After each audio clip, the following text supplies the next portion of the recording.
remember the first tune you ever heard? You remember the first slip inside, slip inside, Club Fawkes.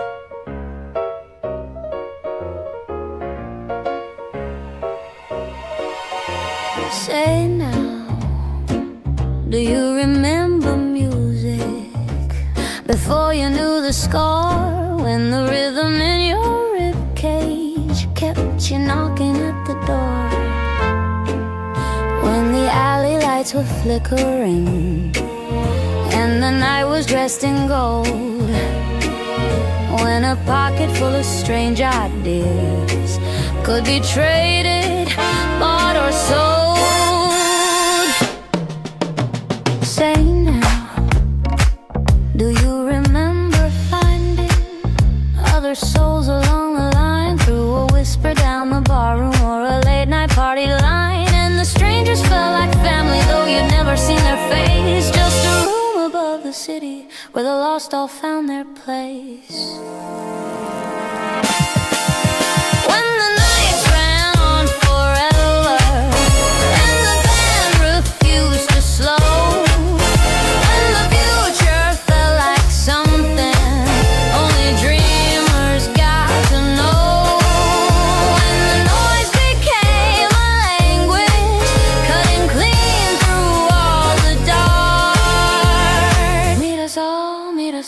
Meet us all at Club Fawkes.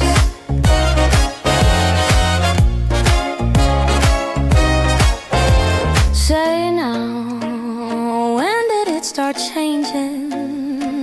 When the silence crack apart, when the wires began to listen to the rhythm of your heart, when the songs began to travel past the blocks and boulevards, when the whole wide world got smaller through 1,000 scattered stars.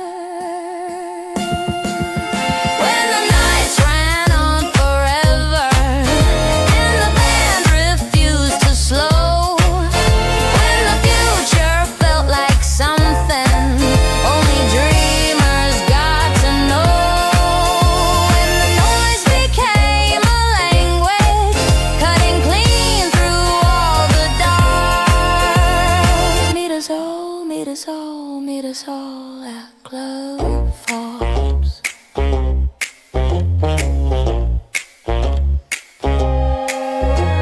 Static on the wireless, smoke across the room. Every hidden corner starts to find its tune. Footsteps in the hallway, voices through the wall. Everybody's searching for a place to call.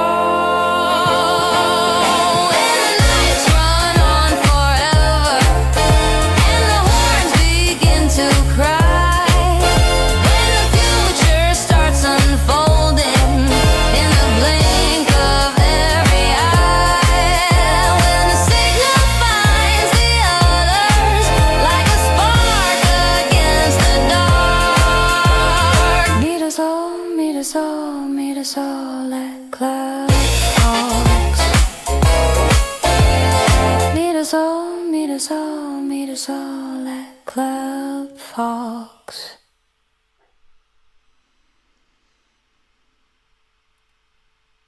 Bark, bark, says the dog. Alright, Marked Out is played. I'm happy it didn't cut out because I started it from another tab, so... Afternoon and / morning, everybody. Just getting going here. So, was up putting in some new features and stuff that you'll be seeing soon. Excuse me. It mostly revolves around this little button right here. So, I'll tell you a little bit more about that as we go along today. Starting to get some stuff coming in. There's something from Likes to Ninjas. Right side. Oh, nice. Alright, so currently we got 15 songs have come in so far. I was actually... oh, it didn't put one of mine in the front. Oh, well, fine. I guess I'll have to go and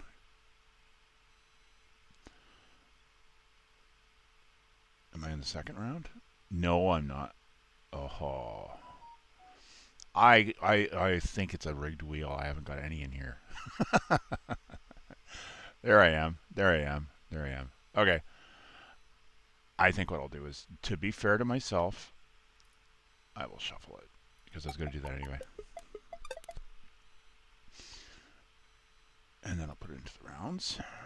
There we go. Oh, see, now it's not doing it. It's totally putting me after everybody else.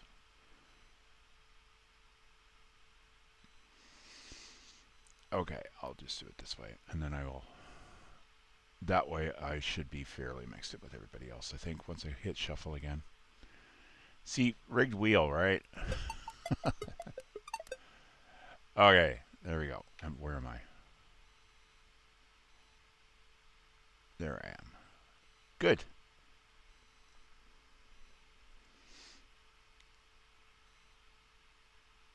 All right. So, yes, as I was saying, I've got some new features coming in. This one being one of them. And I've got you guys who were here last week got to see the new edition of the lottery ball picker. I have another one I thought of as well that Tech Cowgirl knows about. So that's going to be going in before probably the Monday show if she chooses to use it.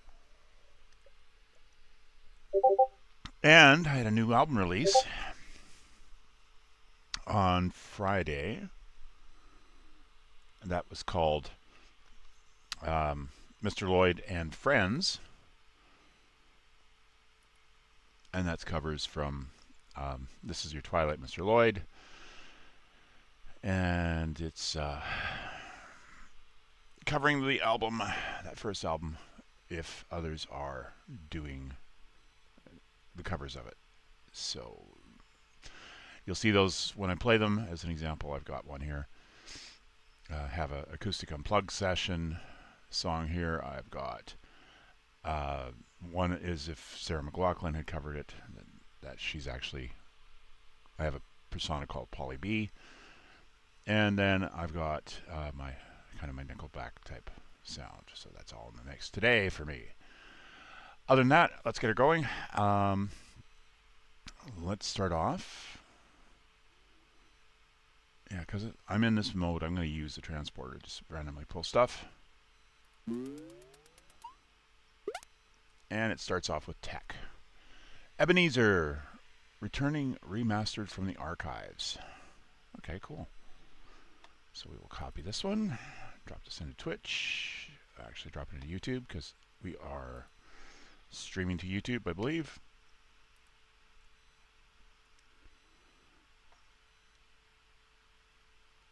And drop this into Twitch.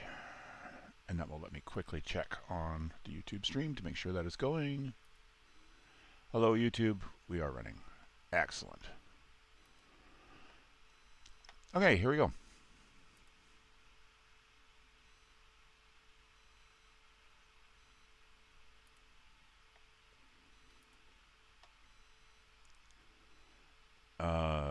Okay. Went to maximize it. And it did not show. Oh, come on.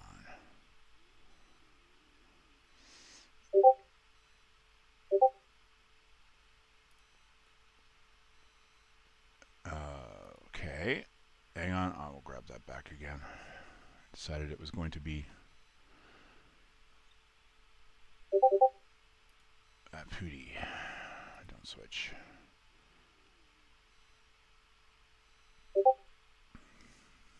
Give me a second here, because that is not fair the way it just did that. Okay, here we go.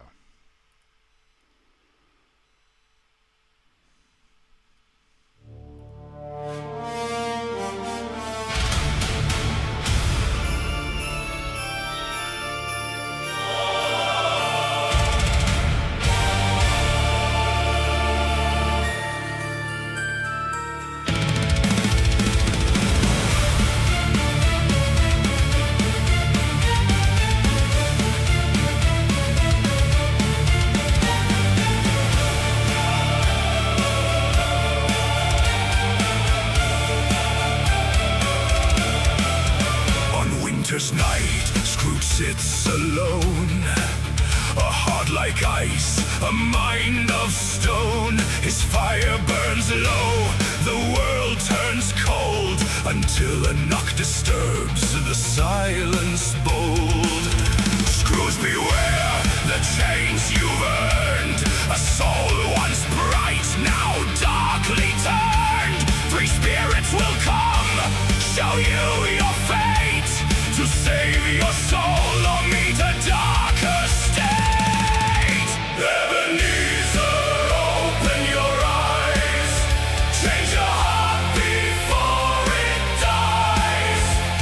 The spirits will show the life you've lost, or pay the price, no matter the cost.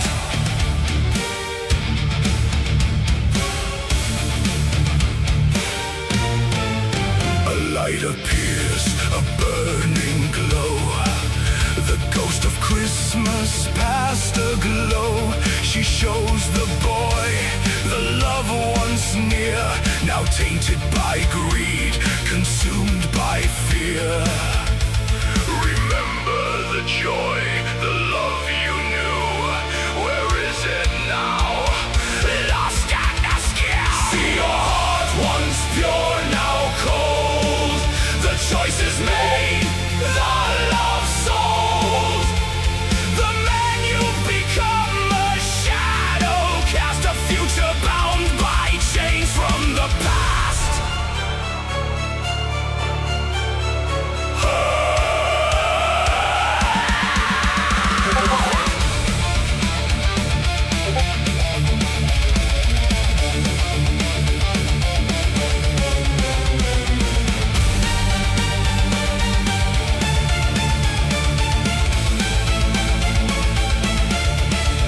A towering form in emerald light. The ghost of Christmas present takes flight. Through crowded streets, the poor do cry. Tiny Tim's laughter fades to sighs. Do you see their pain? Do you hear their cries? Your wealth built on their sacrifice. Look at them, look at their plight. Your greed turns day to endless night. The poor are suffering, love is lost. Your wealth's the price, the cost you've tossed. A figure shrouded begins to hum. The ghost of Christmas yet to come. He shows the grave cold and alone.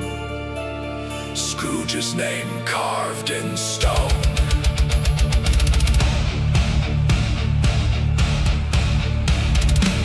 This is your end, the grave you'll keep. A life forgotten, a soul that sleeps. See your tomb, see what's to come. A life betrayed, a soul undone. But change your ways and you may find redemption's light. Love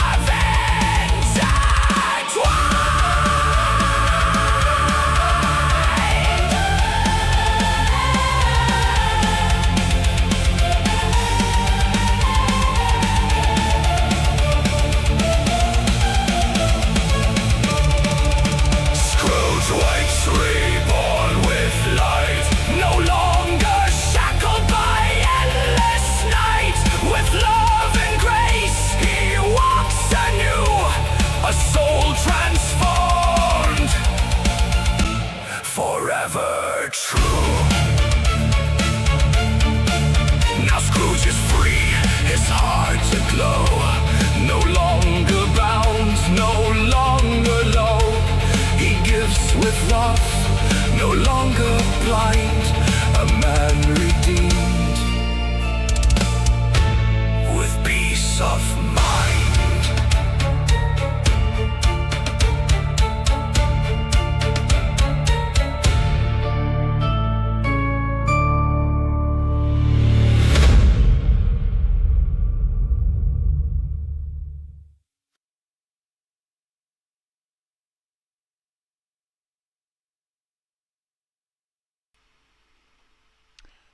And that was Tech with Ebenezer. So I liked that one quite a bit. I always liked A Christmas Carol, and Dickens did some fantastic work. But I was listening to this as we were going along, and I was thinking to myself how it was neat how it fit the genre, the style of it. And I was thinking, first of all, he would have been probably gone by about 1950 thereabouts. So it was kind of interesting in the fact that he was shown, most people are aware of A Christmas Carol, but he was shown by, first of all, visited by Marley, which was a business partner of his. And for those not familiar with the story, Marley shows up shackled with chains because of the way that he was in life, and he was there to actually try to redeem Scrooge, which is kind of an interesting concept. It's somebody shown the error of their ways after they had passed. And I always wondered how Marley got the three Christmases, I guess you could say, to visit him, right? The spirits of Christmas. How did he manage to convince them to show up in the first place? That was something I always thought about. It's an interesting story, but how did he do that, right? Because afterwards he kind of doesn't have any power to do anything, right? But that all being said, Marley was there and basically got humbugged by Scrooge, by Ebenezer, and therefore he left after he went and gave the warning. So I've always thought, well, hopefully Marley got to see that Scrooge had reformed, Ebenezer had reformed, and I guess he eventually did, right? But did that help to to loosen the chains on Marley, because he actually did an act of redemption? It's something that I always thought would be kind of an interesting idea to explore in a story. But anyways, Marley aside, Ebenezer was shown Christmas Past, which most people know, and he got to see himself and saw how happy he was in the rest of it. Got to show where he was and how bright he was, and then went to Christmas Present, where he was shown the city outside of, how it was mostly unaffected really by him, and got to see Tiny Tim, who was the son of one of his employees, and see how they were trying to make the best life for their child with a bad situation. And then at that point, future, where he was an unkept grave and was basically, nobody was there to mourn him, right? So it was that whole fear of he would have nothing, and it was all basically for nothing, that helped reform him, and he proceeded to do something worthwhile in his life. But I always thought it was an interesting concept from that. He was not somebody that started off as basically as an inherently bad person. He was just shaped by the events in his life to become so, and he was reformed and redeemed as a result of the actions taken by his former business partner. So it's an interesting story. Always liked it, and it was always, to me, interesting to think, yeah, this probably would have been done by about 1950 or so, and I wonder what would have happened, because his house, if this had happened, let's say in the 1900s or whatever, would have been possibly bombed or whatever in the World War II, and maybe not exist anymore. So any legacy he would be leaving behind, or any place he would have been leaving behind, may have been through his acts. So always good. Thanks so much, Tech. I appreciated that a lot. It's nice to visit some Dickens and to do something in that world. So appreciate it. All right, who is next? Likes to Ninjas, Brightside, Sweet Serenade, SDC Time Machine, Decades in Song. I like these concepts. Yes, I did very much enjoy it. Good way to wake up. Here, let me just catch up on the chat here real quick. I got to fix the queue. Sorry about that. I'm working on it. The next revision of my software, it should be fixed. I just didn't have time to deploy it today. More rock opera.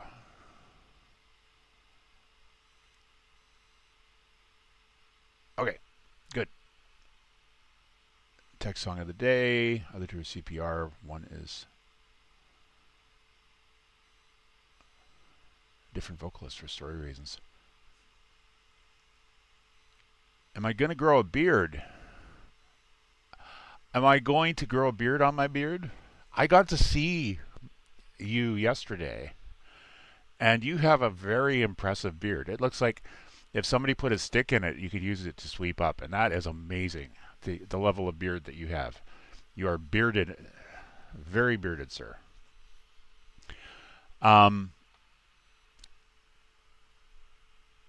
I've got a beard. It is...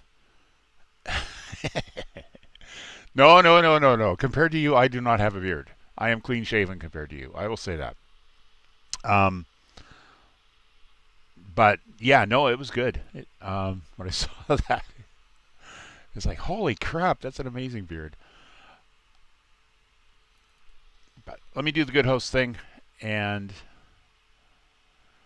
yeah, I tend to keep it pretty trimmed, to be honest. I'm going to walk away from that before we get into manscaping. But okay, good. I did post that in the chat. Excellent.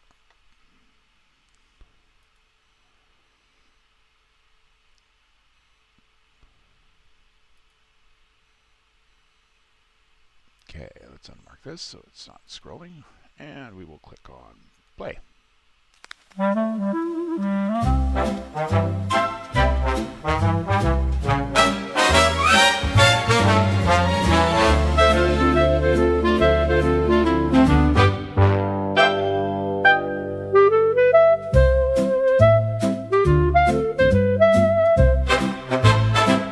The sky above, it's been a bit gray, like a forgotten melody lost along the way.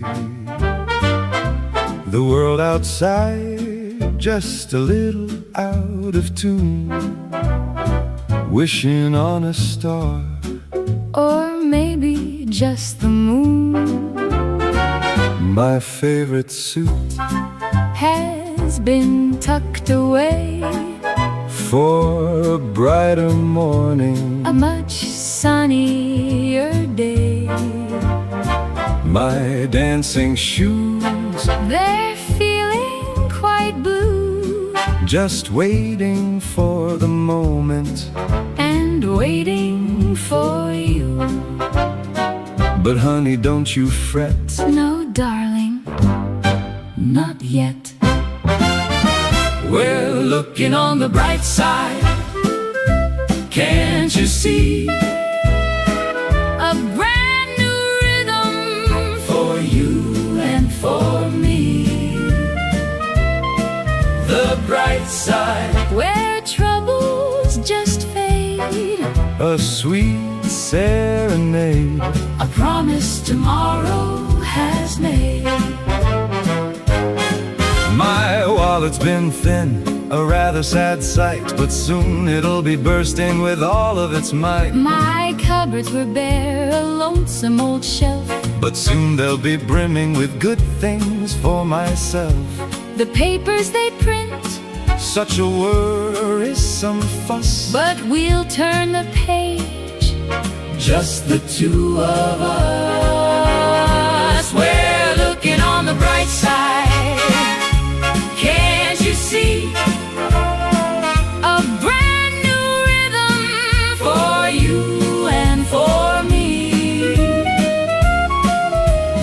bright side, where troubles just fade. a sweet serenade. A promise tomorrow has made.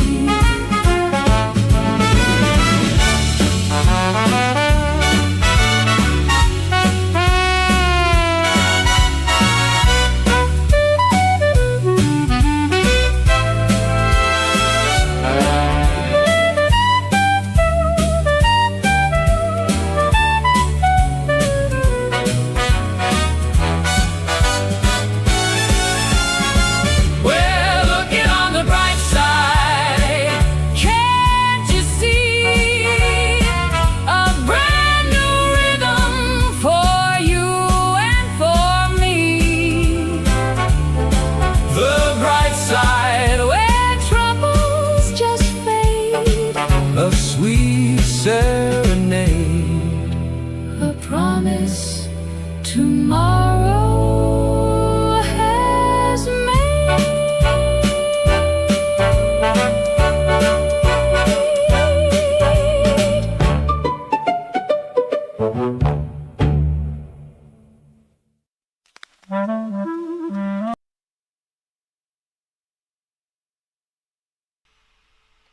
I was looking to see if it was going to actually stop, but it did not. So thought I'd fix that. I'll have to fix that.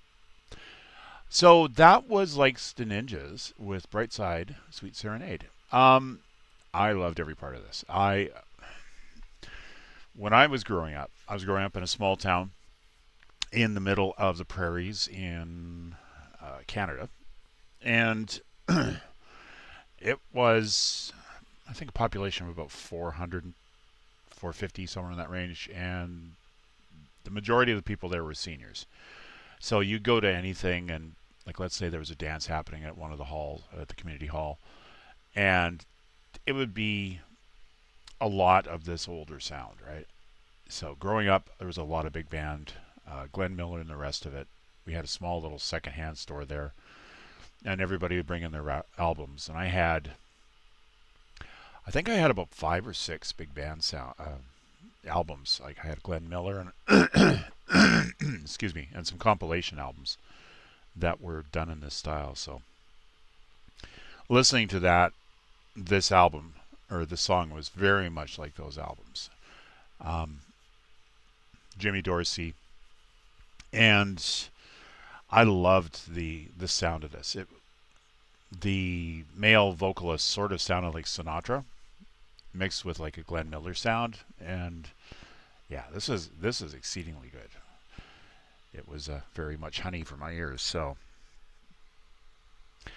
and the positive message is always good too. You know, they're saying, hey, we're not really doing, things aren't really so hot at the moment, but there's always, we're turning the corner, and it's going to be a better day tomorrow. So, with the sound itself as well, it came off as a very positive song, and I enjoyed that. My mom was born actually about the same era as well. So the big band era was her childhood, and the 50s rock was her teenage years. Endlessly listened to her vinyl record collection in childhood, and was rather partial to big band sound. Yeah. My mom didn't have so much big band. She was more Elvis, Bobby Darin, and that crew during that time. So I think we had a Roy Orbison album as well, a couple of those. My dad was very much into George Jones and Charlie Pride, which is responsible for a lot of my dislike for country in that style. When you're listening to a country song and it sounds like the guy is doing a 33 at 16, 33 RPM song at 16, which just turns into "She stopped loving her today." It's like, oh my God, die already! Go out, get it. So that style of music I don't like, country wise. As a result, but Mom was not that. Mom was all about Elvis and that era. So this was gorgeous. And yeah, I could sort of see, you know, Ginger Rogers and Fred Astaire dancing to this one, and enjoyed it a lot. So thanks. I know this is not your usual style. I'd love to see more. Like everything we heard so far, like Tech's first song and this one, I'd love to see these done up as like album releases where you guys have an entire theme.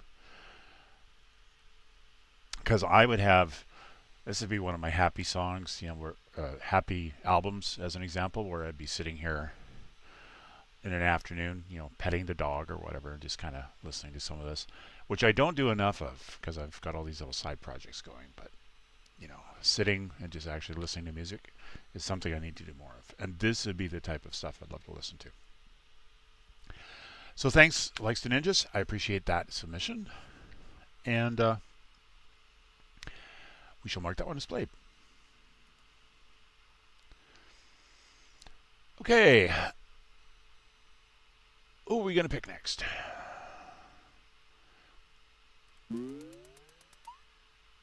Tragedy Michael with Pixie Swallow, a witchy project of mine. That's very cool. Let me post this to YouTube.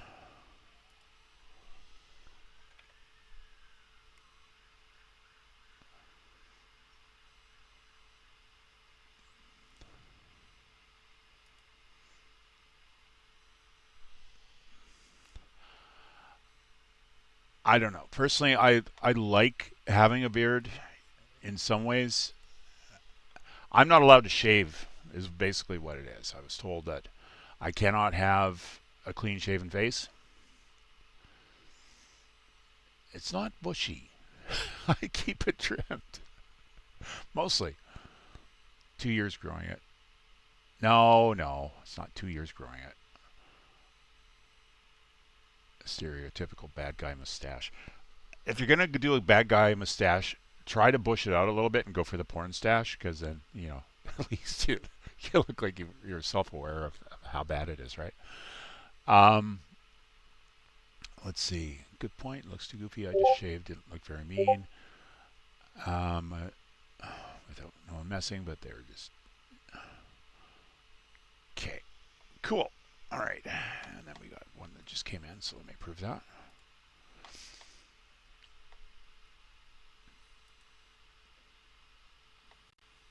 And pull lyrics. All right, here we go.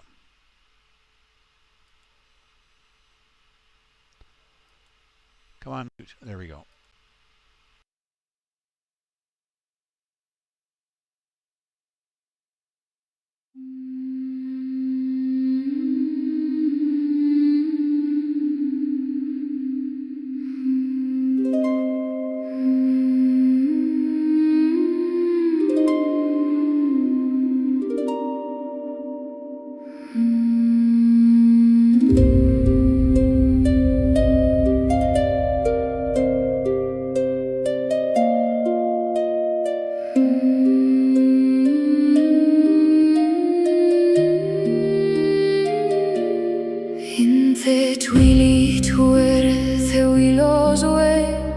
flicker of wings where a magic serves. Pixie swallow with your starlit glow.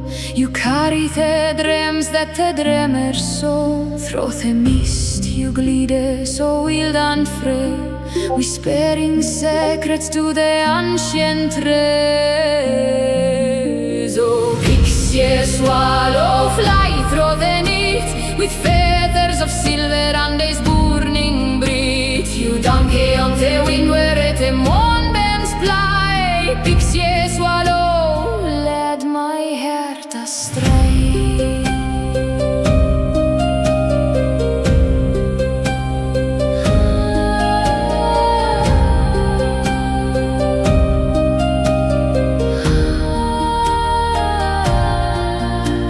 The meadows where the fireflies hum, you sing of the places where the wild hearts run. Your wings brush the edges of forgotten lore. A spark in the dark on a faraway shore, with a thrill so sweet you call to the skies, a map of the stars in your wandering ears. So picture swallow fly through the night, with feathers of silver and days burning bright. You donkey on the wind where the moonbeams fly. Pixie swallow led my heart astray.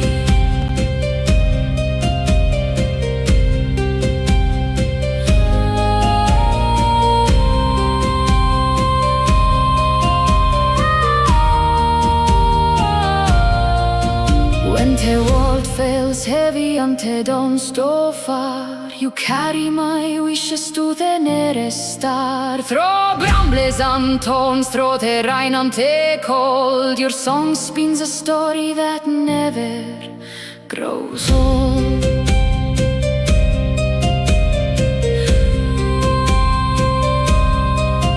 By the river where the wildflowers bloom, you ever throw the like a thread on a loam. Pixie swallow with your delicate grace, you light up the shadows of this haunted place. Take my heart along, let it soar, let it sing, fly forever on your gossamer wings. Oh, pixie swallow, fly through the night, with feathers of silver and days burning bright. You donkey on the wind where the moonbeams fly. Pixie swallow led my heart astray.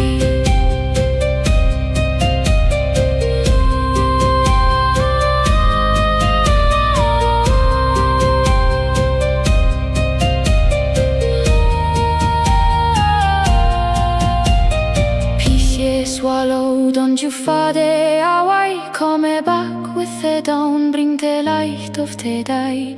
Through the twilight, through the sorrow, I'll follow you, my pixie swallow.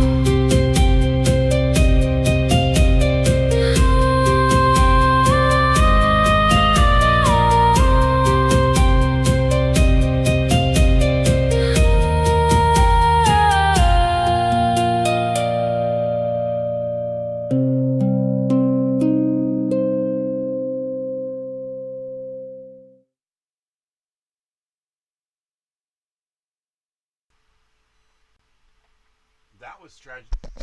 Let's put the microphone down. That was Tragedy Michael with Pixie Swallow. So, I was sitting here thinking as I'm saying this, it's like, yeah, I always say I like these. I'll tell you why specifically I like this though. There is this great sound to this one.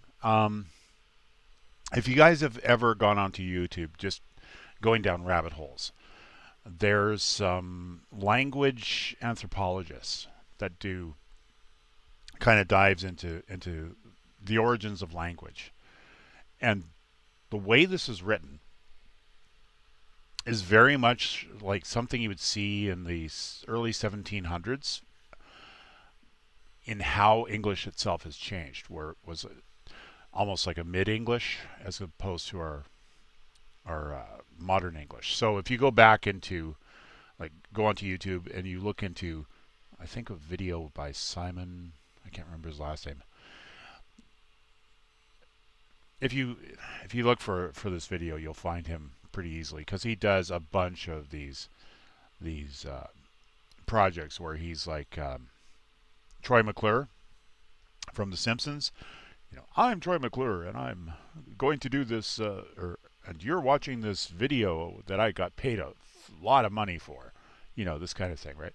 He'll show up on these things like mega projects and these other things where they need to buy somebody to do the announcement on.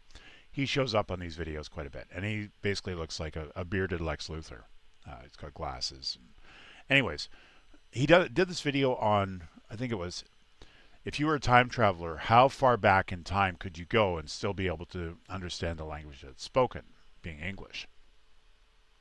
And when you start doing, or if you ever start doing a deep dive into genealogy, you'll see this in the language that is put down in some of the books, where the language itself is an older version of what we see today. So you'll see stuff like, and this is going to sound stereotypical, but I saw this one where somebody wrote a disposition on this other person that he had a disagreement with, and it was something like, he was a knave, and his meaning was shite, that kind of stuff, right? And it's actually written out almost like this is, where it's different enough in structure that you can tell this is an older style. And this is very much how they were talking about when you have this style, how the language itself would have evolved from there. So this is very much like how the language would have been around the 1700s, which I enjoyed a lot listening to this. So if you guys have never caught anything like this in the past, go look for this is a pretty predominant video. I see it every once in a while, for something like how far back in time could you go and still understand the language. And if you see the guy who looks like a bald Lex Luthor with a beard and glasses, then you're on the right video. And you'll see a little bit on the structure as it's changed over the years. And there's a couple of other really good videos. There's a channel he's a language historian, and he goes back and he goes through all kinds of languages, not just English. But anyways, getting back directly to the song, as a result of how this song was structured, the accenting on it was very cool. It almost came across as Celtic, because of the way that the structure and the pronunciation came across. Like it was very Gaelic, which I really enjoyed listening to here too. So, excuse me. And there's occasional modern words in here, but I think with the structure of it, it was really well put together. And I don't know if this is intentional tragedy, Michael, but it was a great song because of that, because of the sound and how the words were done and the structure of it. I thought it was a very good callback to something around maybe an old poem that might have been discovered in 1700s literature. So thanks very much for bringing this. The message was cool, and I loved how you did it. So thank you very much. I should mark that one as played. Though I'm going to have to grab a drink here on this next one. So hopefully it's one of mine, because I've heard my stuff before. Oh, it's a cowgirl, Cuddy Wren. Hopefully she will forgive me for running to grab a drink. So this is the Cuddy Wren Dark Folk Traditional English Folk Song. Rude 236, August 1st, Cuddy Wren Public Linkies. Excellent.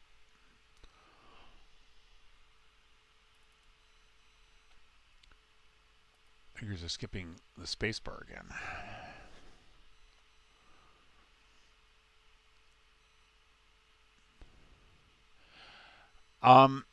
Traveling to the future. So I saw a thing on that one too, where people are talking about how you're almost getting language fractionalized. So you'll have a lot of what would be considered dialects. As an example, in England, you're getting areas where it's almost becoming tribal for language, which is cool.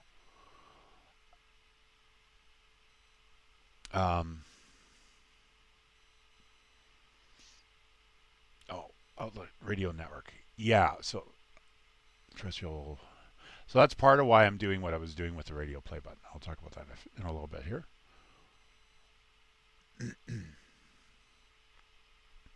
All right, so let's get her going, and then I will grab a drink here real quick.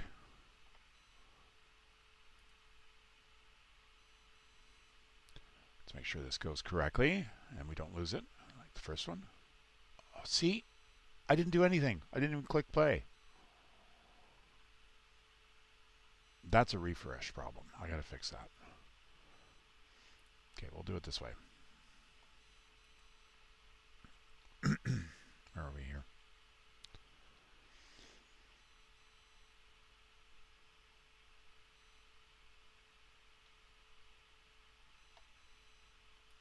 Okay, I will do it from here. Copy the linky. Paste the linky.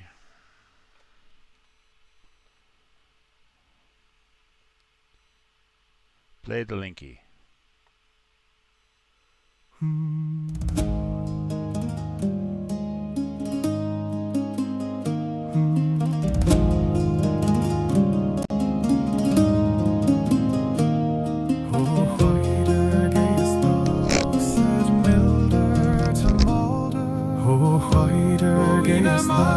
Said milder to Mulder, Oina Magon telly thee, said vessel to foes.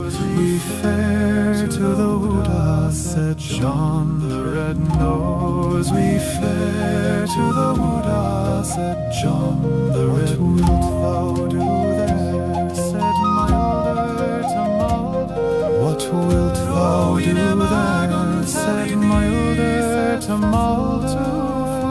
Oh, Ina Magon telly thee, said vessel to foes. We hunt and cutty wren, said John the Red Nose. We hunt and cutty wren, said John the Red Nose. Shoot her, said Milder to Mulder. How wilt thou shoot her, said Milder to Mulder. Oh, Ina Magon telly.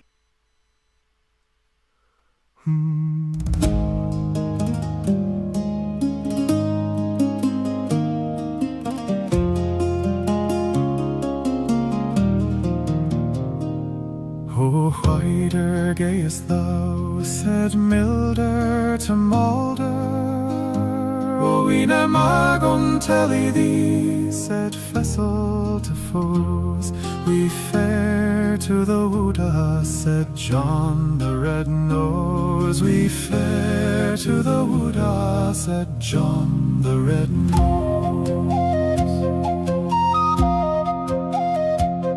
What wilt thou do there, said Milder to Mulder. Oh, Ina Magon telly thee, said vessel to foes. We hunt and cutty wren, said John the Red Nose. We hunt and cutty wren, said John the Red Nose.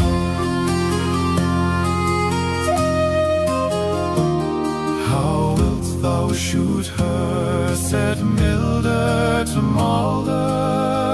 Oh, Ina Magon telly thee, said vessel to foes. With bows and with arwis, said John the Red Nose. With bows and with arwis, said John the Red Nose. That will he not do then, said Milder to Mulder. Oh, what shall do then, said vessel to foes. Mickle gunners and cannon, said John the Red Nose. Mickle gunners and cannon, said John the Red Nose.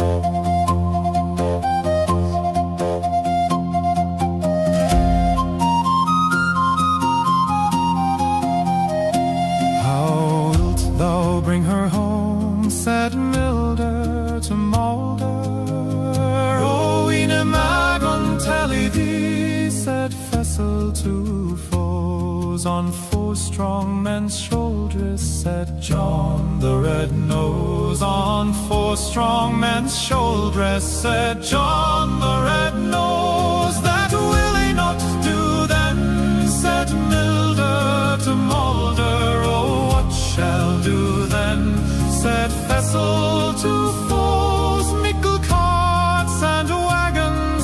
John the Red-Nosed, mickle carts and wagons, said John the Red-Nosed. How wilt thou cut her up, said Milder to Malder. Oh, in a magon tally thee, said Fessel to foes. With knives and with forks, said John the Red-Nosed. With knives and with forks, said John the Red-Nosed. That will I not do then, said Milder to Malder. Oh, what shall do then, said Fessel to foes. Gret hatchets and cleavers, said John the Red-Nosed. Gret hatchets and cleavers, said John the Red-Nosed.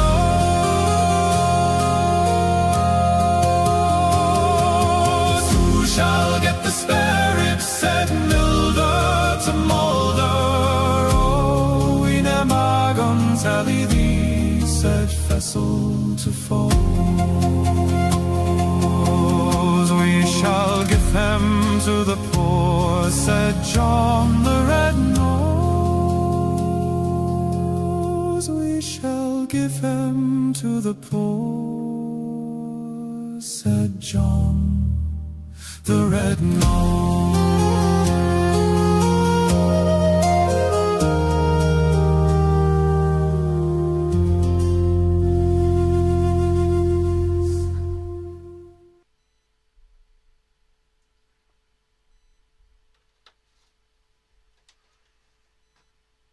Give me one sec here.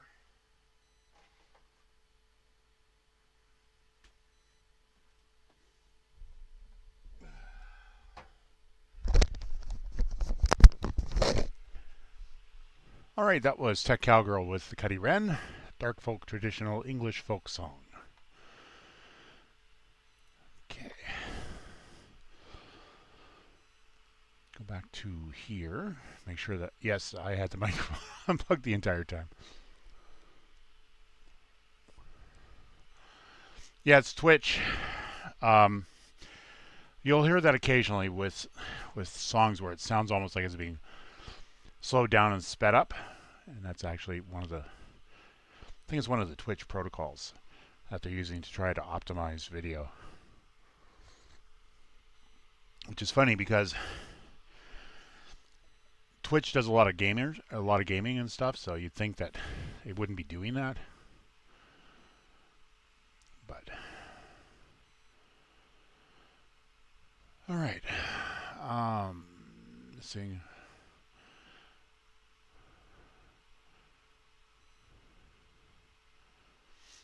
Which one, Bark?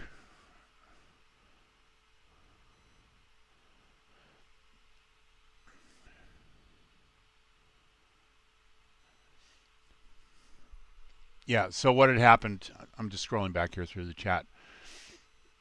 So what had happened literally was, as I was going to run down and grab the drink, I realized that I had another browser pop open for the my default browser for the link, and it proceeded to open up two instances of the same song coming down. So that's what had happened there. So the Cuddy Wren song I know has a more traditional kind of layout and structure and sound as a result.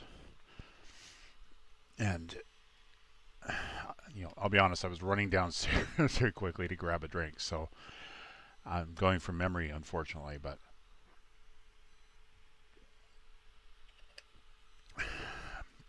she wouldn't have forgiven me at all if I'd left it echo the entire time. I'm hoping I get some forgiveness because I don't want to be coughing through the entire show.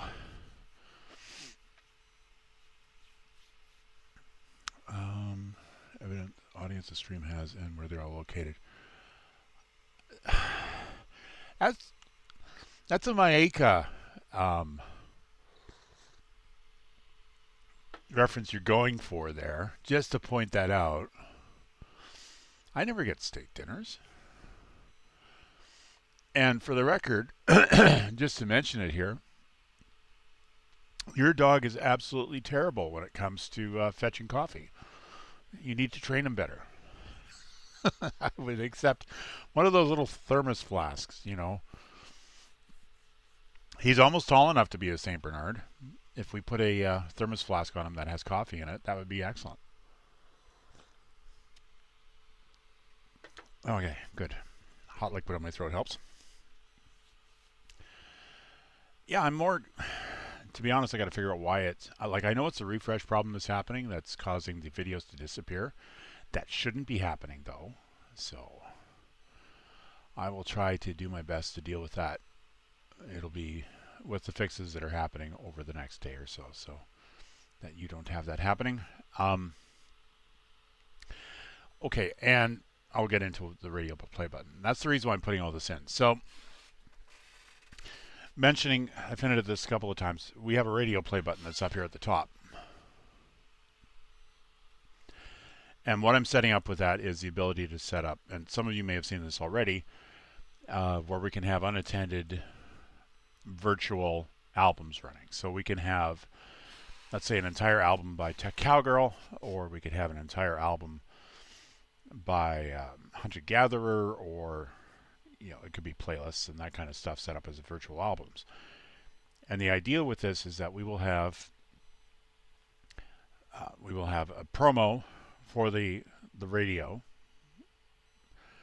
that goes and announces what the station is and who you're listening to and that, and then it will go into the virtual album and it will play through the album, and then you'll have another station identifier, and then it will go back and do the next virtual album. And I can configure that so we've got that spaced out a little bit more, where we have let's say a couple of promos,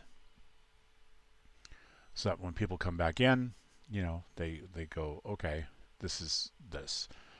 I don't think it's a good thing to go and break up the album with these promos, so I probably won't do that. But it's a way to go and potentially get this going as a terrestrial sort of a radio station idea, or at least adjacent to that.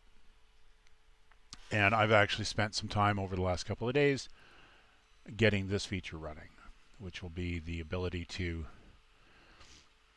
actually promote this a little bit more, so we can do this through Live 365. So I just got the last part of that operational yesterday, and it looks really cool when it's running, because this this will actually do the whole volume encoding and the rest of it, and it'll show the art and all this kind of stuff. It'll never be seen on Live 365, but it's a way that we'll be able to go in the future potentially get music out there a little bit more. So it took about 3 days to get operational fully, and last night was the test with IceCast, which is why I have that set up. So because I went looking into some other software, and for the most part what it is you have the queuing system, and then you have the that puts in your bumpers and the rest of it, and I basically have that already with StreamQ, which is what we're using here, so my own homebrew software. The only thing that was missing was the encoding part of it and the terrestrial the link into Live 365. So programmed all that in over this past week, and hopefully should be able to do some tests relatively soon. It's a work in progress, the whole thing, as I mentioned. So it's a add features, something breaks, fix break, add more features, that kind of thing. And you're familiar with that with AI Play as a result. I'm not doing it as fast as he is because I don't necessarily need to, but I want to make sure that we're not breaking things willy-nilly as we go along. Because I was watching a show last night on Distraction Radio, and one of the modes you were losing half the songs just being displayed on the wheel, so that was kind of interesting. Anyways, A little bit about future plans. I'm going to assume that as we go closer and closer to that in the future, we have the ability to talk more about it. So the only reason I mention it at all is because Tech Cowgirl was hinting in the chat. Okay, who's next? Okay, I'm going to play this one.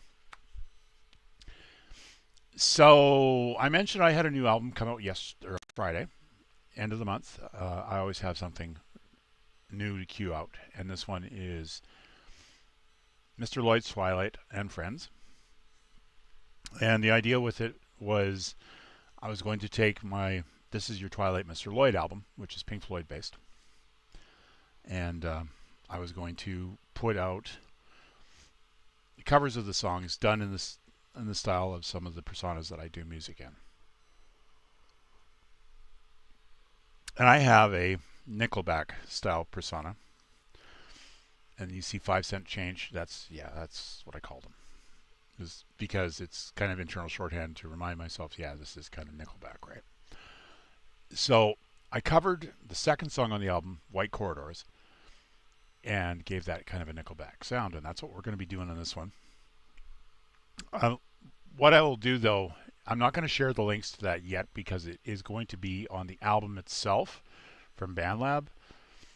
I'm just doing shorthand here and grabbing it from the Suno link, so you guys can hear the song from here, but I will go and link to the album at the end of the show. So here we go. This is White Corridors by myself.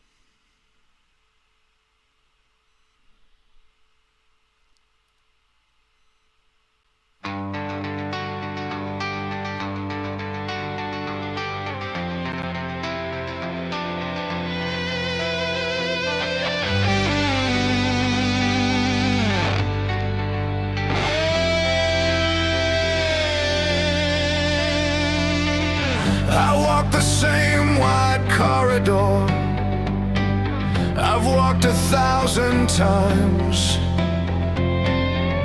The lights above are humming low, their rhythm out of time. A door I swear I passed before is now on my left side. Every sign that points ahead just makes my footsteps slide. Wide corridors, left for regret, right for youth. Every door I open only leads me to the truth. I keep on turning corners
tell what's ahead anymore.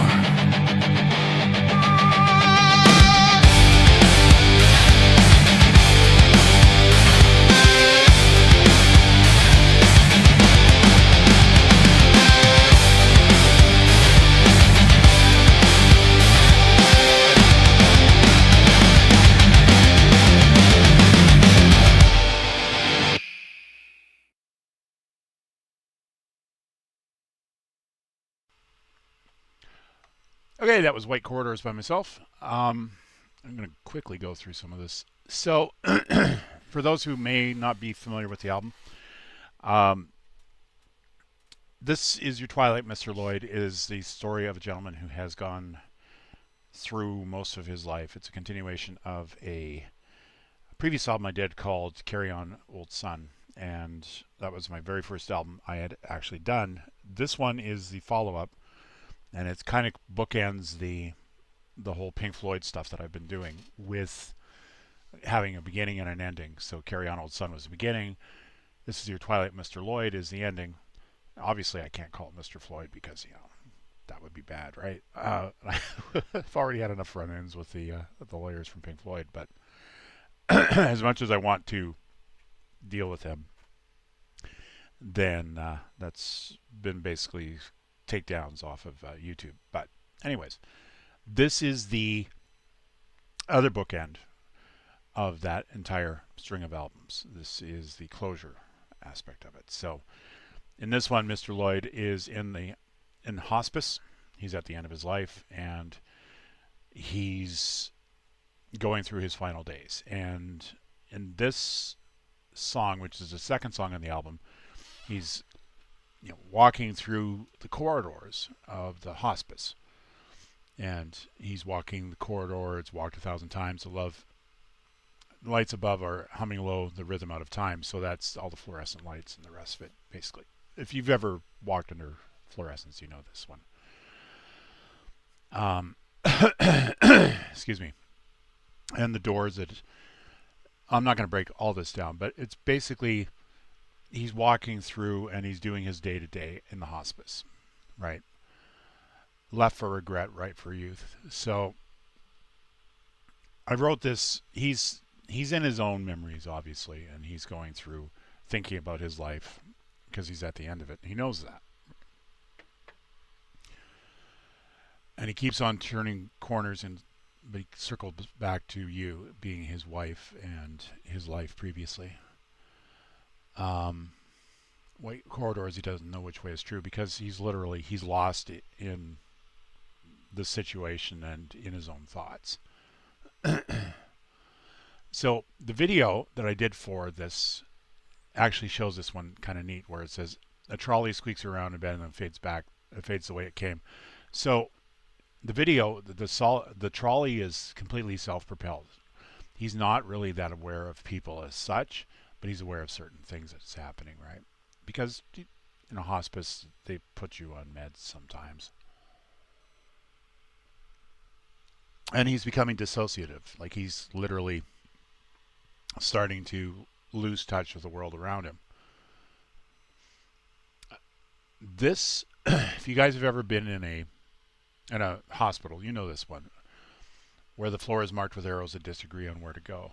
And brightly colored arrows, usually indicating you go this way to go to, let's say, radiology, and you go this way to go to cardiology, this kind of an idea, right? So when I wrote this line, I was like, oh, that is so incredibly right, because you will have multiple arrows on the floor and they'll all be pointing in different directions. And I was going, yeah, that's good. I like that. So when he tries to follow one, it leads him to where he used to know. Because again, he's been wandering these halls for a while now. He's been in. And he was put in a hospice again at the end of his life. And at the end of the previous album with him, he was in a senior's home because he was starting to get dementia and needed to be on meds and needed to be supervised, and so he wasn't getting himself potentially hurt. So the last album goes and mentions, his world and the rest of it. He was living alone. He was a widower. His wife had passed. His son was off elsewhere and had made a life for, was making a life for himself. Let's say mid 30s, 40s, that sort of an era. And he was in his 70s, on a pension, trying to keep things together. A week away from his meds getting replenished, right? Which is kind of the premise of what Carry On Old Son is about. And this one, he's in the hospice. He's being looked after by the medical staff and slightly medicated, and that's why he's disassociating a little bit. So he circles back to you, thinking about his wife and his family. Every step I'm taking feels like he's walking underground. So again, he's approaching the end. So that has a double meaning, where he feels like he's walking underground, like towards his burial or towards just getting so much deeper into himself as he's coming to the end. Losing what's real, aren't you? And he's starting to hear a call from the other side. I'm right here. I'm right here. So, if you guys have never heard the album, you're going to have two versions of it to listen to. One is very Pink Floyd based. The other one, I have a mixture of styles on it. And you'll hear some of those songs from that second album that just released on Friday during today's show. Okay. She'll mark that one as played. Quickly catch up on the chat. Let's see. I need to move this one out of here so I can actually pull this out, and then I can keep an eye on it a little bit better. Go back to the host panel.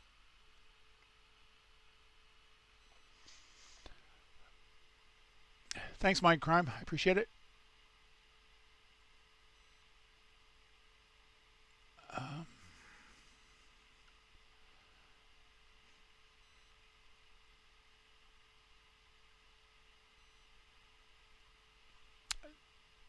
It was holding on to whispers that attracted the attention of the lawyers. Yeah.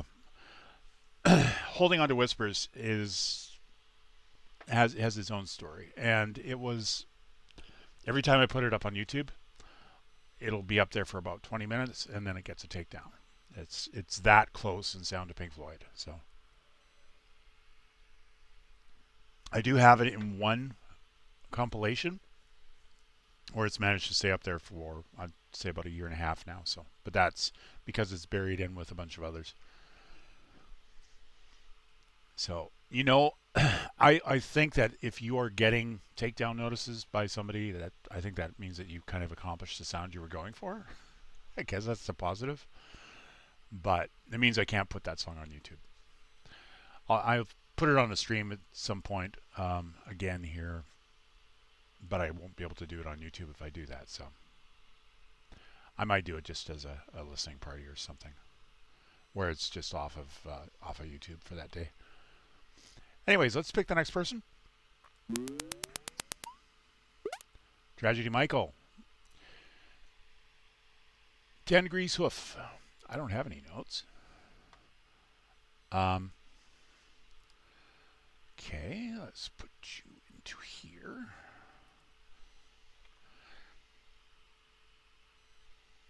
Okay, this one's a YouTube. Maybe, unless that is, hold on, let us double check that. See if it goes back to Cuddy Wren. It does.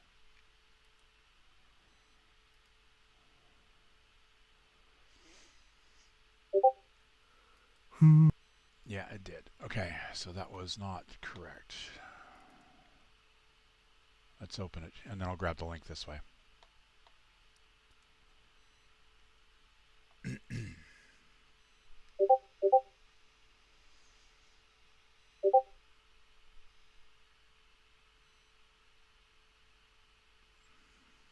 I want to wait for that to stabilize.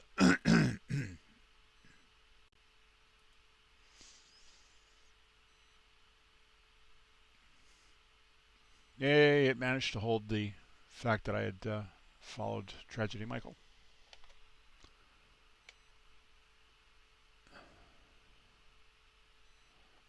Okay, put this into the chat. I'm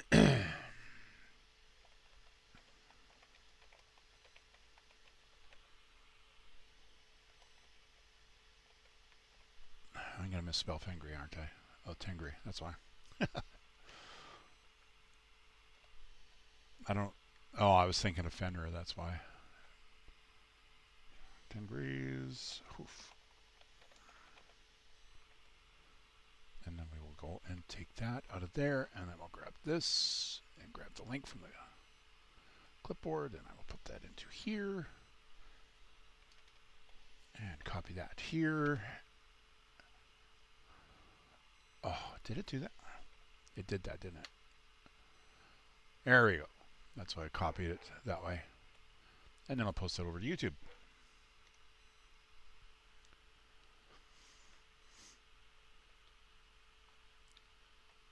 All right, might as well play that from here.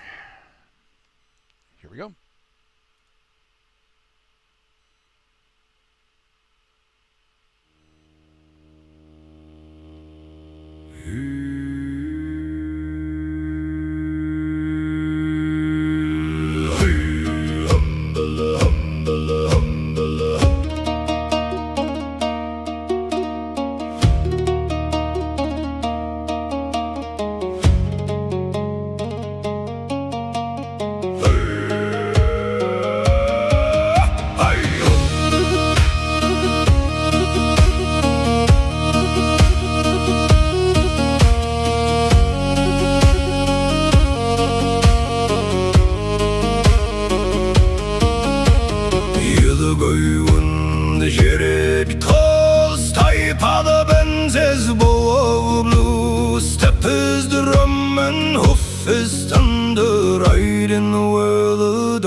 Rusty drinks the river silver cold. He knows the paths that the man has lost. We ride the spine of a sleeping earth, where grass bends low to speak its name. No fence, no wall, no iron gate, just sky above and endless plain. Fengri roars, the stirrups ring, 12 wild winds make the mare's tail sing. Hoof to heaven, mane to ground, spirit rides where none are bound.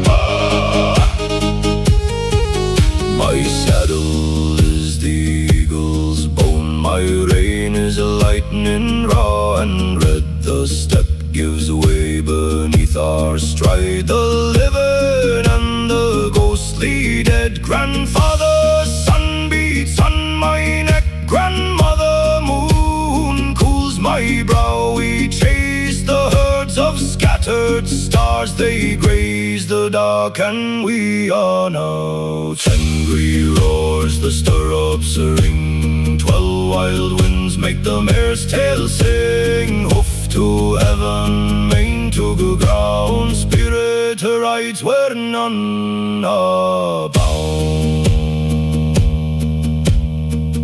Blue sky above, no master. Green earth below, no chain. One rope of dust between them. That rope is my horse's mane. Ride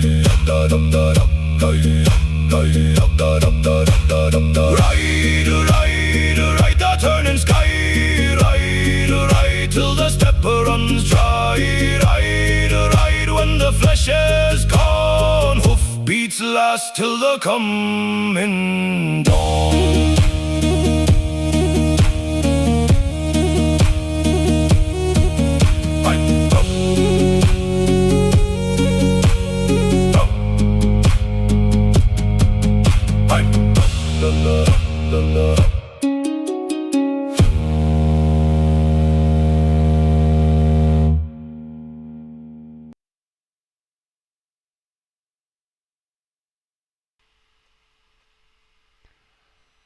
That was Tragedy Michael with Tengri's Hoof.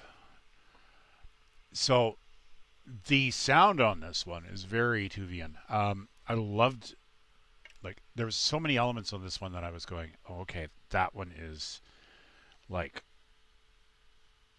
I can't remember the name of the band, but Tech Cowgirl probably will go and mention it in the chat. Because I remember watching a video where it was like a drone shot, and there was, I know it's a group that very much does throat singing as primarily their main setup. I know they're Mongolian, and I think they're even the group that helped bring that over towards Western culture. But there's this drone shot where he's sitting playing the instrument that I can't remember it. It's almost like a cello. And there's a drone shot kind of circling him as of course, you can't see my hand doing the circle, but he's sitting there and he's playing the instrument. And this is entirely the visual I was getting as this is going. So completely captured the sound of the Tuvian throat singers. And this is very much, I got a Mongol story where he's riding the horse, and he and his horse are out there experiencing the steppe. And yeah, this is great. It's all about the experience, right? And that's entirely what I got with this one. His name is Smoke. His breath is frost. He drinks the river's silver cold. He knows the paths that man has lost. We ride the spine of sleeping earth. Tengri, I'm not familiar with, to be honest. So I'm gonna have to look that up. But yeah, I love the sound of it. It's a very primal song, which I enjoyed a lot on. Saddle is the eagle's bone. My rein is lightning raw and red. The steppe gives way beneath our stride. The living and the ghostly dead. There's a lot of very raw sound in this one, and very raw lyrics, which I enjoyed. You're doing some great stuff, Tragedy Michael. Just want to mention that. And she had put a comment on here about these Bone Man tracks.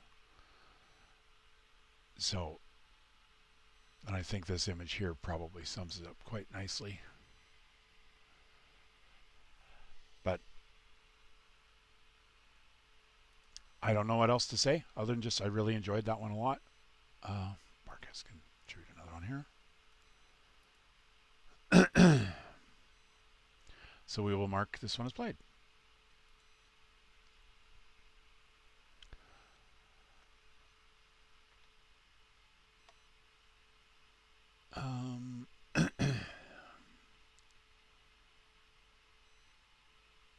The Hui, yes. I probably just butchered that.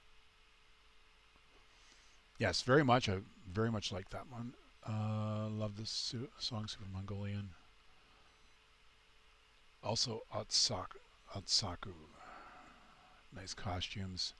The Who were the first band, and the instrument is a horse fiddle. Okay, cool.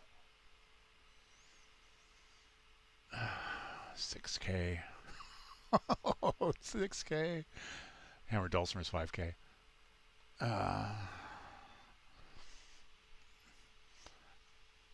There is no Walmart here, just to point that out. So you're going to have me working at Asda until I'm like 85 to pay for all these instruments. There goes any retirement. Bark Magnitude, The Crate Escape. Otis broke my heart. Still working on this, but enjoy. If this is a work in progress, do you want me to not drop the link in chat? If you want to just let me know, I would appreciate that.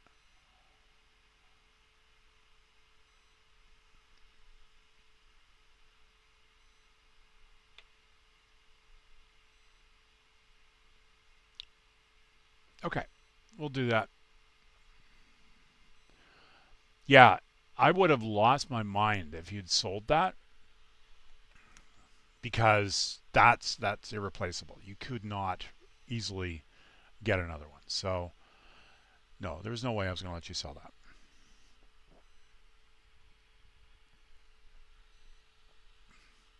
Because I knew that you would have completely regretted it if you did.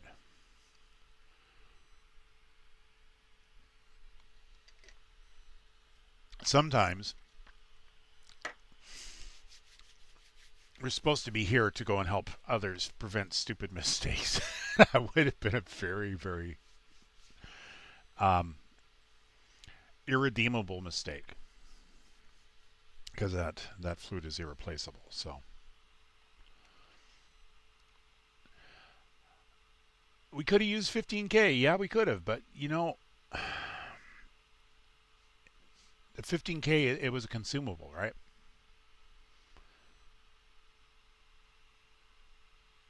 So realistically,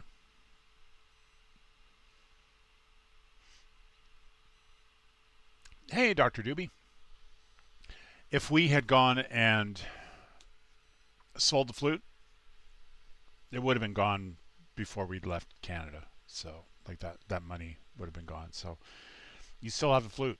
I think it was a good decision not to get rid of it, and I'm still happy we do it, to have it here. So I made sure that came with us. There's a couple things that when we came here from to the UK from Canada that I made sure I brought for myself. As an example, I have a blanket that my mother had crocheted for me. That made it on the first trip.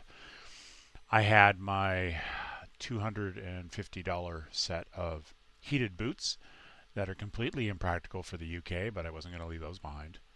And also stomping through security with these big ass boots that have batteries in them. That was fun. I wouldn't be able to do that now, by the way. They would have not allowed me to because of the batteries in them. So that was good that I brought those. And yeah, moving to the UK was probably one of the better things we could have done. And I'm glad that the flute made it here. And that was good. Happy about that. Okay, let's play The Crate Escape, which is a good play on words.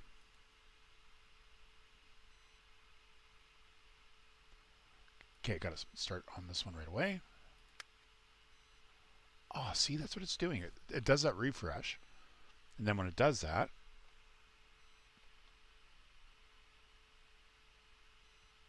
all of a sudden it's gone, right? Okay, I have to fix that because that's going to get it really annoying. It's already annoying now.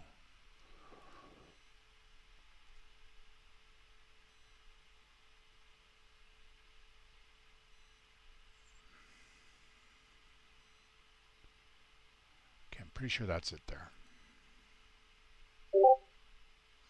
Oh, yes, dogs. There are dogs. I thought I was a good girl. I thought they loved me.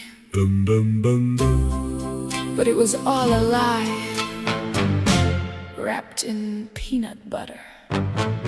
They said they put me in my crate to keep me safe. So safe, so safe. But I'm staring through the wires at an empty space. I was tricked, oh, I was a fool, lured in with treats, played by the rules. They threw in my squeaky toy, closed the latch tight. Now I'm howling all alone in the middle of the daylight, and I can't stay.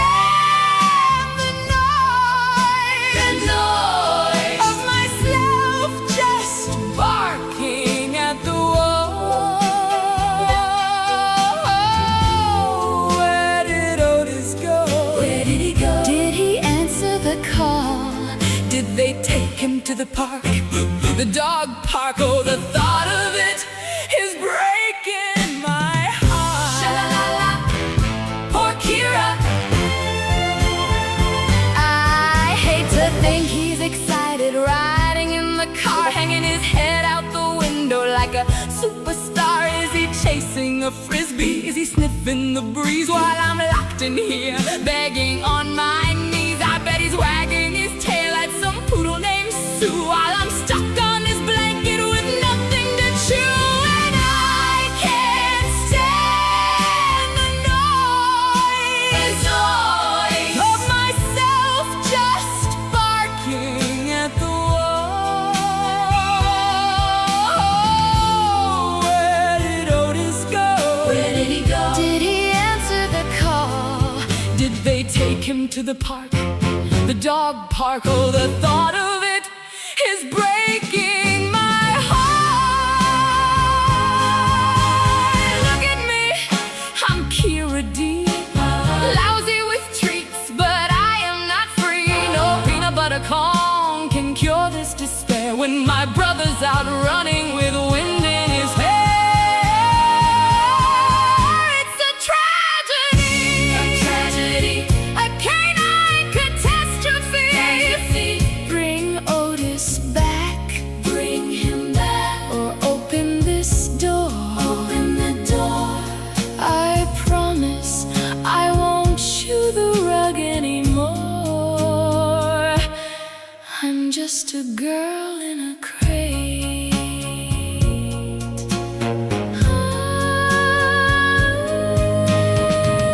Shoo up, good girl. Shoo up.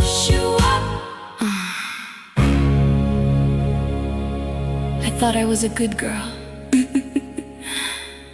I thought they loved me, but it was all a lie, wrapped in peanut butter.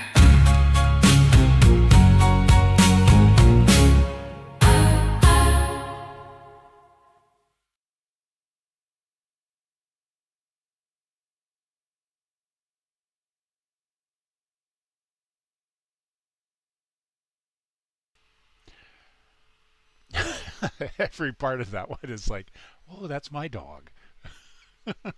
She's when we leave her, or her and her buddy here, and this happens when Tech Cowgirl goes out for a rehearsal or whatever, and I'm upstairs working. It is the woe is dog.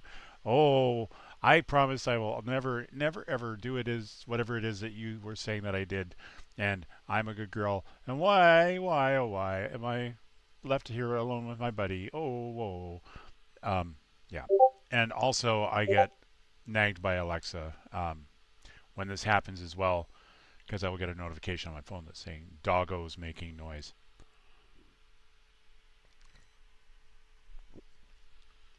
So a very relatable song. So there's a mystery what was happening with Otis, which I imagine will be answered to in another song. But Kira is left behind, and the world is ending, and cats are ruling the world, and she is left in a crate with nothing but a chew toy and the fading smell of peanut butter. It is a very sad thing. But video was good. I enjoyed that a lot. It was very 50s influenced, going by the sound, of course. Yeah, it was fun, a fun video, and I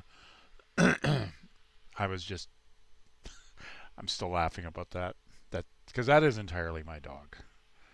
She's like, I'm sorry, I don't know what I did. Oh, and then her buddy has to join in. It's like, I don't know what's wrong with her. She's malfunctioning. Help us. Yeah. Yeah, relatable. I get it. Oh, Hunter Gatherers dropped some tracks in here too. Cool. So, accidentally marked that one as played. Did I put it in the chat? That is the question. because when it disappeared, I did not put it in the chat. Oh. Okay, let me grab it because that has to go in the chat so that you guys can enjoy.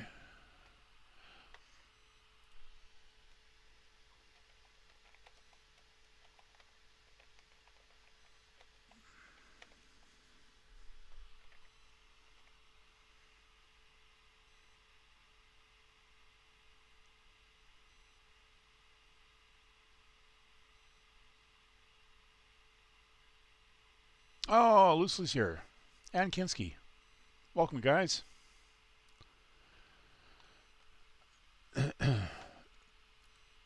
Okay, let's see who comes up next.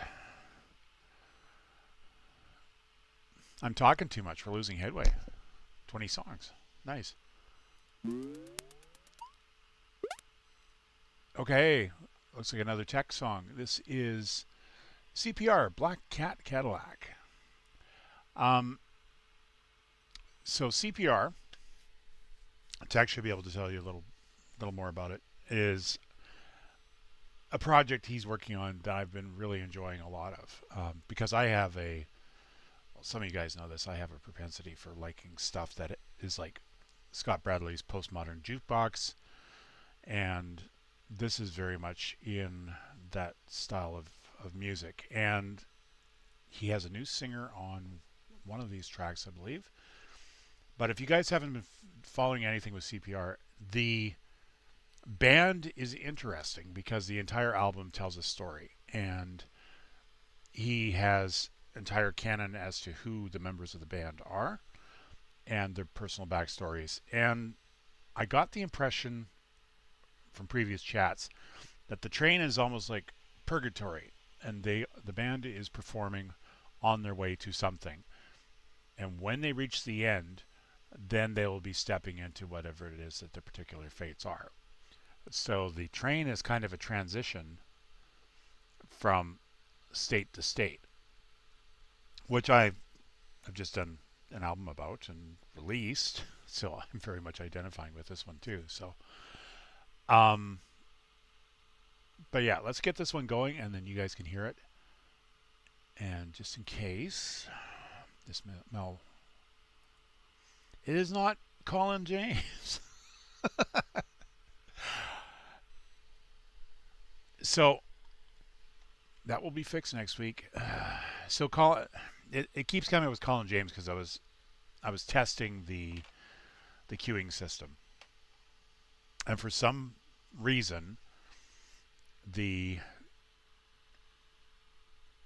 queuing system has got it fixed in his head that Colin James is going to be the next thing I have to play. So can't do that, at least not on Twitch and YouTube, because that's copyrighted music. But that's what Nightbot is returning. So I'm in the process of fixing the whole setup so that when you go and you put in to queue, the queue command on Twitch, it will actually give you the next song. But I will also point out when we're doing random plays, what that response will be won't be accurate because it will be doing something randomly next for queue. So, but if you take a look on the screen itself, you can see that orange band. That orange band actually has what was recently played and what is now playing. So, and then up next would be if we were doing it just straight plays. Okay, BK Soul has just put in some music. So let's get this one going.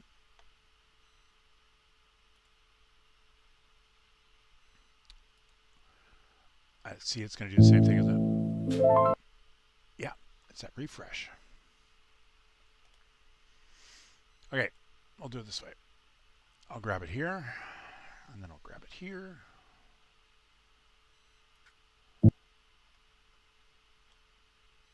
And then we'll do it this way, from here.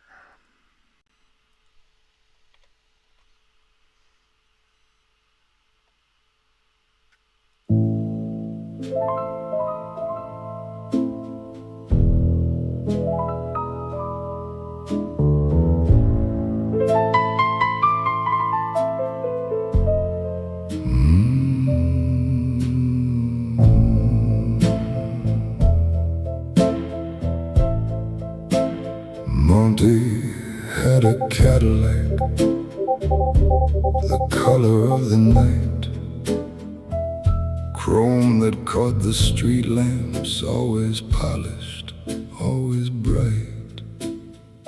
Drove her home from every gig once the crowd had gone away. Said a car like that could carry any dame away.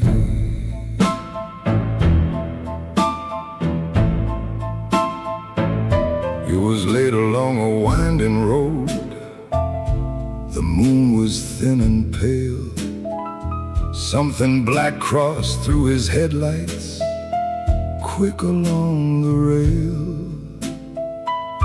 He never had a moment, hardly time to catch his breath. Wrenched the wheel to spare a shadow, met a tree instead. Black cat, Cadillac, he missed the cat but not the tree. That's how fate collects its fee. The cat kept strolling down the lane. He'll never drive that car again.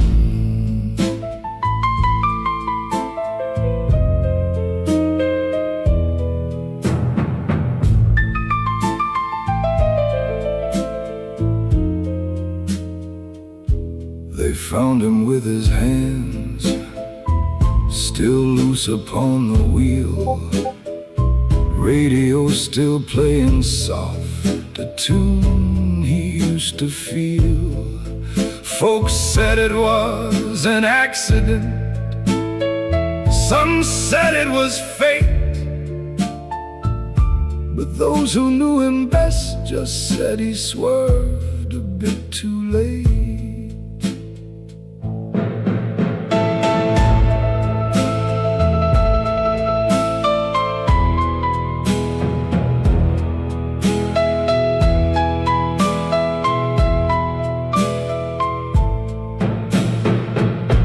They towed away the wreckage, but the tree still bears the scar, a pale streak in the bark left by the chrome of Monty's car.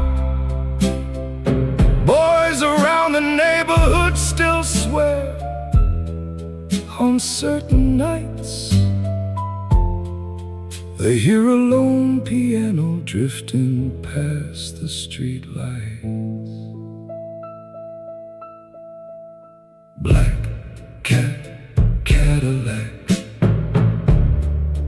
cut the wheel, missed that cat, never did come back from that.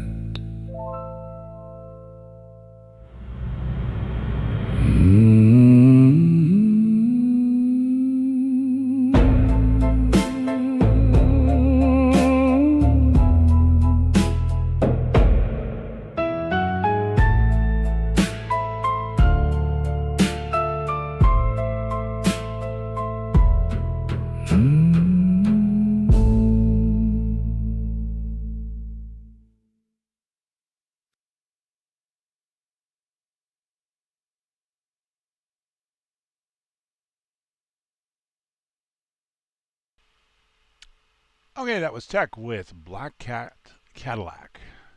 Okay, let's do first thing. Let's mute that tab for Discord so it stops going all aggressive on us. Yeah. So when we get inbound songs, as you see, Loosely was just dropping some stuff in. It actually makes a notification through Discord because that's our intake. StreamQ is running off of our home server, and for obvious reasons, I don't want to open up our home server to the internet. So I've got it set up so that our intake form goes and drops into Discord, and Discord goes and brings it into our home network from a public room and then into a private room. By doing that, I'm kind of firewalling the intake from the internet and having it so we can actually run this as a home-based sort of setup. So that's what's happening with that, and why Discord is being so aggressive on that. It's basically telling me that Loosely is submitting stuff, and Loosely likes to, past tense I think now, likes to be a little bit aggressive on the attention. I was apparently Loosely's nemesis for a long period of time, but apparently I suck at it, so I've been fired, is my understanding. Anyways, CPR, as you just heard, is a kind of a really neat project happening by Tech, with a Scott Bradley's postmodern jukebox style sound to it, and I've been enjoying the story so far. For myself, I'm going to make sure that my mic is up all the way, which it is. It's up as high as I can get it. It's only coming up about half or 3/4 volume when I'm talking, so I will try to get that as close as I can to my mouth. Maybe I can talk a little bit louder. Batman.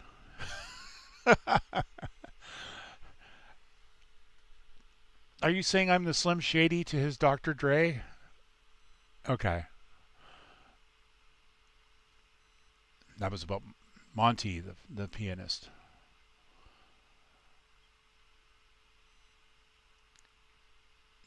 Yeah, I'm actually using a... Okay, cool. I'm using a USB microphone and headset, so I'm listening at the same time.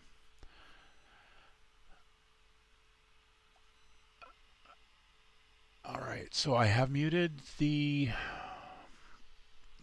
Discord notifications, so that we should be good. Okay, let's pull the next song.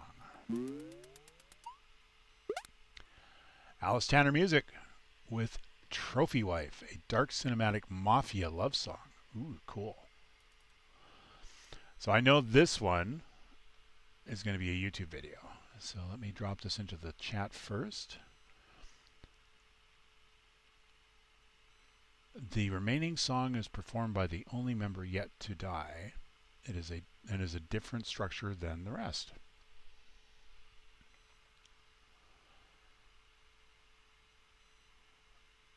Sidekicks. It was hilarious. They all had mediocre powers, so the people couldn't be heroes and had to be sidekicks. That's like Sky High. Bruce Campbell's in that one, and Kurt Russell. They would sort everybody into heroes or sidekicks. There was this one girl who had the ability to shapeshift, which you would think would be an amazing power, but she could only shapeshift into the form of a guinea pig. So that's very much that. Bruce Campbell, though, was awesome in that role.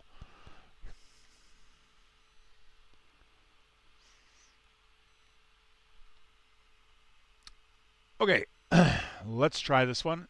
I will click on the open button this time. We shouldn't lose it.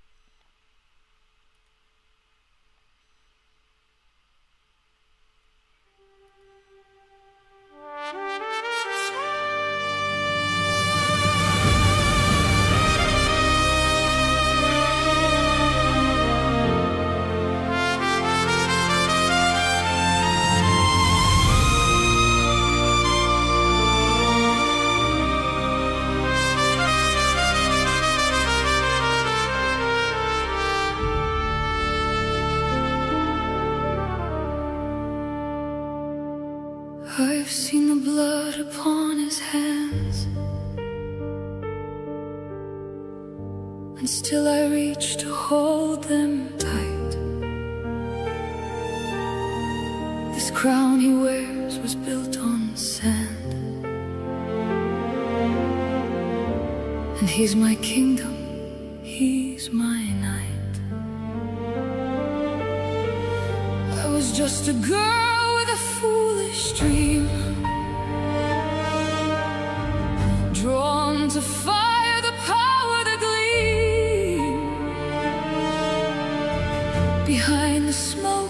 behind the gun. I found my shelter, I found the one.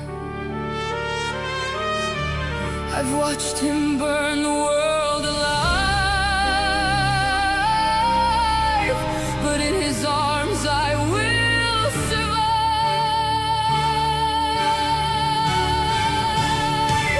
I'm the trophy wife, the one who knows where the bodies lie, where the dark wind blows.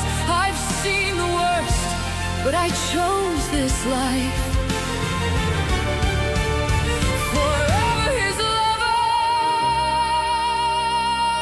forever his wife.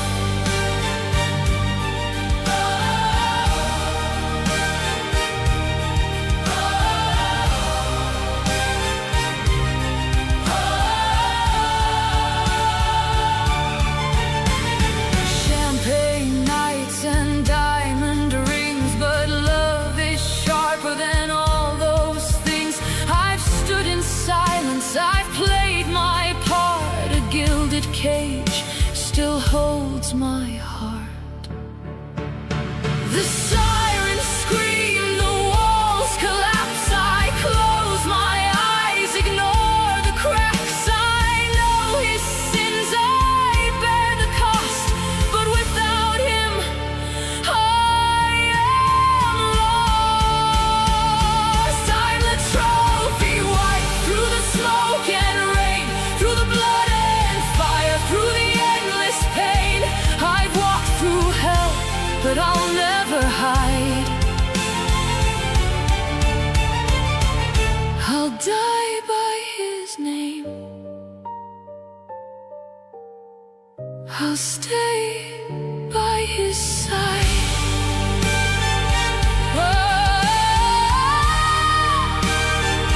Yes, I chose this life. Forever his lover.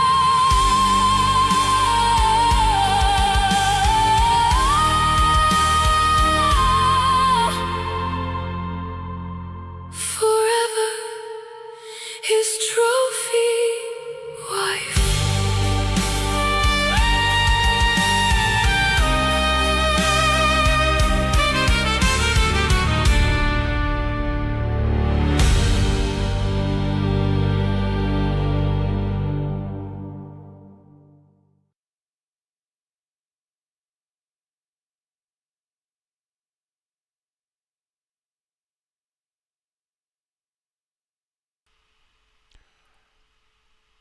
There we go.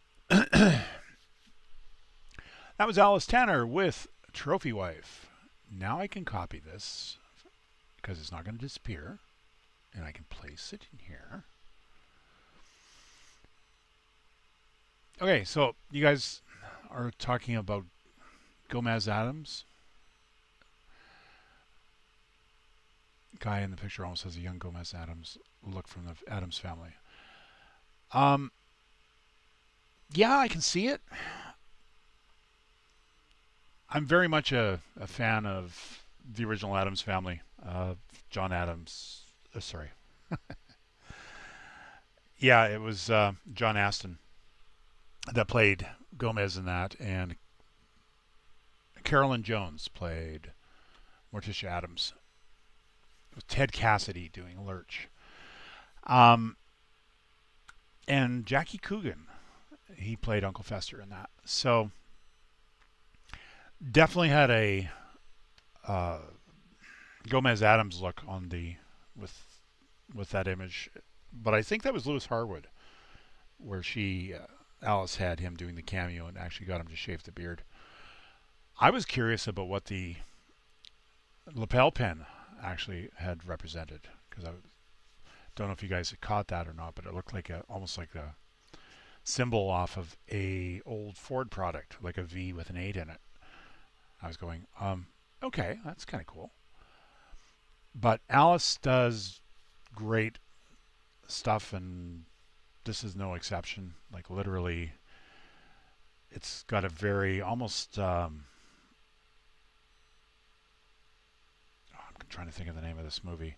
Good, Bad, and Ugly sound to it, which is one of the Mexican-style westerns that Clint Eastwood did fairly early in his career.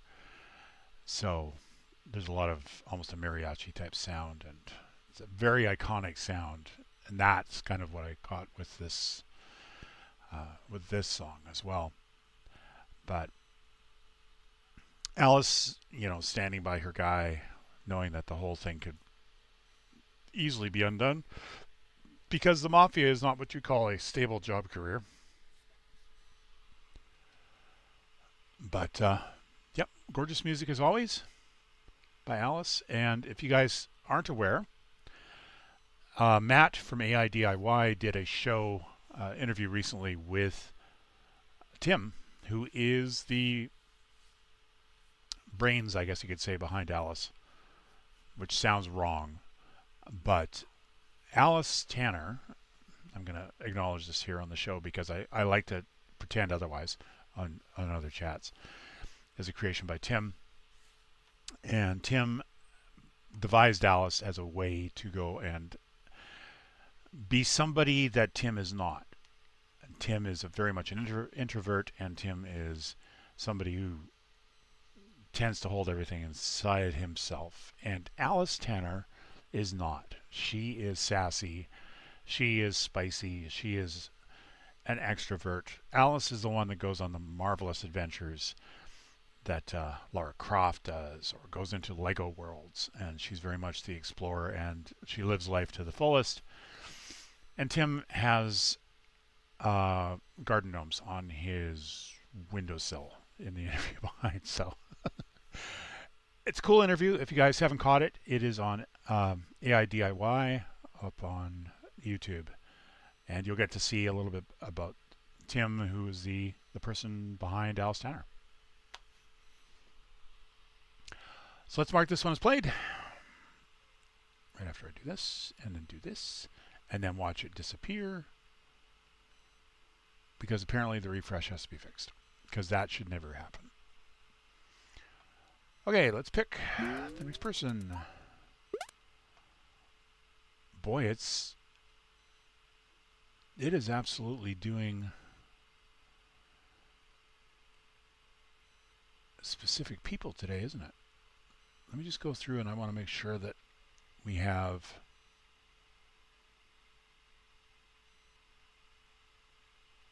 all right. So after this, I'm going to actually shuffle this up, and I'm going to put it back into the rounds, because it seems to be picking, like doing 2 or 3 people at a time here. So I want to make sure it's more fair.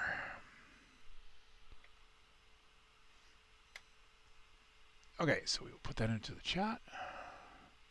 That is a YouTube link.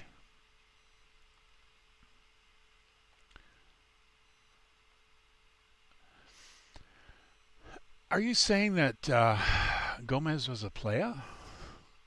BK Soul? I don't know. Yeah, again, I don't know if you guys know much about the Addams Family, but in the comic that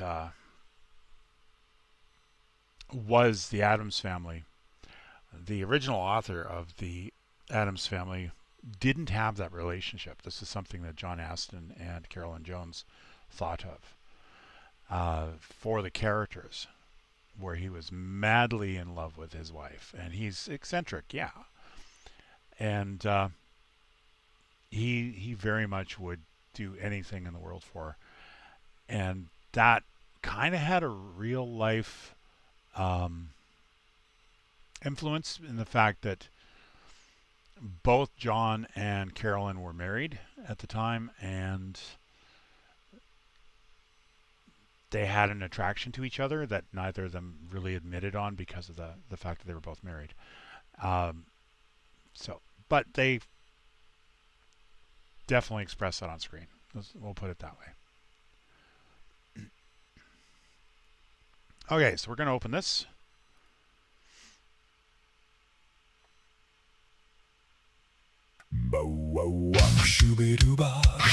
Shoo-up, sneaking in the dark. Oh, the moonlight is shining so bright.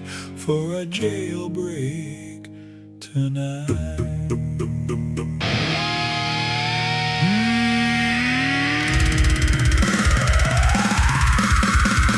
Unleash the pack!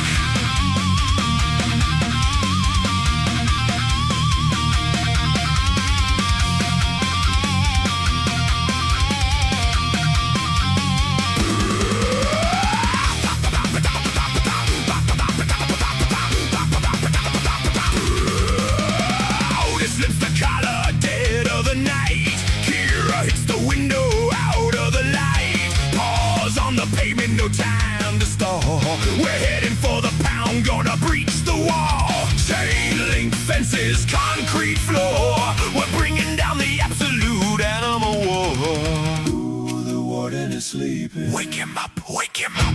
The kitties are weeping. Bust the locks, bust the locks. Jailbreak down at the pet jail. Chew through the wire, let the sirens wail. Pomeranians, pit bulls, tabbies and strays. Kiera's got the keys, we are ending their days in the cages. Shang-a-lang. We're the Bark Magnitude Gang. We're the Bark Magnitude Gang.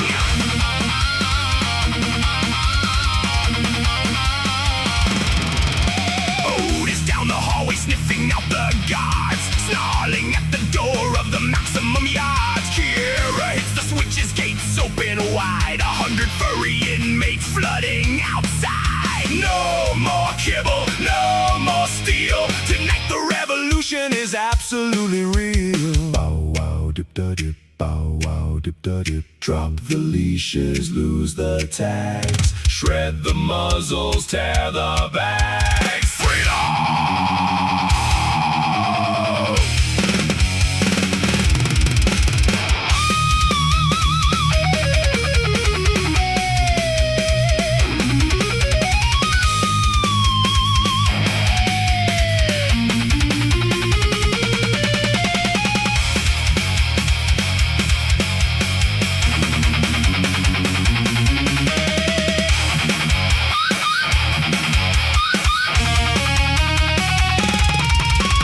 Jailbreak down at the pet jail. Chew through the wire, let the sirens wail. Pomeranians, pit bulls, tabbies and strays. Kiera's got the keys, we are ending their days in the cages.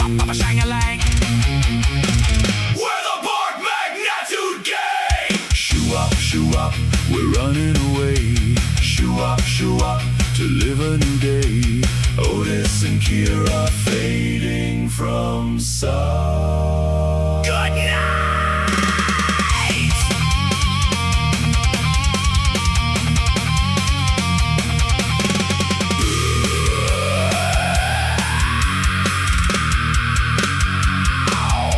Unleash the pack.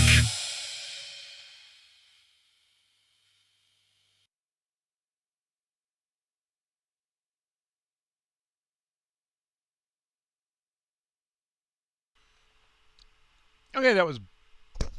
Make sure my microphone's down. That was Bark Magnitude with the Bark Breakout. It is called the Bark Breakout. Yes, it is. So, let me make sure I've got this in here. Went kind of nuts on that one. Yeah.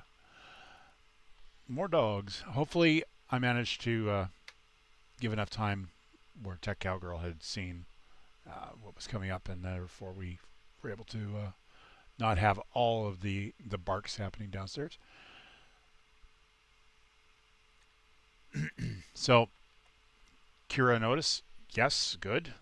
We had another appearance by Kira and Otis. So this was kind of neat because we had like kind of barbershop going on with hair metal, which was kind of cool, and video concert footage and the actual jailbreak. Though I will point out, canine control vans doesn't seem to be the same way with cats. I almost sense a species discrimination. So, you know, dogs are kind of left on the off foot, as it were, where cats seem to get to roam the planet freely, which kind of goes into the whole, you know, Egyptian deity, and cats are under people, or have people under their control, but dogs are excuse me, they are discriminated against as a result, because, you know, cats and dogs. But yeah, fun video. And bark magnitude, yep. Always cool listening to you singing, going, that could be me. Awesome. One of the guys on a Facebook I'm in does a thing called Metallica. This reminds me of that cool stuff. Yeah, cats, always cats. Yeah, exactly. That was a good video and a lot of fun. So we should mark that one as played. Though I'm expecting, because of the refresh, it's going to disappear. There we go. Okay, so I'm going to put this back into the rounds. And then I'm going to pull it this way. But I think what I'm going to do is I'm going to do it like this. I'm going to pull songs from the list that I know have had no plays. And then I'm going to, or no previous songs that have played, so that we can get everybody kind of a fair space together. Like Tech has had one, I've had one.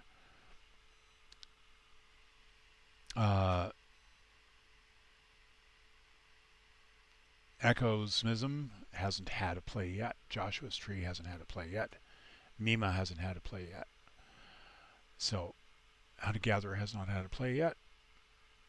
BK Soul Music has not had a play yet. And Loosely as well. So I'm going to kind of concentrate on some of those. And just pull them out of here so that we've got everybody at least able to get a play going here. Ecosism or Mism only has one song in, so I'm going to pull this one first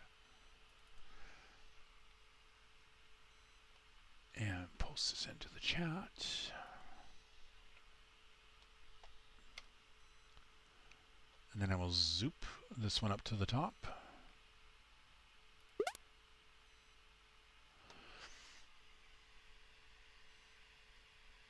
So this is After Image. It is track 7, AI demo. Very different from anything I've done, but I like it.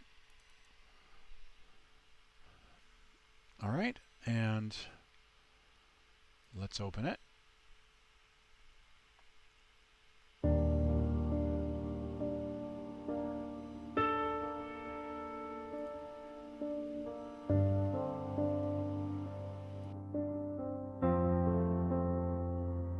Light still hanging behind my eyes, a shape gone soft at the edges, losing its name. I keep reaching for the thing I saw, and catching only the shadow it left behind. It is, I can almost still hear it, fading like a word repeated past its meaning. After image, still burning faint behind my closed eyes. After image,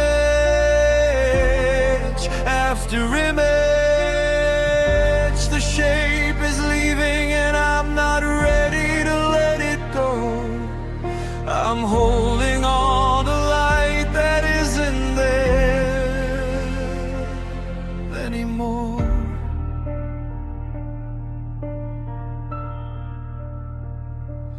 By the time I try to draw it, it's already the memory of a memory. The valve closed soft, no violence this time, just mourning, just the ordinary way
even after you look away.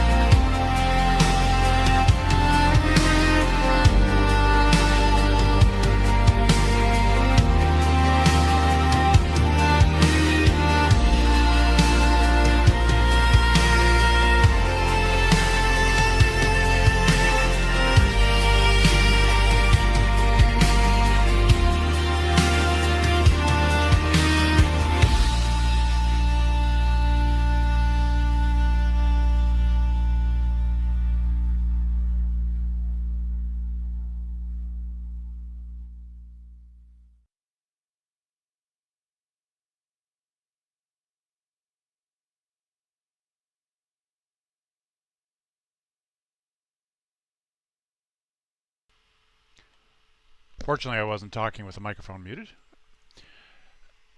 So that was Acosmism, which was After Image. It is track 7 AI demo. So I really liked a lot about this song. Lyrics, as I was listening to it, it seemed to be a very kind of wistful song. You know, memory of a memory after it's faded away, as an example. And it's the whole thing of something that once existed but now is just kind of in the past. It was a lot of what I got with the lyrics on this one, and it's really good for what the music is.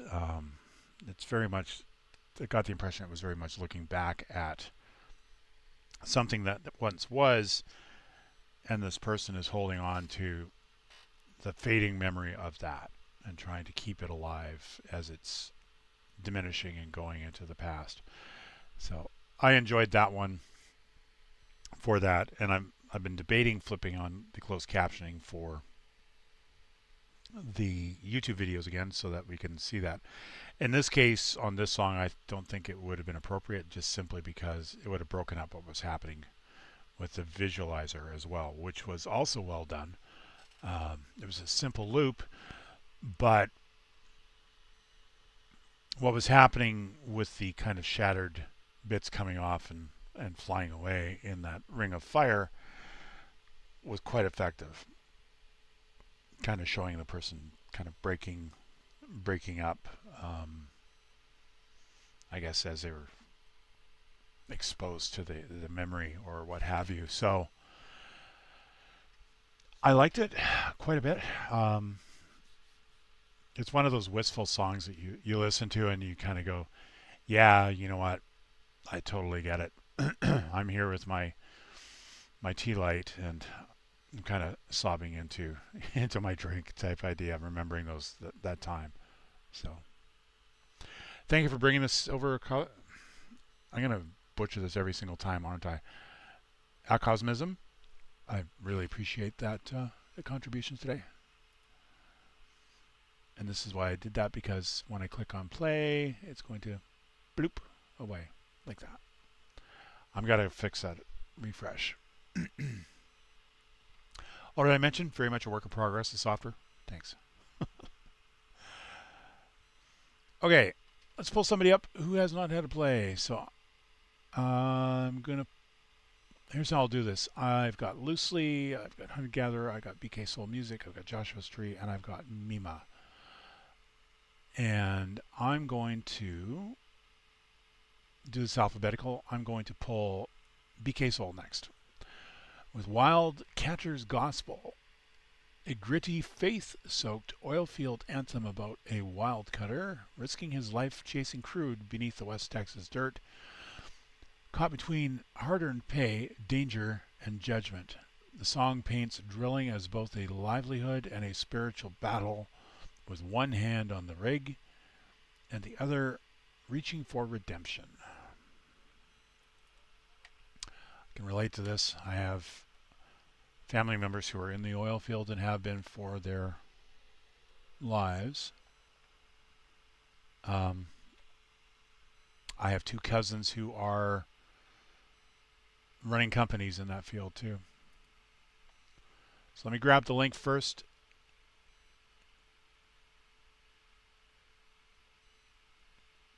Just appears to be Suno. Cool.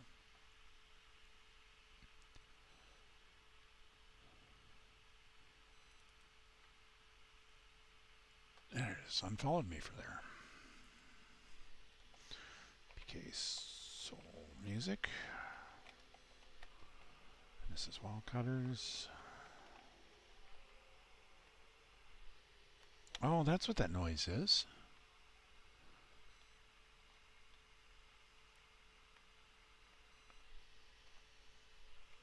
Okay, I'm just doing the last word here. There we go. I think they're having a motorcycle race. That's what's going on.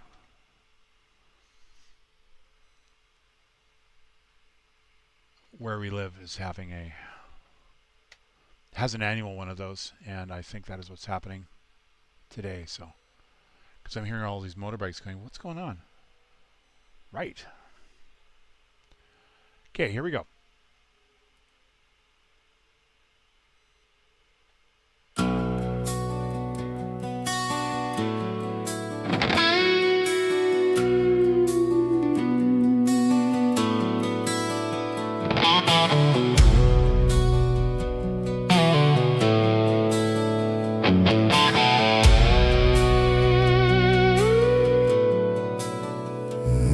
I was born where the rivers cut into the sky, where the mud runs thick and the steel runs high.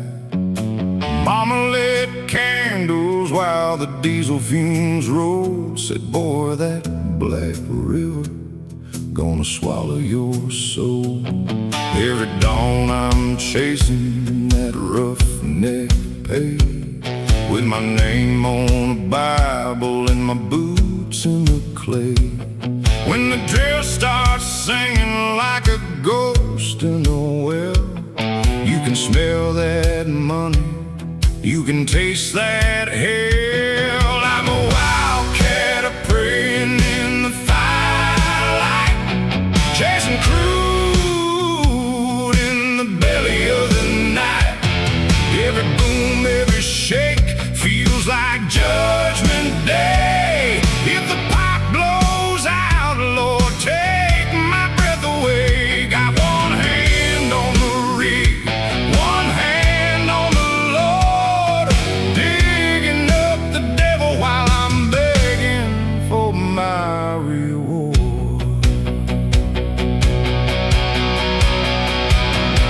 We've seen men vanish in a spark and a roar, their names left hanging on the dry shack door.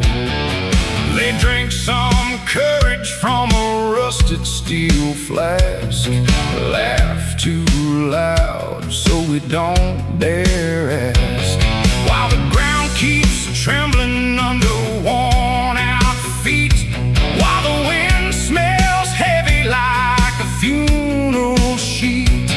There's a hymn in the hum of that turning crown. You either cash your check or you don't come down. I'm a wildcat praying in the firelight, chasing crude in the belly of the night.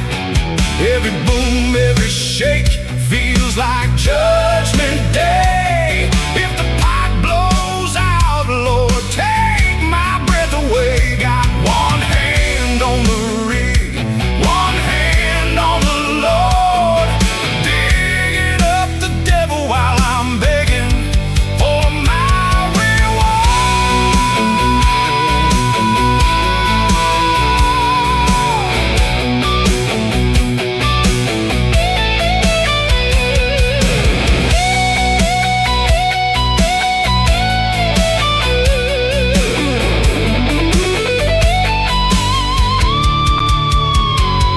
When the siren screams, I hear a choir call, angels in hard hats standing by the wall.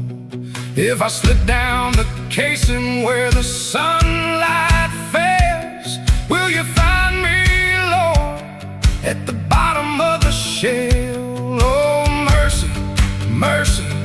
meeting me in the dark, where the torches burn and the sky throws sparks. I'm a wildcat praying in the firelight, chasing crude in the belly of the night.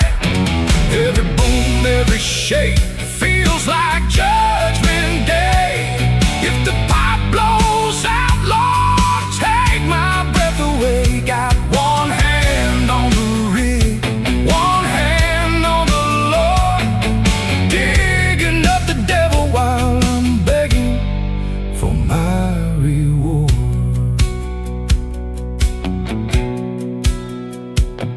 When the last well dries and the floodlights fade, lay me down where the derricks once were made.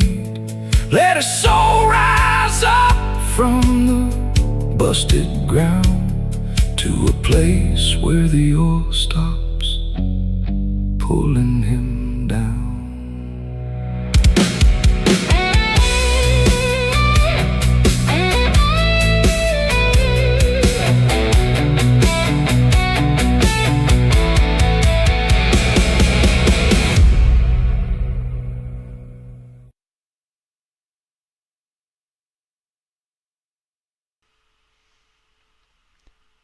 Okay, that was BK Soul Music with Wildcatter's Gospel. So I identified a lot with this song as well. My family, as I mentioned, has been in oil because, you know, being in Alberta, it's very much an oil and gas economy. So a good number of my family went into that. I actually had an uncle who was lost in a gas plant explosion, and his sons both went and worked on companies related to oil and gas. And in a way, it's kind of one of the reasons why I left Canada. Canada seems to be doing its absolute best to sabotage the ability for anyone outside of a specific region to be prosperous. And the UK is doing a little bit of that as well, in a case of shooting themselves in the feet. So I'm not going to get too into the politics of it, because I want to mention specifically on aspects on the song. So I identify a lot with this one as I'm going through here. We live not too far away from Leduc in Alberta when we were there, and Leduc has oil rig number 1, which was the very first one that was in Leduc area in 1947, where it actually started the entire gas and oil industry in Alberta. And that was a structure, I think it was about 30 feet high, was maybe 35, 40 feet high, somewhere in that range.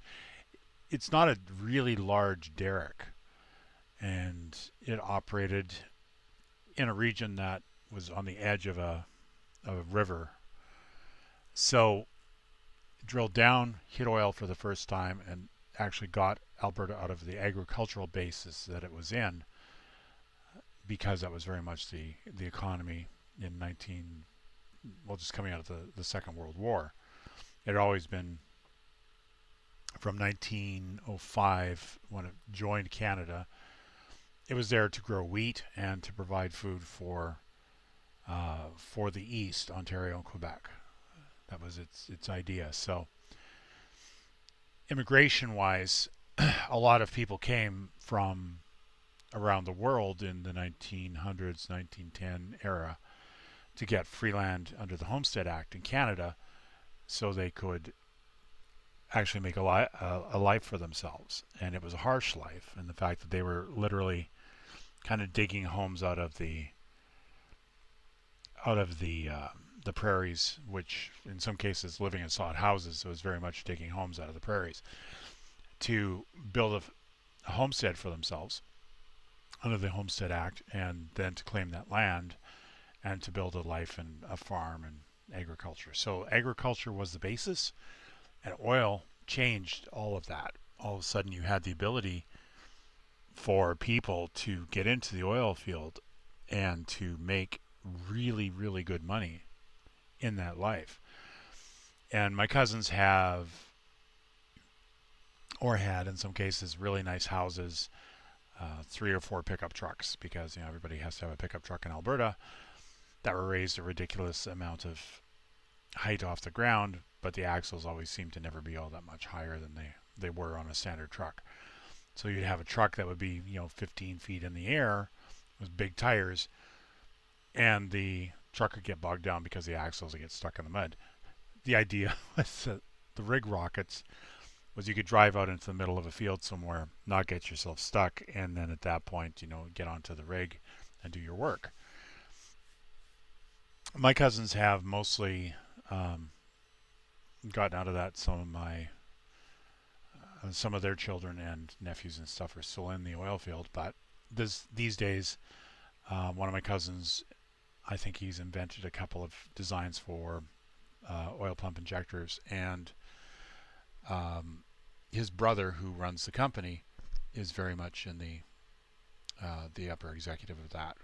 So oil is something that I probably would have got into if I hadn't decided I wasn't going to be a and sons type business with my father, and I went into computers and did a different route, and as a result of that, I am in the UK now, which I think, in some cases it would have been an entirely different life, probably with a little bit more money, but I'm happy with the choices. But to say I identify with this song is quite accurate, because this is a thing with Alberta as well. In the 70s especially, there was a couple of groups that would run around kind of almost trying to bring kind of a missionary style sort of setup or element into some of these towns, where you would have a group show up from Three Hills, and they would run a thing every week on a Friday, and it was a Bible structured organization that would bring in cookies and Kool-Aid, and they'd do this kind of stuff. And when you're living in a small town, there's nothing else going on, you kind of go out to this kind of thing too, right? So the gospel element of this I completely understand and relate with, because this was something that was very much in my environment growing up, and as well as the oil. This one, he's basically talking about being there and praying that he does not get taken by the rig, because gas fields highly pressurized too, and so identify with this one a lot, understand this one a lot, and really appreciate BK Soul for bringing this one in. Let's mark this one as played.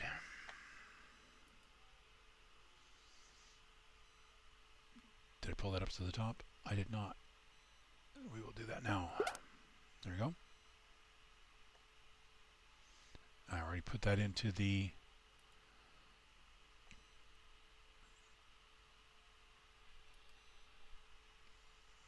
chat. Cool. All right, we're going to do Mima next. No, I didn't. I said I wasn't going to do that. I was going to do this alphabetical. So that means that Hunter-Gatherer is next. Yeah, Hunter-Gatherer, then Joshua's Tree, then Mima. So, Stagnant Lifestyle by Hunter-Gatherer. How I Feel About Me.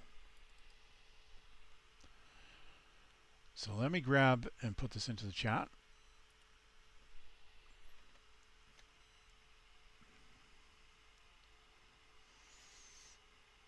Yes, the Hutterites and the rig workers. That's very much it.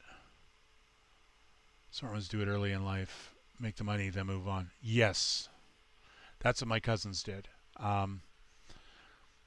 They started off with running a business and built the business up, and then their kids who are younger and are more energetic about that are running the day-to-day in the field, and the older, fatter ones are back in the office type idea.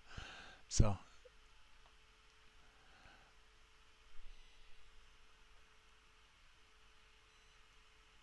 okay, let's play this one. Okay, good. This is Suno, so it's not going to disappear on me. Excellent.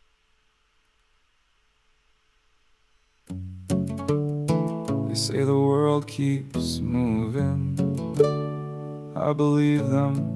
I just haven't felt it.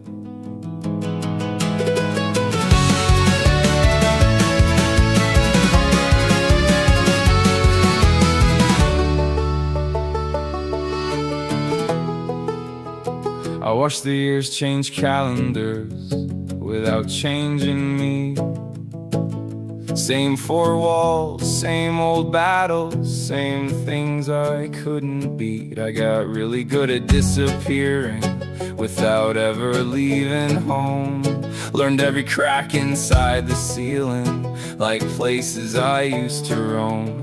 Everybody talks about their future like it's waiting down the road. Mine keeps sitting on the porch asking me when I'm coming home. I kept calling it failure because that's what I was taught. But sometimes staying alive is the only thing you've got. I built a stagnant lifestyle out of things I couldn't change, out of every door I couldn't open, every road I couldn't take. I watched the world keep turning while I stood beside the tracks, waiting for a train that I was scared would never bring me back. But there's still a heartbeat underneath this, there's still a fire I can't hide. Maybe I wasn't standing still, I was trying to survive.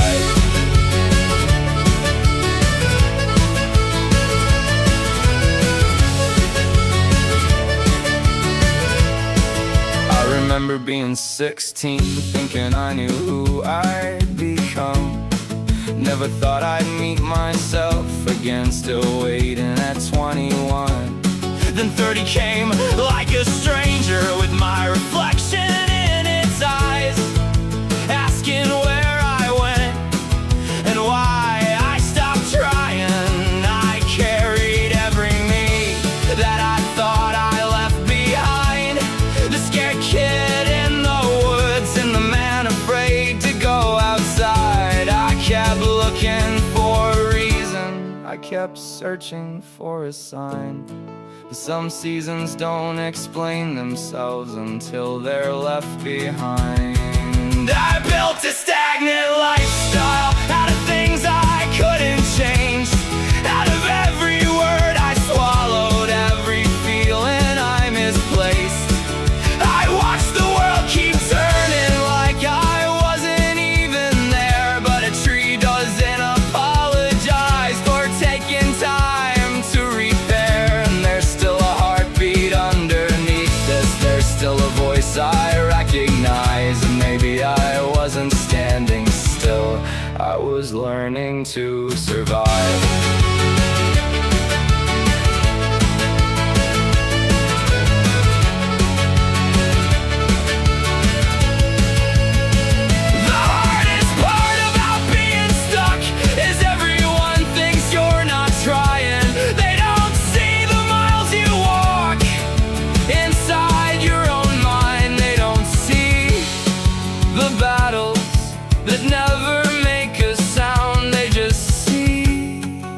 Person who hasn't left the house, but roots don't mean you're buried. Roots mean something stayed alive. This stagnant lifestyle was never who I was.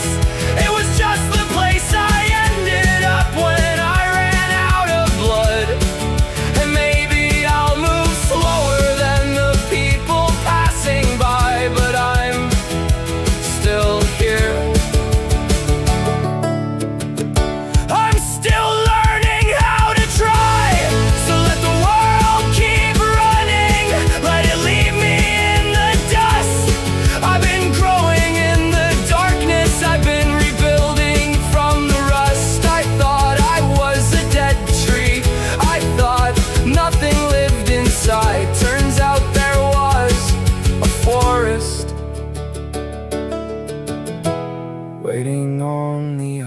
side. They say the world keeps moving.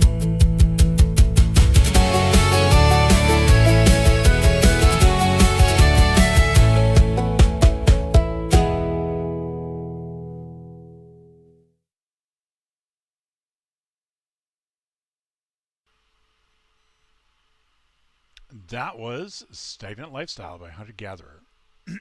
So, first of all, I should mention I'm a fan. I love Hunter Gatherer's sound, and I love the lyrics and how clean it is. So, if you guys haven't been catching any of Hunter Gatherer's music, you definitely should. This is a really good example, actually, of what they do. And I know that Hunter Gatherer is like, I don't get any of this. But there is so much imagery in this song, and I just want to kind of go a little bit through some of this. So they say the world keeps moving them, I believe them, I just haven't felt it, and watch the years change calendars without changing me. Same four walls, same old battles, same things I couldn't beat, got really good at disappearing without ever leaving home. So this is a very much a defensive and a rebuilding song where there's a lot of stuff happening, and it's almost like being inside of a shell, kind of watching the world go by. And I get this because I was very much in this state for a long period of time where you are kind of beaten down a little bit and kind of beaten back into a defensive corner. You have two stable walls behind you, and you are knowing you're not going to get attacked from the back. So you are just buffeting the attacks that are coming from the front. And without going into really specifics with that, it's a way to survive it. And as things are coming in left and right, you are able to kind of suffer through it. And in this song, it's very much a case of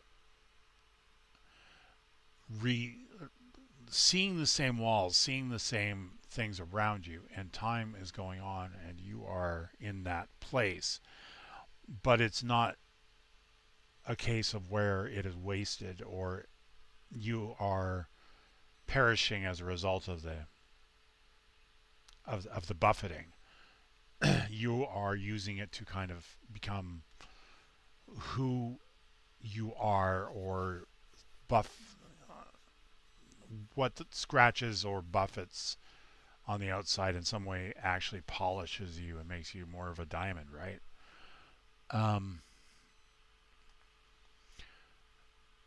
So it's almost a case of where they feel that they're stuck in a lot of ways, but it's helping to reveal the person inside a little bit more because they are forced to examine who they are, right? I keep calling it failure because that's what I was taught. But sometimes staying alive is the only thing you've got. Failure is objectifying and judging. Because you're still in that spot, people say you're never going anywhere or you'll never amount to anything. But it's not that. It's a case of sometimes, you're in that corner because that's a safe place to be. But it doesn't mean that you are going to be there forever. It's a regroup. It's a ability to discover who you are and really what it is that you have to offer, so that when you do come out of there, there's going to be so much more that people are not going to expect or maybe even know where this came from, right? Built a stagnant lifestyle out of things I couldn't change, out of every door I couldn't open, every road I couldn't take. Watched the world keep turning while I stood beside the tracks, waiting for a train that I was scared would never come back, would never bring me back. So seeing a lot of others move forward and not be leaving that spot. But it goes from there. There's still a heartbeat underneath this. There's still a fire I can't hide. Maybe I wasn't standing still. I was trying to survive. Yeah, very much. Remember being 16, thinking I knew who I'd become. Never thought I'd meet myself again. Still waiting at 21. So moving along, that person is still there. And 30 came like a stranger with my reflection in its eyes, asking where I went and why I stopped trying. So it's a song about progression and the rest of it, and going through that.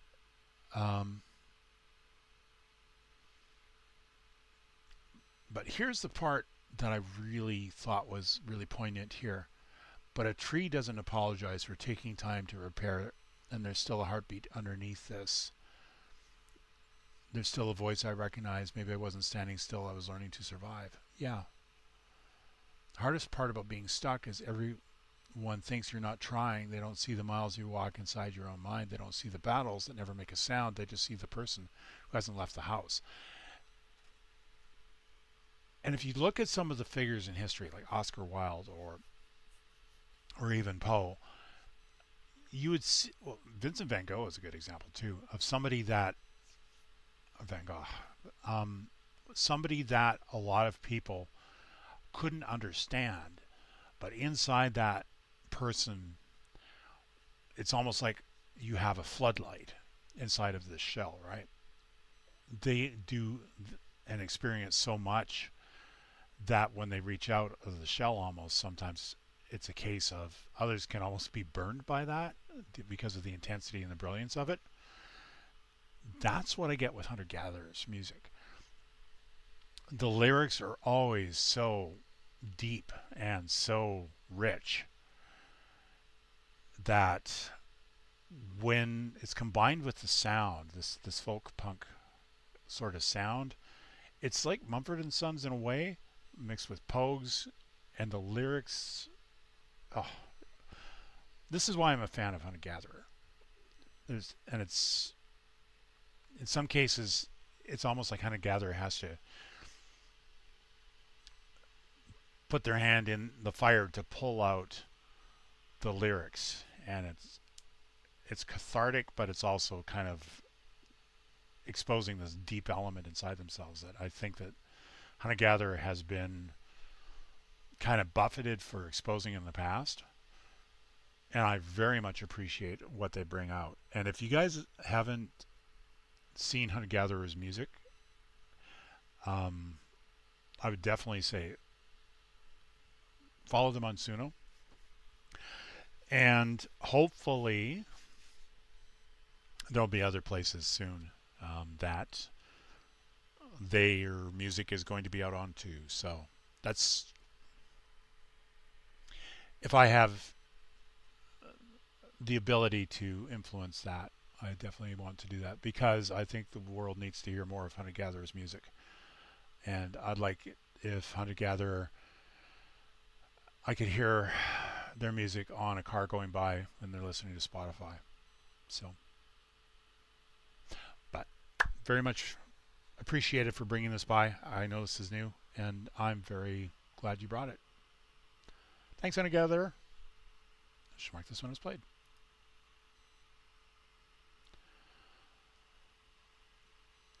Okay, Joshua's Tree.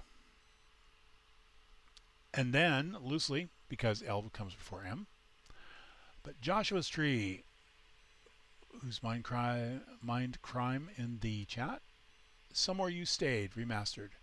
The song is pretty self-explanatory. It's just something I wrote during a bad time. It's very different than anything I had previously written.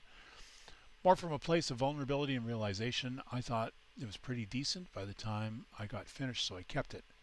Doesn't really fit with my other songs, so I'm not really sure what to do with it. Maybe I will write an album around this style. Not really sure yet. Okay, so I'm going to grab this and put it into the chat.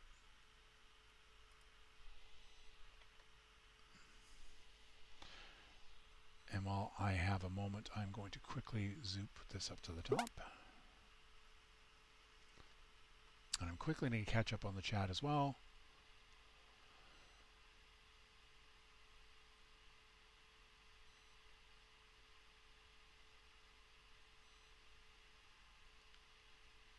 outsource the acquisition of new genes. Yeah.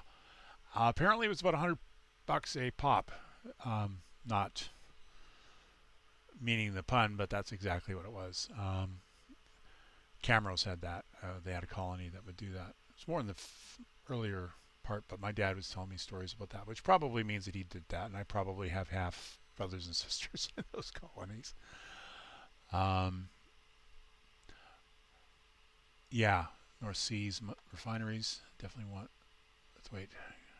Yes, correct. So far, it sounds like much better writing when I hear someone read it aloud. Always just hear it as a song.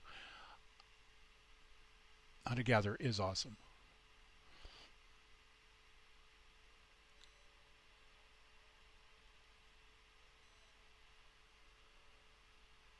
Okay, I'll look to see if you put it in twice, but sorry, I just wanted to catch up on the chat because I'm going to say that Hunter Gatherer very much doesn't necessarily get all of this, but I wanted to bring that out so you guys could see actually the depth of the lyrics and why Hunter Gatherer needs to be doing this music,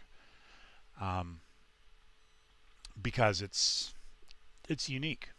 It really is. It's something that I very much enjoy because of the sound and the depth in the lyrics. So sorry if you get embarrassed by it, but I wanted to draw that attention to the lyrics. Okay. Anyways, Mindcrime, Joshua Tree, here we go.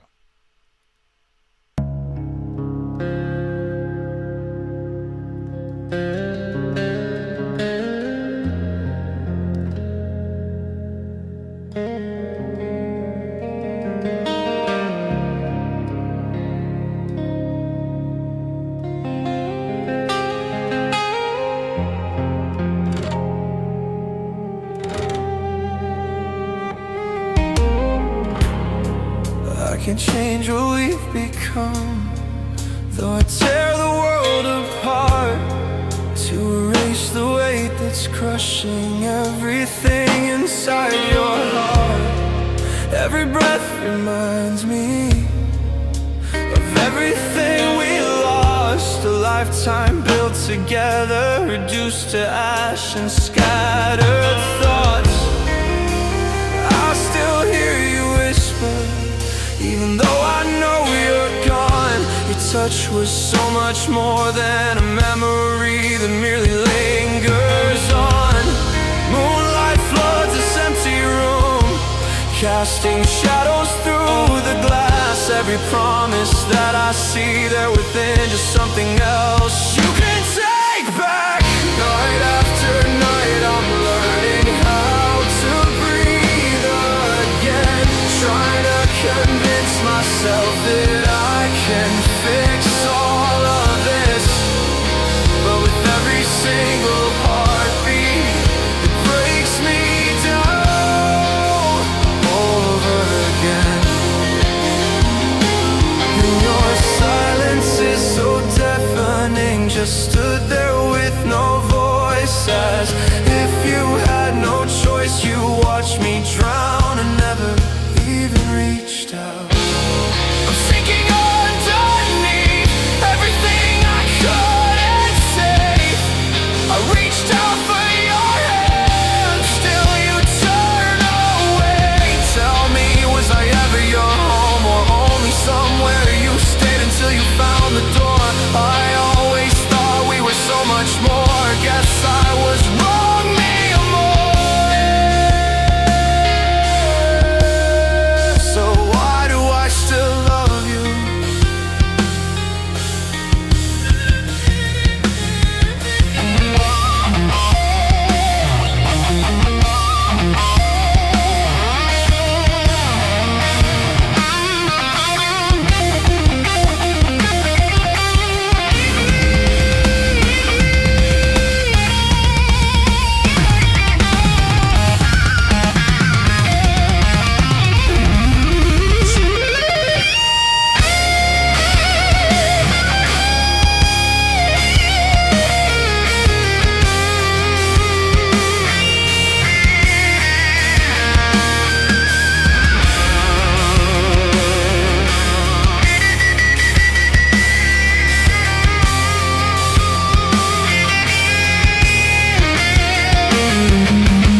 Guess I was wrong, me more. So why do I still love you? How can I still love you?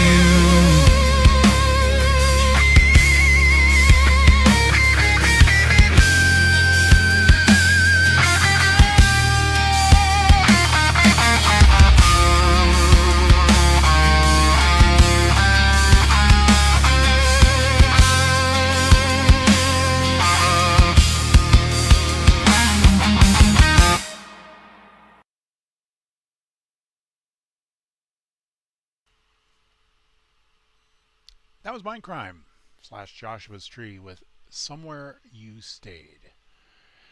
So, yes, I think you should do an album around this style. Um, and this is something Jenko's had made a comment on, and I think I'm going to make the same comment. Have you ever noticed how week after week there seems to be themes and stuff that comes out specifically? And I did this, leaned into this one earlier, and a lot of others so far in the Stream House and Hunter Gatherer, and this song specifically come to mind, where we're going on a theme almost of reminiscence or kind of looking back at what could have been and what was, right? This song is very much that as well.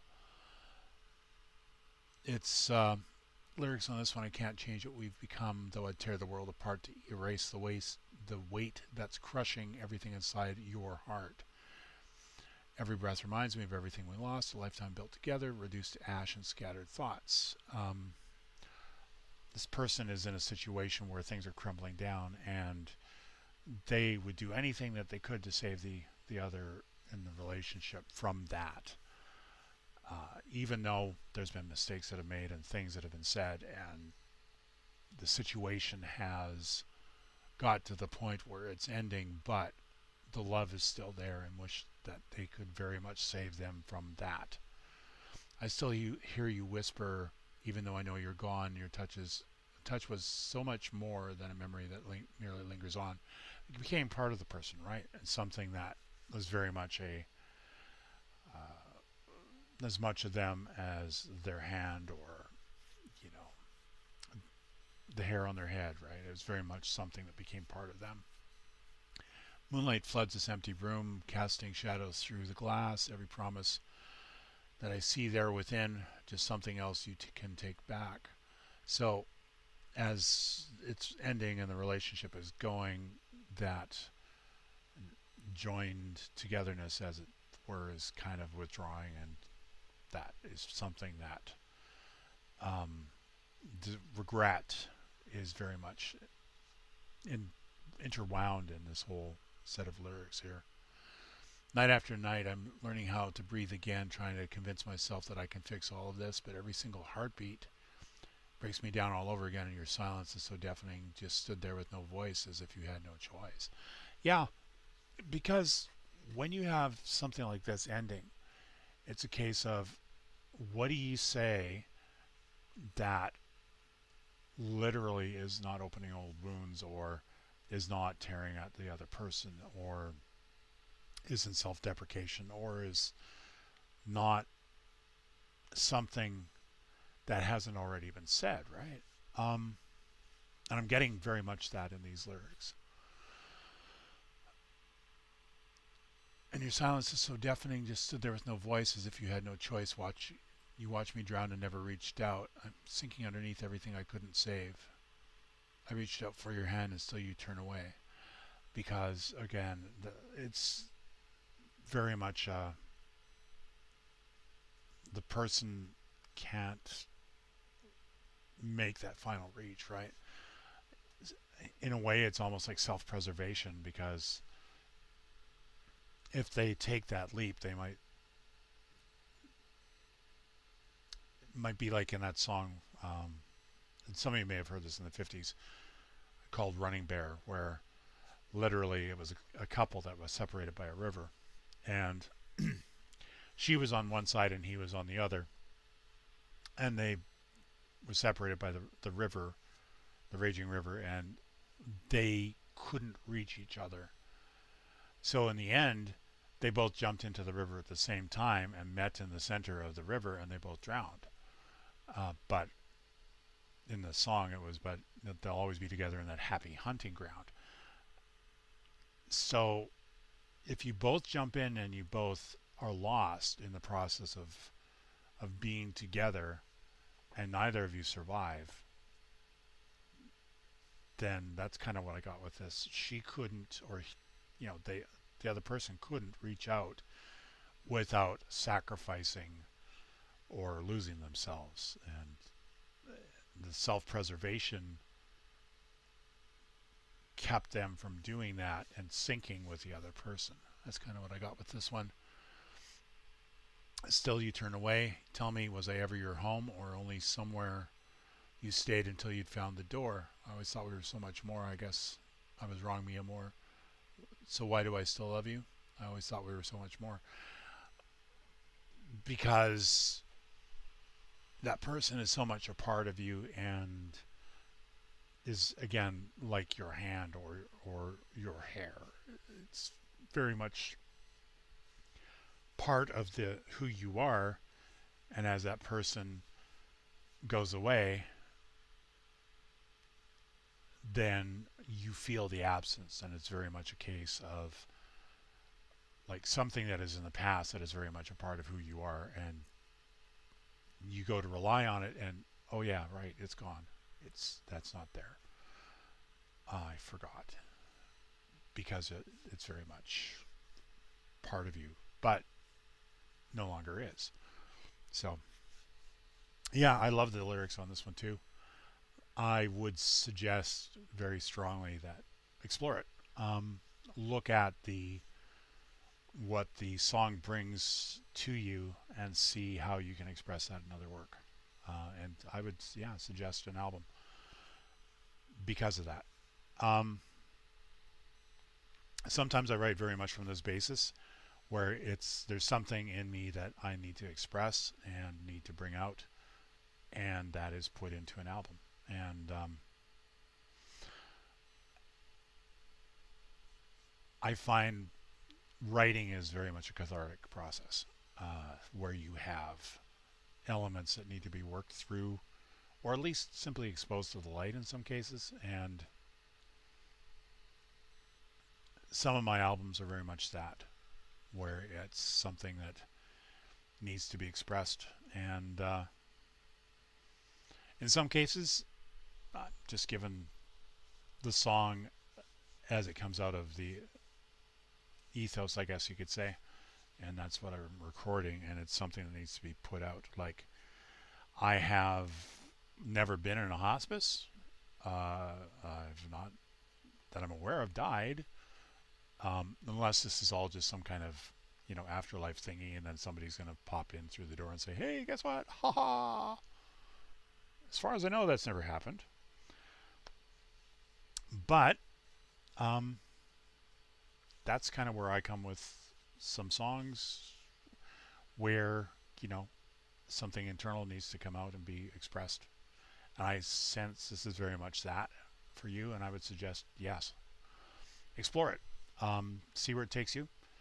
You're going to find that when you do that, some of what comes out you won't be expecting at all, and it's you'll look at it and you go, where did this come from? But don't self-censor it. Really just explore it, and you'll find it's very much a healing process.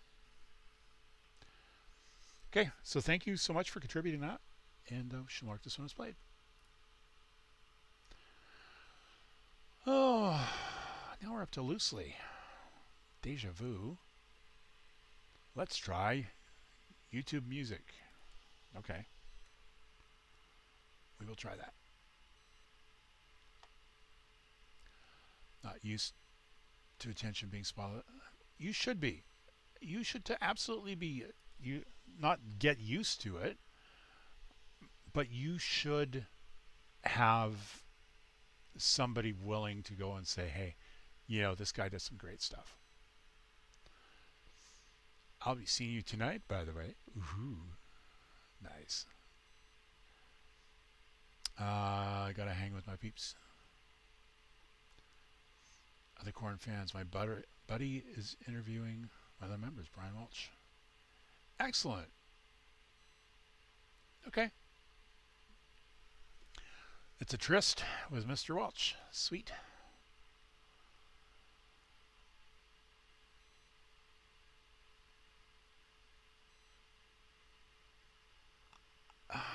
Feel real.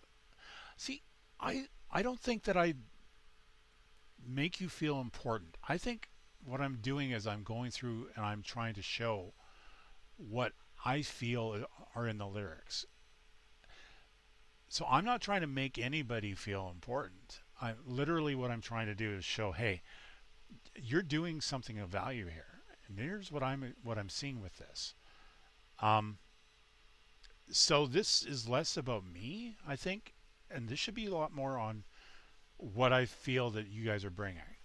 That's what I'm doing here, is I'm trying to show my feelings on it and how I see this and what, with your own words, you are bringing. So I don't think it's a case of I'm trying to make anybody feel more important. I think it's a case of you guys needing to be aware of what you actually bring. So, yeah, Running Bear did not age well. It definitely did not. I'll say that for sure. The message was very simple, but it was a song in the 50s, right? It was very much a song in its time. Oh, they're doing it? Really? Oh.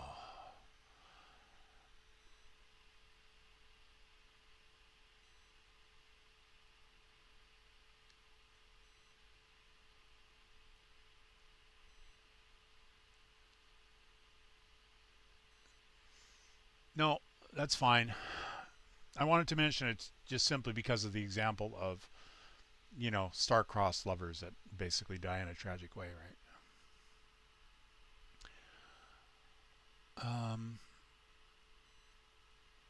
Okay, I will never mention Running Bear again. I do. I very much appreciate what you guys are bringing. And I want you guys to see literally what I think you are bringing to the table. A lot of the other streamers were just their income source, and that is just trying to get a... Yeah, you know what? I qualified for Twitch affiliate back in May. I still haven't done it yet. This is not about an income for me. It really isn't. This is about making Loosely wait for as long as possible before I play his song. No, it's not that either.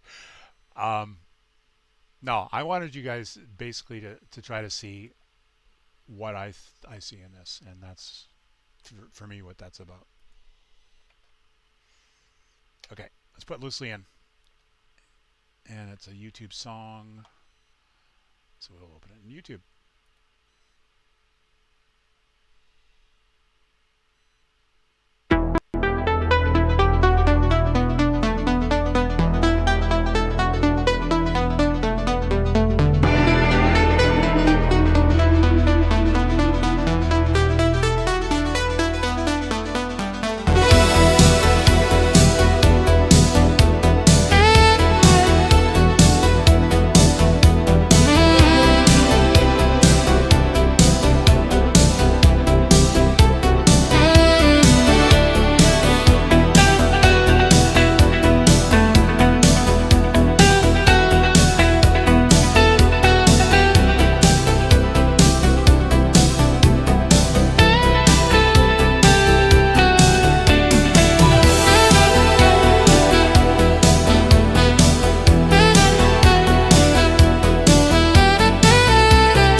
Okay, good. I caught it before it went in.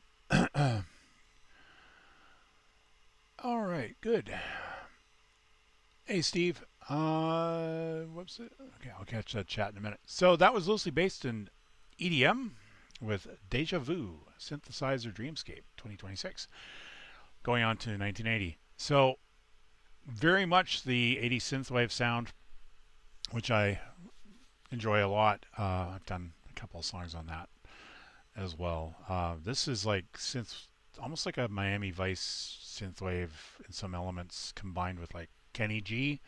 I had a couple of Kenny G albums back in the day, so totally get that. Actually, I don't think I have any Kenny G these days, but that was very much in that genre, Hans Zimmer idea as well. So greatly appreciated that. No lyrics really to go through on this one, but very much exemplifies the style of that period of time, the 80s. And I could see this one, you know, convertible top Ferrari, guy who looks like Dick Buttons, driving down the road with the top down, and some red-dressed gold digger blonde sitting beside him trying to think of how she can literally suck some more cash out of him. So it's entirely the 80s. And yeah, I enjoyed this one a lot. Oh yeah, sunset, can't forget that. So those headlights have to be on for that Ferrari. And yeah, excellent representation of the era, and really appreciate that one a lot. Lucy, thanks for bringing by. And I see we have some of my stuff on the side here as well. So we will close the YouTube music and bring this one up to the top. And then we shall mark this one as played. A second here. As the refresh goes. Okay, good. So we'll be doing Mima and then TJ Magnitude after that. I'm just going to quickly get caught up on the chat. You know, I'd be up for that. Having a music channel on cable. Just plays loosely all day. I think I call it YouTube Music, though. I could totally see that.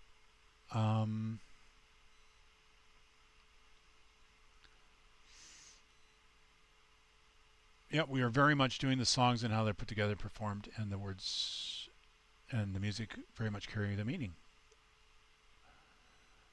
By repeating everything he just said for the last 10 minutes in honor of his song being named Deja Vu. No, I'm not going to do that to Lucy.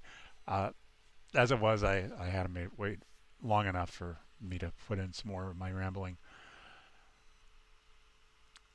Hey, Steve, and as I mentioned earlier, glad to see you.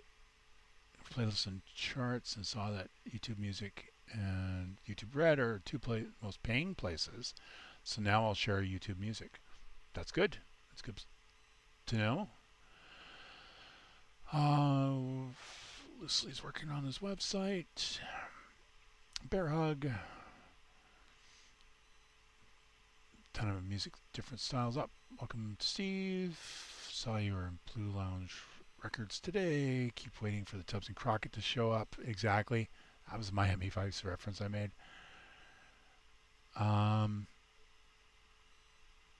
When do I get to subscribe to this channel? It says Green Lounge. Don't have so much material. Liminal has one. Yeah. See? Liminal has one. Can't be outdone by Liminal.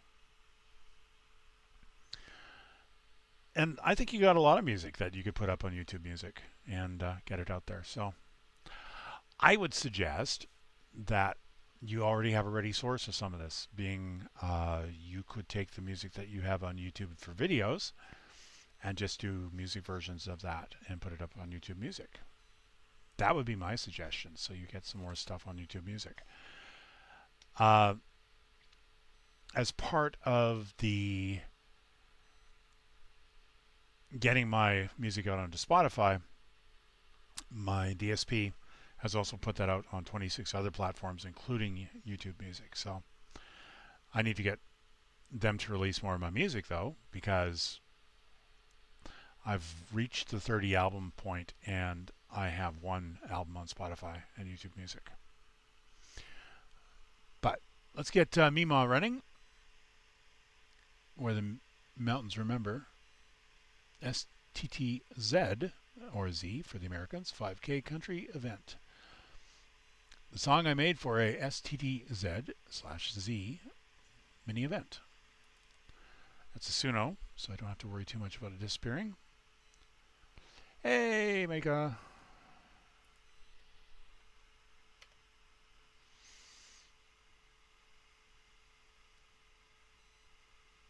Yes. I'm sure that Tech Cowgirl can go a little bit in depth into what she's doing with that. I'm not going to spill the beans too much. I figure that she can go far more in depth than I can. But I do know that Minecraft was recently installed on her machine downstairs. I say hummingly. Okay, here we go. Let's play this.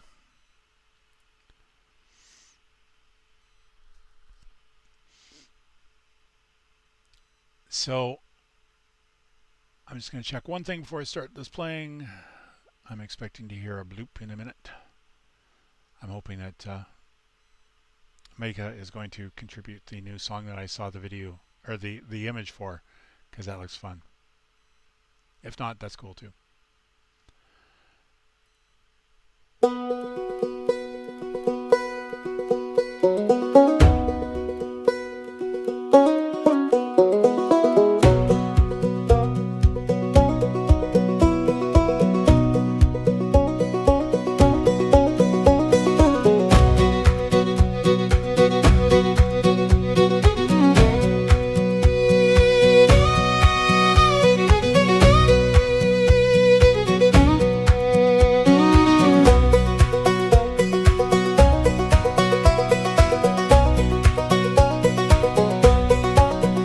Daddy swung an old axe low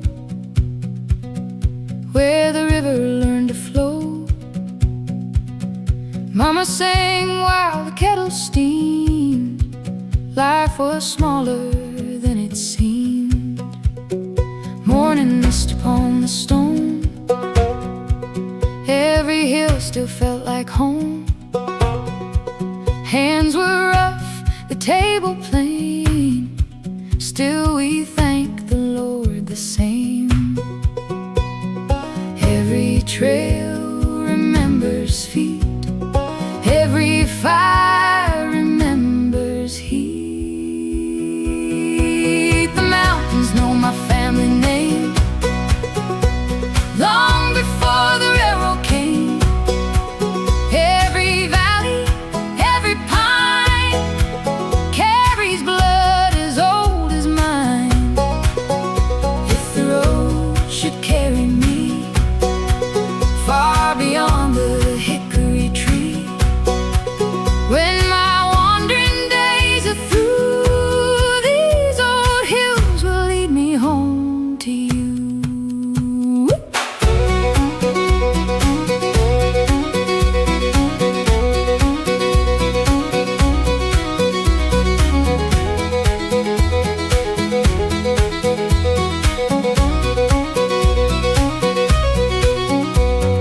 Winter laid her quiet hand, snow like lace across the land.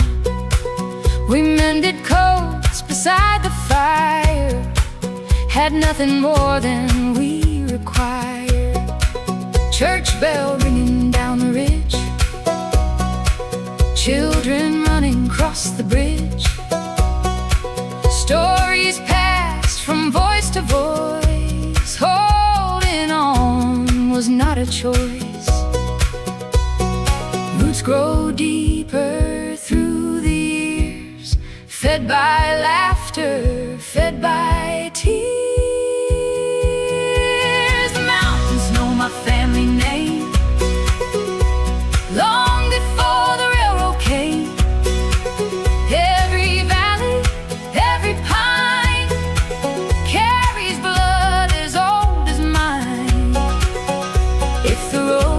should carry me far beyond the hickory tree.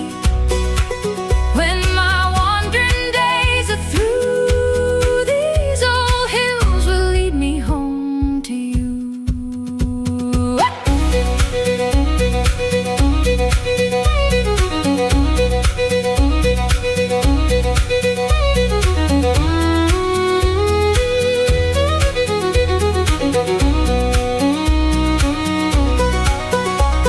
Stone by stone and tree by tree, the mountain keeps a part of me.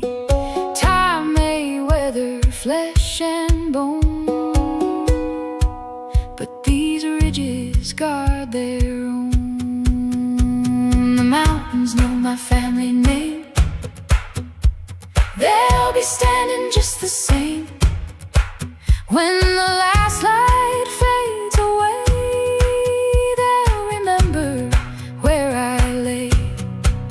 Every sunrise, every stream keeps alive an old-time dream. Though tomorrow calls me on, the mountain says I'm never gone.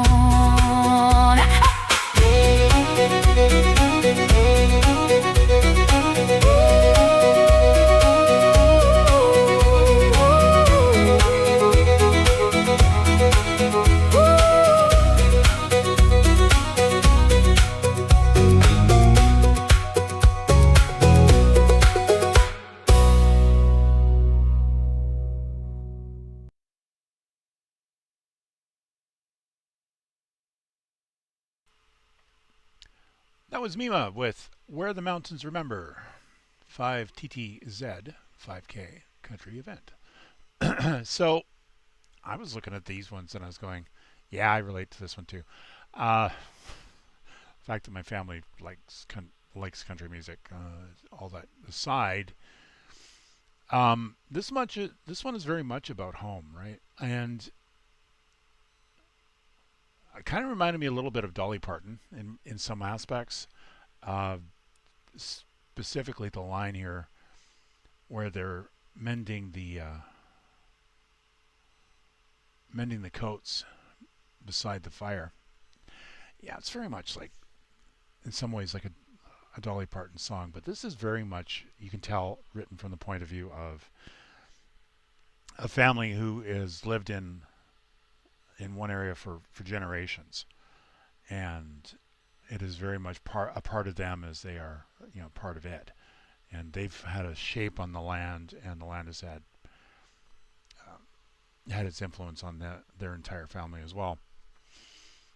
And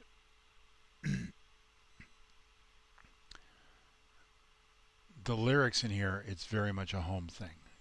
Daddy swung an axe low, old axe low, where the river learned to flow. And you can guarantee that axe had been in the family for a couple of generations, right?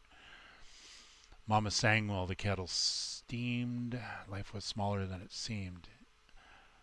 Morning mist upon the stone. Every hill still felt like home. If you've never been out in an area where there's not a lot of civilization and the rest of it, and you look out the window early in the morning when the sun starts to hit rocks, as an example, that have caught morning dew on it, and the rocks start to heat up and you start to see the steam coming off the rocks, just as the light gets a little bit stronger. That's entirely the aspect of that one that I got, which there was a period of time where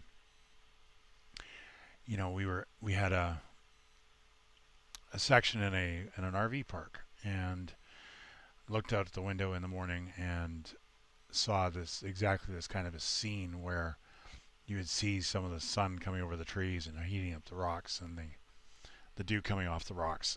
It's like, I totally got that one.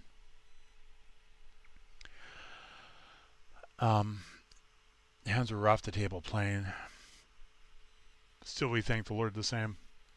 Very much a case of being thankful for what you have.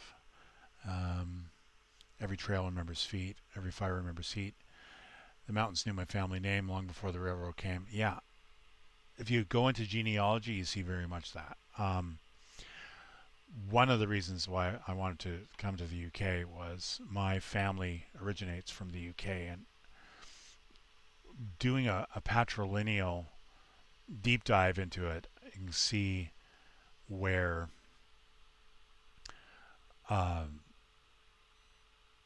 my great grandfather and his father before him and his father before him, all the way back into the 1500s, they all lived within 20, 30 miles of each other, right? You know, like maybe within 50 kilometers of where that family has always been. And it's the land, they know the land knows them, because they have grown up in that region for generations. And for me, coming to the UK was very much about that, you know, coming to a place that my family has been, in some cases all the way back almost into Roman times, was very much a thing that I wanted to be part of again. The rest of my family is still in Canada, but it was a thing of, yeah, I was kind of done with it. I wanted to come back to where my family was from, and that was why I am here. So I understand the, you know, understanding the land and being where your family is, right?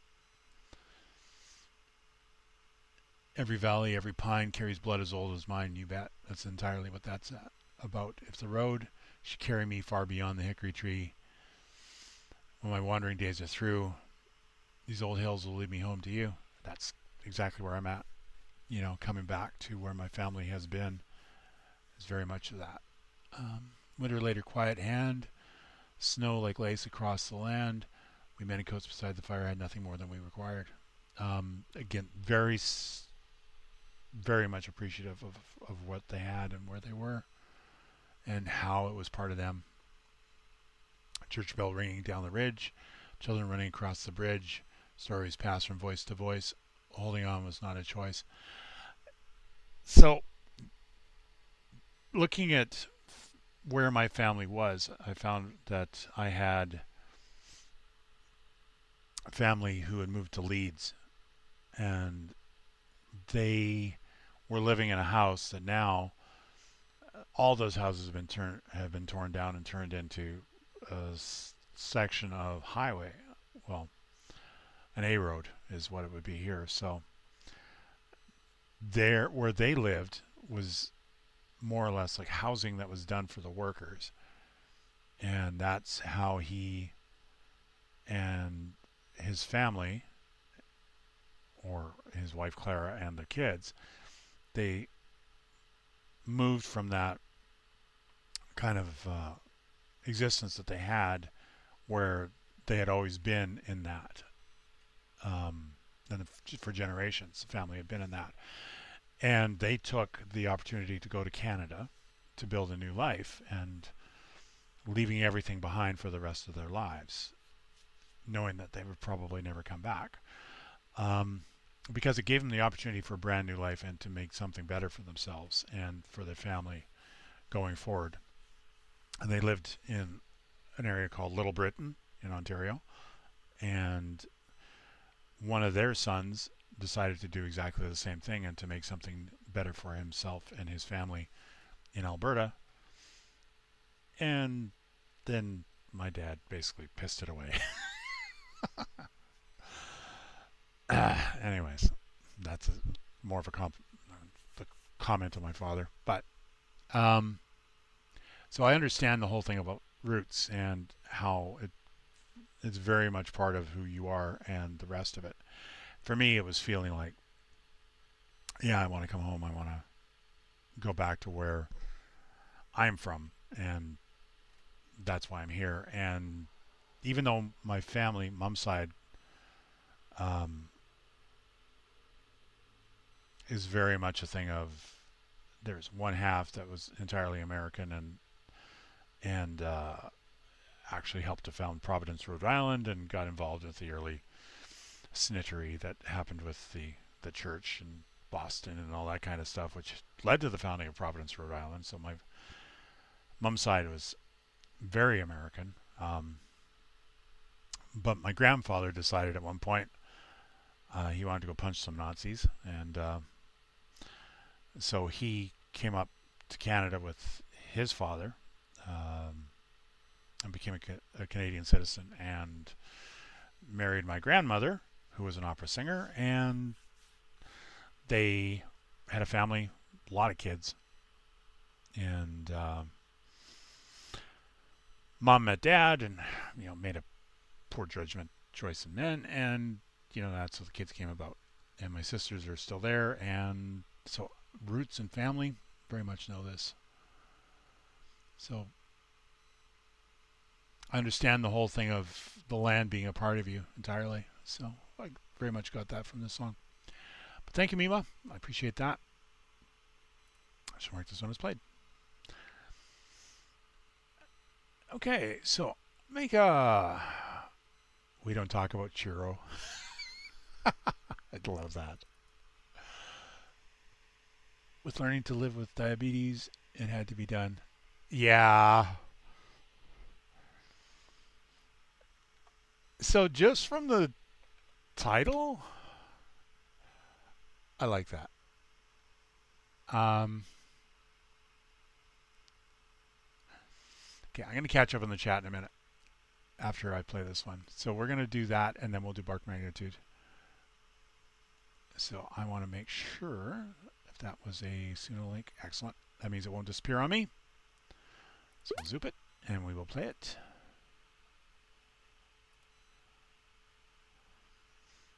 Oh, that song art is awesome.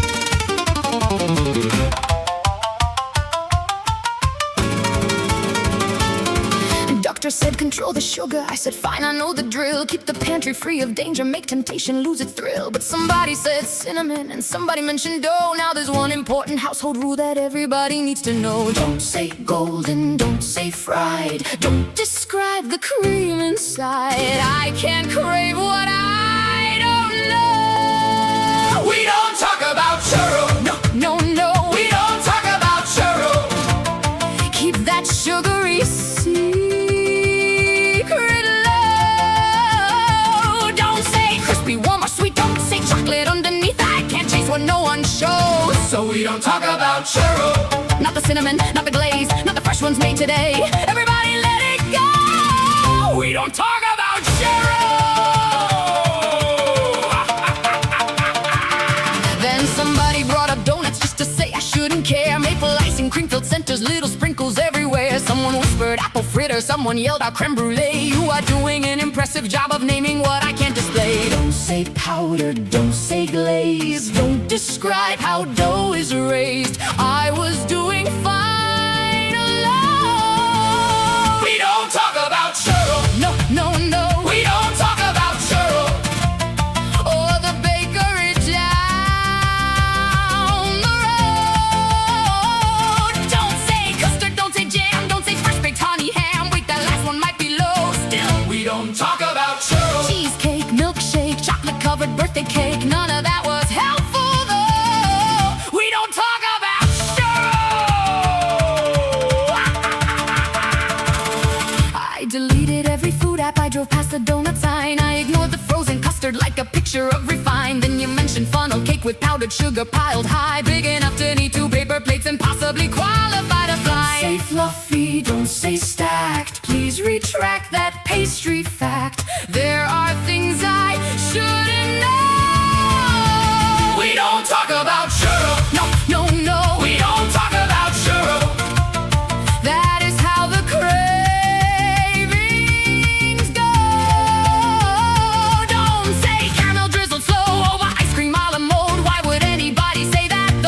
don't talk about churros. Braised lettuce, flan and pie, warm brownie with ice cream high. Stop describing every layer. We don't talk about churros.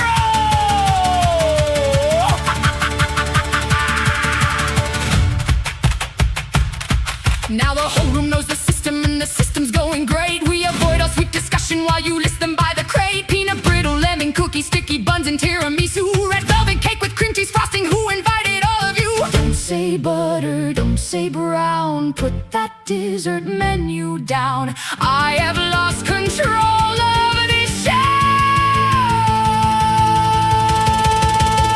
We don't talk about churro. No, no, no. We don't talk about churro. That was clear, you said before. Don't say warm beneath your breath. Don't say melted chocolate next. Every word's a glucose blow. So we don't talk about churro. Soap pillows, pecan rolls, chocolate mousse in little bowls. I am begging you to stop. We don't talk about churro. Cannot hide what no one names. I cannot want what stays unknown. I cannot dream of sugar flames if every sweet is left alone. Baklava, eclair, cannoli, deep fried cheesecake. That is the opposite of the plan.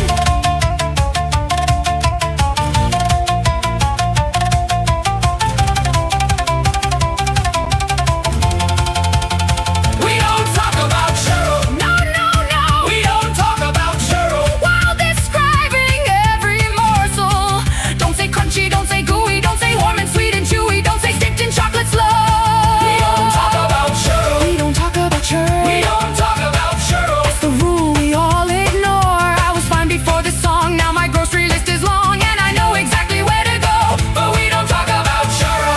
The cinnamon, not the cream, not the one I saw last week, not the card outside this store. We don't talk about churro. This diabetes plan was working perfectly until everybody started singing.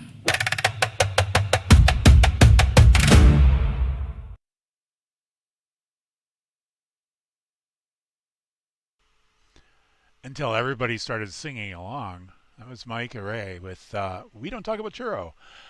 So, I don't know how much I can go into on this one without going into the bad thoughts. First of all, I love the title. It's a very clever play on We Don't Talk About Bruno. I like that one a lot. Yeah, I don't typically talk about Bruno Mars, but so there's a couple things that came to mind. Number one is I'm expecting at some point your husband may disappear for like an hour or two to run into town and, you know, hit a restaurant where he has something that would be breaking for you. So, mind you, then again, he has like less body fat than some milk has. So maybe that's not a thing for him. I don't know. So Micah has a just scraping shy of 5 feet, and her husband is a gantry that towers above small villages, sort of like one of the walkers from, you know, War of the Worlds. So it's he could almost like pick her up and put her under his arm and walk away with her while she's having an explosion.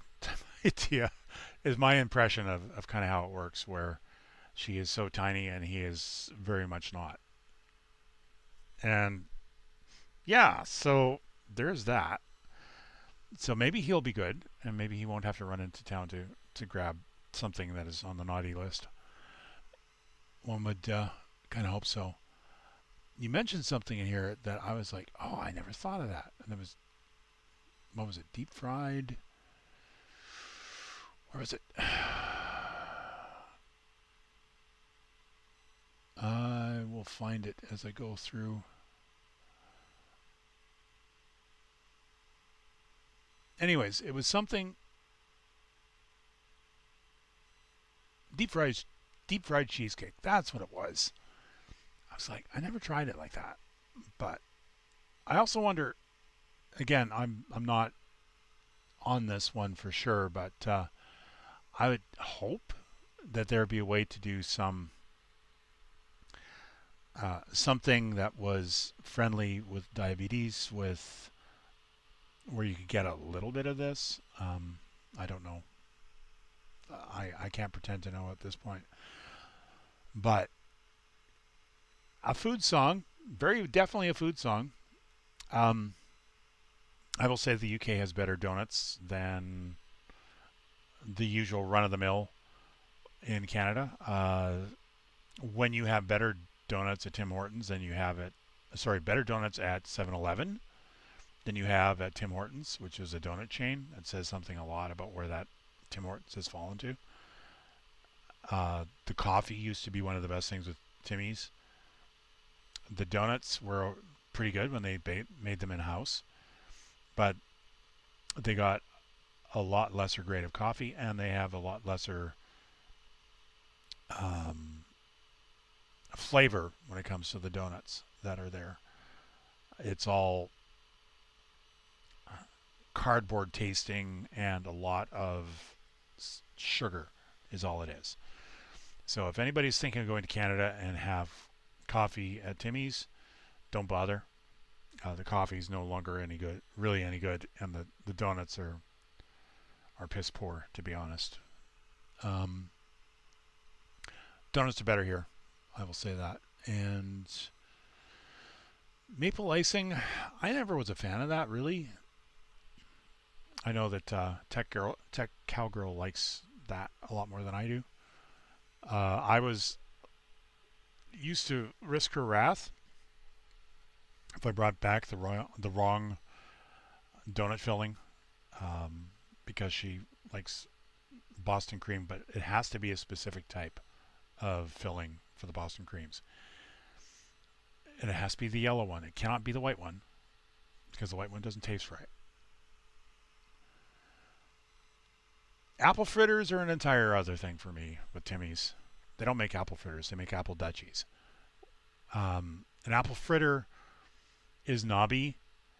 It kind of looks like, something that dropped on something, and as a result of that, you have knobs and little bits everywhere.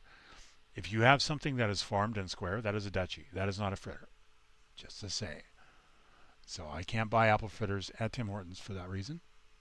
They do not serve them anymore. They sell apple Dutchies, and the apple are like little tiny itty bitty bits, as opposed to what they used to be, which would be chunks. So you had knobby dough things with chunks. That was a fritter. An apple Dutchie is not a fritter. Creme brulee. We had a green tea creme brulee that was awesome. I was only able to have it the once, unfortunately, because they only ever made it the once at Namia, which is great.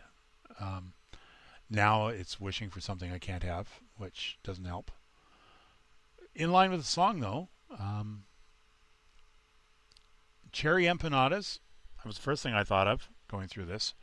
Taco Time used to do cherry empanadas. They were quite good.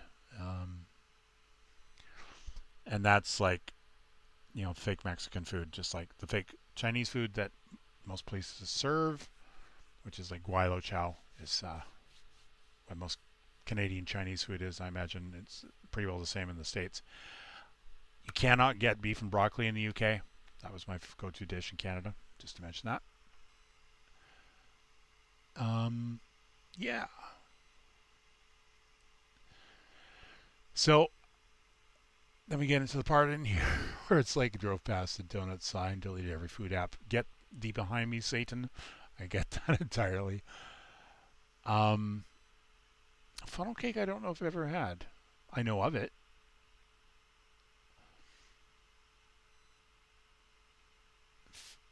Piled high enough to go and bring down small planes, you bet. And this is all about the cravings. I'm not so much a fan of ice cream a la mode. As in, like, you have apple pie a la mode.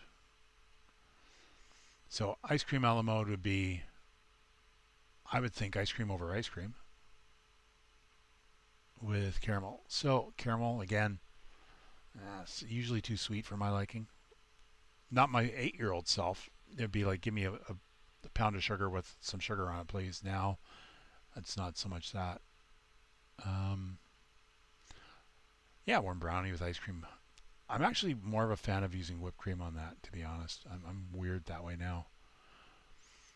Peanut brittle. Yeah, I like peanut brittle. Lemon cookies. Yeah, I like lemon cookies too. Tiramisu's good. Red velvet cake, I'm not so much of a fan of, but the cream cheese frosting is good.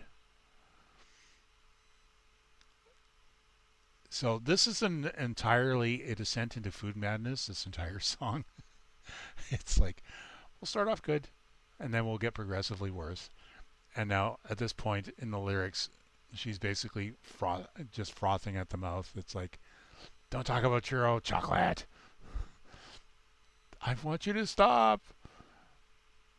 Eclair, baklava, cannoli, deep fried cheesecake. Stop. Yeah, this is good. This is a lot of fun, this song.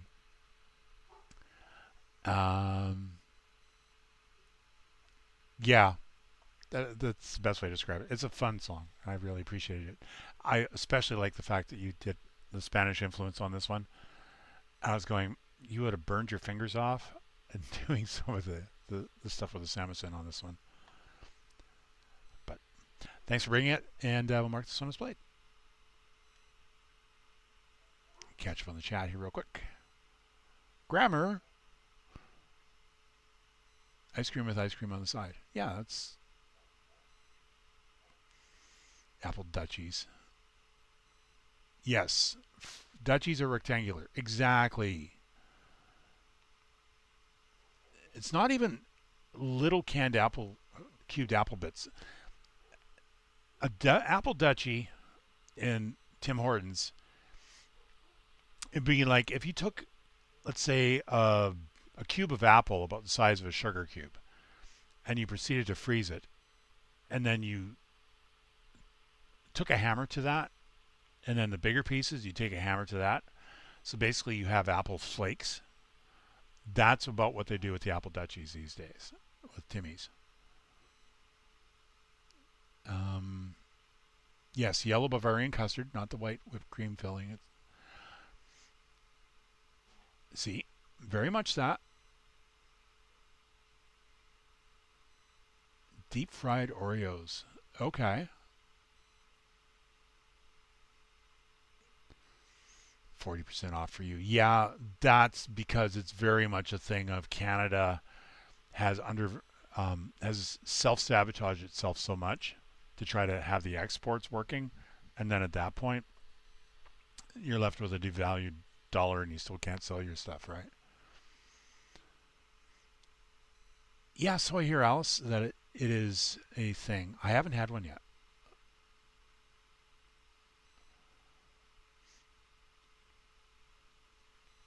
Yes, McDonald's has Timmy's coffee. And Green Lounge, when I click on submission again, or open the submissions, I'm sure that those will pop in.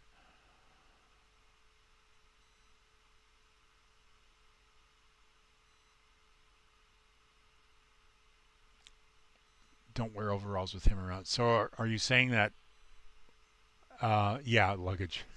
That would be why.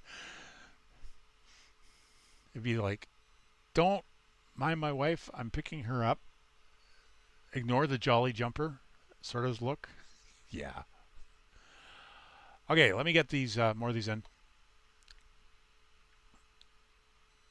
Again, my queue is auto closing because this is what it's designed to do.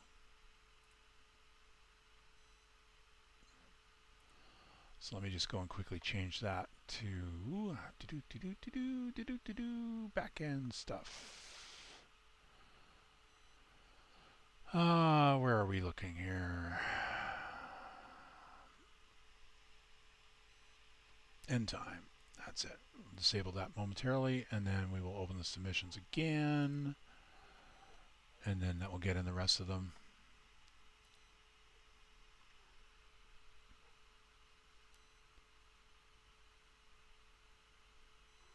Should get in the rest of them.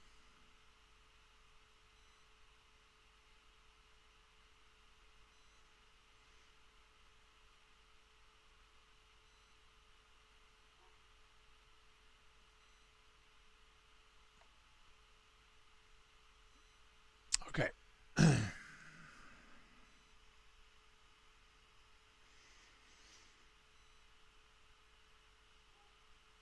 We will get the next song going, and I'll make sure that Green Lounge's stuff is in after that, because that's what this little for me thingy is for. So I will do that, and then I will bring the Discord one over to there, and I'll put the two of them together, and then that way I can grab those while the next song is playing. Next one, though, will be Bark Magnitude with Door Won't Turn No More. So copy that one, paste that into the chat. Oh, nice. This is a reminder. Mid-journey payment of £10 tomorrow. All right, I don't need to worry about that. Alexa was reminding me about Midjourney coming up.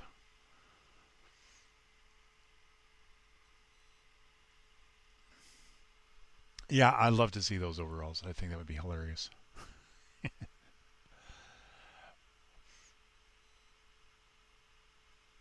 Oh, Alice, we had played Mafia Wife, just so you're aware.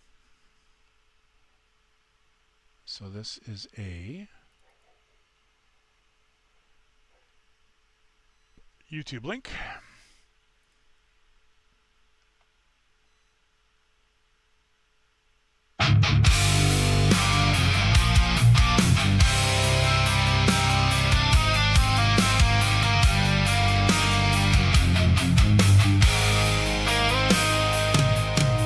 I pulled the lid off the coffee at 8.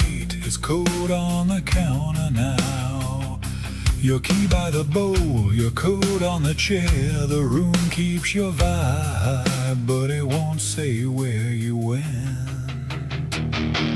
I say your name, then I say it low, like the walls might say it back. I keep one light on in the kitchen for the door that never opens.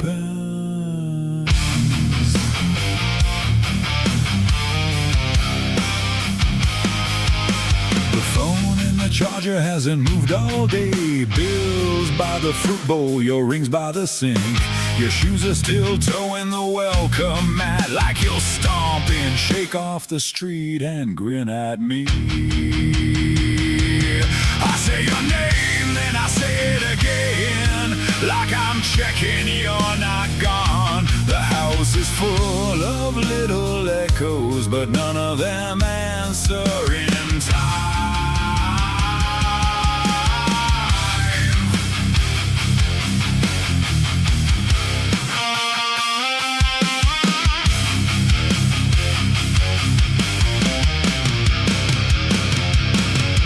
Tried to clean the cup, the crumbs, the grounds, tried to make the morning behave, but every small thing in this place keeps turning back to your side of the table.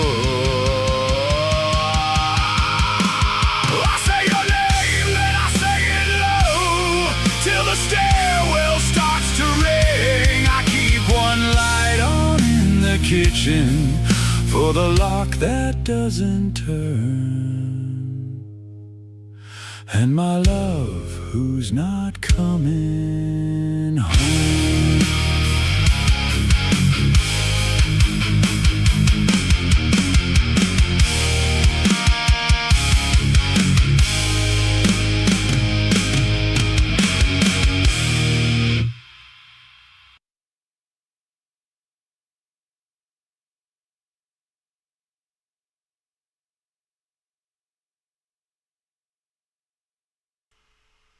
Okay, I will unmute. There we go. That was Bark Magnitude with The Door Won't Turn No More.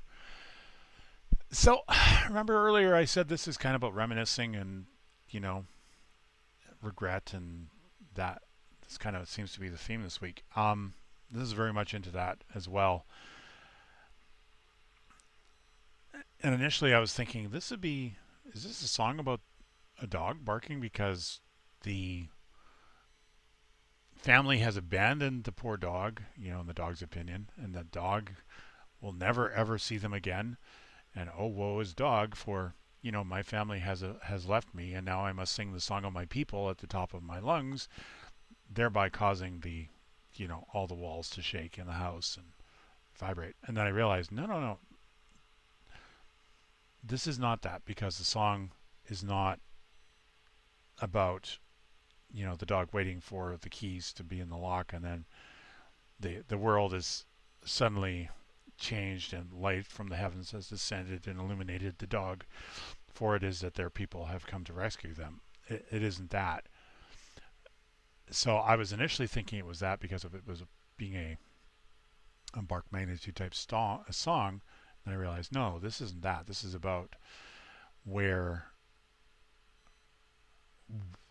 the person that was in the life is not ever going to be turning the lock, or the key in the lock again, causing the door to open. But you're going to keep a light on because of the fact that could happen type ideas. What I got after I realized this wasn't about a dog. So it was, totally went into today's, I guess, unintended theme of, loss and reminiscence, and it was a bit of a shift for me, though, because I initially was coming into the song thinking it was going to be about the dog. Woe is me, for my people have left me, and I am last in this land, and I will have to eat my own feet to survive, and I will start by chewing on this. It wasn't that song. So initially I was going into it with that, and that is not about what the song is about. So I realized that after the fact, part of the way through the song, about, wait a minute, no, this is a different thing than what I was thinking. So, and that was on me, because I had missed that initially, because I was going somewhere else that I didn't realize we were going on. So, but afterwards it was like, oh, okay, so no, this is very much a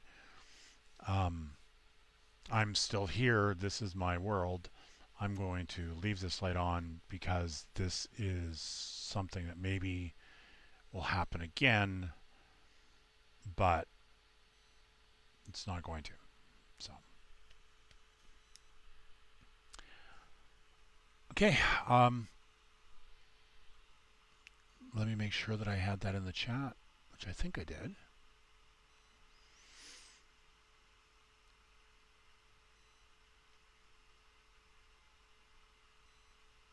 Alice Tanner, Joshua Tree. Okay, I'm going to put some of these others in the chat here, because we're at the end of round one, but realistically, as soon as I click on that, we will have songs coming in for round one. So give me a minute here to get everything caught up.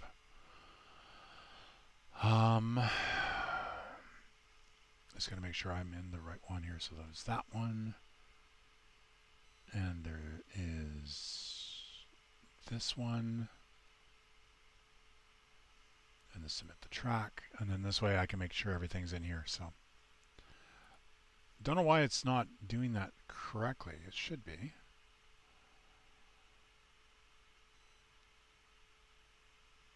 This is BK Soul.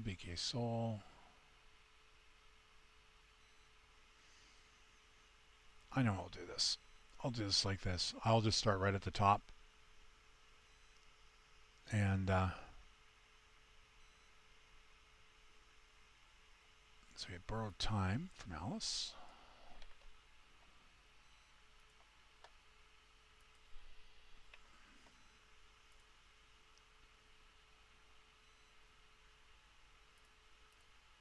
Okay, it's already in the queue. Got that one. Good.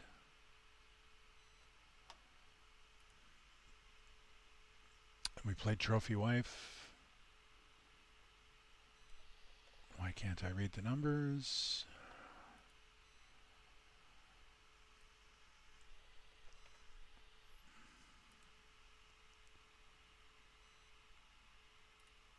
Okay, that was in there too. Excellent.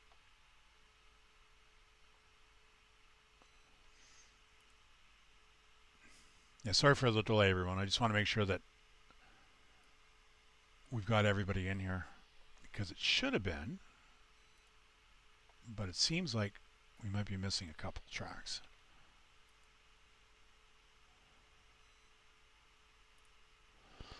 Okay, that one was in there. Good.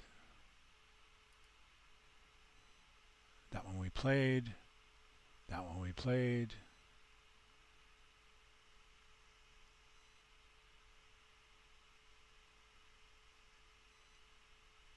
I think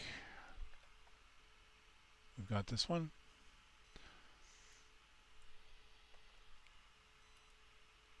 And yes, we did that one.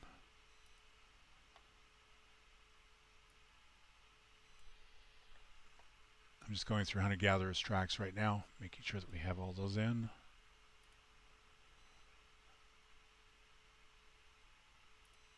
Yeah.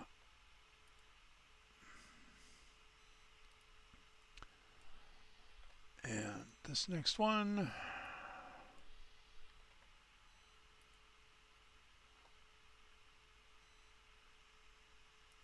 Yep. Okay, good. All of Hunter Gatherers are in there. That one we've played.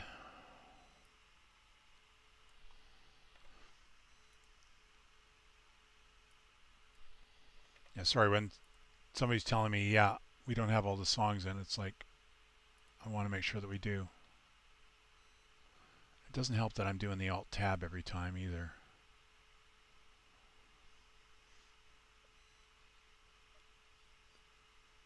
So how many loosely tracks do we have in? Let's see. Played one, there's number 2. And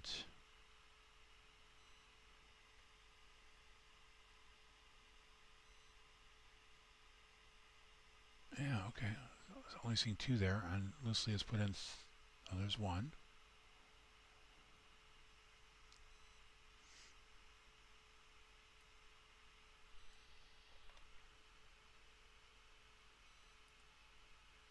Okay.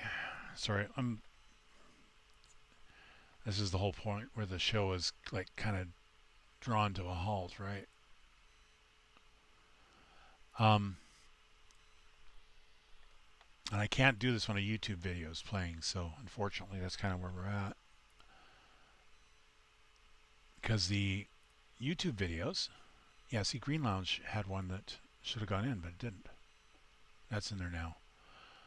The YouTube videos will cause a black thing to happen on the screen, so.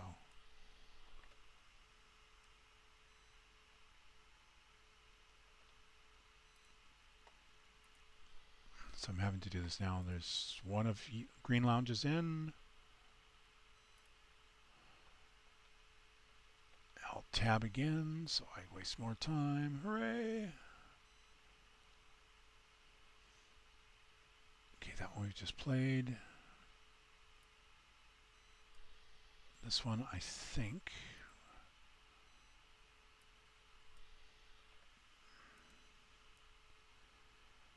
Ah, good. Okay, it says that one's already in the queue, which is the Brock Brock one. Okay, according to this, we're up to date. Excellent. Okay, so just missed the one from Green Lounge is what had happened.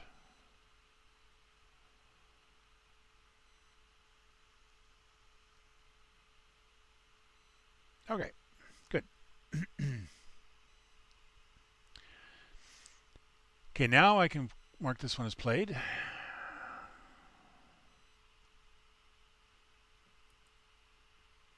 Come on. Here we go.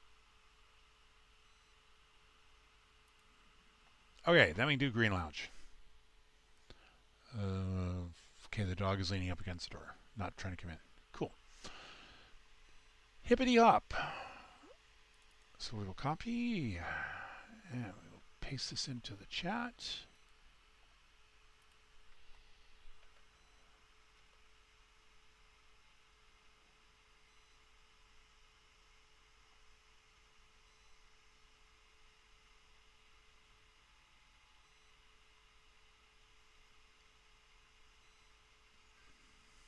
Okay.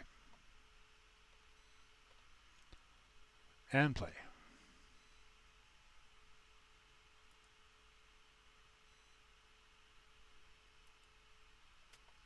Yo, check it 1, 2, 3. Yo, check it. 1, 2, thump, ears up, mic check. Watch me jump. Yo.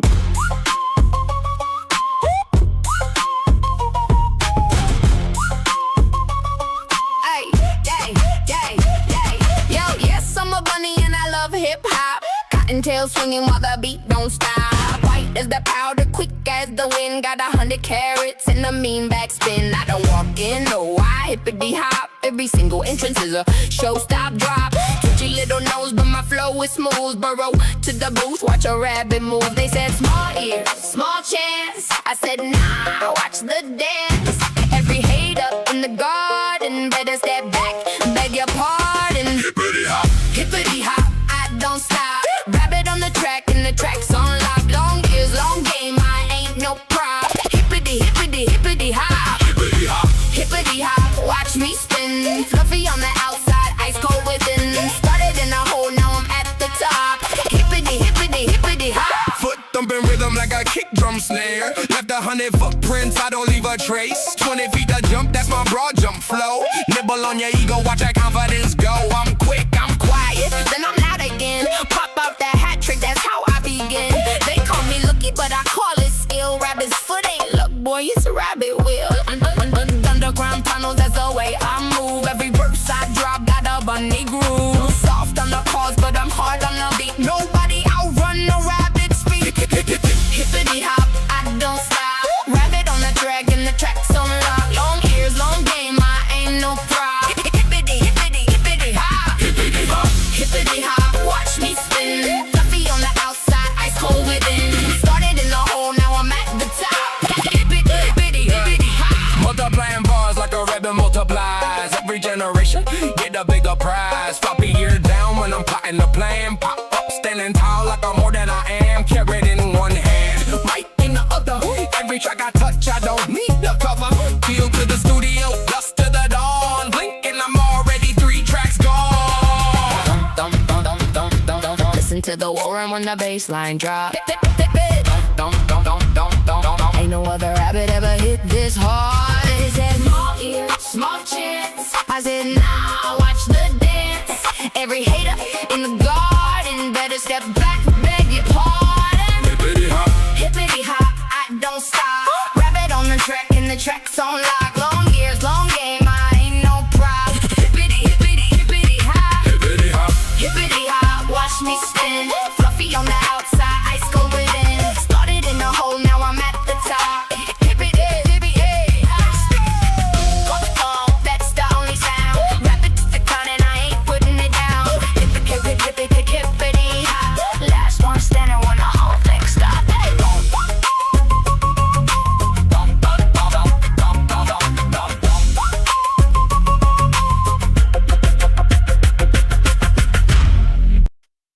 Yo. And unmute myself. That was Green Lounge Music with Hippity Hop. So this one is fun. And I liked, there was almost elements that were like almost polyrhythmic on this one, which were kind of neat. The way that this one came in with the rhythms was really cool. Because you almost had like contrasting beats and sections. So it was written about a rabbit, and the rabbit hops because that is what rabbits do. So because a rabbit hops, it makes sense that a rabbit hip hops, which totally makes sense to me, by the way. I have done exactly the same thing in a song before. Chicken rap. So, yeah, I totally get this one. I love that aspect of it. And it's like, there's almost like a little bit of Bunny Delicious initially at this one, and then it totally went into its own thing. So, if you do a video for this one, I'm hoping it's going to be kind of a Pixar style video with the rabbit being like, you know, the girl, and I'm not going to say a fox being a guy, because, you know, then it's very definitely something that has been done before. But two rabbits, I mean, that's been done before, but, you know, everybody loves, you know, Tiny Toons. At least I think they do. So I'd be good with that. Just don't have them the same colors. But no, it was good. Like, the whole thing was rabbit hip hop, which was very cool. Got 100 carats and a mean backspin. I don't walk in, no, I hippity hop. Absolutely, because you're a rabbit. Every single entrance is a show stop drop. Twitchy little nose, but my flow is smooth. Burrow to the booth, watch your rabbit move. Yeah. That was, lyrics are excellent on this one. And it's a bunny with attitude, right? This is what I like about the song. It's very much in character, and that's what I enjoy about this.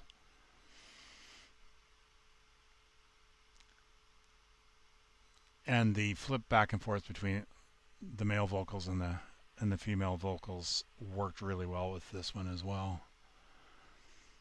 So, yeah, rabbit hip hop. It's cool. It's a good thing. So thanks for bringing this over, Steve. I shall mark this one as played. Okay, so now I think we've had everybody play in one round.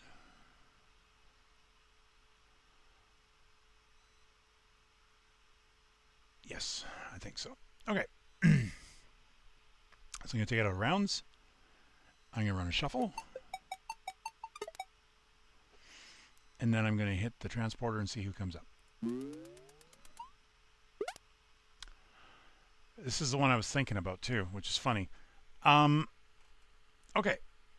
So I'm going to play this one. So, Voices from the Garden. I mentioned earlier when I did White Corridors, and it said 5C change. That's, you know, it has a Nickelback sound to it. So the name of this persona is Polly B, but I basically designed the persona. She's very much my Sarah McLachlan style persona. So this is off the album that just released on the 30th, which is, you know, Mr. Lloyd's Twilight and Friends. And it's, for those who weren't here earlier, it is the end section, sorry, dog's barking outside. This is your Twilight, Mr. Lloyd. And I designed this one like Roger Waters did with The Wall, where he took The Wall and he had people like Cyndi Lauper and the rest cover the songs from The Wall. So I did the same with This Is Your Twilight, Mr. Lloyd, and I called this one Mr. Lloyd's Twilight and Friends. And this would be like if Sarah McLachlan had covered one of the songs from this album, which is Voices from the Garden. So it's slow, just to give you that heads up. And in this song, this is after Mr. Lloyd has received an overdose while he's in the hospice. Whether or not this is a case of where it was accidental or not, I really don't go into in the song, in the mythos. My thought is it was an accidental overdose, and he very much puts him out of body and into this other experience. And the whole thing is a passage from the beginning of the album to the end of the album, where he starts off in the hospice, and about the third to fourth song he starts moving out of body, and therefore the real world starts to blend into what is on the passage out of that real world. So Voices from the Garden is one of those transition pieces where he is in the garden and he is hearing people and drifting in and out of the garden that he knows from time long past, or who may have been family walking through the garden, and he's starting to hear them. Just so you have that the context before we play the song.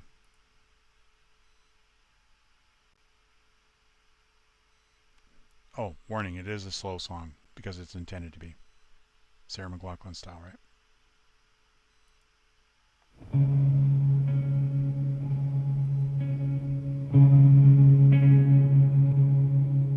They wheel me to the garden for a little breath of night.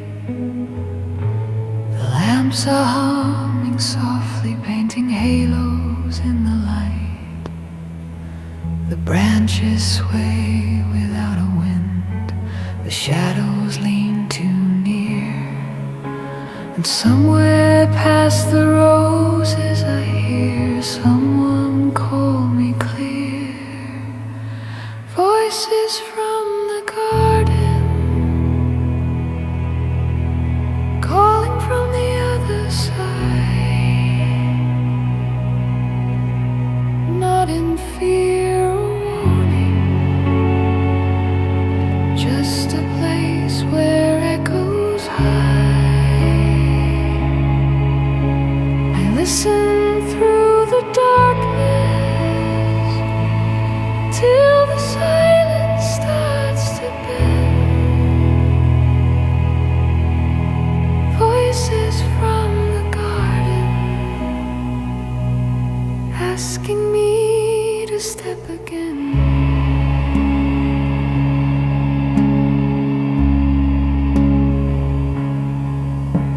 The bench feels cold beneath me, but the grass is warm and strange. The world tilts by a degree or two, like something rearranged. I close my eyes a moment, but the voices don't retreat. They murmur in a rhythm, my own heart starts to meet. Voices from the garden, calling from the other side, not a threat or promise, just a tide I can't outride. I'm slipping from the lamplight, fading thinner than my skin. Voices from the garden, pulling softly from within.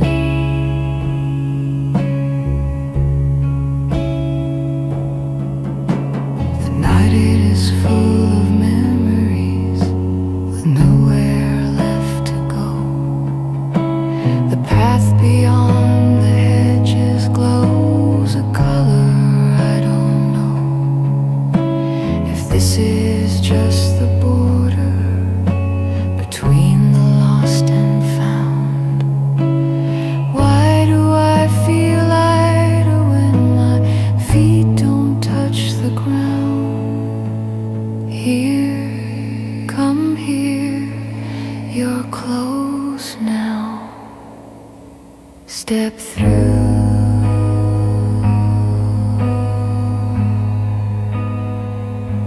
Step through.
the stillness, like a long forgotten hymn. Voices from the garden, whispering, we know where you've been.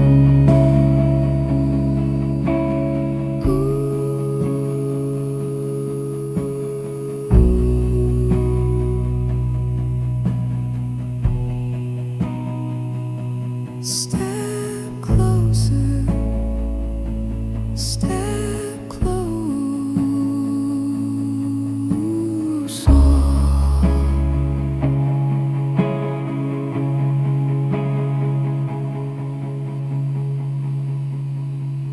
I don't think I'm alone out here anymore.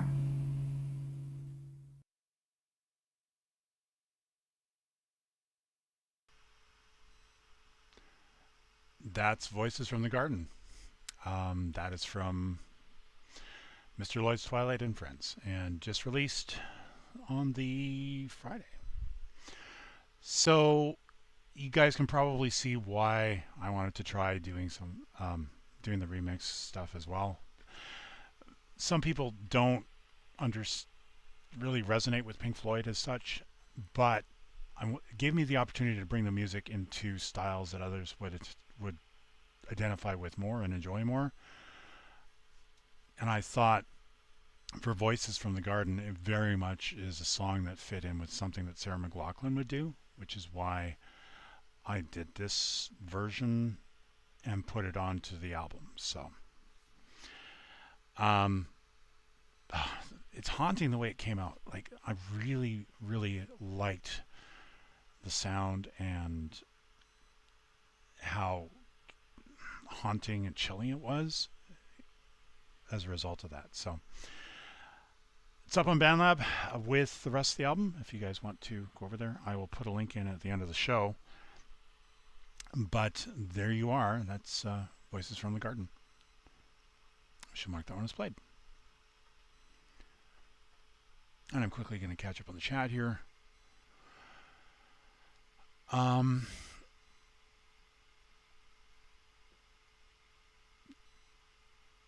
Yeah, if you want to donate to charity, by all means. I would suggest some of the local hospices. That would be where I would go, honestly.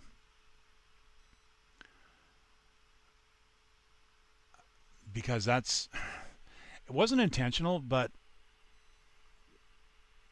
some of the albums, like with this is Your Twilight, Mr. Lloyd, and Mr. Lloyd's Twilight and Friends. It's very much a case of, I've been through a couple of hospices, and I see very much how the people that are there are kind of really could use a thought, I guess you could say. So yeah, I'm not going to go too much into it. But yeah, sometimes contributing a little bit to a hospice would be a good idea, because these are people that are very much could use a spare thought.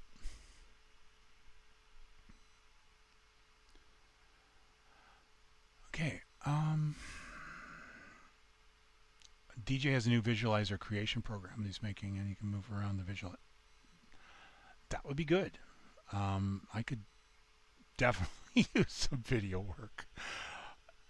One of my projects is I'm about 4, maybe 5 videos into This Is Your Twilight, Mr. Lloyd, and I know that there's elements, as I do it in my own head, I'm seeing elements from The Sandman, which has to do, I'm sure, with why Death of the Endless made a cameo in that, because there are very, very much unreal elements to it that are needing to come out. So I'm a few videos in, and I may actually go and pay a little bit of cash to get the videos that I have over on the video creation site out of there so they're not watermarked, because I don't want to release something with watermarks all over it. I did that a couple of times earlier and I kind of regret that. I wish I hadn't done that. But the images needed to be there, and that was one of the things that this movie creation site did very well. So okay, let's get something going here rather than just me talking. Make a no right to sound this true, a genre mashup experiment. So let me put this into the chat.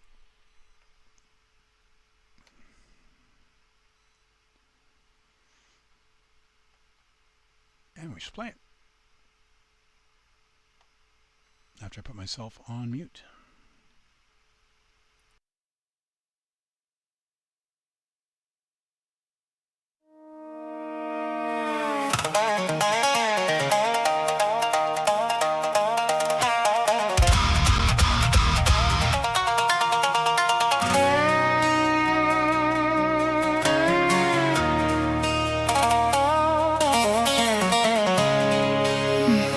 One came walking out of wheat field dusk, with a weathered wood voice and a heart full of rust. One rose from the silence beneath the ground, built from iron measure and a seismic sound. They met where the downbeat divided in two, three chords staring down a riff no tradition knew. Every rule in the room said this cannot last. Then the kick found the twang and the whole world cracked. No common blood, no borrowed name, no map for the moment when the strings became flame. The room held its breath, expecting the fall, but an impossible rhythm was holding it all. We had no right to sound this true, a front porch heart in a seven-string room. Dust in the breakdown, thunder in the draw, a love built wrong enough to carry it all. Let the old guard swear we crossed the line, let the meter bend while the steel strings cry. The song knows exactly what it came here to prove. Some things have no right to work, then do.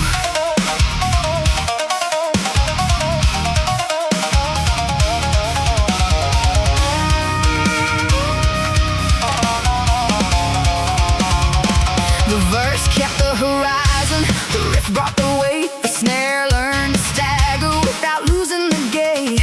A melody rose where the low notes struck, like a wildflower growing through a chassis of rust. Neither one softened or surrendered its name. They became something new without becoming the same. And the sound heard itself as the choruses grew, then refused every label that tried to choose. No compromise made them belong, each sharpened the edge or the other one's song. What should have been noise found a reason to breathe when the roots reached down and the rhythm grew deep. We had no right to sound this true, a back road hymn breaking concrete in two.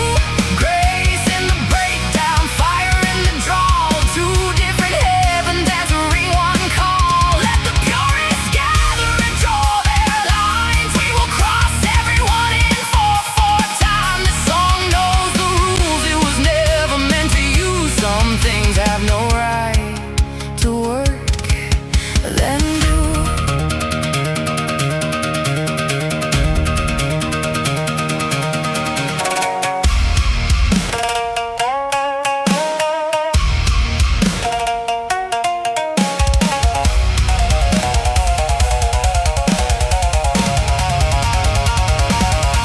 They said love must speak in a language already known, but no living thing was born just to echo what came before.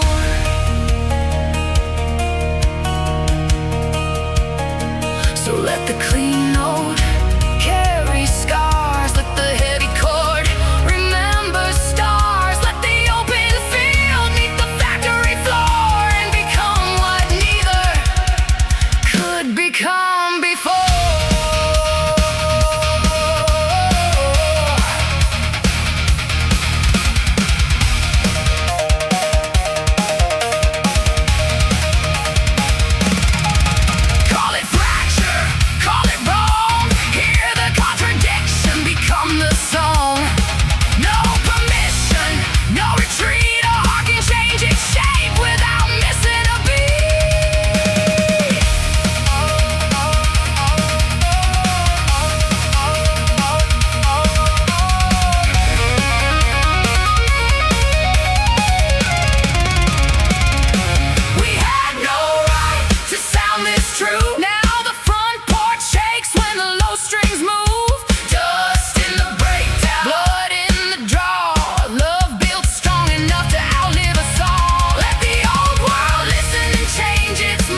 she never worked. That was the first thing it got right.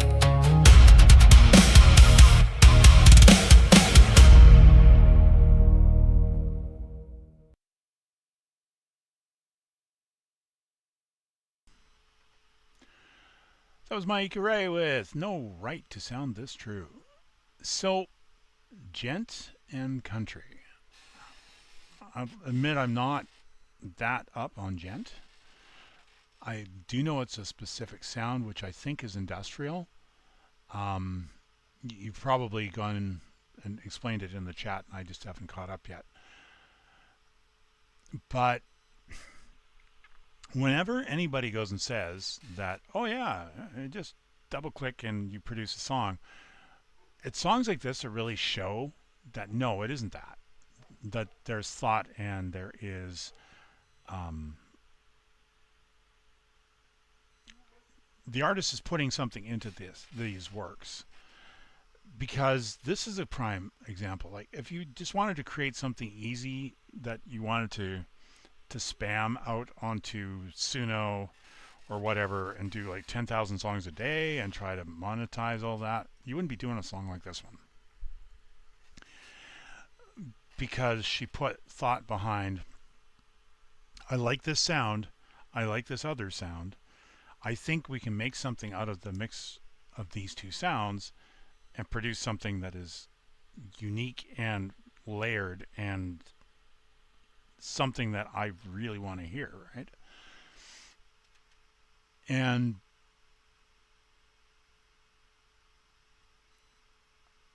gent, I assume, is the iron measure and a seismic sound from beneath the ground. And country, of course, you know, Wheatfield Dusk and Weathered Wood Voice and A Heart Full of Rust. And the kick found the twang and the whole world cracked. It's like, it's very much a fusion song, which I liked a lot. And she's putting that into lyrics, saying that the sound is not something that should work, but it really, really does. I agree. It's very much her sound, and very much something that is not something you're going to hear, you know, with a make me a songs, you know, which I've always really appreciated the fact that she does that. Her songs are very much, when you hear them, you know that this is something that she's created, because she has a unique voice and unique elements that she puts into her work, and this is another one of those.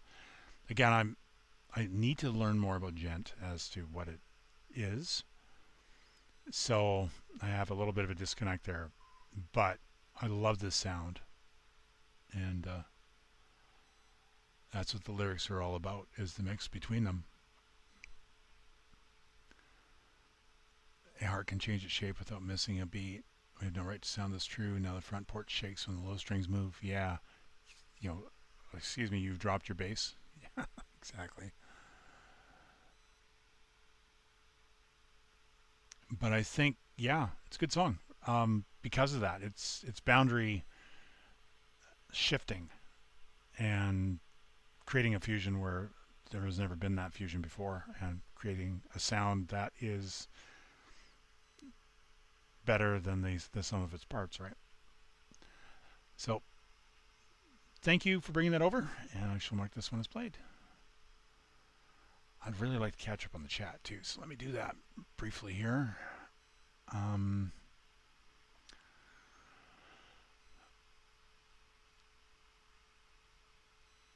Okay, I'm going to roll back here. Where was I? Counterpoint and counterpoint. I do get it. Oh, good. See, sometimes I think that I'm talking out my ass, as it were. So it's nice to have people say that they think that I'm getting some of it.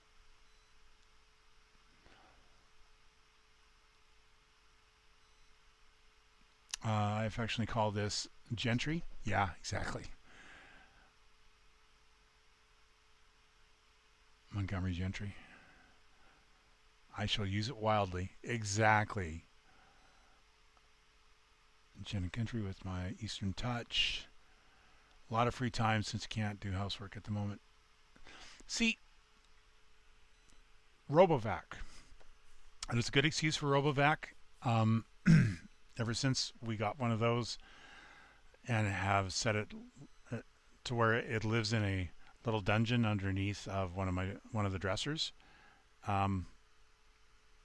The floor upstairs, which before used to accrue dust bunnies the size of small houses, because somebody, no mentioning of names, is a collie mix and has a lot of fluff that is generated as a result of that. When he's being cute, fluff tends to fly off. So every 3 days, you need to basically go through the bedroom and proceed to get the accumulated fluff off of the floor. So ever since we've done that, we've set up a Robovac in the upstairs bedroom, which does the stairs at the top of the stairs and goes through the kids' room as well. Everything has been remarkably dog fluff free upstairs, and you can see on the first step down where the Robovac cannot get what happens when you don't do that. So there is a small fluff row there that I need to get up there and get, because I just did that a few weeks back and there's already another accumulation of it. Wordsmithing, very definitely. Very heavy metal and focuses on different timing between guitar and drums and lots of chug chug sounds. Okay, cool.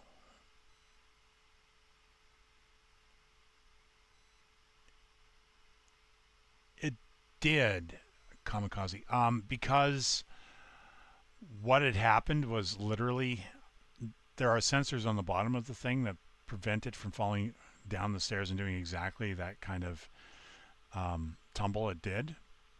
I guess it needed to be wiped off, so it proceeded, basically lost its little robot mind that day. I called it Herbie, by the way, for anybody that gets the reference. Congratulations, you get at least 10 points. I've had to explain it to everybody else, but Herbie lives in a little dungeon underneath my dresser, and comes out 3 times a week. I used to have it daily, but that was causing some angst with dogs, because when Herbie comes out, one of the dogs proceeds to lose his mind because there's a monster that lives under a dresser that occasionally comes out and tries to eat his feet, and he can't have that, so he will panic and run downstairs. So it's only 3 times a week now that Herbie comes out to play, and Herbie is a devourer of charge cords and will push socks around a lot, so needs to keep us on, or off our toes, I guess you could say.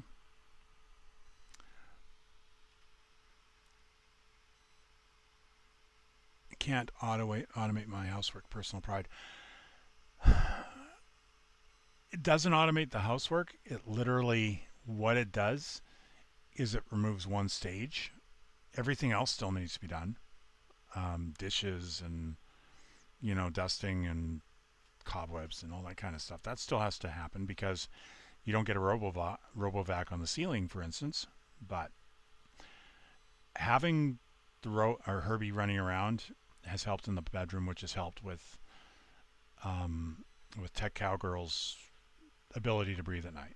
So I kind of snuck Herbie in initially to help with that, and I figured it's better to be forgiven and do that.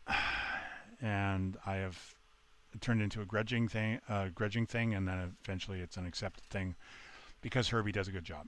So it has allowed us to help her and the rest of us.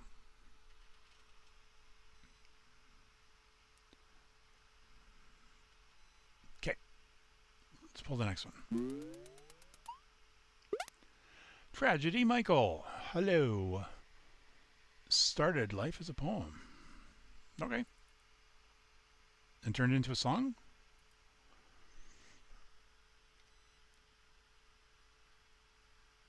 Personally, I choose to be a homemaker. I take a lot of pride in that and the work I do. Yes, I get it. And I'm not trying to, literally not trying to take away from that. I think in our situation, Herbie made sense. Herbie does the Herbie things, and it has helped with asthma for her. And that is, for me, that was the most important, was she was having problems, and I tried to help in a way that I could, risking her wrath. But long-term decision, it was the best thing we could do to help her with the asthma. So that's why I did that. And other than the dog thinking it is a devourer of toes, Herbie's been generally accepted. Even the kid will grudgingly lift the feet and allow Herbie to do under the bed, which is great.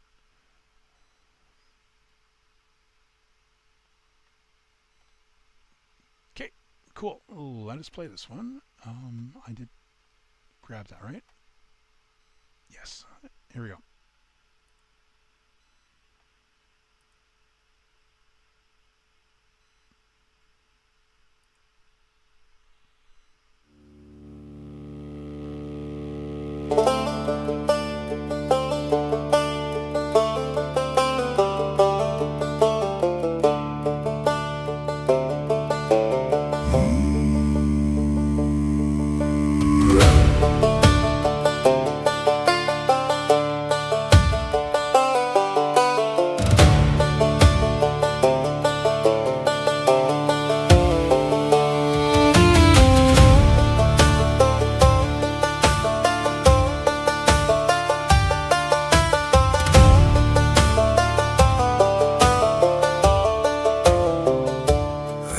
Stars, it's me again, speaking from the twilight zone.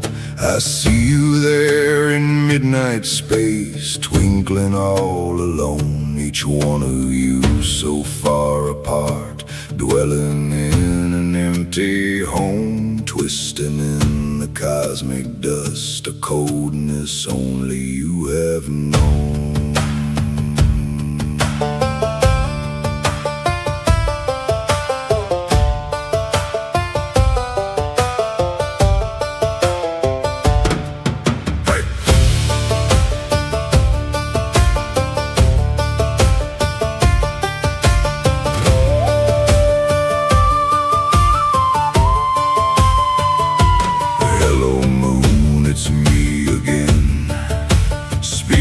From the shadow, I see you in the twilight shade, pale and shining mellow. Each whispered secret I send to you lays my soul wide open. Lunar friend, to you I send my hopes and dreams all broken.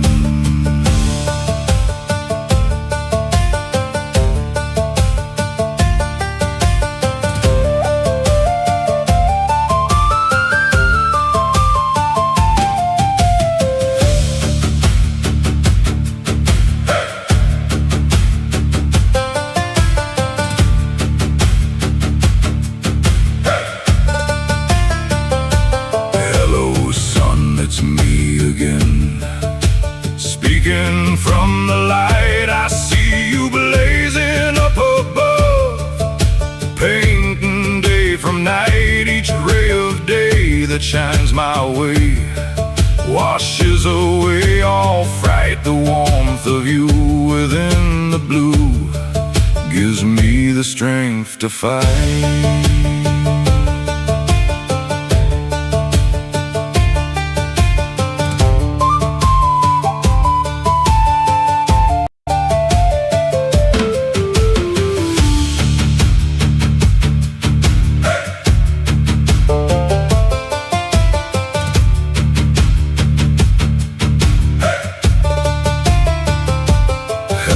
clouds, it's me again, speaking from a quiet place. I see you drifting across the sky in a gentle, peaceful grace. Each one of you so soft and slow, pulled into a rolling race, drifting in your lazy way, driven by the breeze to haste.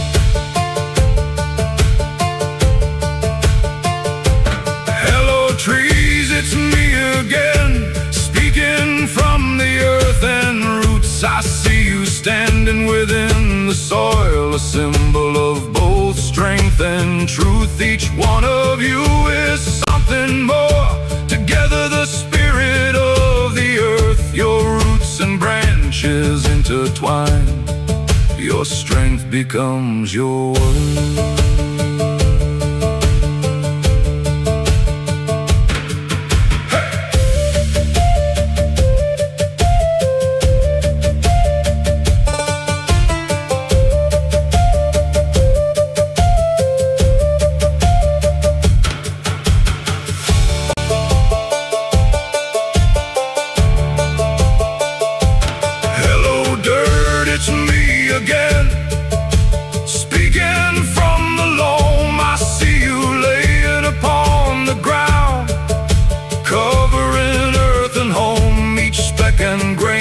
Creates terrain is a foundation to be sown.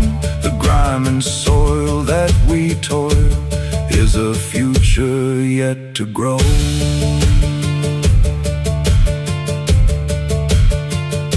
Hello, my death, we meet at last. I speak with my last breath. I see you've come to take my soul.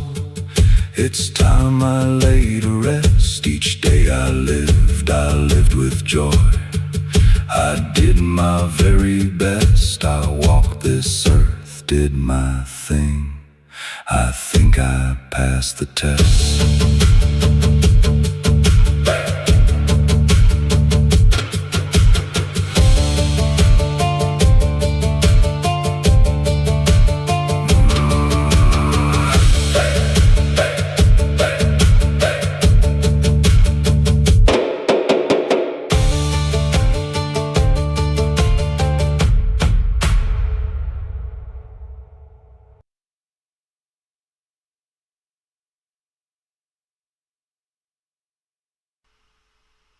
Okay, that was Tragedy Michael with Hello. So, this appears to be another one in the Bowman series, which I'm getting more of the Mongolian / Tuvian sound vibes from, which I hear mixed with country on this one. So you have elements where he's right down into the guttural sort of Tuvian sort of sound, and then he goes into a country, which is cool. Lyric wise, I was listening to this and it's definitely singing from the places and acknowledging everything that makes up the world for that person, and I guess acknowledging them in their place. Like this one here, it's Hello Moon, speaking from the shadow, see you there, and I acknowledge who you are, and I'm thanking you, is what this is kind of looking to me to be. And sun, speaking from the light, I acknowledge you in your place, I acknowledge what you do, and thank you. You know, like I see you blazing up above, painting day from night. Every ray of day that shines my way washes away all fright. The warmth of you within the blue gives me strength to fight. It's very much this. Hello clouds, I see you in your place. It is me again speaking from a quiet place. I see you drifting across the sky in a gentle grace, each of you so soft and slow, pulled into a rolling race. Hello clouds, I see you in in your space. I acknowledge you there, and I thank you. Drifting in your lazy way, driven by the breeze to haste. And trees. Hello, trees. It's me again, speaking from the earth and roots. So I am where you are. I see you. I see you standing within the soil, a symbol of both strength and truth. Each of you is something more. Together, the spirit of earth. I see you in your place. I acknowledge what you do. Your roots and branches intertwine. Your strength becomes your worth, and I thank you. See, I love the structure on this song. And it carries through with each of these verses, right? Hello, dirt. It's me. Hello, dirt. It's me again, speaking from the loam. I see you in your place. I see you lying upon the ground, covering earth and home. Every speck and grain that creates terrain is a foundation to be sown. I see you in your place. I acknowledge you. The grime and soil that we toil is a future yet to grow, and I thank you. I love that structure on this entire song, how it is. And it comes to be very much a kind of a very honest and direct sort of song. It's almost like a call and response in a way on how it all comes out. And with the sound of it, where it's almost Tuvian and country mixed, it's a good structure in that aspect, because it is I guess you could say it'd be confusing for somebody who's only listened ever to country music. The fact that it's there's elements in here they'd be unfamiliar with, but having listened to some of the traditional sort of Mongolian style and then some of the country style, I really like this mix of it and think that it plays on the strengths of both. And again, I'm not a country fan because of George Jones and Charlie Pride being the thing that sucked the entire soul and life out of my childhood, but it has its place, and some songs are not that, and I acknowledge that, and this has some of the strengths of that, of good country music, combined with the Mongolian sound. So I love this mixture and how well this works, and this entire series is something I'd like to catch, and hopefully it's all part of an album that is out there that others can experience too. So thanks for bringing that by, Tragedy Michael, and I'll mark this one as played. Okay, just mentioning what's going through my head before I click on any buttons. I'm thinking it's almost about time for another Alice Tanner song, but let's hit the transporter and see if it agrees. Tech first. CPR, the man behind the camera. So it's a YouTube link, so I will copy this.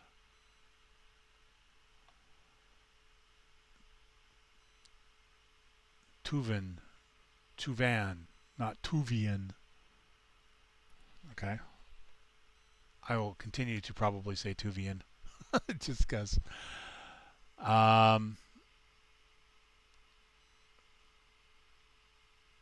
Yeah, exactly. Hope Meka's husband is home.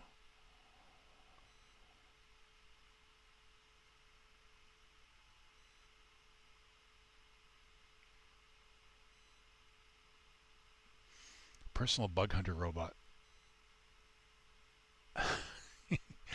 UV light and bug zapper. They work pretty well. So this track is about Vinny, the drummer, the only member not in the artwork.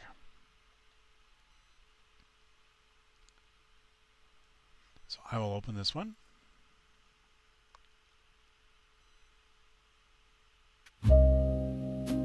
The doctor said, take it easy, Vinny.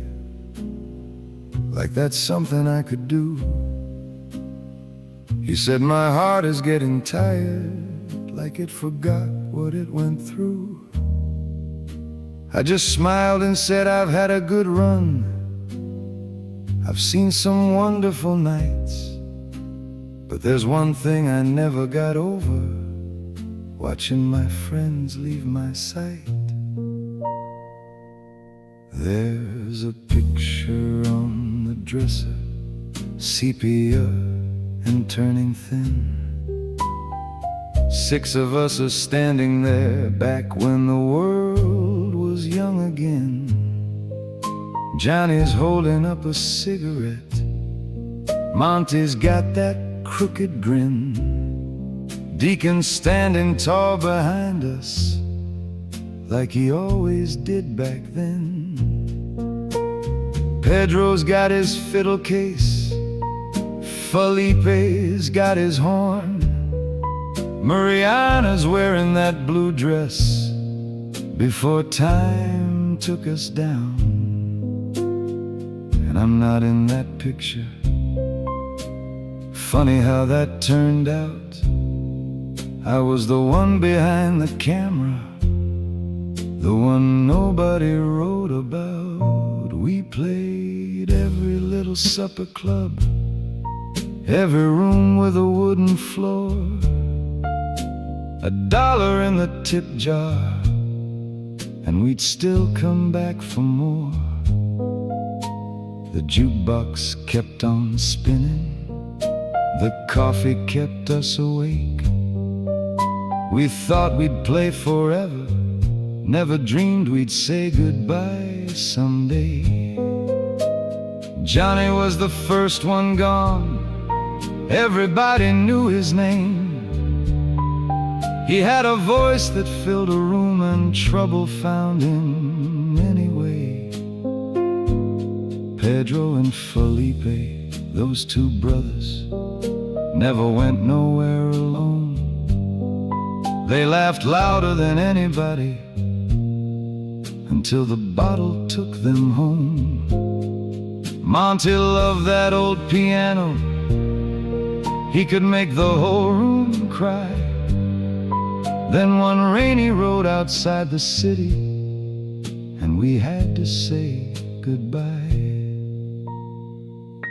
Deacon never talked about himself, that's the kind of man he was. He ran back into that burning place to save a child and never came home.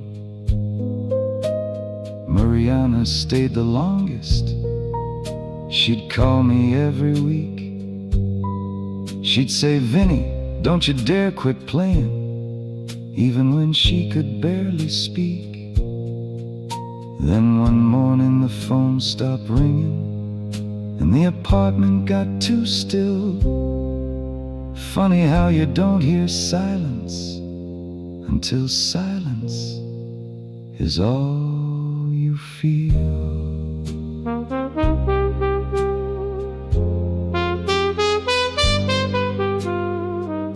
Last night I had the strangest dream. I was back at the old place. Same red lights, same cracked piano, same smoke above the stage. The room was full, the band was waiting, like no time had passed at all. And I heard a voice behind me from the other side of the hall. "Vinny, you took your time." I turned around and there he stood. "Johnny, just like before. You look older, kid." I said, "Johnny, you're supposed to be gone." He just laughed and shook his head. "Gone ain't the same as forgotten. You still got those brushes. You better. We got a gig tonight." I saw Monty at the piano, Deacon leaning on his bass. Mariana was by the microphone with that familiar smile on her face. "You carried us a long way, Vinny. Now let us carry you." I looked down at my hands, they weren't shaking anymore. For the first time in years, I wasn't scared. Your spot's still open. Always was. I spend my whole life taking pictures, keeping everyone in view. But I never thought I'd see the day I'd finally stand there too. No more empty chairs beside me, or dead names I can't call out. No more wondering where the music went. I know where it is now. We could really use a drummer. So bring me my old jacket, bring me those worn out sticks. Tell the boys to save me a seat, tell them Vinny's back in the mix. The room is getting brighter, the band begins to play, and the last thing that I hear is a count that never fades. 1, 2, 3, 4.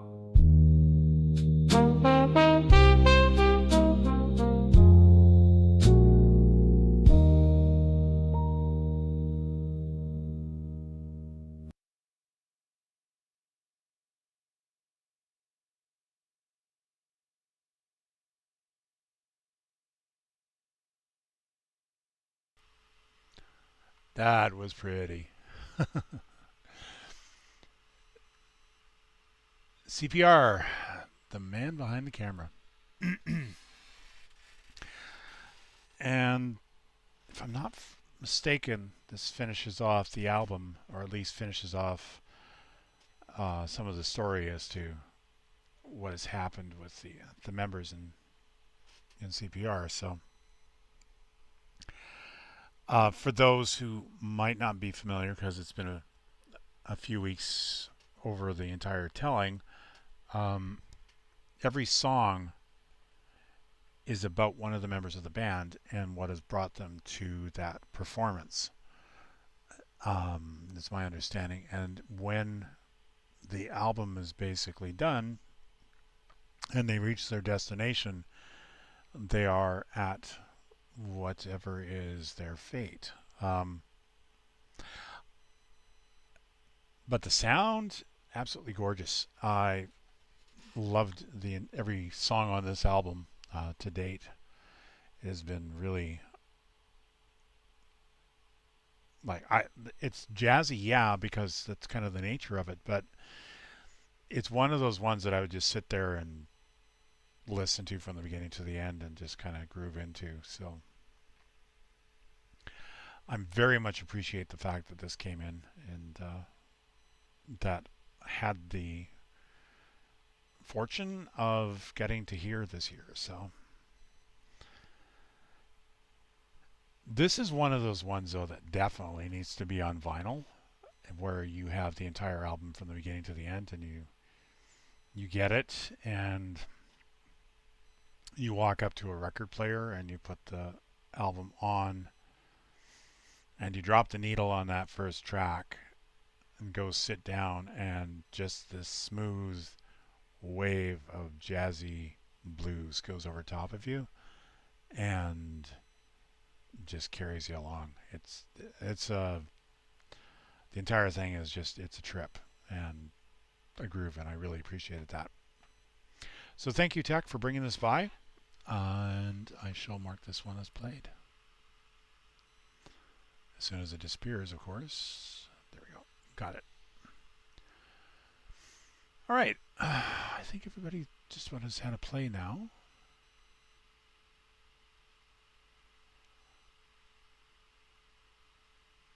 Yes, everybody's had a play. Okay. So let's see whether or not Alice comes up next, which is what I'm expecting. BK Soul.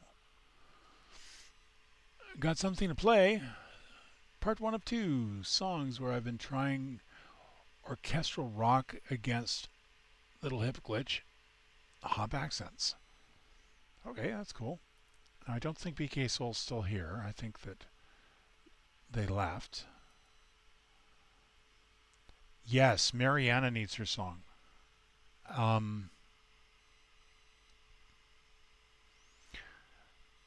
And I'd be interested to hear that story, because it seems like Mariana is one of those ones that basically had survived just about everybody else and kept in touch until she didn't. So I think that would be an interesting story to hear.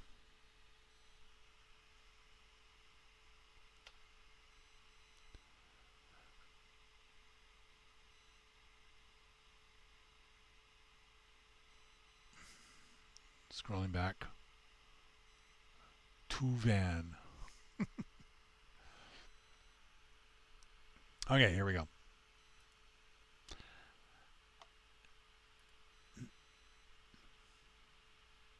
No lyrics.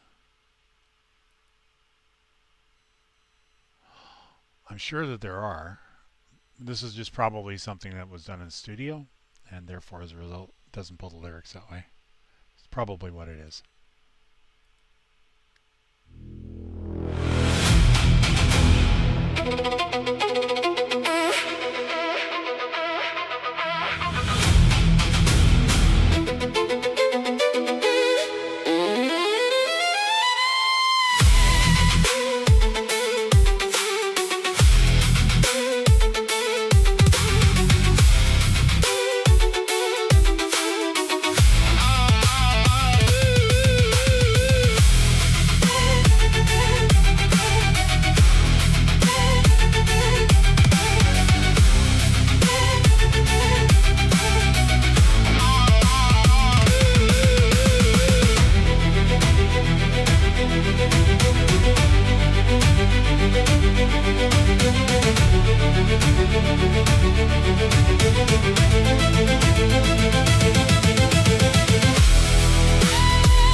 That was BK Soul Music with Got Something to Play.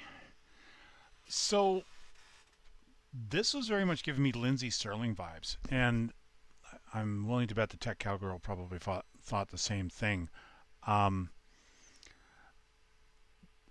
if anybody's ever seen any videos with Lindsey Sterling, she has dance elements combined with the work that she's doing, and I could see this kind of as a track that would be something she would pull out when she's quickly off stage doing an outfit change or costume change. It's very much got that sort of style to it,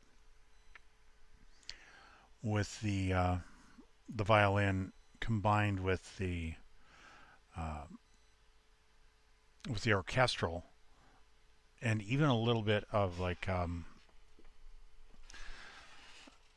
little bit of dubstep in there too. So yeah, this is very much something that would be in Lindsey Sterling's wheelhouse, and that's entirely what I got from this, which is good. If you have music that is reminding people of something that they relate to, or they have heard, or they understand, this is a good song.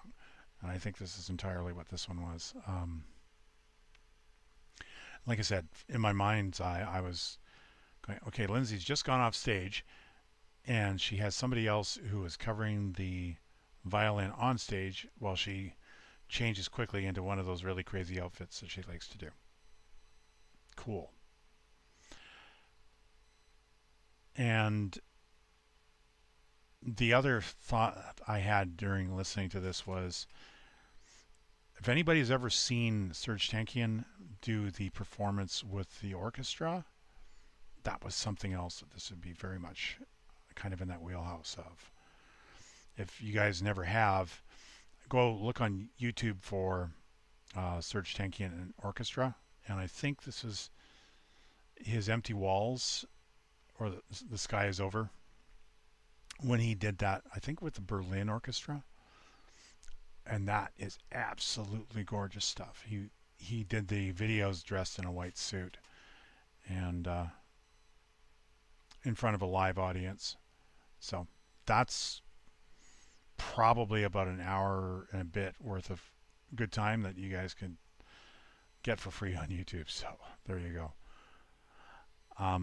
Okay, so I'll mark this one as played, because again, I don't think the BK Soul music is still here. I haven't followed the chat for a little bit, so I should do that momentarily.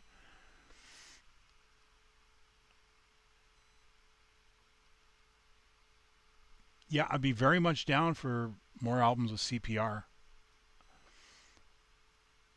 Absolutely.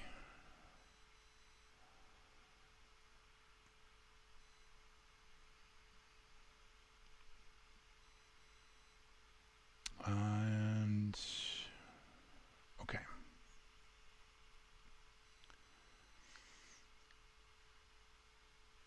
Sometimes I hate our police department that is mostly full of uneducated hicks. Copper Penny Rhythm. That's awesome. Okay. There, I'm caught up on the chat.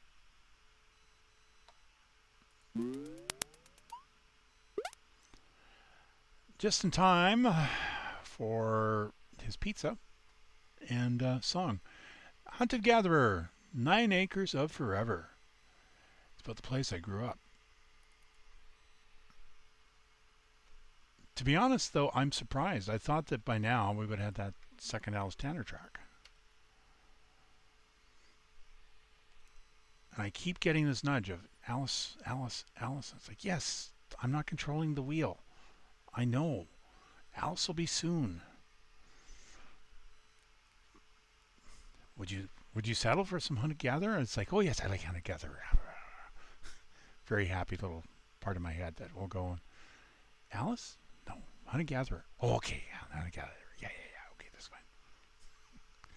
Okay, here we go. Hunted Gatherer.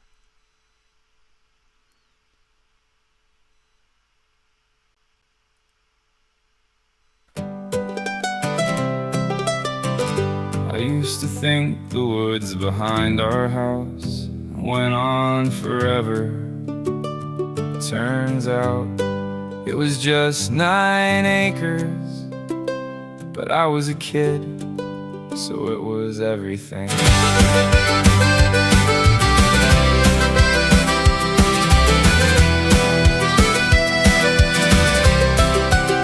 We lived in a single wide, where the summer heat stayed trapped in the walls.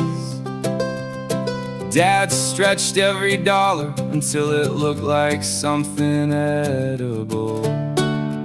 Sometimes the cabinets got quiet before the month was done, but I never noticed hunger when I was chasing the Florida sun. I found arrowheads in the garden Basketballs in the dirt held pieces of somebody else's life before I knew what they were worth. There were stories underneath us, buried deeper than our feet.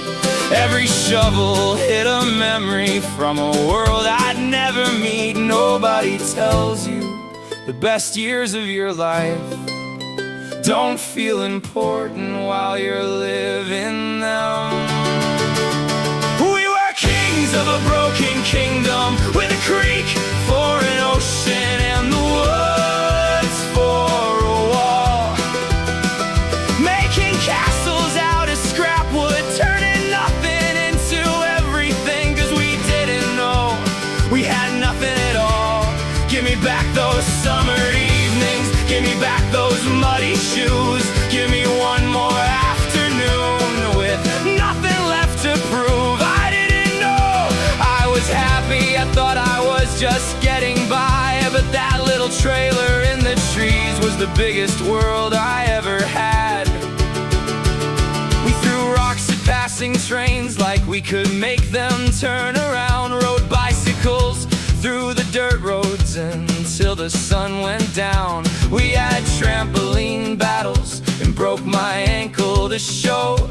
Every scar was just a trophy from somewhere we had to go. Mario on the old Nintendo, cartoons lighting up the room, wrestlers fighting every Monday just to see Stone Cold's signature move. We didn't have the newest things, we didn't have the easiest days, but somehow every broken piece still found a way to shine somehow anyway. I spent years trying to escape the place that taught me how to stay. We were kings of a broken kingdom, with a creek for an ocean and the woods for a wall.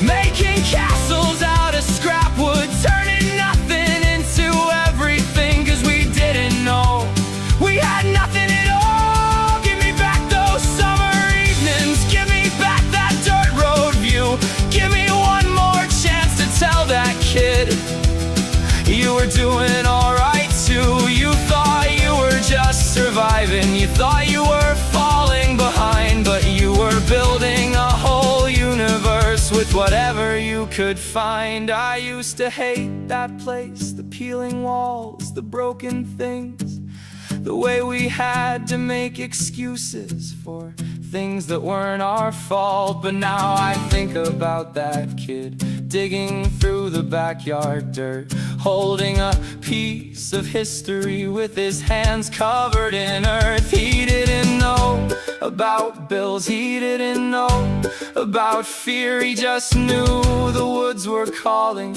and his friends were somewhere near. Now I know growing up isn't leaving those places behind, it's finally understanding why they stayed inside your mind. We were poor in memories,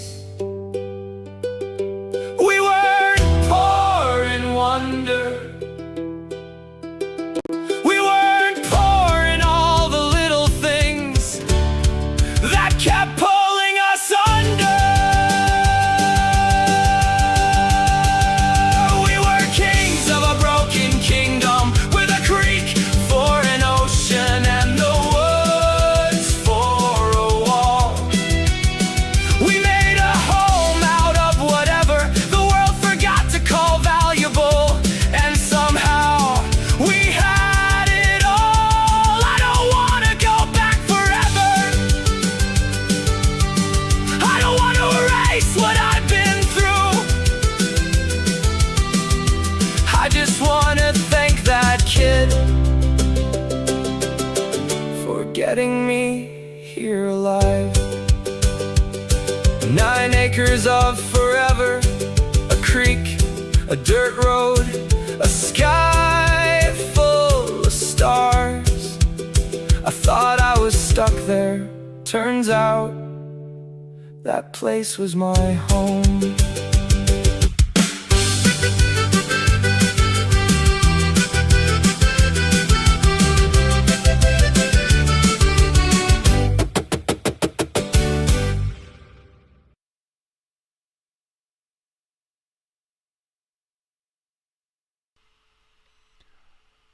I was hunter-gatherer with 9 acres of forever.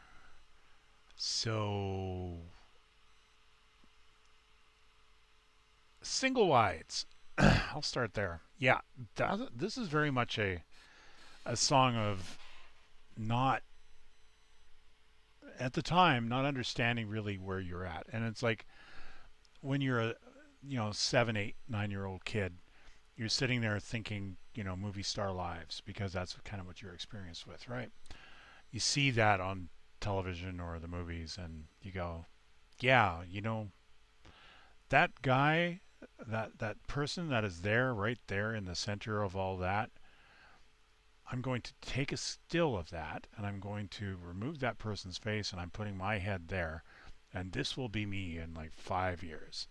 I will be 15 years old, and I will be driving that Maserati, and I'm going to have, like, the Maserati, its headlights will pop down, and then at that point these guns will come out, and they'll start blasting up all the bad guys, and I will be, like, driving through, and the cinematic music will be playing, and then the car will leap and jump over top of the bad ninja guy on the motorbike, and the back end of the car will come down and knock the guy off onto the ground, taking him out.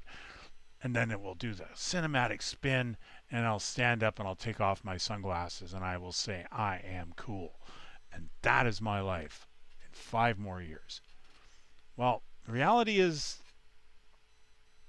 you kind of can't drive a Maserati that has headlights that pop down, that have machine guns that come out, because that only exists in the movies. And if you were to try that, the closest I heard about is the guy who went and built the homemade tank using a bulldozer and proceeded to wreck half the entire town that he was in.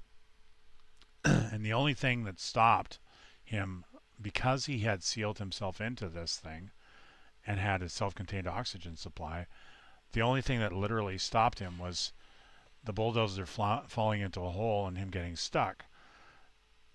And they did their absolute best to take the guy out, because realistically, bulldozers, and homemade tanks are not something they want the general public to have. So a machine gun wielding Maserati probably won't happen for most people when they are 15. But when you're a kid growing up, it's very much a thing of, I am going to make plans for my world, and that world in the future will be fantastic, and it will be so exciting, and I will have a perfect BMI and the attention of everybody I ever wanted to be. I will have so many romantic partners. It will be a case of like having to order off of an overstuffed menu, and everyone will want me, and this will be fantastic in my life.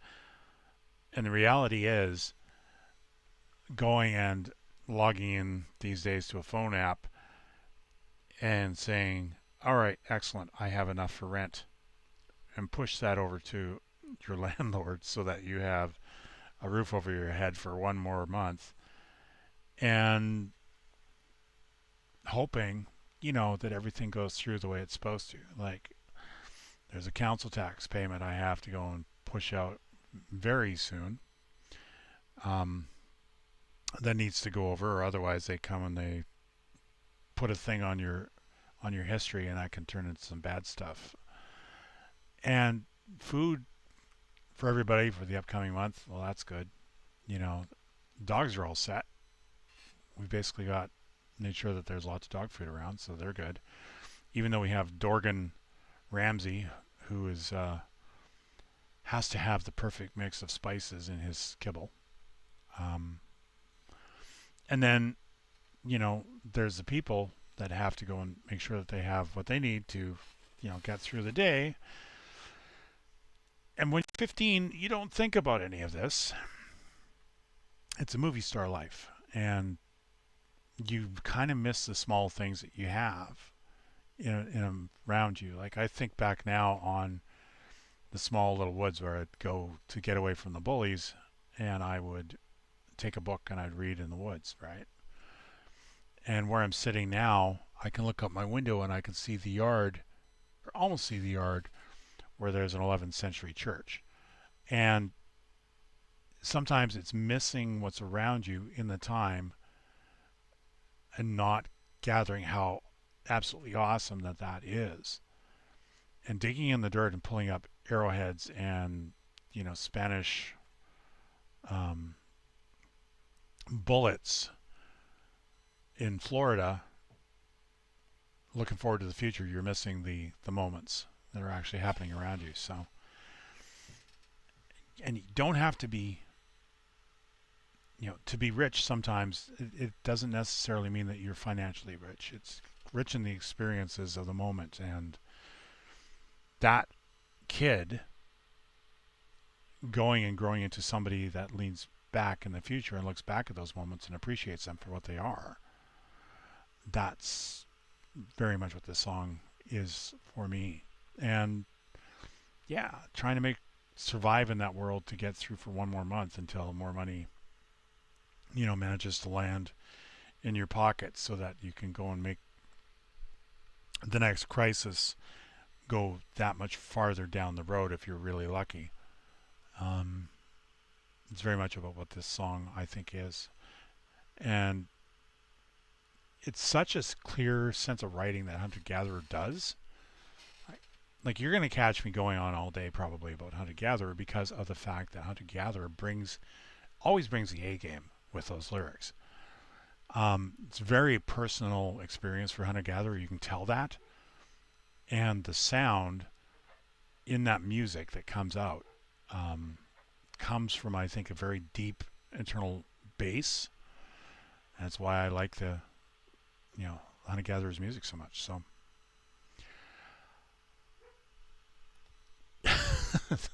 sorry, I was listening to yips happening in the background here. So he's like, stuff going on outside and I can't see what it is, so therefore I'm going to make all the noises, little bits, because I don't want to get in trouble with Mummy. Yeah, it's appreciating the moment. And also fitting into kind of the reminiscence theme that I was saying about earlier, right? So thank you for bringing that by. Mark this one as played.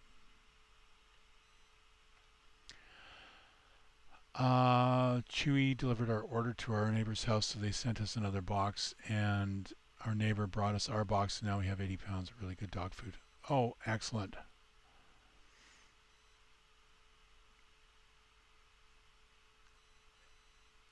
Yeah. So well written, it's impossible not to like it. I agree completely.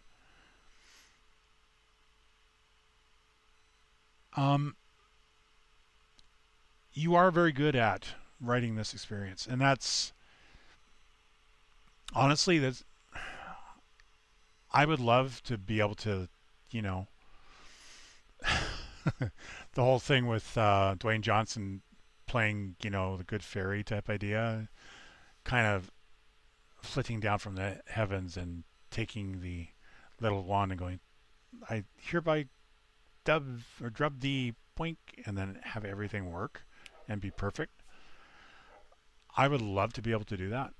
There is so many people in the world I would do this for if I could, where I could just kind of flutter down and go doink and have this magical sparkle happen, and their life is 100% the way that it ideally should be. There's some people, I should not say a lot of people, there's some people I would very much like to do that for. Because I think that they deserve so much better.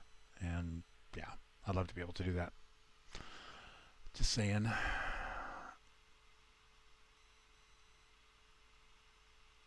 Yeah. I'm just reading Mindcrime's comment about when they never normally listen to a song like this. You really should, Mindcrime. I will go and grab, before the end of the show, I'll grab the playlist for Hunter-Gatherer again, and I'll drop that in the chat along with the link for my album, as I said that I would do. Go listen to Hunter-Gatherer. If you've never heard, or if this is the very first song of his that you've ever heard, please go out there and listen to Hunter-Gatherer's music. You are going to be blown away.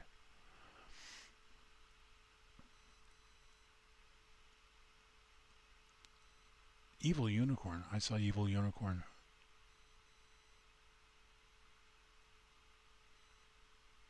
Yeah.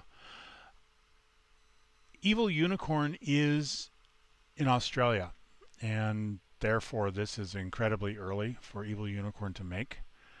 It's about the equivalent of 4 a.m. for Evil Unicorn to make these shows. She may come in towards the end.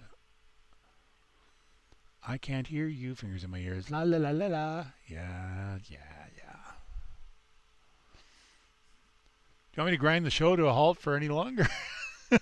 So I can be all on about hunter-gatherer? Hunter-gatherer!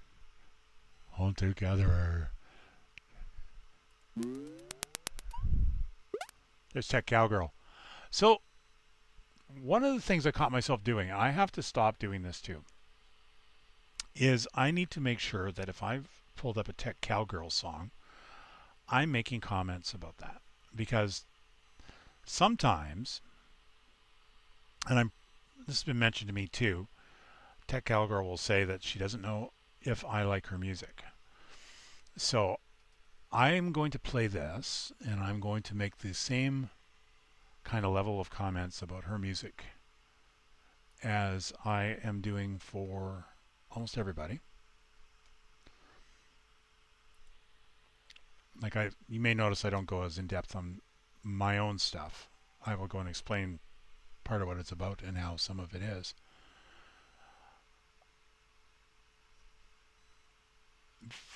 Allows others to pick up on and share the feels that inspired the song.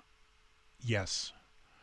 See, I gather it what I strive for when I make serious songs. See, you are inspiring others. This is what I keep saying, and why I keep going and saying you need to be doing or be out there more for others to see you, because your work is inspiring.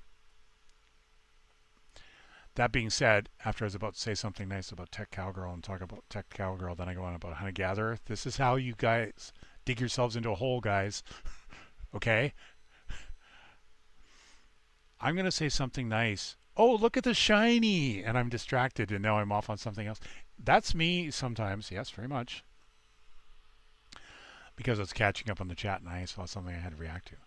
But I will go in depth on this more so you can kind of hear what I actually think about Tech Cowgirl stuff.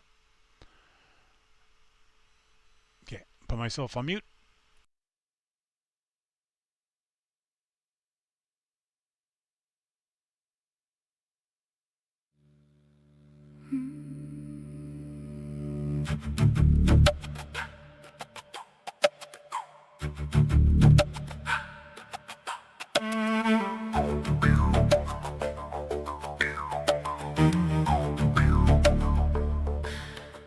I saw the bargain before your hand closed. I saw the smile before it learned mercy. I saw the alt you dressed as a doorway, and you called it fate, because guilt sounds cleaner when someone else names it.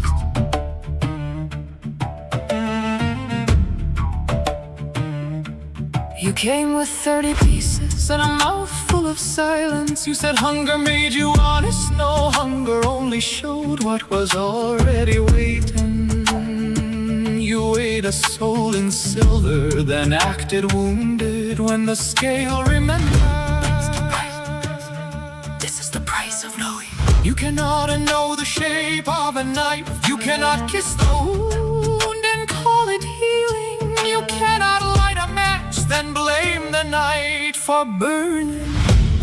Light the fires, let them see what you carry. Light the fires, let the pretty story split. One kiss completed, look past it gets both. One eye still warm from saying nothing.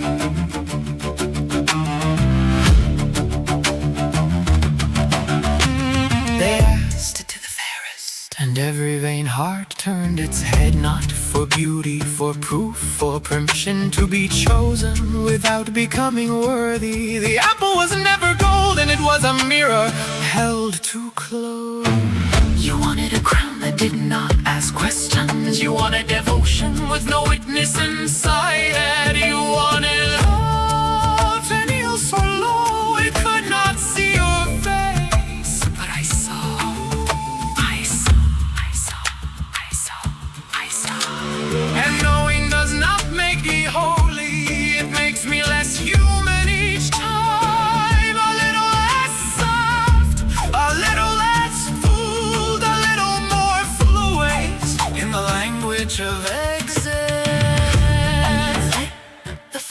let them see what you carry. Light the fires, let the gritty stories play. One kiss complete is one day. Expose one mouth still or from saying nothing.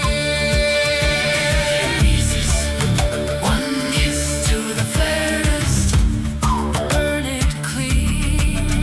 30 pieces, one kiss, a price of knowing is never free.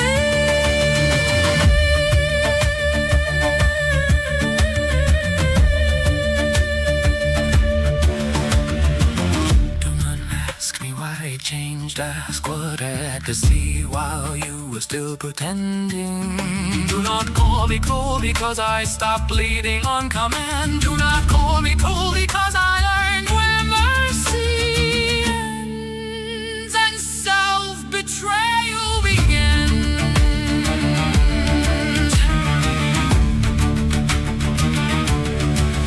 You wanted forgiveness before confession. You wanted absolution without naming the dead thing in your hands. You wanted the fire to warm you, not reveal you.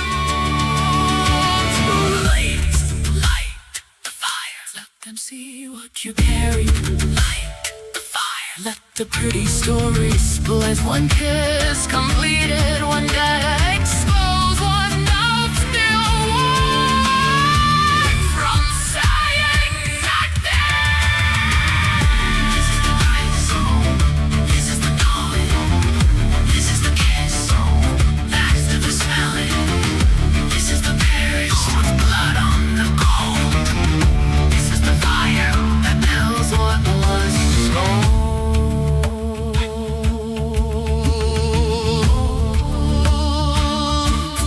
30 pieces, one kiss completed. Light the fires to the fairest, the praise of no risk, no risk.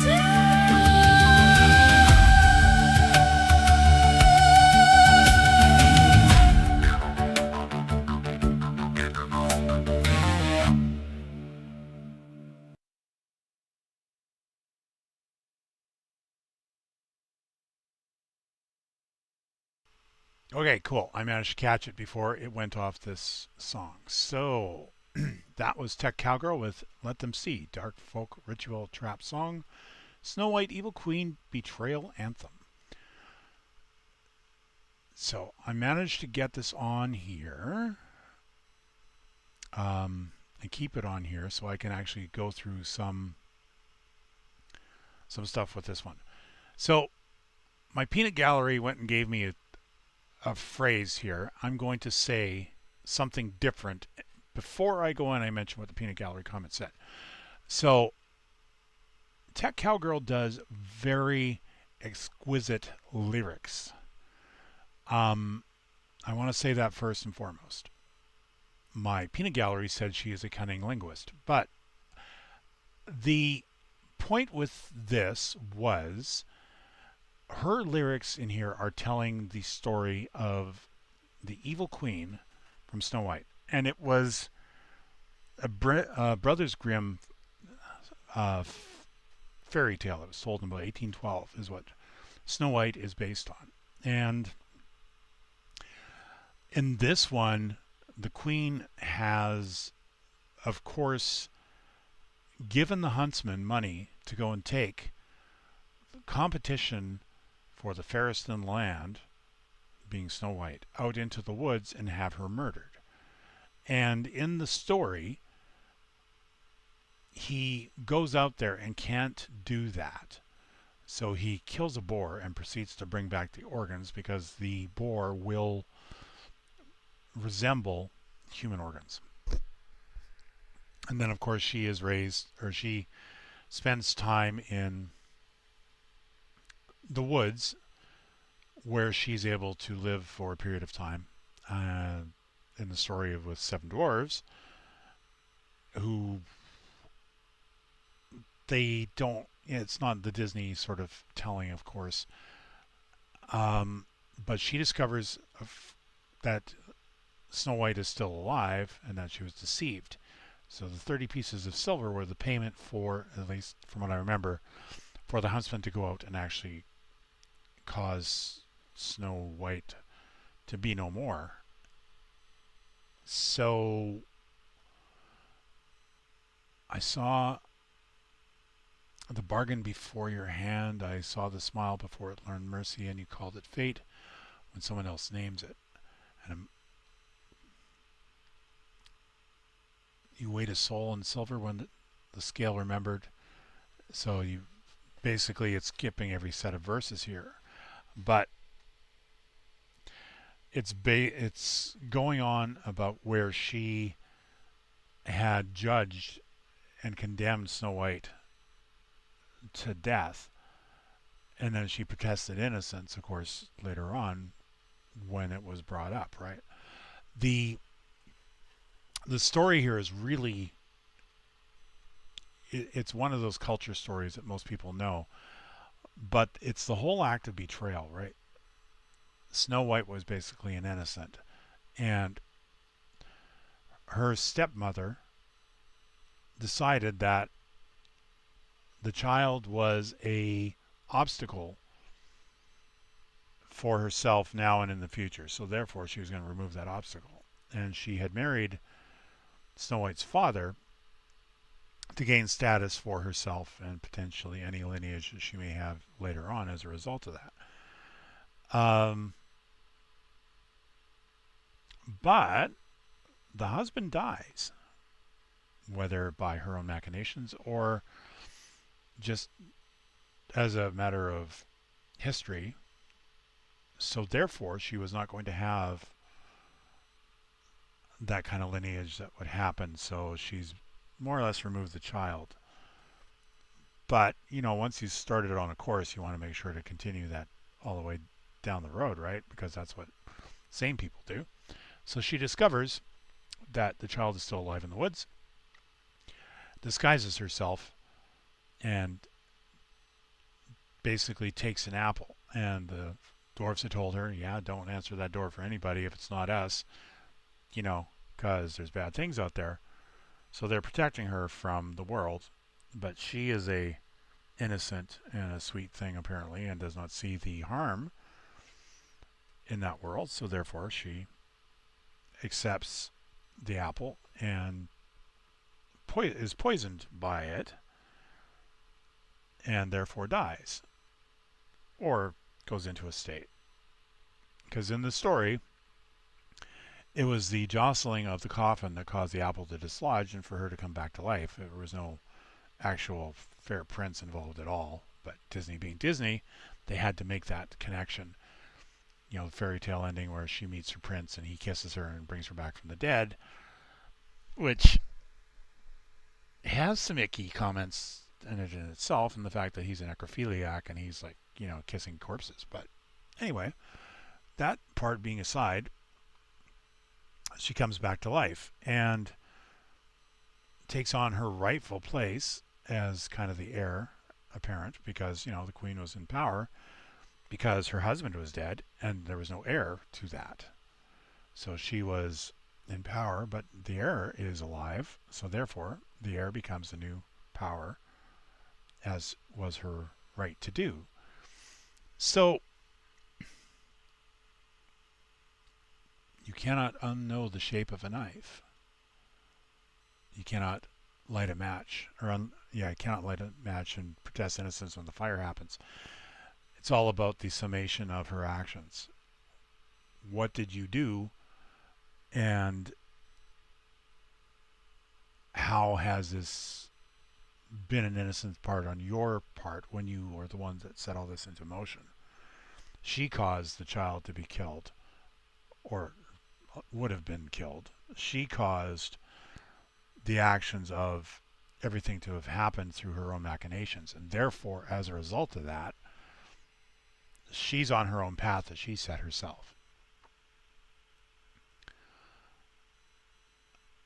Now, in the story,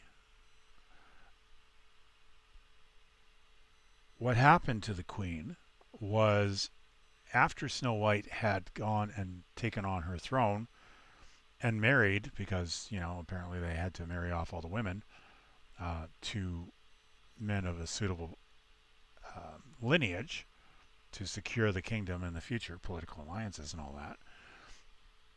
The queen was brought forth, who had caused all of this.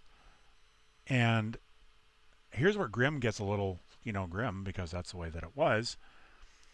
They heated up iron shoes and forced the iron shoes onto the feet of the evil queen and made her dance to death at the wedding. That is not in the Disney retelling of it, because, you know, she just kind of disappears in that. But this is kind of what happens. So these lyrics are very much a case of telling the story from the queen's perspective, of her being a woman who has brought around a situation for herself in order to maintain power and to maintain a future, I guess you could say, for herself, and having to accept the actions and the results of her plans. And the lyrics are saying here that by her admission, she wasn't trying to go down as dark as this, but she accepted the actions. And as the actions played out, she had to accept the consequences of them. So therefore, she more and more committed to what happened as a result of the whole story. And by the end,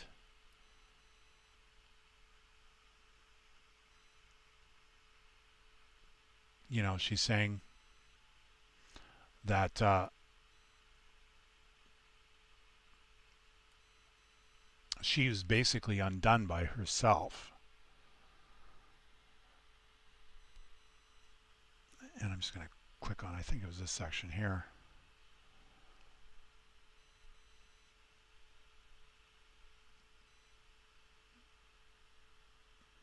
You wanted forgiveness before confession, you want absolution without naming the dead thing in your hands. You wanted the fire to warm you, not reveal you. You wanted the fire to burn away your challenges and to put you in the best place possible. But in the act of the fire, what has happened is it has burned everything clean. It's revealed how things are, and it's actually exposed your actions as a result of that. See, this is why I'm saying she has such exquisite lyrics, because she goes in depth with this. And this is something that ultimately is a children's story, but it's a very deep exploration into that children's story and building the structure around the queen's actions and what has happened to bring her to this point.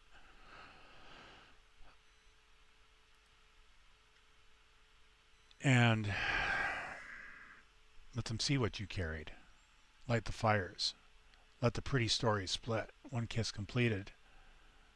One dead exposed. One mouth still warm from saying nothing. So let the huntsman come forth and tell that part of the story and expose her actions. She's not going to regret it, because she has accepted this is what's going to happen as a result of that. And at the end, the queen is again has her feet forced into the red hot iron shoes, and she dances at Snow White's wedding until she's dead. She's accepted that whatever it is that has happened to get her to this point, she's a proud woman. She is going to wear that, and she will accept that, and she will take that consequence as a result of who she has been to get her to this point. So it's actually a really powerful song for a lot of reasons. I mean, number one is, yeah, we're exploring what ostensibly is a child's story, but there's a lot of work that has gone into this one, and I just wanted to kind of point some of that out. So there you go. I can hardly wait to see how wrong I was in the chat. But that was Tech Cowgirl, and let them see. I shall mark that one as played. Now here's where I'm going to find out how wrong I am. I'm just going to check the chat here quick.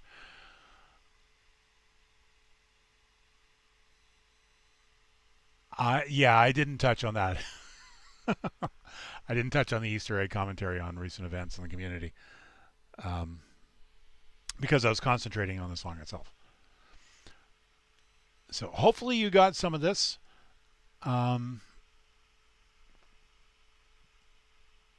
You'll notice references to my other song titles to the fairest. The fairest in that song is me. I mentioned that I sometimes think that women are insane. Yeah, okay. Okay. But yeah, Mindcrime. If you've never... I guess this is one of the consequences about being a nerd, is that if you've never really gone into depth on some of this stuff, and this seems to be my thing where I will sometimes go into depth on a lot of things because it's fascinating to me the way that the literary and real world works sometimes. Yeah, you should. The way that Disney tells it, it's an entirely different story, let me tell you, than how the Grimm's brothers did it. Or Brothers Grimm did it. Let's pick the next song. Joshua's Tree. Yeah, we were just talking about you.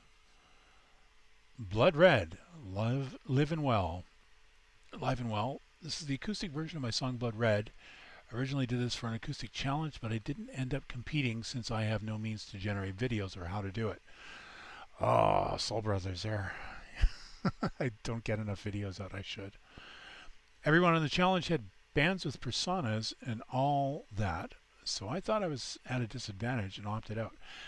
So before I play this, I've only done that with one challenge so far, and that was a Southern Australian hair band challenge because I thought that was too specific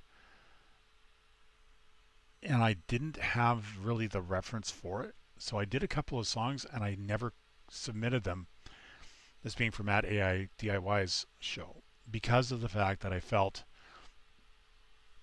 it would be more like a parody potentially than actually an homage to what the style is because I didn't have the reference for that. So feeling that with everybody else having personas,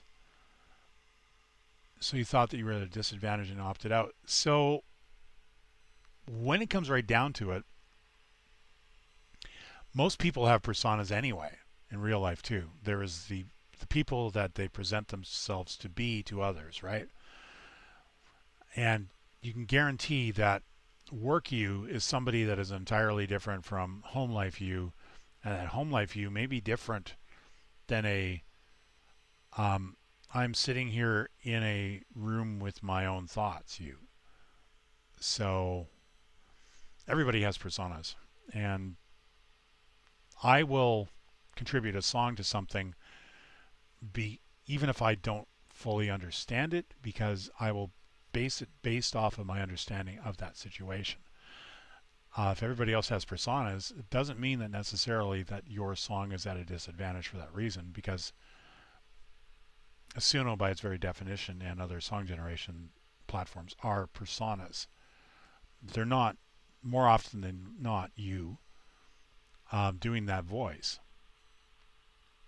And if it is you doing that voice, usually that involves some post-processing where you go and you pull it down, and you might take the stems and remove the vocalist and put yourself in place of that, which involves some freakishly good timing and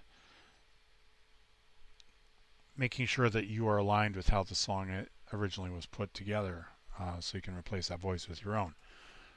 So I would say, yeah, like, don't be afraid to submit work. And the worst case that's going to happen is somebody will hear it and love it, and others might not acknowledge it at all. I did a song about that. But somebody in that moment is going to hear your stuff and really, it's going to speak to them and they're going to enjoy the song. That's how I discovered Hunter Gatherer in the first place. Was I was listening to something and then this name came up and I didn't know anything about this person or anything else, and I was like, okay, well, somebody else is going to be doing something that, you know, they paid 60 credits on Suno, and that's, you know, potentially 5 minutes of their life they never get back, right? And then this unique sound came out and it's like, ooh, yeah, okay.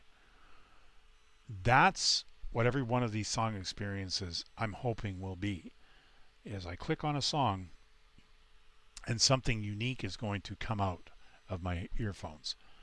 So this could be that for you, for somebody. This could be that for me.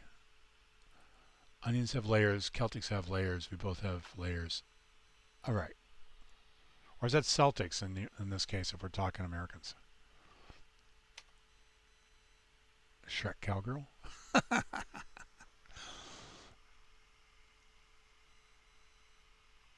Yeah, I don't understand why you like to hang out with men. Like, honestly, that's why I think that women have to be insane sometimes. Like, I think women are awesome. I absolutely love women. I think that women are the best part of the species, and they hang out and do this great women-y stuff. And most men, it's like, yeah, whatever. Fine. So to see women wanting to hang out with men, it's like, what is wrong with you? Just saying that. Of course you are insane. Yeah. Okay, good. Agreement. All of my songs have this many layers. Explore, onion writing. Yes. That would be accurate. Absolutely it would be. So hopefully, well, I'm saying Celtics because she could be talking about, you know, something American. And Americans have an entire basketball team called Celtics. And apparently that is how they call it. I know it's Celtic with a hard "k" sound, like, you know, car, catastrophe. I know all about that. So I pronounce it Celtic. I only say Celtic, like celery, if we're talking about something that's American. So there we are. Yeah, Celtics are sports team. That's correct. Men have their uses. Like gantries. Yes. Men have their uses. We lug things. We are beasts of burden. We make grunty noises. And we haul groceries and take out trash and stuff. Yes. 2 inches, 2 millimeters out of straight alignment. You bet. I can guarantee you I'm going to notice every one of them. Okay, let's get Joshua's tree running. Now that I've had to make him wait for so long. Sorry about that.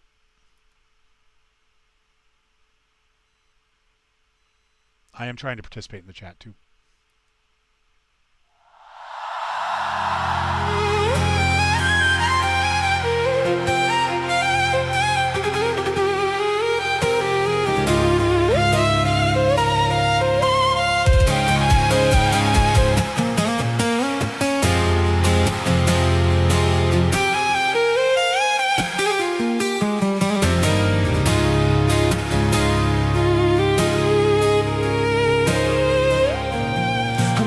Crushed by the weight of this, so don't pretend this is right, when the truth of the matter is we are on course for a fall. I can hear the sound of the trumpets call, a signal that it's all coming down. Can't you see the truth at all? Just look to the burning skies. Just look to the burning skies. Hell from above in a nosedive, sent from a place of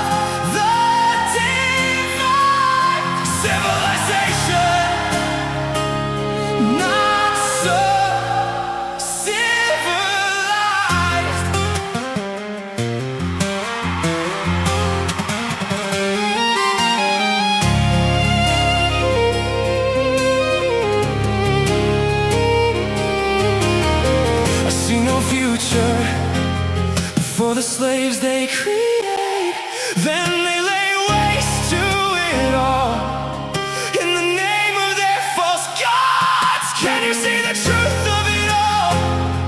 Hidden there in plain sight, in the blood red shining faces, their crooked teeth and lifeless eyes, just locked to the burning skies. Hell from above in a nosedive, sent from a place of the divine civilization, not so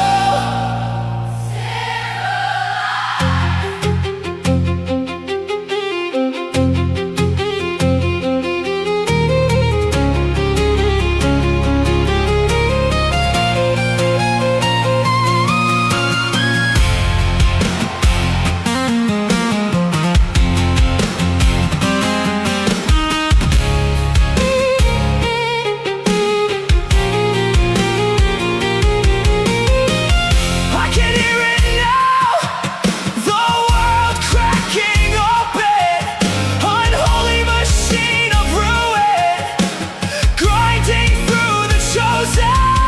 No mercy in the banners, no grace in the ash, only the sound of collapse and the truth at last. Just look to the burning skies.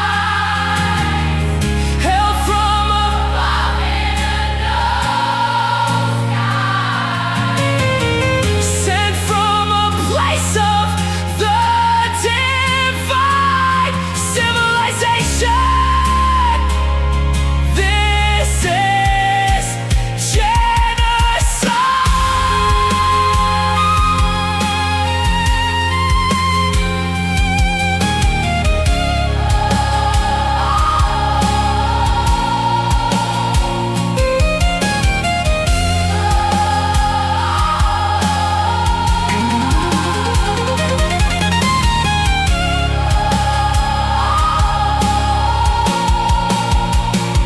It's by your hands. It's by your hands. There's a price on your head.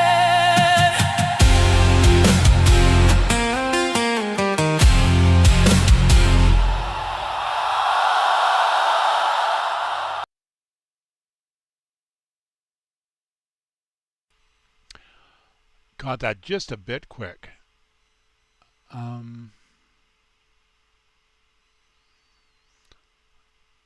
The song is written about what Israel is doing in the Middle East for context. Oh, okay, cool. I didn't know that. So songs would have been the only non-death metal entity, and I would have been judged by a death metal fan base, and my songs would not be what they wanted to hear, if that makes sense. So it makes sense, but understand I'm not a member of that fan base. Like, I don't know anything death metal at all, because that's not my thing, right? So I'd be going and looking at this song as an example, now that we're starting on this, as being from a non-death metal base. What does this song bring? So first thing I just want to mention is when I'm listening to this very much strikes me as being an acoustic, unplugged version of another song. And I've loved this style of music for a long time. Like, I think one of the first people I saw do this were probably the Tea Party back in about 98 or so, where they sat down in a studio and they set up for a later performance, and they did their first session all completely as an unplugged sort of setup. And if you guys are not familiar with Tea Party, they are a band, a Canadian band, who do music that got a lot of mainstream play, but the basis of their sound is based in Indian music, from India, right? Where they had sitar, and they had timpani, and this was the music, the instruments that went into making their sound for them. And they said it was very much influenced on stuff in the 90s of coming across the water from Detroit, because they were based in Toronto. So they got all these really cool sounds and rhythms that you would never hear in North American music, and it helped influence their sound. Now, as a going on this same concept, I'm not familiar with the death metal sound that potentially this could have been based on. So listening to this acoustic unplugged sound right off the bat, yes, I'm going to like this because I like that style. So when I'm going at the lyrics of this, I'm being crushed by the weight of this, so don't pretend this is right, when the truth of the matter is we are on course for a fall. I can hear the sound of the trumpet's call. It's a signal that it's all coming down. Can't you see the truth of it? Just look to the burning skies. It's kind of a judgment song, right? This is a case of where we have somebody that has gone down a course of action,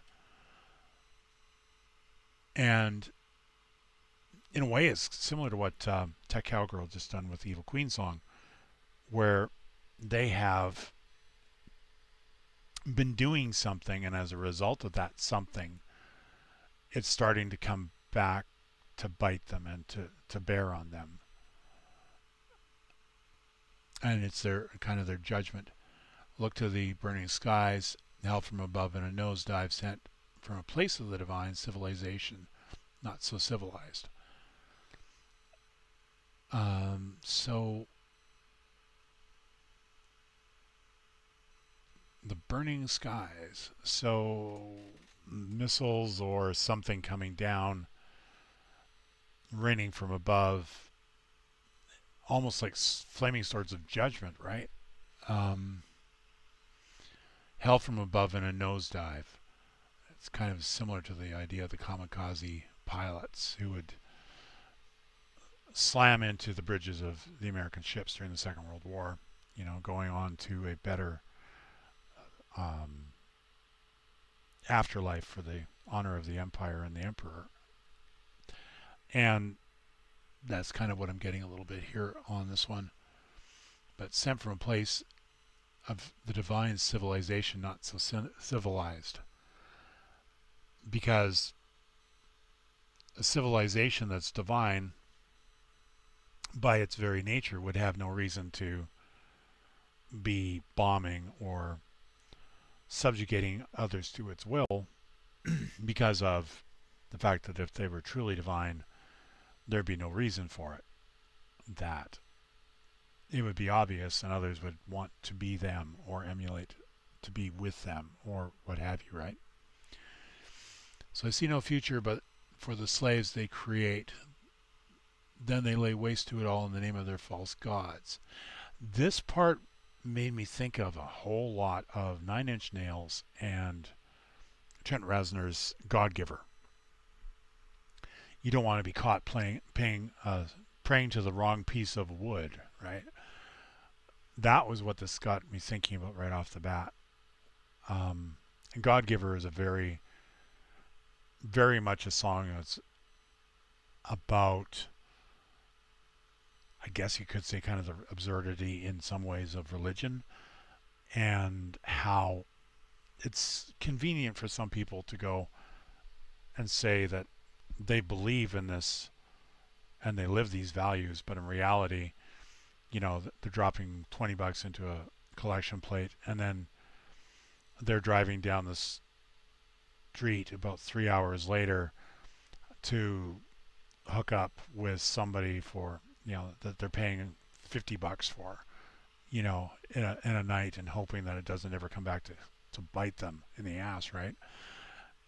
It's the sense of virtue and values that's out there in the world as a public display. In reality, what happens in the back behind that is an entirely different story. You can see the truth of it all hidden there in plain sight, with the blood red shining faces. their crooked teeth and eyeless or lifeless eyes. The blood red shining faces. So the faces are washed with blood. Is kind of what I got from there. The crooked teeth and lifeless eyes. So somebody who's basically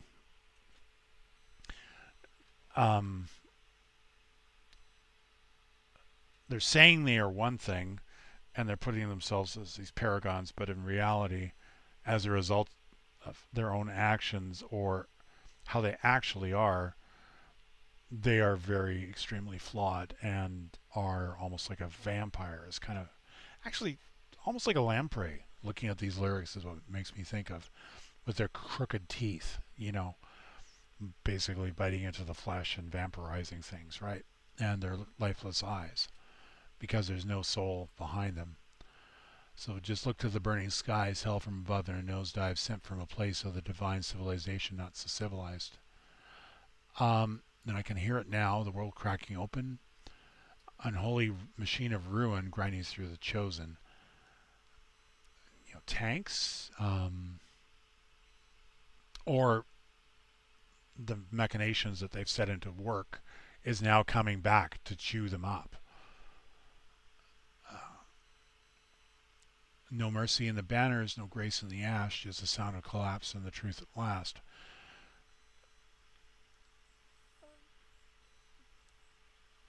Action is as action does comes to mind here, right? The idea of if you have behaved in this manner, then the manner will then behave back at you. You're going to reap what you sow. It sounds very biblical, actually, to be honest. And then just look to the burning skies from hell from above, and a nosedive sent from a place of the divine civilization. This is genocide. It's by your hands, blood red. So I haven't really been reading in the chat. This kind of seems a little bit on the political side, but it's kind of, again, the same idea as Tech Cowgirl's song of you're doing actions, it's coming back now, the result of your actions, and we're exposing what you are as a result of those actions. That's kind of what I got from this one. So I'd like to hear the original as well, but I thought this was great. I mean, it's very, very tuned into what it is, and there's a lot in the lyrics on this one too. So I hope I did that justice. And thanks for bringing it over. We'll mark this one as played. I'm just going to check in the chat and see how off I was. There we go.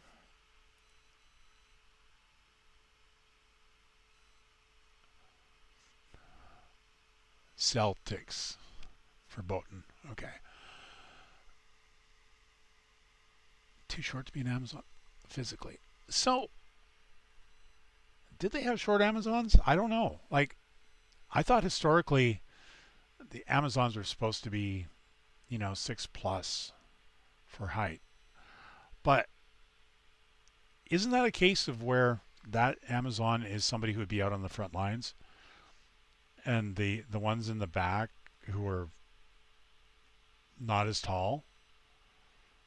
Because, it's more photogenic that way. If you have all the tall people in the front, they block out all the short people, right? Is that how that goes? I have no idea. I always thought it was the other way, to be honest. You have the shorter people in the front, and then you have the taller people in the back for the photos, because then everybody gets included. But history doesn't do that. It only does the tall, perfect winners, right? So they don't talk about the people that are shorter and maybe not as historically pretty. Let's put it that way.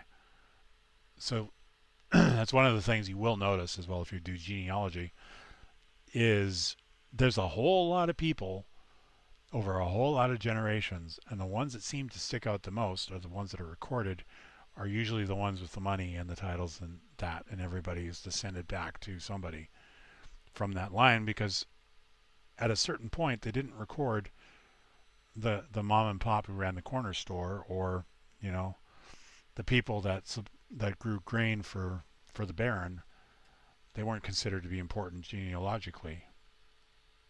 It was the Baron that was tended to be included in history, even though he was a nameless schmuck who basically ruled like a despot and was absolutely horrible to everybody. History records those names and doesn't record the mom and pops, right?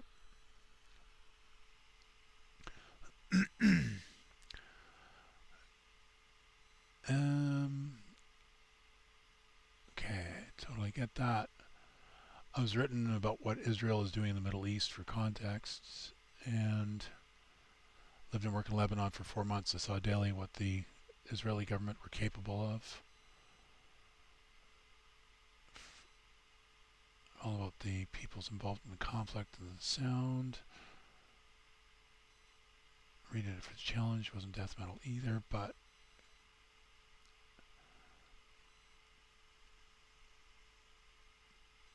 okay.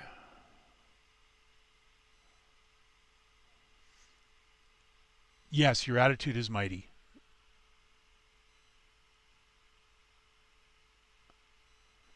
Your daughter is 6 feet tall? Okay, cool.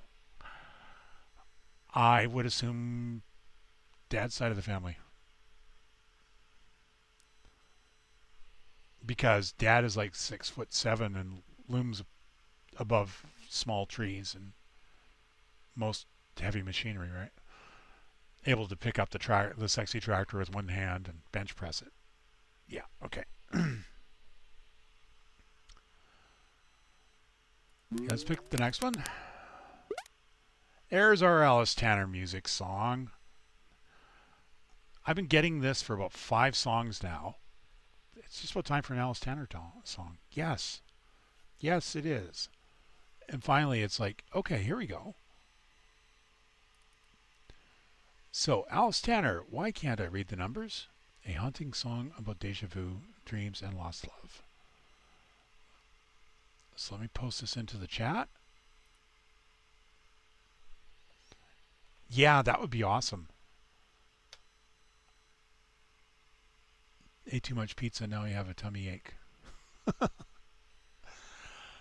So, got that in the chat. See, that's what I'm checking for, because what it's done is I went to click on copy to go and bring the link in, and it posted the YouTube link from previous. So that's why I have to watch for this. By the way, Tim, that was a great interview. I just want to mention that. And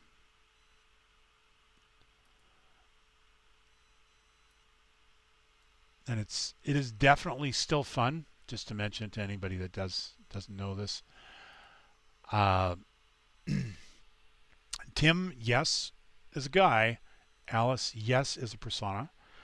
Alice is everything that Tim is not, apparently. Tim is apparently not sassy. Tim does not consider himself to be any of the things that Alice is, and Alice is his opposite. I'm not sure if that's an evil opposite. I think it is not an evil opposite, because Alice does not tend to act in an evil fashion, which means that Tim must be the evil one, and Alice is the good one, who's sexy and sassy and 23-year-old, and Tim is not any of that.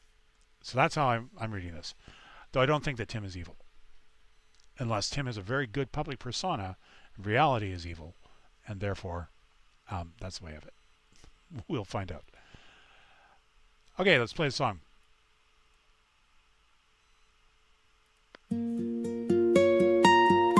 It's happened again. Another dream.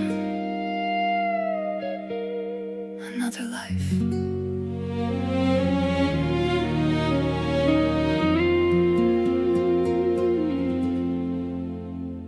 I woke inside a place I shouldn't know, yet every room still felt like home. Your jacket hanging by the bedroom door, and I've seen it all 1,000 times before. Morning sunlight crossed the floor, coffee waiting like before. Then my phone began begin to glow, holding every answer I should know. Your name, your smile, every message still remains. Why can't I read the numbers? They're always just beyond my eyes. Every word is crystal clear, but the numbers are disguised.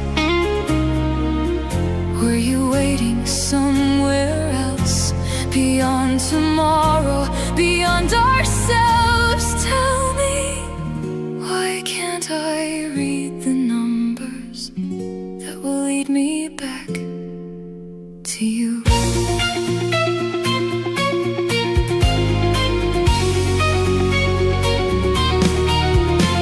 We spoke like we'd grown old together, finishing thoughts before they formed.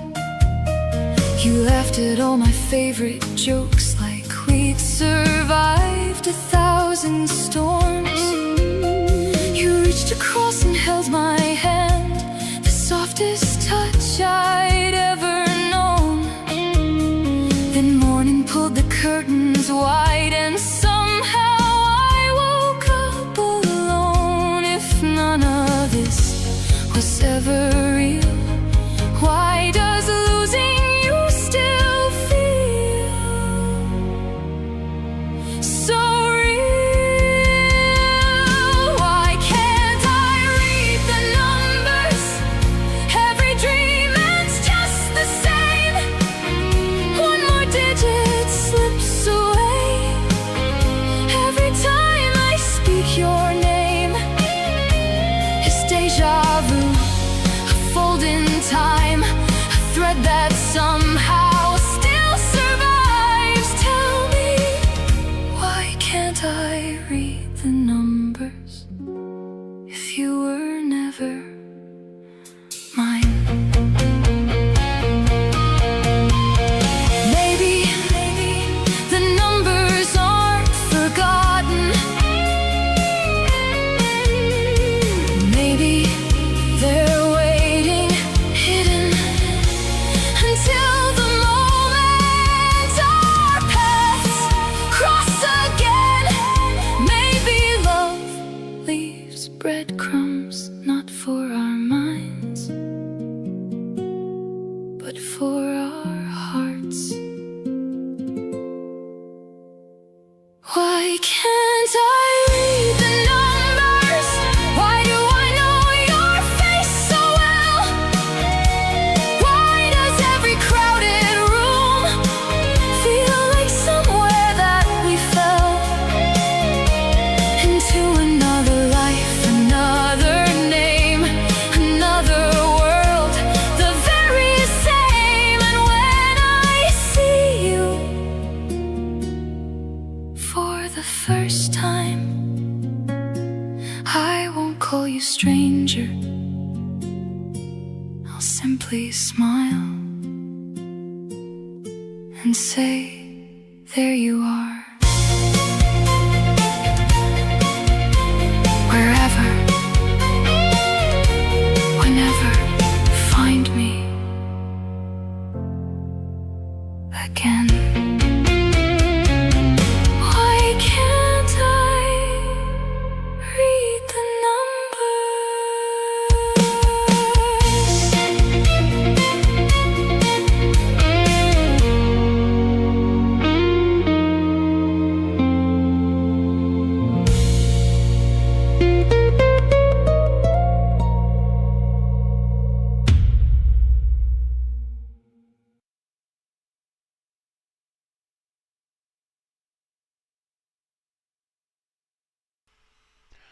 That was Alice Tanner with Why Can't I Read the Numbers? There's all kinds of things on this one. And I'm going to try to do this one some justice as well. So one of the things I thought, well, I always say that, right? One of the things I thought, well, when I'm listening to this song, I immediately got something out of this one, and it's something that happened to me too, where when my mom had passed, for a full year at least after that, every night I would go to sleep, and when I was in the dream, my mother was alive, and I had interactions with my mother and the rest of it. And I'd be talking with her, and she would be telling me about her day and the stuff that had happened, and she was alive. And I would wake up the next morning where I would be almost irrationally angry because people would be telling me about how sorry they were for my loss and my mother no longer being there, but I'd just been there that night before with my mother, interacting with her and being with her. And that is the very first thing I got with this song, was how in the dream Alice woke up and coffee was waiting and the life was there, and that person with whom she shared her life was there, and every part of that life is real. The experiences that they have shared and the things that they have done together, and I'm willing to bet waking up in the full knowledge of all of that in the dream, which says, is that the waking world? Am I the man dreaming they are the butterfly, or the butterfly dreaming they are the man? This storytelling is very much of Alice is having this life with this person and living a double life without this person. And when the things that make it I shouldn't say realistic because that is not the right word, make it very much that life, are muddled a bit in the dream, where the words are there, the numbers aren't. And it is a source of frustration. Why isn't this something that happens? Why can't I see this?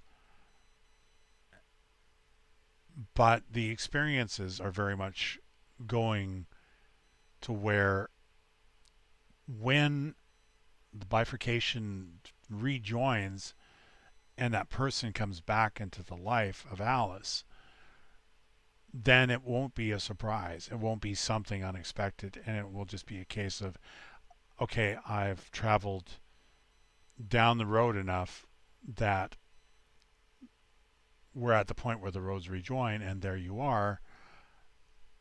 I'm so happy that you're back in my life again, and I've kind of kept the seat warm for you, as it were, because of all this that we have experienced together. So, which is probably going to be a hell of a shock for for the other person, where it's like, what is going on here? But I totally get this, because when you're having this life and the experiences and the things that have happened, and it's the smells and it is the textures and the reality of it is very much there. And then when you wake up, it is very much a different world. And the fading, as that recedes, and the more locking onto this other world where that person is not there, it's resentment almost, where, and almost anger, where you are like angry at others because they are denying the reality of it. And I totally get what is happening with Alice in this one, because she's living this life, and it's something that everyone's like, yeah, this is nice, Alice. And she's like, no, this is my reality. You don't understand. This is something very much of something that is happening. And eventually those roads will join, and she will be back in that situation. And she's looking forward to it, and she will tell them all about it when this reaches that point. So Alice is also a consummate storyteller, and I've always greatly appreciated Alice's music. So hopefully I'm on point with that, Tim. And thanks for bringing that over. I'll mark this one as played. See, it's almost fun to pop into the chat afterwards and yes, it's more confusion than anger. I often wake up and not know which house I'm in. Again, that's the situation I was in, right? Because where my mother was is entirely a different thing than when I was in a house without my mother, right? My mother was happier. I can say that, and she was having a very full life, and in some ways more than what she had when she was here. And it felt very much a thing of this is my life, and what is this poor mockery of that people are calling the waking world. So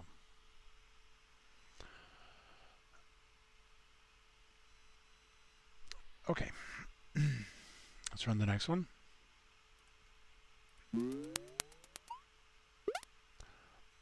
I'm looking forward to this one. Make array. Bark, bark. We need more reception songs. There are we need new reception songs. So I've got a couple of those.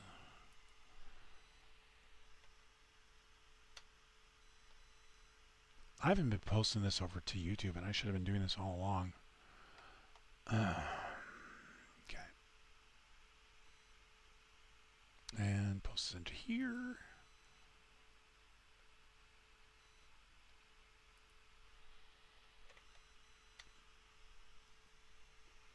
There we go. Let's go over to YouTube now.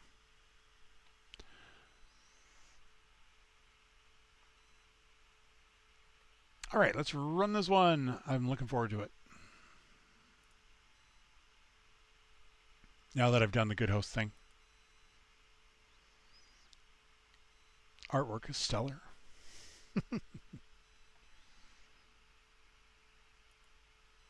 All right, everybody! Clear a little room!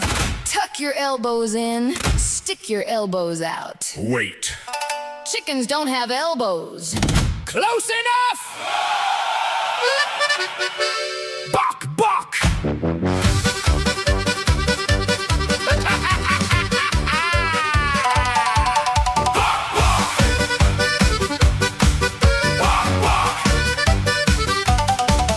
Put your left wing in, put your left wing out. Put your left wing in and flap it all about. Scratch twice at the floorboard, strut around the block. Shake your little tail feathers and put your right wing in, now wiggle like a fool. Peck the air in front of you like corn just broke the rules. Bob your head from side to side, then freeze and watch the clock. When the fiddle starts screeching, everybody balk. Clap your wings together, shuffle heel to toe. Nobody knows what happens next, just follow where we go. Wings out wide, shuffle side to side. Peck down low, then cock your head. Run 3 circles like you've lost the thread. Kick one leg, pretend you laid an egg. Everybody flap till the whole room rocks. Do the chicken pokey and bok, bok, bok.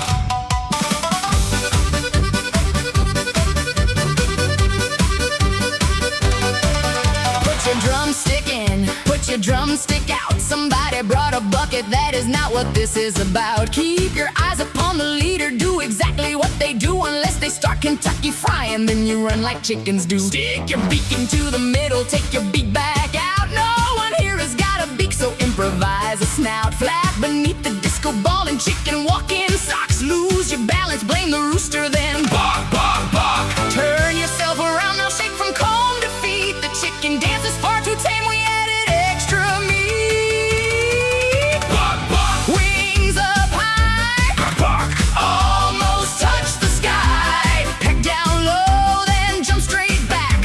Form a single file poultry attack. Bok, bok, Stomp the ground, bok, bok. make a clucking sound. Everybody flap till the whole room rocks. Do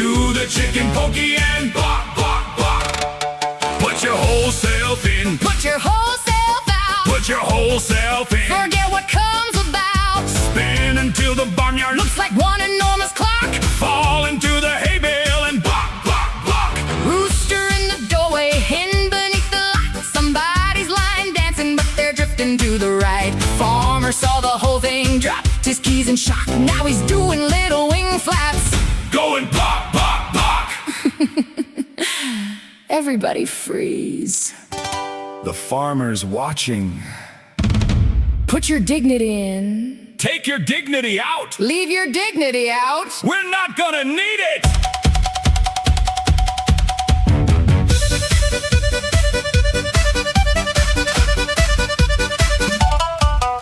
Don't your chicken. Promenade your hen. Flap around the outside. And come back in again. Squat down like you're nesting. Rise up like a rocket. Somebody yelled, that ain't a dance move. Mind your own cloaca. Buck, buck. Wings out wide. Buck, buck. Poultry side to side. Peck down low, then cock your head. Run 6 circles like the drummer said. Buck, buck. Kick one leg. Buck, buck. Somebody laid an egg. Every hen, every rooster, every human in the box. Do the chicken pokey and buck, buck, buck. Buck, buck. Lose control. Buck, buck. Let the barnyard roll. Flat till the ceiling shakes. And the neighborhood calls the cops. Everybody in, everybody out. Everybody shake it all about. Buck, buck, buck. That's what it's all. About. That's what it's all. About.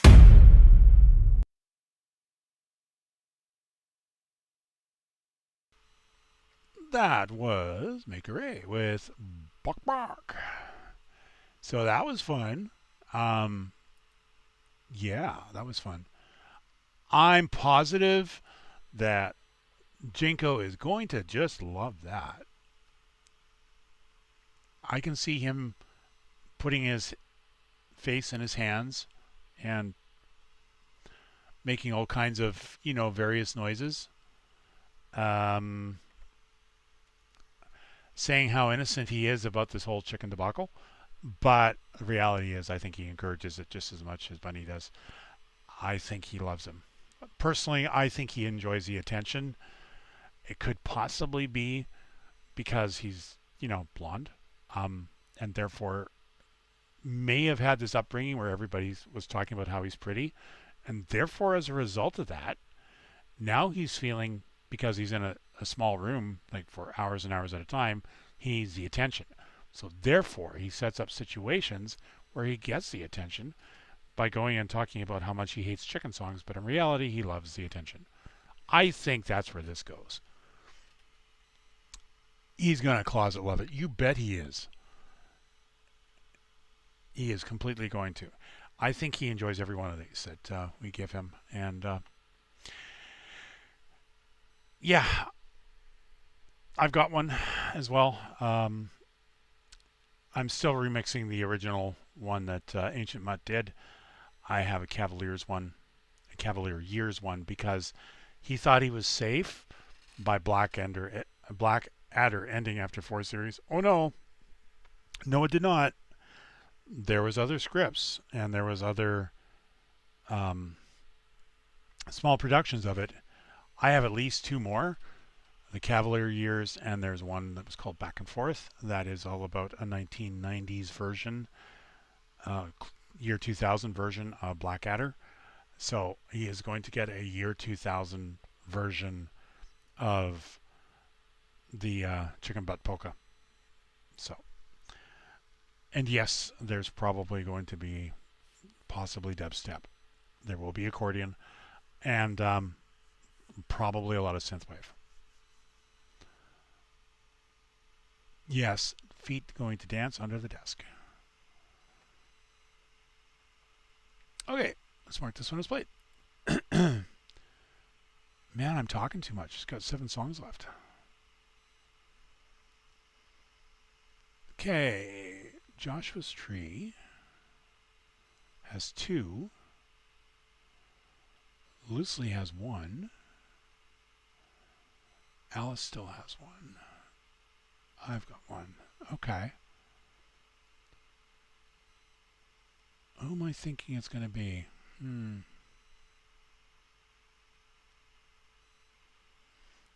Well, odds say it should be Joshua's tree, because Joshua's tree has 2. Let's see. Tech Cowgirl. The Tide Owns Us All. Dark Folk Ritual EDM Anthem Ardentera.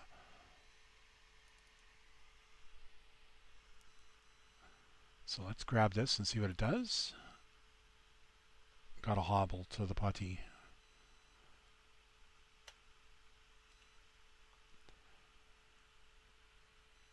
Okay, and let's find the Twitch one. Where are we here?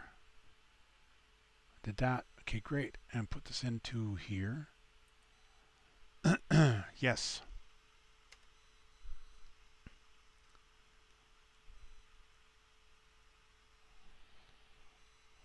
Yeah, I'm finding that too. When you come back to something we've done in the past, I'm finding I tend to like the rework better. Maybe it's because you hear the original and it's like, that was okay at the time, but now we've got this new one and it's a pretty thing. All I can say is I don't know who that guy is though.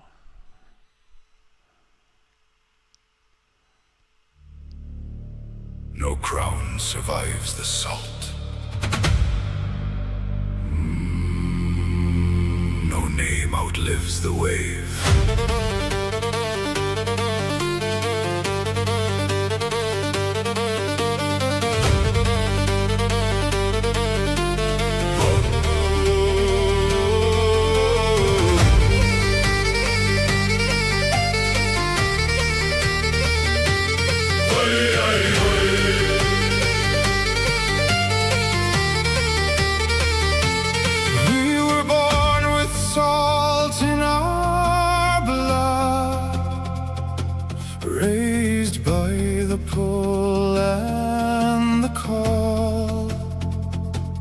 Every oath we ever swore was written in water, not stone at all.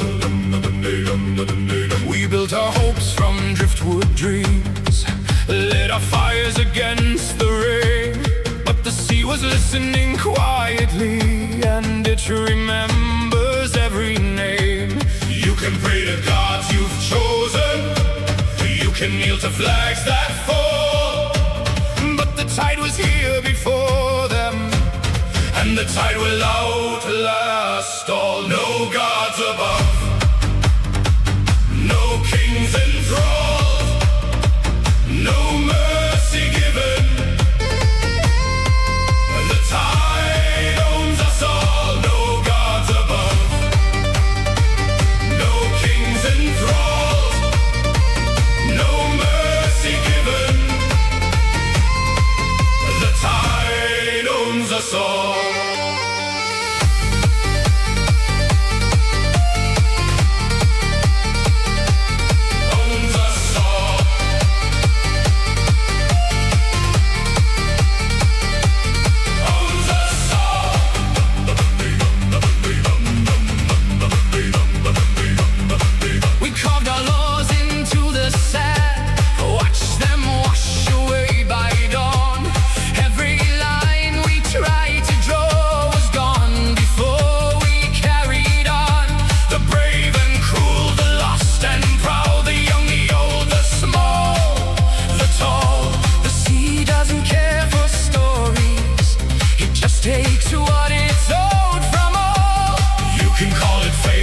Judgment. You can curse the darkened sky, but the tide doesn't answer questions, and it never tells you why. No gods above, no kings enthralled, no mercy given. The tide owns us all. No crown held fast,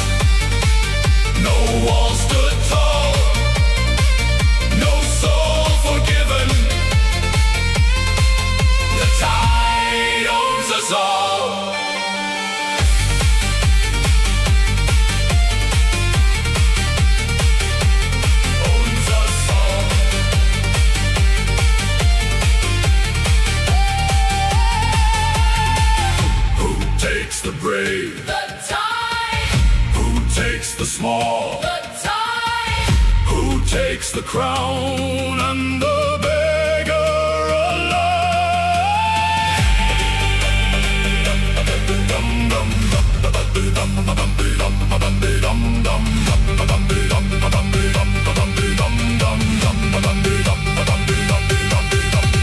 We are not chosen.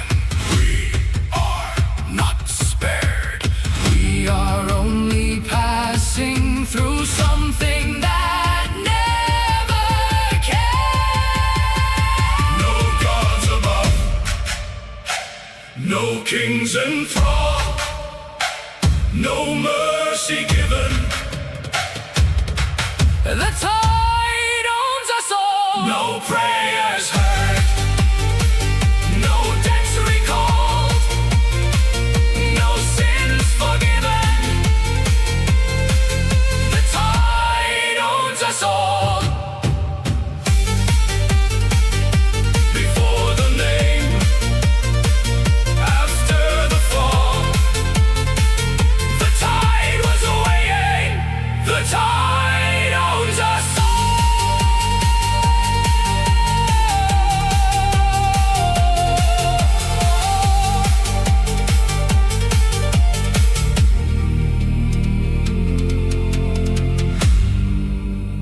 No crown survives the salt.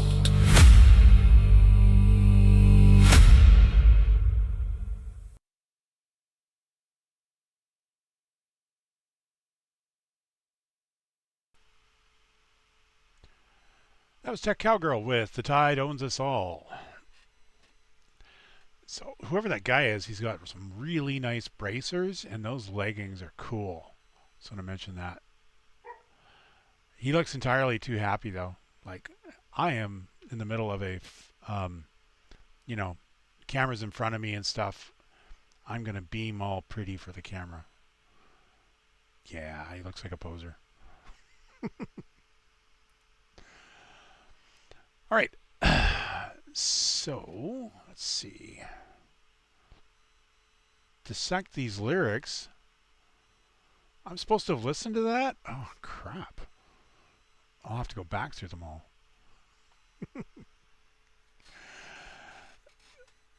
So, a couple of things I was going to mention on this one.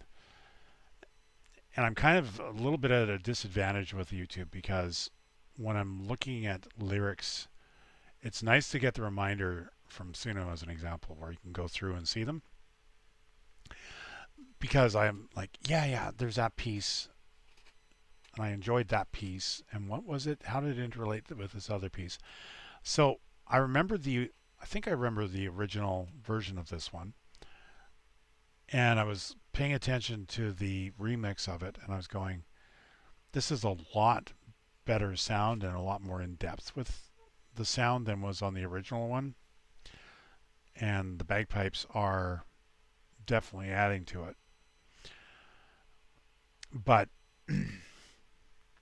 one of the things I was listening to, yeah, there we go. Let's turn that into a catchphrase now.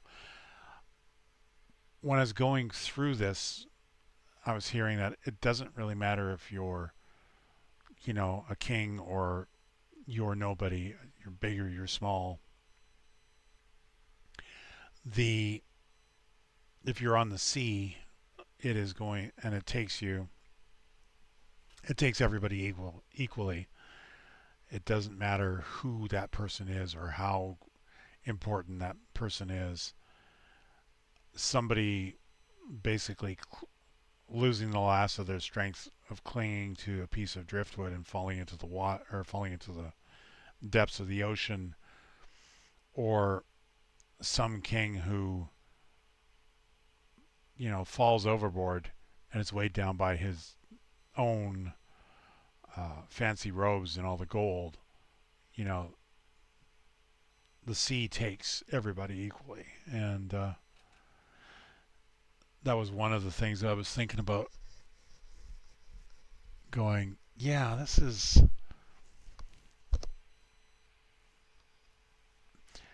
everyone has an equal opportunity for death by sea. I guess. And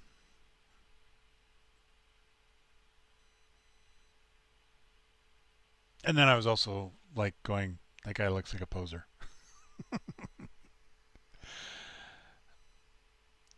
But yeah, lyrically, Tech Cowgirl does a lot of really good work. And I'm not going to be doing this one as an in-depth justice that it needs to have, because I'm was kind of grooving to it and didn't get as much of the lyrics as I should have on this one. So I'm going to be in the doghouse because I went and said that guy looks like a poser, and he has a nice outfit, and the remix is good, and I like the lyrics, and C claims everybody equally, and the voice is good, and the production level over the previous one is way better, and it's a good version, good remix of it. Oh, and I desperately need coffee, and that Collie Coffee Brigade doesn't operate after a certain time, apparently, during the day, which is somewhere after 1 second after midnight, and only goes after 29, 59 and fractions. There might be a second where he might consider it, but I don't think that's normally part of it. So we will mark this one as played. Nice bracers. Very cool leggings.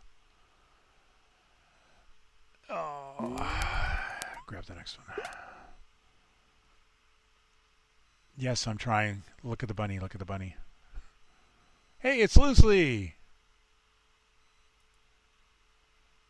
Furry strike all the time. Yeah, that's exactly right.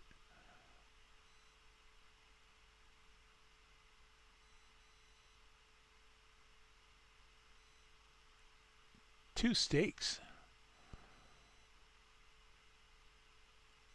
Oh, Discord DM? Okay. Oh, Percocet.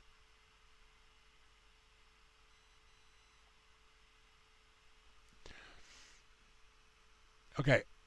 So what I will do, Tech Cowgirl, is I will look at the lyrics and I will dissect them in front of you later on, sitting down in your office with my dog and a cup of coffee that I desperately need to have.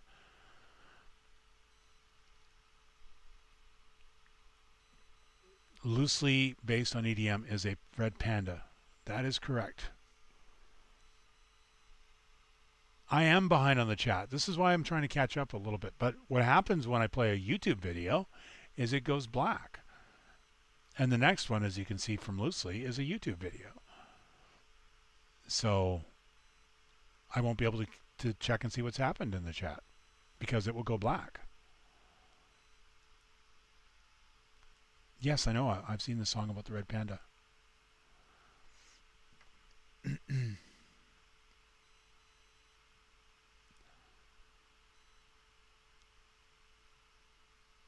No, I was more commenting. Sorry, just scrolled back and it's like I get to wear clothes in this one. No, I was more commenting on the fact that those bracers are cool and the outfit is good. It's kind of a green-brown ensemble, which is great. The leggings are nice. That belt, the bandolier belt, is awesome. The cape is good. I mean, apparently you get sucked into jet engines with that, which is one of the reasons why Syndrome doesn't wear any. Loosely doesn't wear any capes. But let's play this one before we go too far here. So.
helps if I'm off mute, does it not?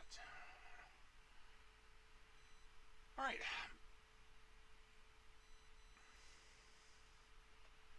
That was loosely based on EDM with... Let's try it going, having the microphone down. Loosely based on EDM with Spiral Dust Jam.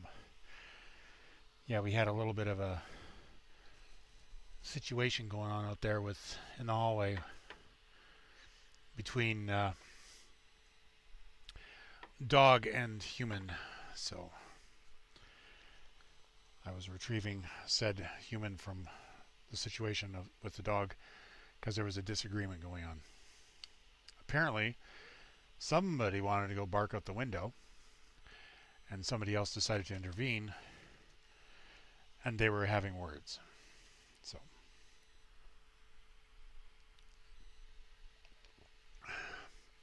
I quickly went to grab something to drink.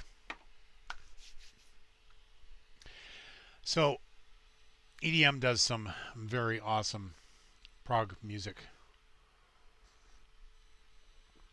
and I very much like that style of music, so it's awesome to have that out and submitted. All right, so we shall mark this one as played.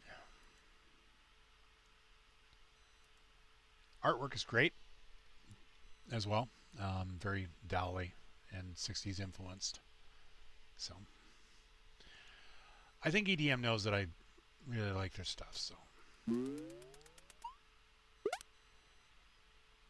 okay, if I'd known that this was coming up next, I would have waited for a couple minutes.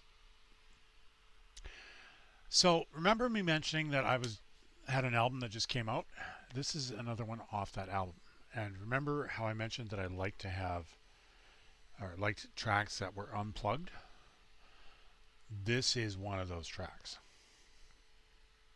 So to set the kind of the stage for this track, imagine 9 Inch Nails, them doing a track, right? What it's going to sound like. Well, put the guys from 9 Inch Nails into a acoustic unplugged sort of setup, and imagine what that's going to sound like. And that's what this track is all about. So A Room with No More Clocks is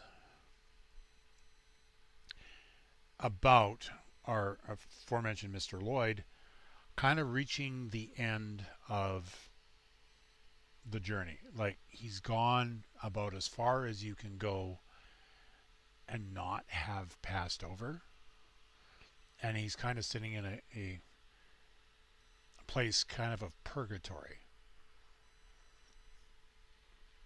in a way.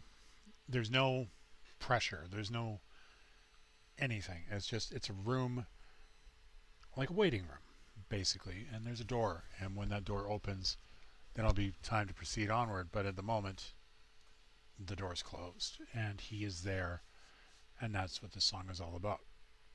So imagine 9 Inch Nails doing that style of song, and you will get A Room with No More Clocks.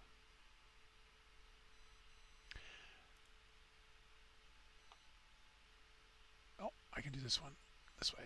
I will do this one this way.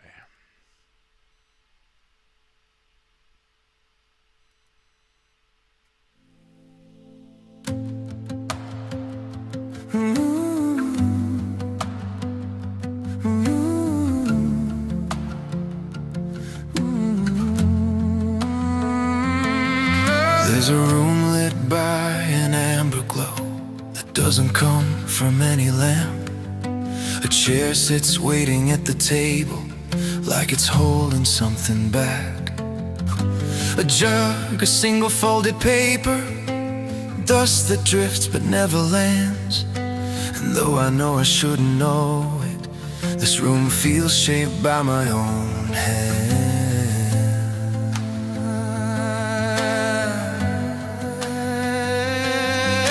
The picture frame above the dresser holds the silence of a name. The shadows lean toward the doorway as if listening for blame.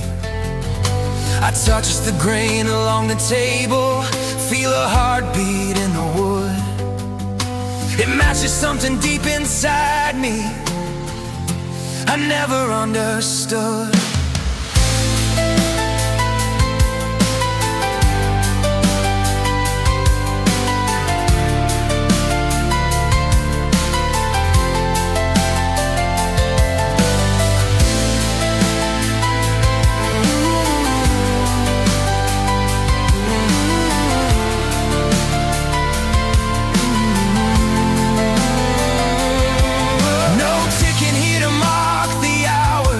Corners pulling time apart. The air remembers what I've carried and sets it gently on my heart. The light behind the door grows brighter, but not enough to force it wide. I breathe and all the years I wasted settle softly by my side.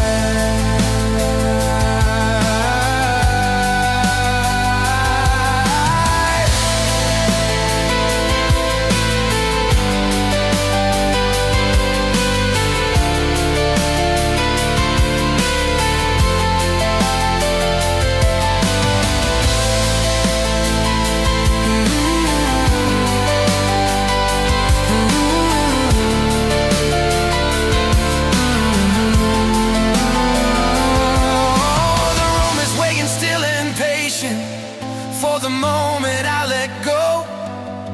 No numbers turning on the walls here, just the things I used to know.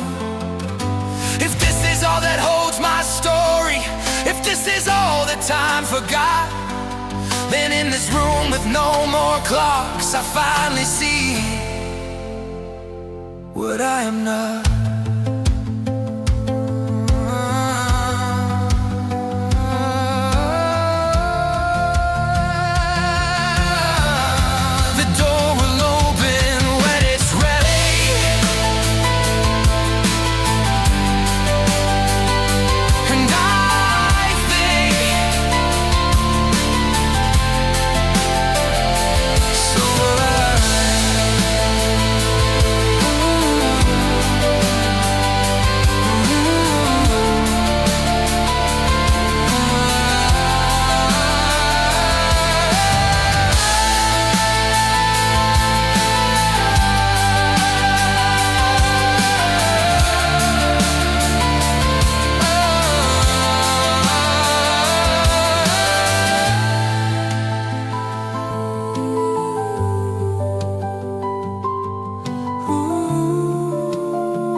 Yeah, it was for me, A Room with No More Clocks. I'm not going to go too in depth on this one.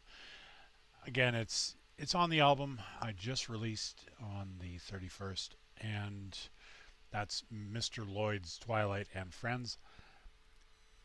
Told you the idea behind it. If you had 9 Inch Nails doing an uncovered acoustic version of a song that they really enjoyed, this is kind of what I was thinking about it.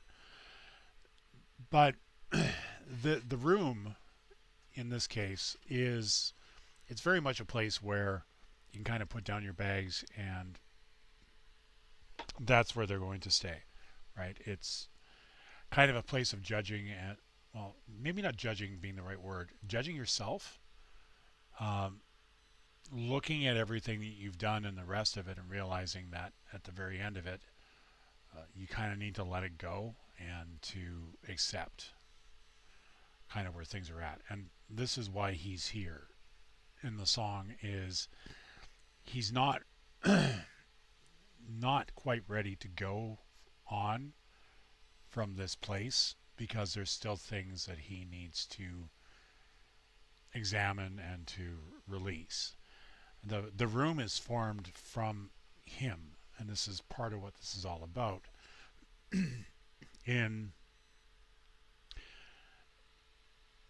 It's kind of the last vestige of his real world, or his perception of that real world. He is there to kind of look at some of this stuff and to put it down and to say, you know what, I could have been better here, I could have been better there, I was an absolute ass here. And he can't take that on with him, right? So that's part of what the room is there for, is in a way it's kind of like a gentler kind of hall of judgment. In this case, so it's self-judging. And the one thing that is I wanted to draw attention to that was kind of a throwaway, seemed to be a throwaway line, is there's a single folded piece of paper on in the room, and on it there's something written. I haven't got a clue as to what that is. I do know that it's there. I do know that there's something on it, and whatever that is, I haven't got a clue. So that's kind of how my muse works. It's like, meat puppet, write this down, put this on here. Here's this, here's that, and this. That's a need to know basis. It's like, okay, sure, fine. So when I say that my muse is a cow, she can be a real cow. And this is kind of what it's at. Like, it's a beautiful, fully formed concept and structure. And the room is rich and it's very vibrant. And I know a lot of details about it. I know what the lighting is like.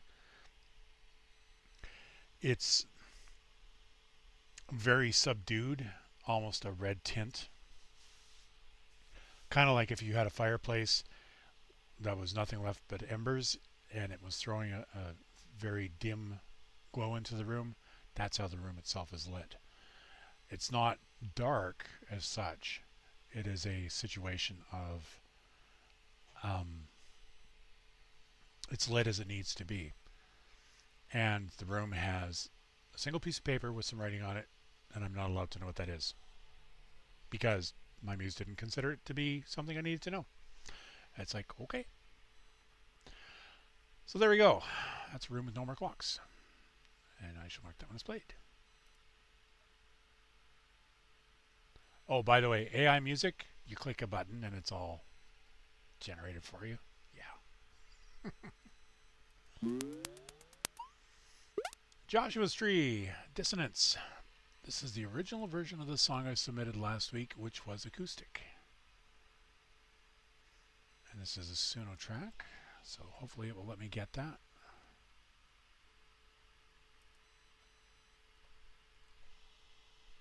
Need to get a lighter. Yeah.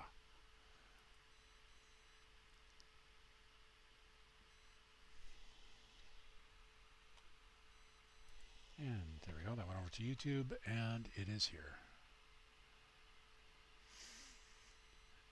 Yeah, I was running up the stairs with coffee.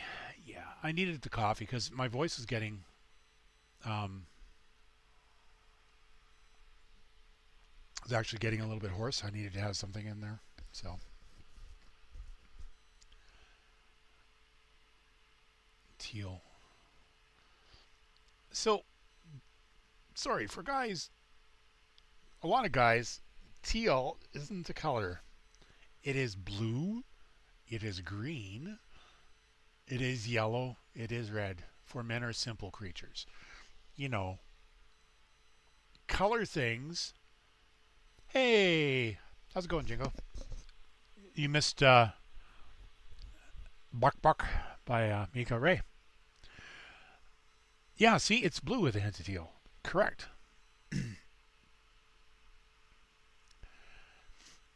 Yeah, don't mind me if I miss out on stuff on the chat. It's because of the fact that when I'm playing some of this on here, YouTube videos especially, it'll go black if I go and I click out of here, so I miss on stuff as a result. But let's play Joshua's Trees, Dissonance.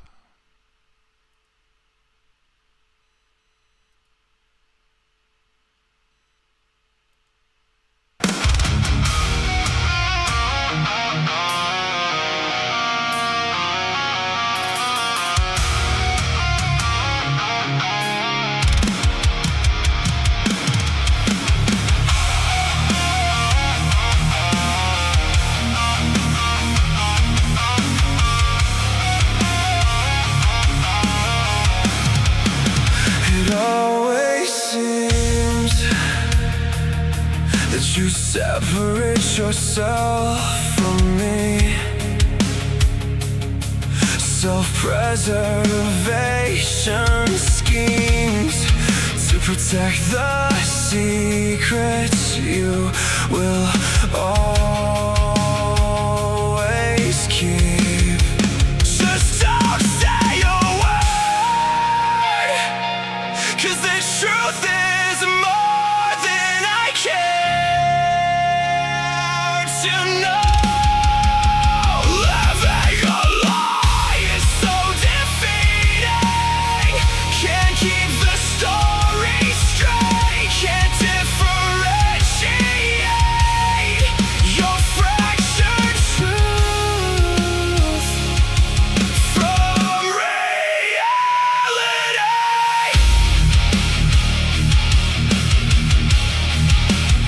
And now there's me, left with the consequence and your indifference to the distance of our ruin. Just to protect the care, the knife in my back still reeks of despair. The final spark from the fire you started has now gone cold as I have truly departed. I will take what's left of me and move on. Don't think there is anything that would make me return. I am always on my own.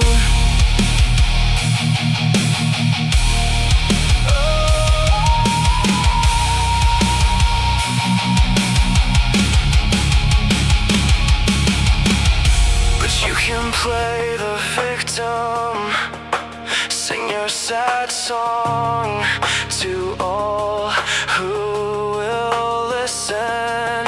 And I will walk away from the shadows of our dissonance. Please, just don't say a word, 'cause this truth is more than I care to know. Living a lie is so damn defeating. Can't keep the story straight. Can't differentiate this fractured truth from reality. So I'll take what's left of me and move on. Far away from this lost love.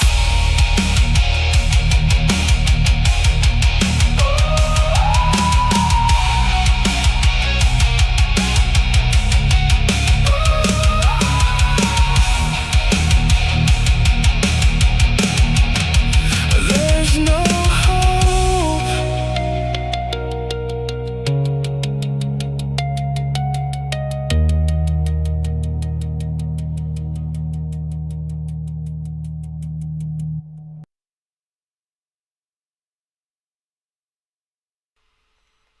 That was Joshua's Tree, Mind Crime with Dissonance.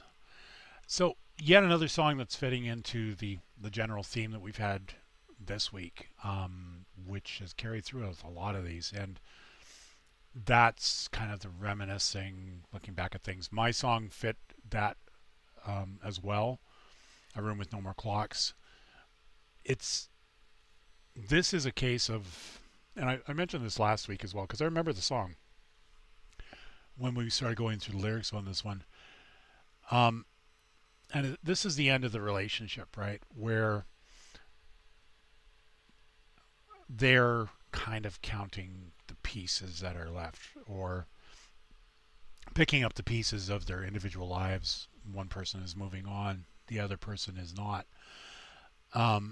It always seems that you separate yourself from me. Self-preservation schemes to protect the secrets that you will always keep. And sometimes that's the thing, right? Where in order for somebody who maybe is afraid in a relationship or is trying to keep that part of themselves separate or protect for self-protection or what have you, there's some bridges that they don't cross with the relationship. And sometimes it's like little stories or little self-preservation aspects of it. And just don't say a word because the truth is more than I care to know. Yeah, like if you're trying to be with somebody and get that level of detail out, but it always rebuffed, or that person can't or won't share, eventually you get to the point of where it's like, is there a reason why this person is hiding something? There's something really potentially damaging there? Like, do I really want to know this? Yeah, I do, because I'm with this person, but they can't share it. Why can't they? This kind of thing goes through your head, right? Living a lie is so defeating, can't keep the story straight, can't differentiate your fractured truth from reality, because you're going through and you're making the story up, and the one story compounds on another story, and the lies build and build and build until eventually you have this entire fractured Jenga false reality there for your own self-preservation, that of something happens and pulls it all down, leaving the person completely exposed and has nowhere to go. This is me, this is the true reality of who I am, and I couldn't share this with you, and now you're seeing it, and I don't know what to do, right? Now, there's me left with the consequences and your indifference to the distance of our ruin. The other person is there with this structure that they had been given, and they realize it's all a lie, and they don't know what to make of it. Is this something you can recover from? Is this something that you're going to move past? Or is this it? Is this the end? Because it has all fallen down. And the other person is just like, well, yeah, that's how it was. Yeah, well, whatever. Yeah, do you want to hand me that thing over there? Yeah, that's what the lyrics are saying here, right? The person's completely devastated because it's not what they had been brought in to believe, and the other person is just like, yeah, well, suck it up, buttercup. Just don't pretend to care. The knife in my back still reeks of despair. The final spark from the fire you started has now gone cold as I have dearly departed. So, yeah, they're making noises about, yeah, well, we can move past this. So sorry about, all of this. But, yeah, we can just kind of go. And the other person is entirely just mowed right down and realize the whole thing is just a lie from the beginning. And that's gone cold as they're walking away from it. I'll take what's left of me and move on. I don't think that there's anything that would make me return. I'm always on my own. So they're done. They are very done.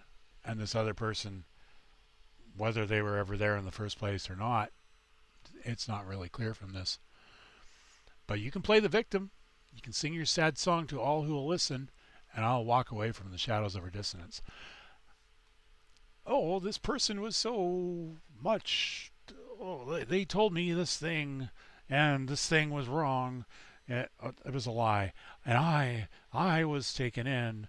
Woe is I, because that's a self-preservation thing as well. They don't want to be seen as being the person who was responsible for the deceit or the fractures or anything else. It was the other party, because that person, the bad one. And they are the martyr upon whom all the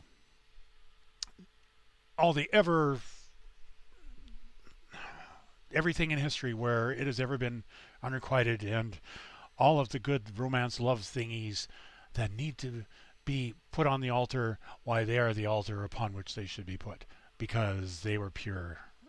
Yeah. And please just don't say a word, because this truth is more than I care to know. Living a lie is so damn defeating. You can't keep the story straight, can't differentiate this fractured truth from reality. That's it, right? I've mentioned this, I think, last week, where the whole Babylon 5's Vorlon story of the truth is a three-edged sword. Your truth, their truth, and that somewhere in between is the actual truth. You don't know, because of the lies and the deceits, exactly how much there is in truth there, because what they said was truth in reality was a lie. And you know that now, and the truth may be somewhere in the middle, but you have no way of knowing whether it's ever going to be, because this person is just, there was minimal engagement apparently in the first place. And the person's done with it. It's like, I will take what's left of me and move on far away from this lost love, because they are done. That love has been shattered and broken, and they see the person for whom they thought this was what we had. In reality, it was, a Tuesday, maybe before, I don't know, shopping. And then there's that show, got to catch that. Whereas for the other person, it was the major part of their life. The original or the person who's deceived them all, it's washing day, Yeah, I remember this one from last week. I liked the lyrics last week. I like the lyrics this week. There's a lot in this one, and thanks for bringing it by. Should mark that one as played.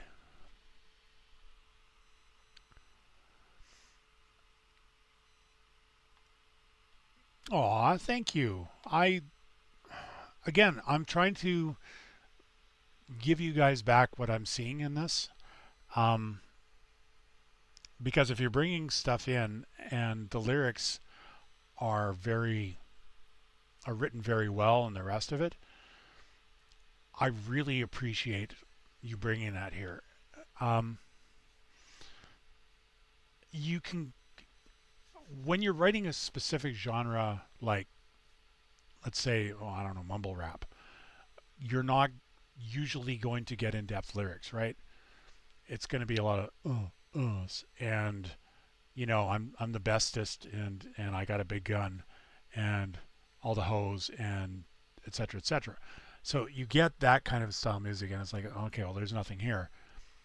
But everything that has been brought tonight, there is meaning in these lyrics, and you guys have put effort into putting these lyrics into song and getting that song out there. And I think that if you guys have the opportunity to put something out, and it's like 5 minutes or whatever for a song, most other places we're, it's a case of let's monetize this sucker and then move on to the next song and the next song and the next song. I'm not monetized. I don't have my Twitter affiliate, even though I qualified for it back in May. I'm not here really to try to make money out of this. I appreciate that you guys are bringing this over, and if I can give you what I think is in these lyrics and you guys can take something useful out of it, that's what I'm hoping for, is that you guys have an idea as to somebody who's outside your own head, how they are seeing your song, and whether it's true or not for you. It's something that I think is there, and hopefully that helps. And that's my goal, is to, I want to see the community go on, and I want to see the community do more work and to go on for years and years. And if I can give you guys an outside perspective, that may help. That's my hope. So There you go. I'll get off my soapbox now. Like I've been standing on it for the entire show. 3 songs left. Hunted Gatherer. The instructions were different. Always being the weird kid in class forever, then learning as an adult you're just on the spectrum. Oh. I'm beginning, honestly, as I get older, to believe there is no such thing as not being on the spectrum. There are people I have met who I believe are not. They're not terribly interesting people, to be honest. Most of the people I meet who are what I consider to be on the spectrum, or would be considered to be on the spectrum, are fascinating because of the depths that are in there, in with them. So, yeah, spectrum. Seen her on the way to the grocery store. Oh, okay.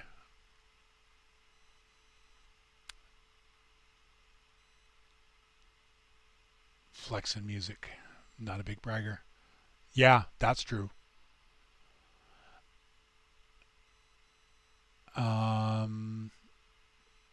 Okay. Let me catch up on the chat after this because I want to get Hunt Gather out there. You're not one of the boring ones, man. Like, I don't consider you to be one of the boring ones.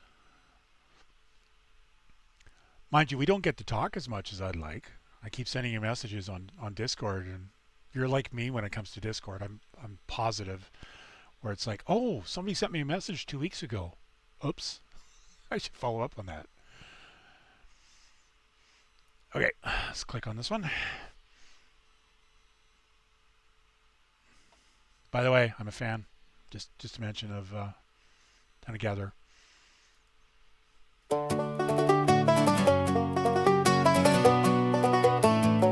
Every classroom had one, the kid who didn't quite fit. I didn't know I was looking at him every morning.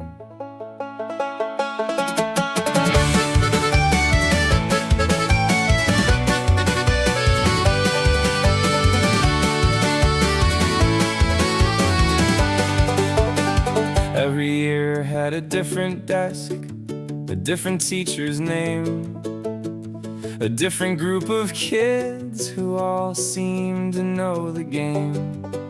They knew when jokes were finished, they knew when not to speak, they knew the rules to conversations nobody ever gave to me. I walked a little differently, stood on the balls of my feet, like the floor was something dangerous I was trying not to meet. I said things way too honestly at exactly the wrong time, then spent the rest of the afternoon replaying every line. Every grade had one person who somehow understood, the kid everybody called strange, but never called him good. I spent my whole life wondering what was wrong with me, why everybody got the manual that nobody gave to me. I wasn't trying to be difficult, I wasn't trying to be strange, I was just building little bridges with the wrong crooked planks. And all those years I spent apologizing for things I couldn't see. Turns out I wasn't broken, I was just learning differently. I had 1,000 questions that everybody called weird. I noticed little details that disappeared for everyone else here. The buzzing lights above the classroom, the tags inside my shirt, the way a room could get too loud before I knew that it hurt. I memorized the patterns, I studied every face, trying to decode a language everybody else could translate. I became an actor before I knew the word, 1,000 little adjustments just to seem a little less absurd. he felt lost wasn't because he wasn't trying, he was trying way too hard. I spent my whole life wondering what was wrong with me, why everybody got the manual that nobody gave to me. I wasn't lazy, I wasn't careless, I wasn't trying to be apart. I was carrying a different map inside a different kind of heart. And all those years I spent apologizing for the person I would be. Turns out I wasn't broken, I was finally understanding me. The diagnosis came decades later, a word on a piece of paper, a sentence explaining a lifetime of questions. And I thought about that kid, the one sitting in the back row, the one who thought everybody else had something he didn't know. I wish I could walk back there, sit beside him for a while, tell him, you're not failing at being normal. Normal was never your style.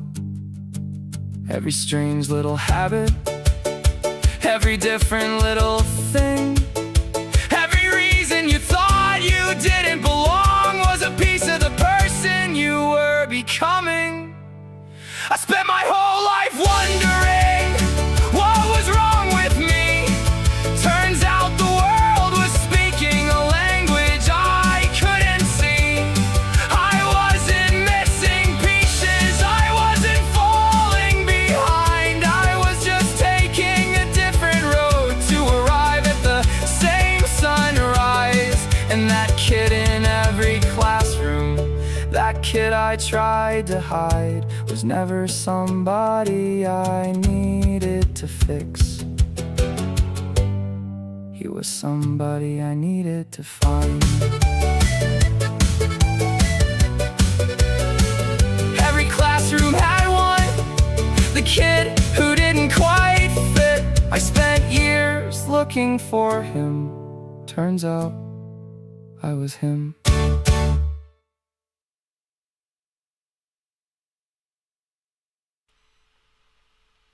That was Hunter-Gatherer with The Instructions Were Different. So, yeah. This was a... Yes.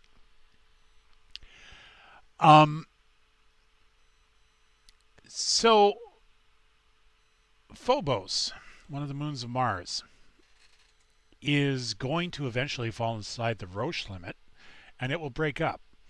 Deimos, which is the other moon of Mars, is spiraling outward and eventually will get past the point where Mars's gravitational pull will hold it in orbit. And then at that point, it will go off into the cosmos. Yeah, I get it. You're the kid who does not fit because that's part of who you are. And I understand this completely because when I was growing up and I was going through school, I was definitely that kid who everyone else is talking the language and I didn't get it. And it's not from lack of trying. My father was very much somebody who believed that, you know, good kids should go and fit into this kind of a thing. And, you know, I'm sure that if he had been, you know, a better dad or whatever, that he probably could have found a way to help me adapt to it. But I don't think ultimately at the end of the day, that was something that was destined for me to do because I'm a different animal. And this is what this song is all about, is being the different animal in that room, right? And not understanding. I am doing my best, but for whatever, like, it's not the same as everybody else. There is something here that I am nepa, you know, I just don't get it. And you're trying, you do this, you try watching what everyone does, and you try mimicking, and it just comes off as parody sometimes. People just look at you odd, and strange. And so after a while, you tend to be quiet, because if you're not, if you're right in the center of the action, people see the weirdness, right? And therefore, as a result of that, they don't want to have things to do with you. So you are quiet, you're in the back, you are out of the way of the big personalities in the room, and let them have their moments. You'll try to live vicariously, or you'll try to fit in as best as you can, but ultimately you are the ESL student in the room, where everybody else has this natural adroitness that you just don't.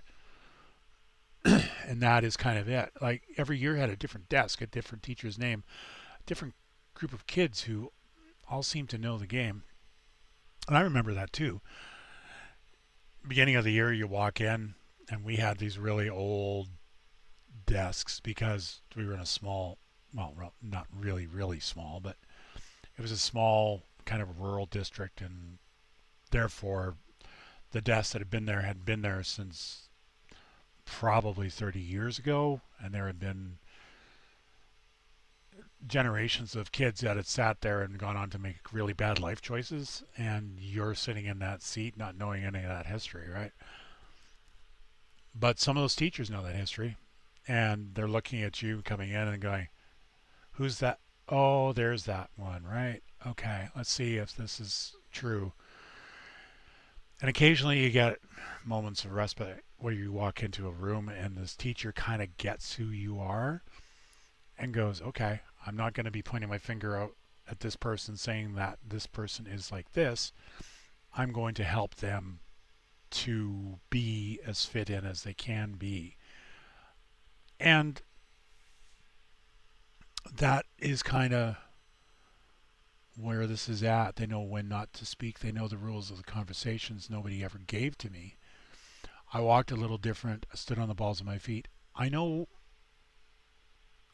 a few people who do this on a regular basis. This is how they walk. And it seems to be wired to a part of the spectrum that they are on. So, but stood on the balls of my feet like the floor was something dangerous I was trying not to meet. Because if that heel touches the floor, it'll drive a spike right into the back of the foot, and then thereby you're going to not be able to do things correctly for at least weeks. Said things way too honestly. That was me to a fault growing up. I totally get that. Somebody be talking about some card game, and it'd be bridge. Do you know there's this bridge in sub, and they stare at you, and then you sit there and you review it all. Yeah. Sitting there on your bed going, I thought I did this right. Every grade had one person who had somehow understood the kid. Everyone called strange, but nobody called him good. I learned that's a matter kind of acceptance. Kids are really cruel little monsters, where they are, if you don't fit in, like, it's a herd thing, right? And they are going to leave you for the predators, who will come along and devour you whole if you don't fit into that clique. And that was one of the things I experienced as well. So I was the little antelope running outside the herd. As a result of that, all the bullies like to try to pick on me. So I found ways to deal with it. I spent a lot of time alone. Wooded areas are great for that. Books are good. Libraries. One of the reasons why I'm in the UK is because of librarians, because that was kind of my lifeline. And these days that would never happen, because she'd be accused of being a groomer. But realistically, she invited this lost kid to her house every Sunday for tea, because she was kind of lonely and she wanted to talk to somebody and to talk about somebody about books. And that was a great, fantastic thing. Spent my whole life wondering what was wrong with me, why everybody got the manual that nobody gave to me. Exactly, because everybody has this ingrained sense of tribism, I guess, and that's not something that you got, right? Trying to build the little bridges with wrong crooked planks, and you don't know why this isn't fitting. Yeah, I get all of this. Like, wasn't broken. I was just learning things differently. I had 1,000 questions everyone called weird. That's part of it. I am positive, because you see things differently, right? And because of that and how you interact with the world, there's things that give you that you really want to understand. Like, why is the sky blue? The answer, the reason why the sky is blue is because that is the color that is reflected back to your eyes more than yellow. In different atmospheric compositions, the sky is more yellow, right? Or the air is thinner, so therefore it doesn't reflect light as much. So when you get the sun lower in the sky, the light goes more red because, it's passing through kind of the atmosphere obliquely, and therefore that changes some of the light that's coming through. Or at least it appears that way to you. In reality, it's the blue is being kind of deflected up, and it allows the red to pass through a little bit more. That kind of a thing, right? So you get this when you're going through as this odd kid. You know all this stuff, and you have nobody to share it with because nobody else understands it. The buzzing lights above the classroom, the tags inside your shirt, the way a room could get too loud before I knew it hurt. You hear that fluorescent transformer? You bet. And the skin sensitivity, that's something that the kid here has, is skin sensitivity. And rooms are too loud, yeah, because you walk into a thing and it's like getting assaulted, right? Memorized the patterns, studied every face, trying to decode a language and everyone else could translate, because you are not part of that herd. It's almost like an ESL thing. You're struggling to translate it into something that works in your own head so you can fit in. And you became an actor before you knew the word, 1,000 little adjustments just to seem a little less absurd. And it's trying to fit in, because then you're not going to be as pointed out by everybody else. And yeah, if you'd had the opportunity to go back in and talk to that kid at that time and saying, you know what, it's not you. It's not anything that's at fault with you. It's the fact that you're just not part of that tribe. And this is an okay thing, is to realize that there's nothing broken inside of you. This is you. This is kind of who you are, right? The diagnosis came decades later on a word on a piece of paper, a sentence explaining a lifetime of questions. And it's something that, I guess if people could understand at the time as you were growing up, there would have been potentially ways to help you adjust. But it's like being the stranger in the strange land, where you're dropped into it and nobody can understand what you're saying. The John Cleese with the dictionary that is written entirely wrong. My pencil is long and yellow.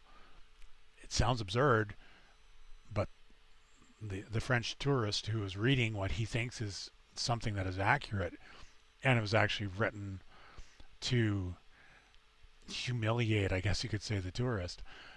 That's kind of it. You're doing your best to fit in, and the reality is you don't quite get the whole thing.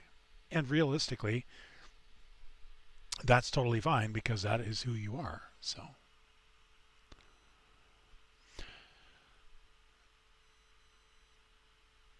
wasn't missing pieces, wasn't falling behind, it was just taking a different road to arrive at the same sunset. And same sunrise. And yeah, end of the day, you know, you're here with acceptance as to who you are, and you are different from, let's say, you know, the guy down the street who's got that big ass pickup truck or whatever, and seems to have things all together.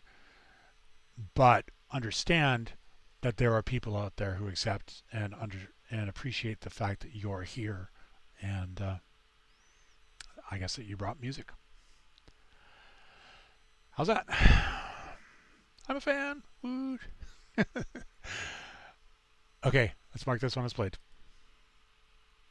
And I saw Mika dropped another one. And we have Alice and Joshua's Tree. So let's see. Oh, really quickly, what I'm going to do is I'm going to pop in here and I'm going to put in the lottery ball machine for the last part. I'm working on another one, just to mention it. Tech Cowgirl knows what that is. And I should actually have that one programmed in sometime, hopefully tomorrow. But for those who haven't seen it, this is the lottery ball machine. Alice Tanner. Borrowed Time. A heartbreaking song about life, love, and letting go. Let's do the smart thing and let's copy. Oh, I can't do that from there. I'll have to do it from here. Probably have to do it from YouTube. So let me grab the link first because I want to drop that in the chat.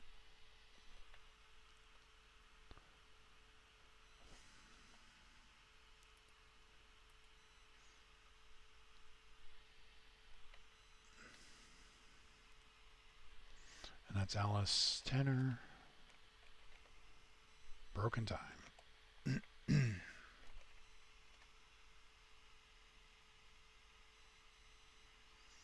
Oh, I can thank her for this country remix. Okay, cool.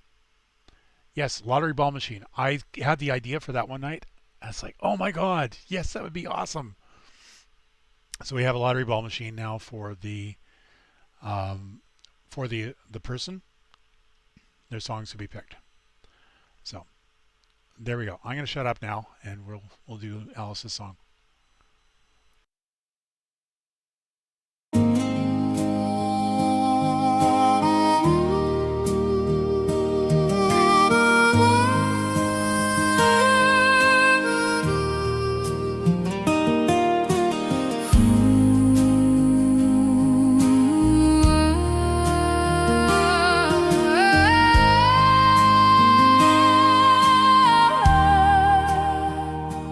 Don't be sad when it's my time to pass.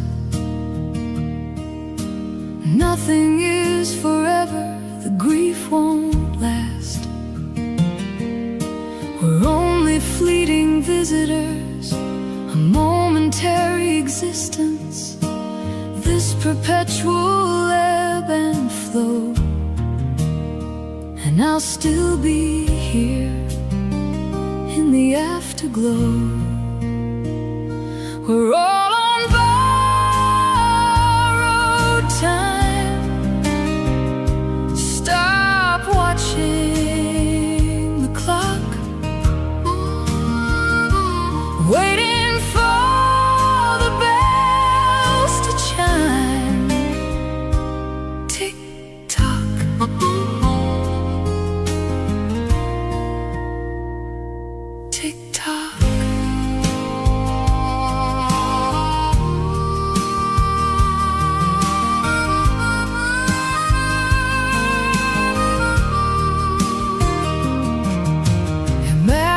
If we'd never even met on that cold winter's night, you and I never have to miss my touch. No tears, no sad goodbye. I wouldn't change a single thing. No regrets there's not one at all. I'll be there for you in spirit to catch you when you fall. Even though you'll never know, we're all on borrowed time.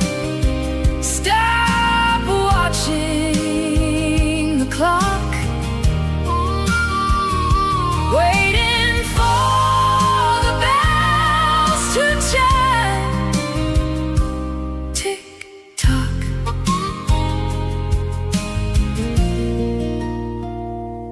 tick tock. One day, 1 month, a single year.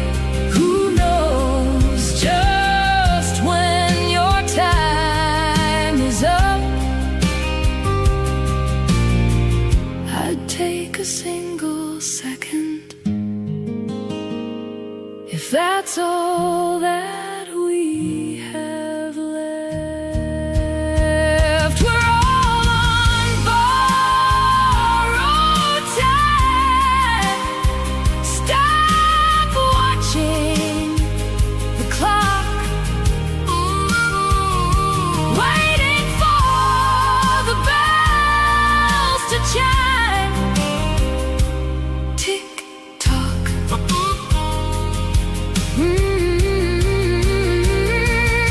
One year, 1 month, one final day. Who knows just when your time is up? I'd take a single second if that's all we've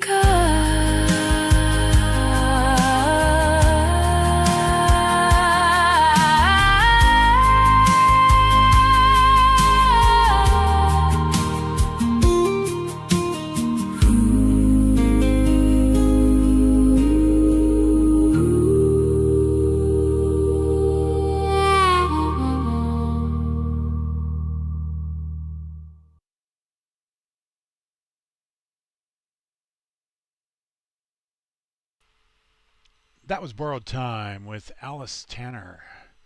So there's a couple of things on this one I just wanted to kind of look at. Make sure I'm in the right chat here.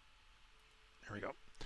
So Westminster, I noticed this on the clock, and I don't know if this, I think this is an AI generated picture, but from what I remember, Westminster clock, it will go and make a tone every 15 minutes. So you'll have one at the top of the hour, you'll have one at the bottom of the hour, quarter to and quarter past. And I was looking at this picture going, borrowed time, if you consider it to be, 12, that is the deadline. It wraps around as a full clock, comes around from 12 initially, goes around once until 12 noon, and then it goes back around again until 12 midnight, and that could be the entire length of your life, sort of an idea.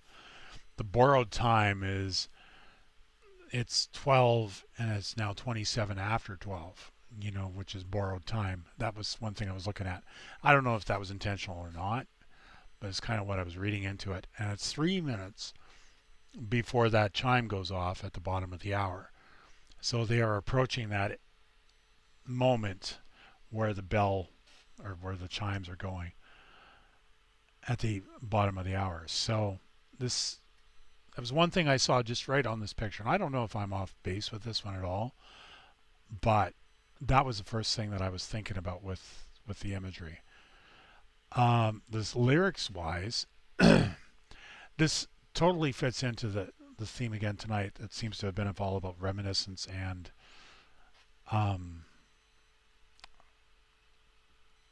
being at, I don't know, the other side of things in some ways. Now, this song appeared to be written from the perspective of somebody who's passing, and she's saying more or less that she wishes that she could spend more time with that person, and she would she remembers the whole time together, and it's been on a borrowed time. And I guess not to regret her passing, not to be upset because she's been on the time that she was allotted and it's at the end of it, and therefore she wishes she could be there longer, but it wasn't meant to be. So she's happy for the time that she had. And as I was listening on this song, it reminded me of Mr. Lloyd's wife from one of mine, where she died accidentally in an overdose. It was a reaction of alcohol and pills, but it's not really. It's kind of a tangent in the story. Again, my muse gave me this whole thing, and so I pass it along. So I totally saw her here, where she's at the end, and she's telling him basically she will try to look after him and look in as she can, and for him not to be upset and sad, because they had some beautiful times together, and it was just, that was as long as they had together. So I love these lyrics, and especially because of the fact that, to me, I guess I was getting memory berries as we were going along here with this song.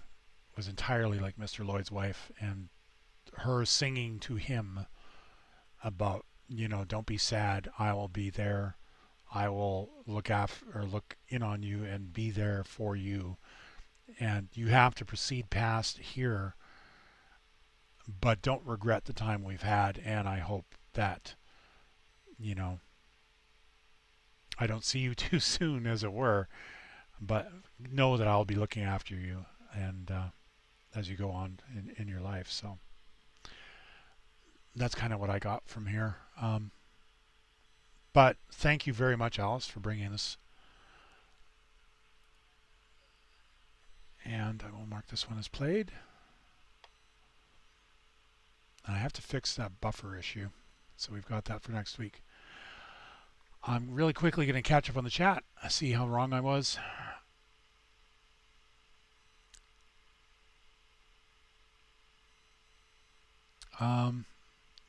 Always bringing the pretty songs. That's right. Alice does bring the pretty songs. Wrote the song originally when Val Kilmer passed away. My friend's dad, sadly passed away this week too after a very short illness. Reminder to get on with your lives, folks. Yeah.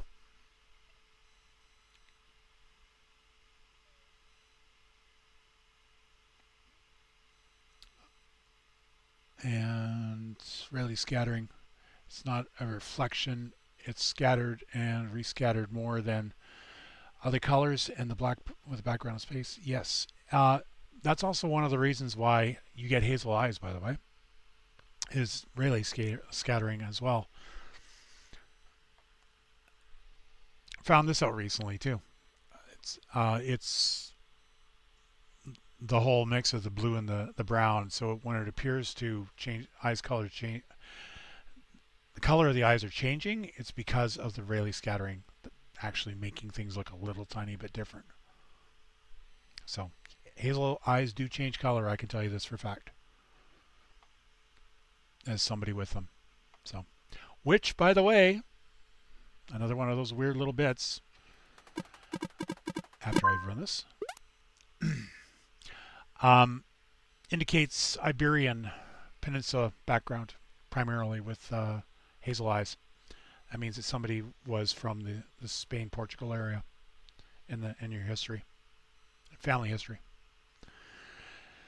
And I can trace that back on my family side too.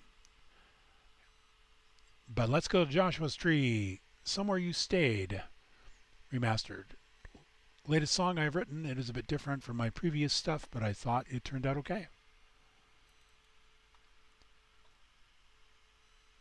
Hazel eyes.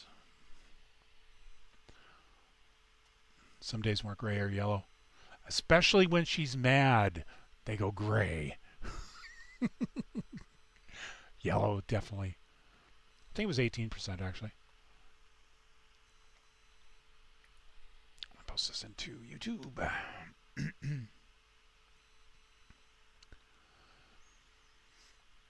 Okay, and then back to here so we don't have all the weirdness happening on the overlay for OBS, and we will get this one going.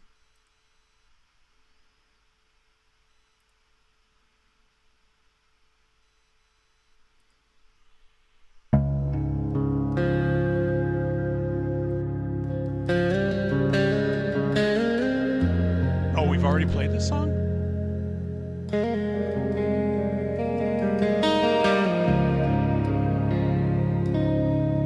I don't remember.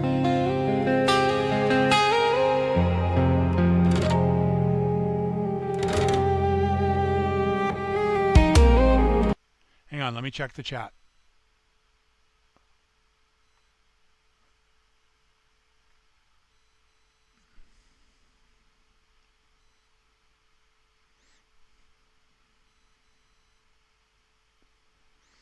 Because we saw the art, but I think he just did the same art.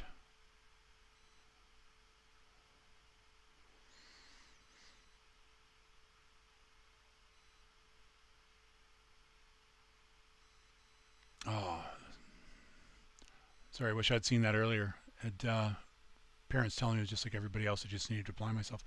No, you're not just like everybody else. Nobody is just like everybody else.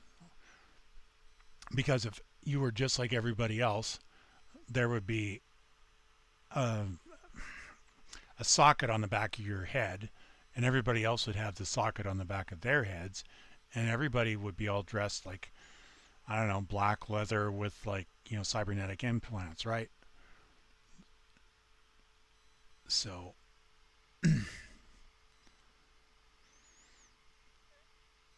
it would be boring. Distance was one. Okay. 2157 we played it. Okay. I will mark this one as played then. I honestly didn't remember us playing this one, so I wanted to make sure we got everybody. Okay, Mike Ray. The light was never a promise made to support a friend who didn't recognize a building personal relationship till after it invaded part of her life. Invaded. That sounds pretty serious. She was happily going along, and all of a sudden a bus with the word relationship went and smacked right into her.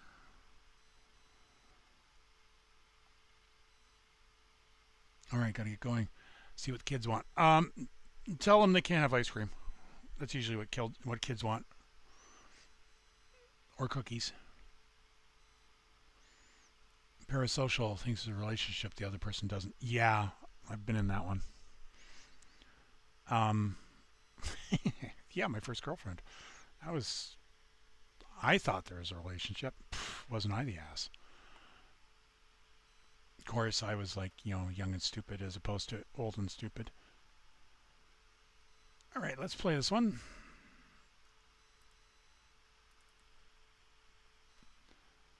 And I played that and pasted it. Excellent.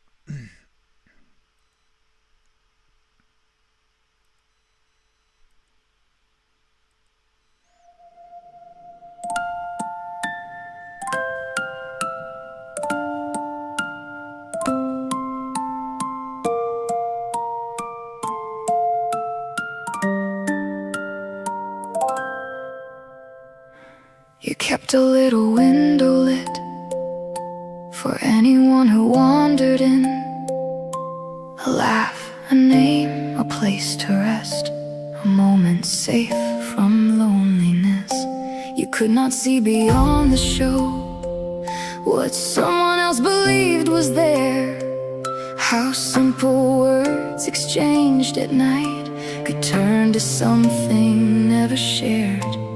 And by the time the glass had cracked, their story had outrun the truth.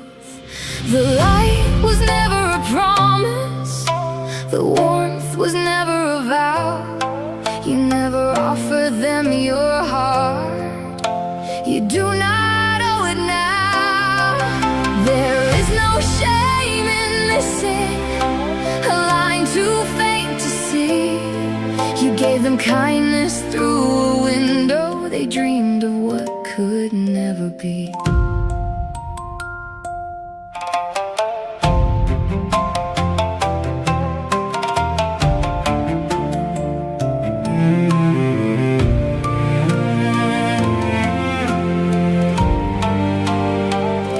They started reaching past the room, past every boundary on the screen, believing something lived between you that you had never felt or seen. And when it touched the life you built, the hands you held, the home you knew, you found yourself defending love from something never real to you. You did not run because you failed, you left because you needed air. The light was never a promise, their hope was never your choice. You never whispered hidden meanings underneath your public voice. There is no shame in choosing the life beyond the screen, the one where love is lived together, not imagined in between.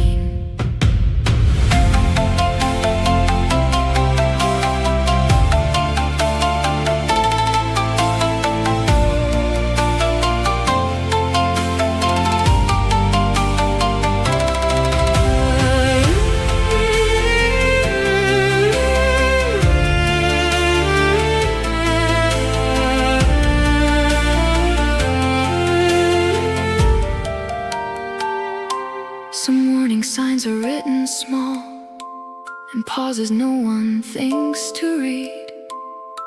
And kindness does not make you skilled at seeing what another needs. You cannot know when being noticed feels like being chosen to, or when a lonely heart decides that every open door means you. You cannot carry every meaning someone places on your name. You can care about their hurting without accepting all their claims. You can close a door without hatred, you can draw a line without blame. You can say I never promised this and never speak their heart with shame. You can come back slowly with clearer glass and stronger walls. You can keep the parts worth keeping, you do not have to lose it all. The light was never a promise, you never offered your heart. They mistook the warmth of being seen for somewhere they could start. There is no shame in learning how quietly lines can bend. You were never theirs to rescue, you were only being a friend. And those who truly love you will not demand what was not theirs. They will honor every boundary and leave your heart where you placed it. You were kind, you were scared, you came home. None of this was yours to carry.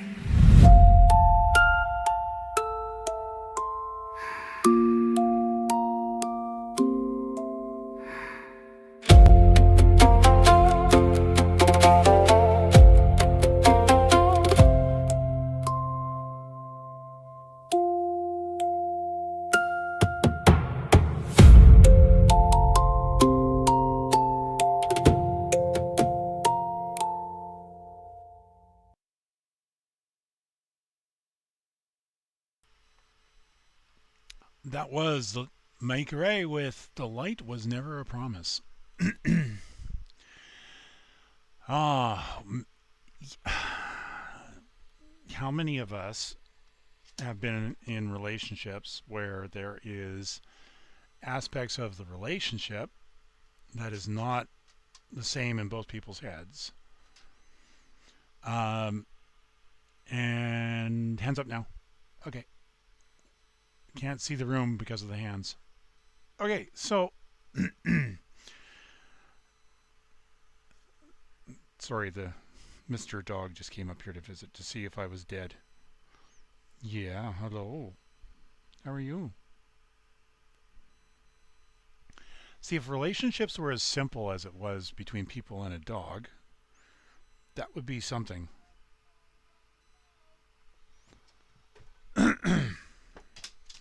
Oh, I'm being told something from downstairs.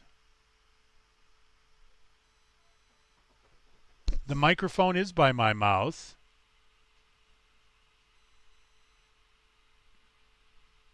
I was talking quietly because I was talking to the dog.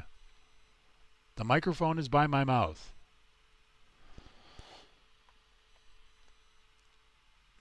So, yeah, how many people have been in a relationship where, there was more coming from the one side than the other person necessarily thought?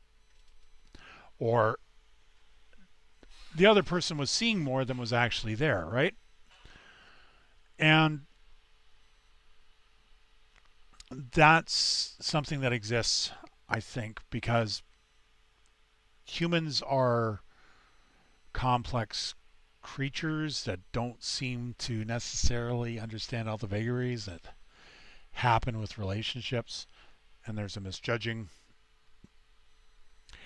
Like, in some ways, I think animals have it simpler because, it's kind of dogs do what dogs do, and, horses and small furry mammals and Alpha Centauri do whatever it is that small furry mammals from Alpha Centauri do. People overthink things a lot of the time, and they read things into things that may or may not actually be there. And that's kind of where I think some of this is.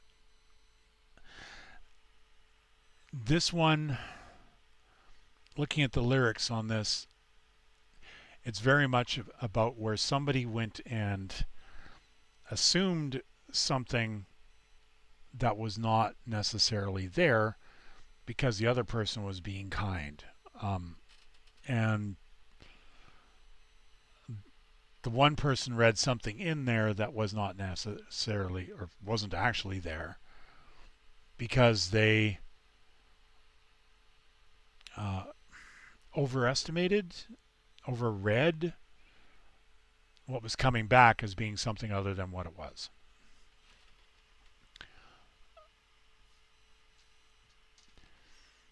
How simple words exchanged at night could turn into something never shared by the time the grass had cracked. Their story had outrun the truth. The light was never a promise. The warmth was never a vow. You never offered them your heart. You do not owe it now. Exactly, right? At the end of the day, to be honest to oneself and to others basically means that if somebody has said something that they took to be as true, and you hadn't intended it to be that way, for the truth to be there, you need to bring that out and say, this is the way that it is. And I'm sorry that you have read this wrong, but this is where things are at.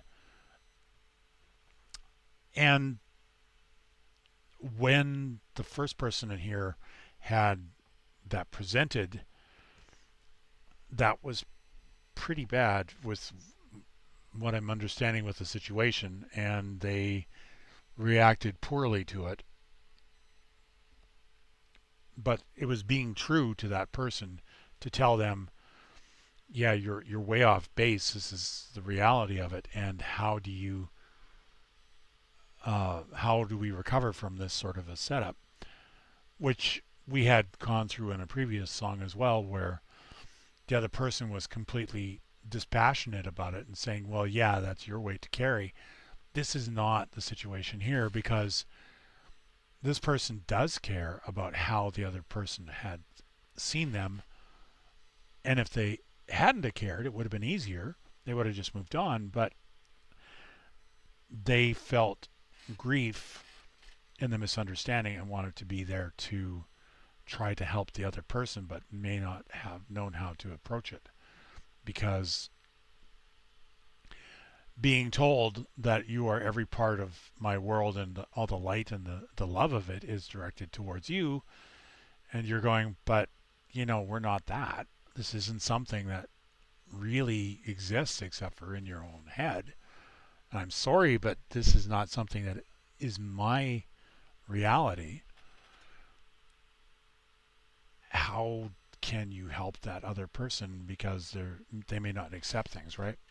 So you take it to friends and try to understand how to cope with that situation, I guess, or help the other person understand that there's nothing inherently wrong with them, or that they just misread this situation, and how you need to move on with what the actual reality is, and to understand where you've misread things, right?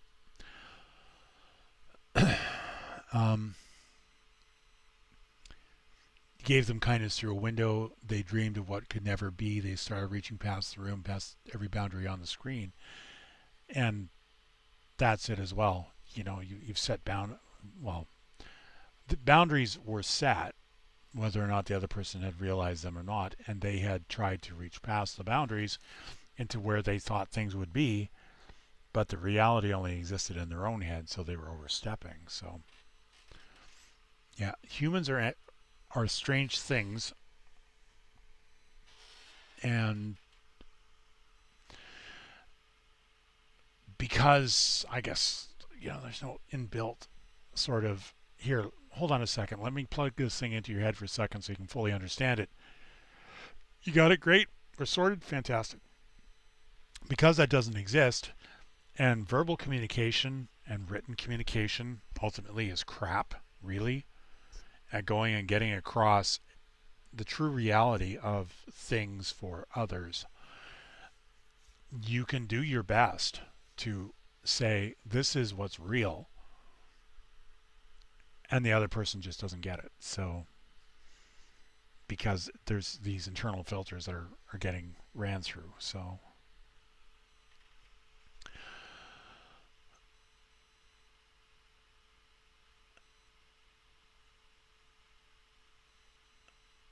kindness does not make you skilled at seeing what another needs. Yeah, very much that. And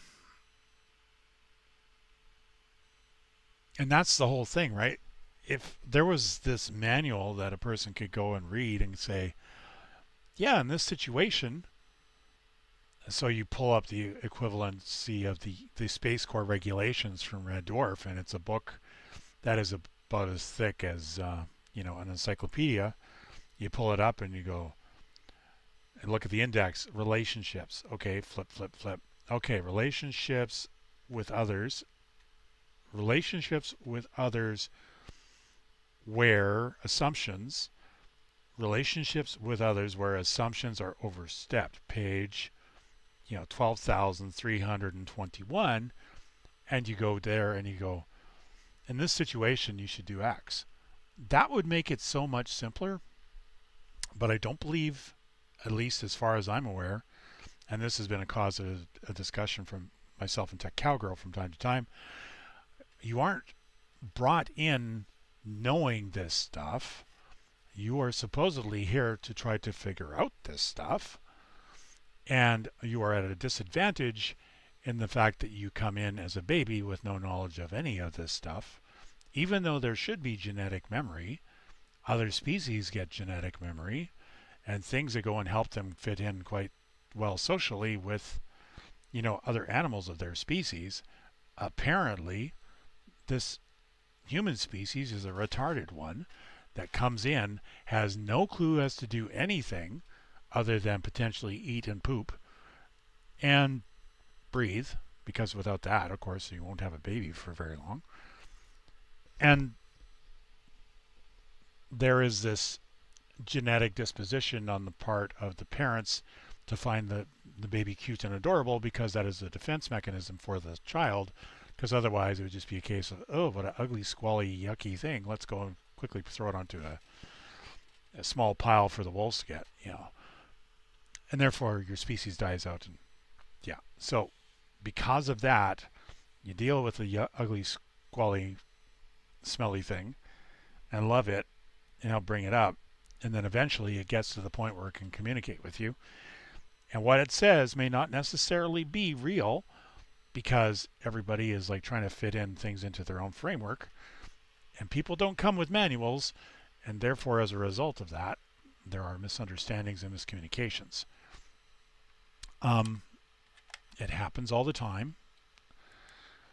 And as a result, when you get into the situation where you might be needed to put things across accurately and to be fully understood, some people not good at words, not communicate the thing. Words bad, hard. So you do your best and you try to make things go as best as possible. And sometimes there's things that do not work. And there's recovery, hopefully. But let's mark this one as played. Hopefully there's some good words in there. And I see Prox had dropped in one. I'm going to close the queue. And Cabaret Nights. This is inspired by Poets of the Fall and Him. Who is Him? Oh, it's a band? Okay, cool.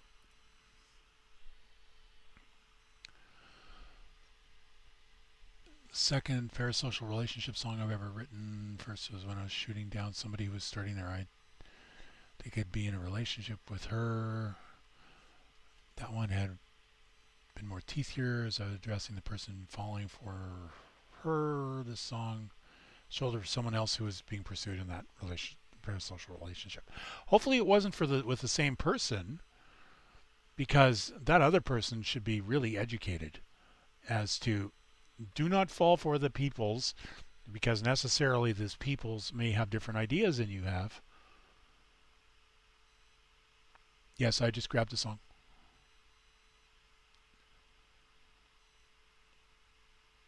Okay. Streamers let people in their lives, and sometimes the viewer builds a relationship in their own heads. When it came out in the open, it caused issues for the streamer. I don't think I'll ever have that problem. Anybody that's listening to me talk for roughly 9 hours probably want to be left alone in a room with me, because it's going to be lots of awkward moments, because that's just, I'm one of those examples of, you warn your children about people like myself, because if this person starts talking to you and the rest of it, understand they're going to say weird words to you, words that you're not going to get. What you should do is smile, point in a direction, and say, hey, is that a moon? That's Io, isn't it? And then when the person goes and looks away, then you run for the hills. You get away as fast as you can, because, this is a strange one. So I don't think I'm ever going to have to worry about somebody trying to fall in love with me through a stream or whatever. I don't think that's a worry, unless they fall in love with this avatar that Tech Cowgirl has put up. In which case I can point to that person and say, go nuts. That can be your real your real trying to think of the word here. That can be your real bardic boyfriend. Yes, he can be your real bardic boyfriend. He is two-dimensional, and you will get paper cuts. Yes, you can do that. Because the other one, he's all kinds of messed up. You don't want to have any part to do with that. Okay, let's run this one for Prox Warrior. And then I'm going to post the links for Hunted Gatherers stuff, and we should be wrapping up, I think, by the top of the hour. 9 hours. I talk too much.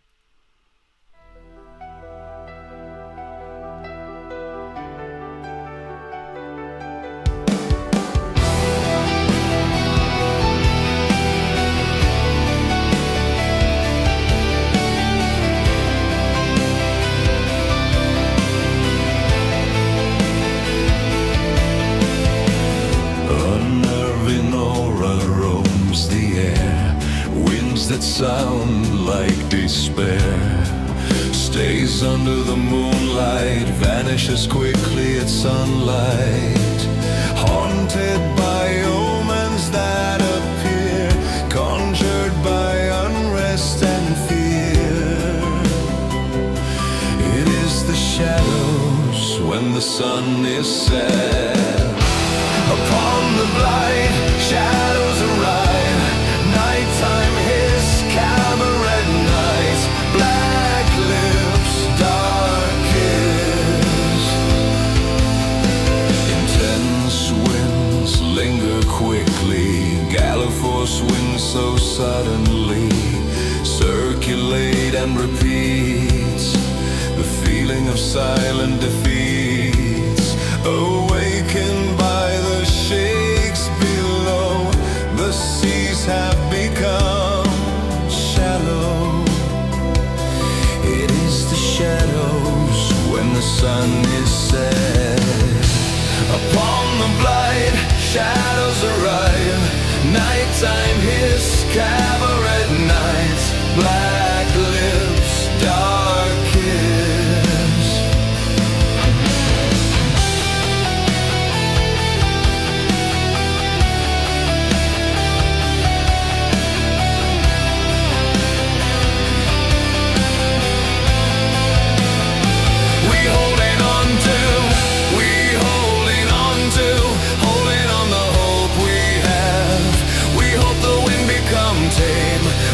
Sparks into a flame. Love from the crimson grin. Crimson grins and cabaret hearts we holding on to. We holding on to. We holding on to. Holding on the hope we have. We hope the night becomes day. Romance glows in a new way. Love from the crimson grin. Crimson grins and cabaret hearts.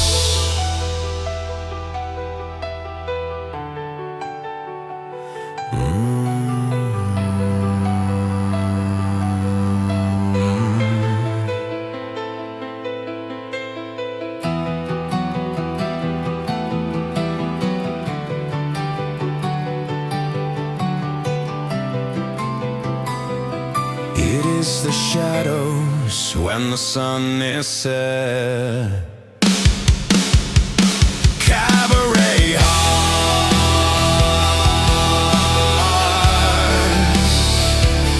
Cabaret nights. Cabaret hearts.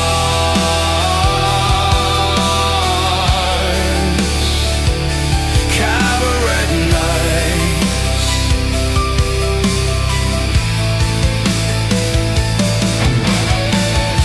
Upon the blight, shadows arrive. Nighttime hiss, cabaret nights. Black lips, dark kiss. Upon the blight, shadows arrive. Nighttime hiss, cabaret nights. Black lips, dark kiss.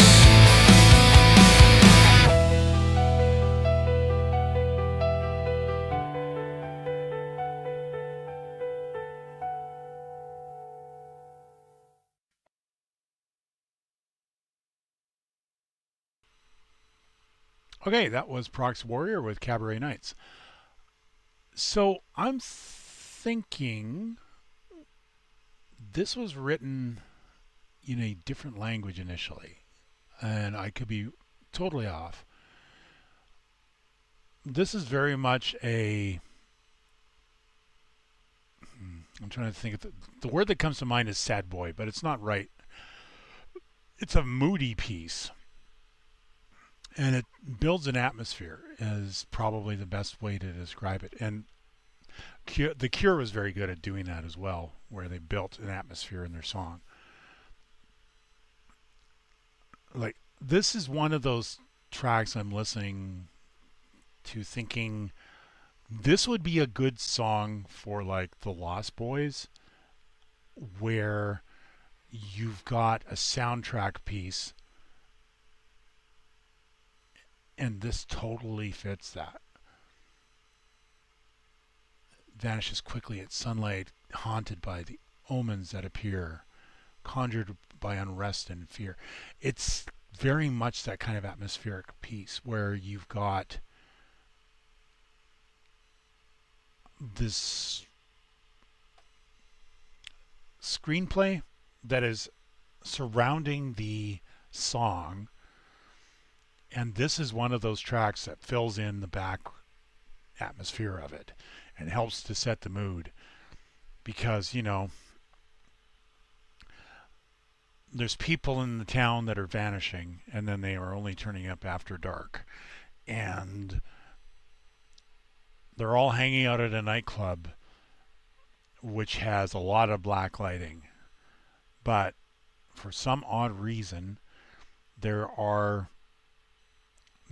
plexi in front of the black lights that seems to be preventing the UV from directly hitting the people in the club for some unknown reason. So it's there to establish the mood lighting and the rest of it.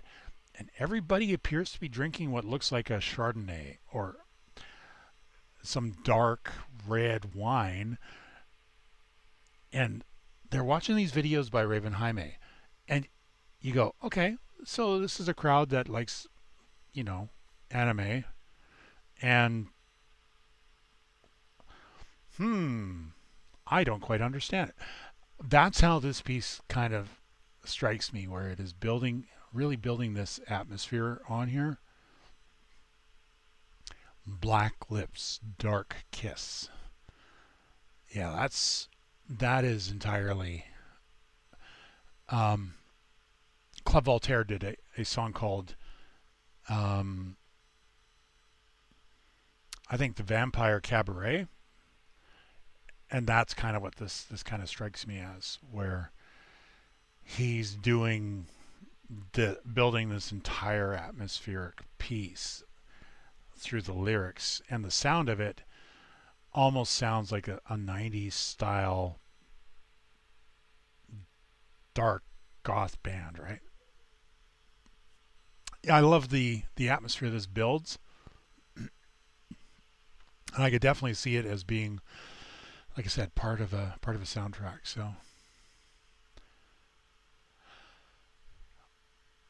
So thank you for bringing that by. I'm going to mark this one as played. And when I do that, that will clear the queue. So I'm going to do a couple of quick things that I said I was going to do earlier on. I'm going over to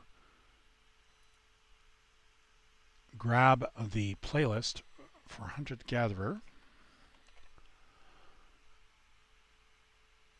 And then I'm also going to grab the link to Mr. Lloyd's Twilight and Friends, so that you guys can catch that if you choose.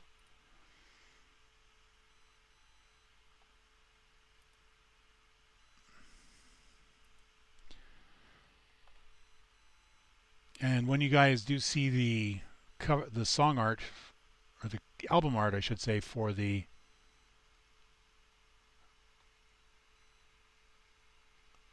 piece here, where am I on this? There we go. There's the Twitch chat. Okay, I'm going to post this first. And that will be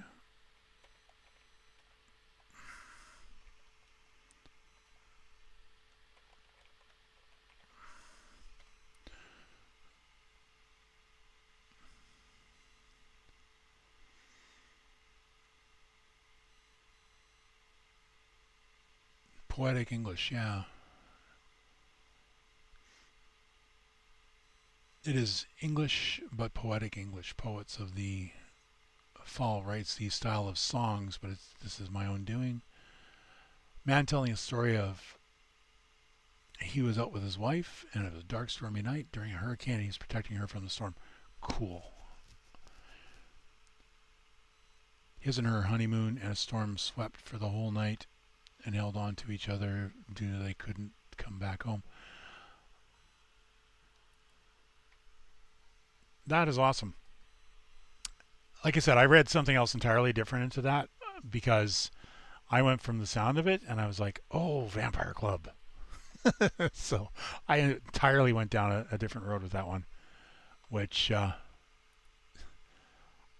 personally, like I said, I loved it. I thought it was great. But apparently I was way offline on that. So, okay, let me post this in the chat.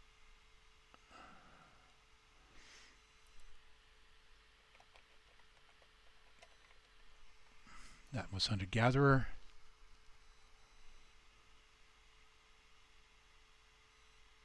Oh, he loved his wife so much he didn't want her getting consumed by the storm, but he did, sadly. Okay, cool. Well, not cool for him.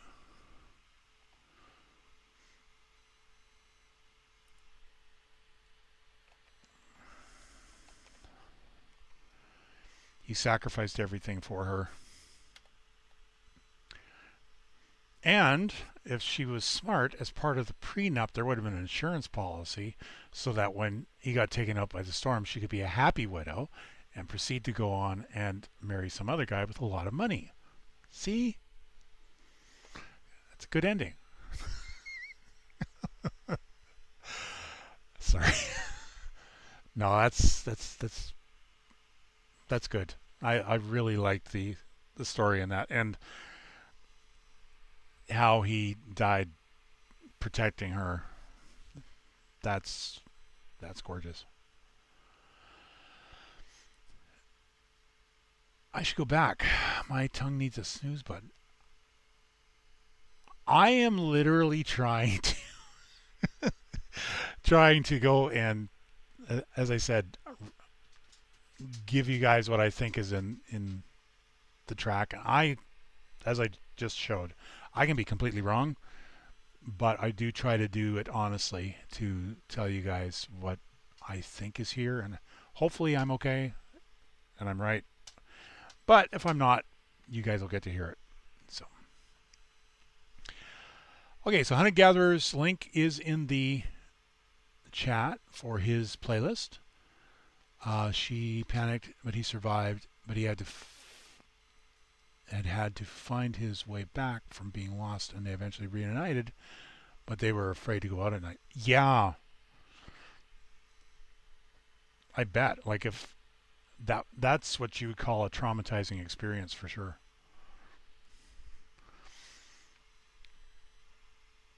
So he lived, but took a while to come back, but then wrote a song years later.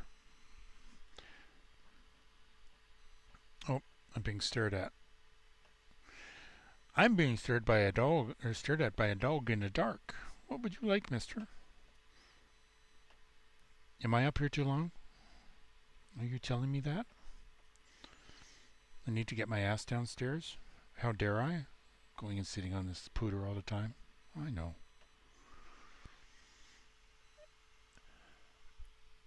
You guys might get to hear in the background thump, thump, thump, because his tail is hitting a clothes basket that I have in here. Okay, so I am going to put on, I'm going to end the show, but I'm going to put on virtual albums. I'm going to put on Hunter Gatherers as a virtual album first, and then I'm going to put on mine after that, so that you guys can stick it out if you haven't had enough of me. You can listen to more music, or, you know, not, as you choose. Yeah, I did. I really enjoyed it. Like I said, I was off base a bit, though, in the fact that I was hearing something different than what you were saying. I didn't say that I didn't enjoy it though. I liked it a lot. It was very, very atmospheric, and it totally struck me as being from like the Lost Boys, that kind of era of track, which I really like. So let me go and get this one going, and then I will put on the virtual albums. And yeah, thanks for everybody who came out and for listening to me yammer for like 9 hours. And here we go.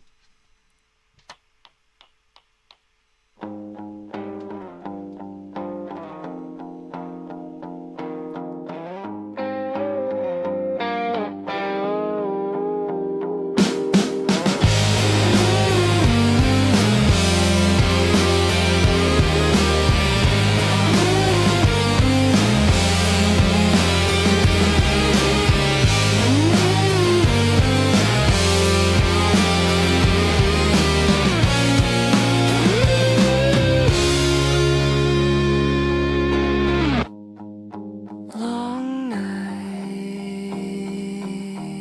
signals fading slowly, screens are going dark. Every voice that found its way left a little spark. Static in the silence, but the echo still remains. When the night falls quiet and the songs all drift away, we'll be here tomorrow when the signal finds its way. Meet us all. Meet us all.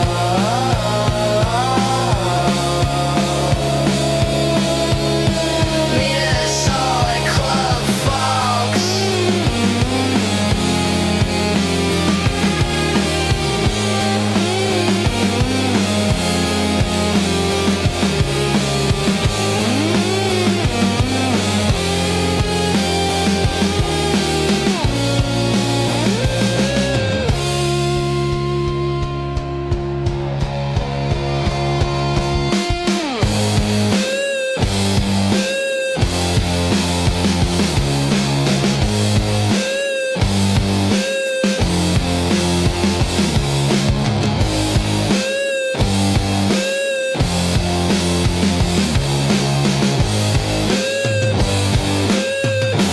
Meet us all, Club Fawkes.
Tomorrow me's got this.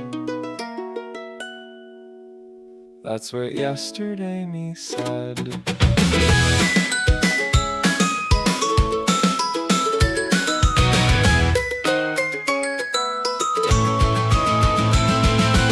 I'm Made a color-coded schedule, bought a brand new notebook too, downloaded 3 productivity apps like that was something people do.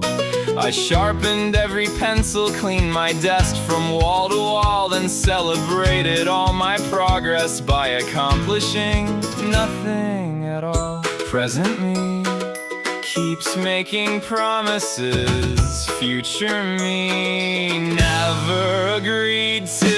I keep losing arguments to my future self. He's got all my responsibilities stacked up on a shelf. Every brilliant plan I make gets postponed for one more day. Turns out future me's been outsourcing everything to yesterday. I keep saying this'll be different, like I've uncovered some grand loophole, as if Thursday's a magical creature instead of Wednesday wearing another shirt. My to-do list has become historical fiction. I keep losing arguments to my future self. He's got excuses alphabetized for my mental health. Every deadline starts politely, ends with panic anyway. Turns out future me inherited every habit I gave away.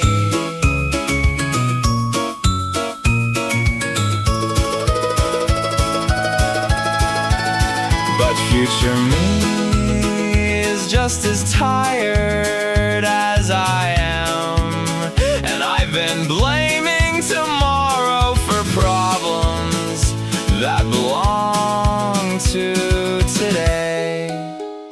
Maybe we're both trying. Let's call a truce. I keep losing arguments to my future self, but I think he's been waiting for a little help. We'll do one thing instead of 20. Call that progress, call it enough. Turns out future me was never lazy. He was just waiting for us. Tomorrow I'll probably listen to this song again. That's a problem for future me.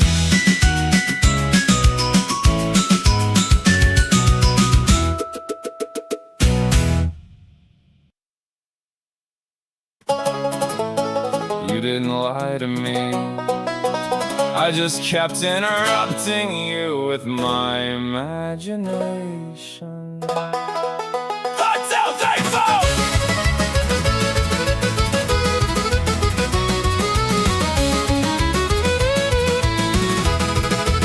I spent 6 months writing sequels to conversations we never had. Bought the concert tickets, paid for dinner, filled my gas tank. Drove across town just to spend an hour convincing myself this was going somewhere. Turns out hope is expensive. Every red flag looked like a finish line if I squinted hard enough. I mistook potential for personality, built tomorrow out of maybe.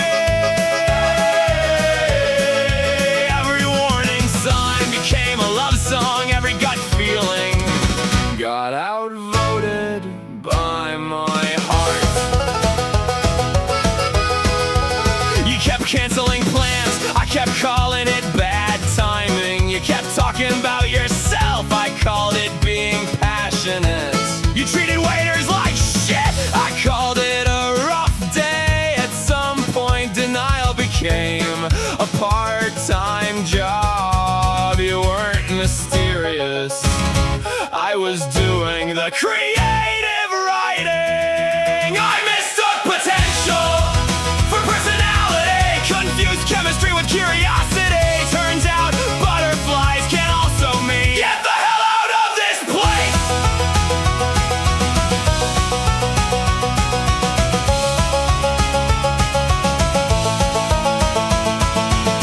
kept showing me exactly who you were. I kept editing the subtitles. Maybe you deserve to be seen instead of rewritten, and I damn sure deserve better than a story I had to keep fixing. Love shouldn't require this much fan fiction. I mistook potential for personality. That's not your crime, that's on me. I fell in love with tomorrow while ignoring who's standing right in front of me. I mistook potential for personality. Next time I'll bully people the first time they tell me who they are.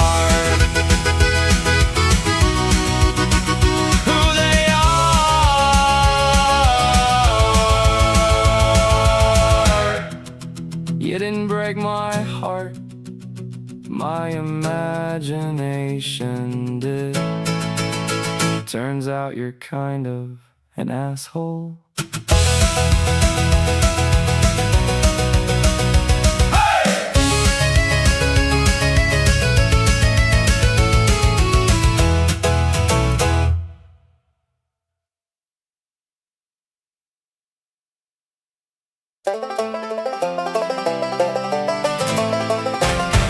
Spent a long time thinking my brain was just tuned wrong.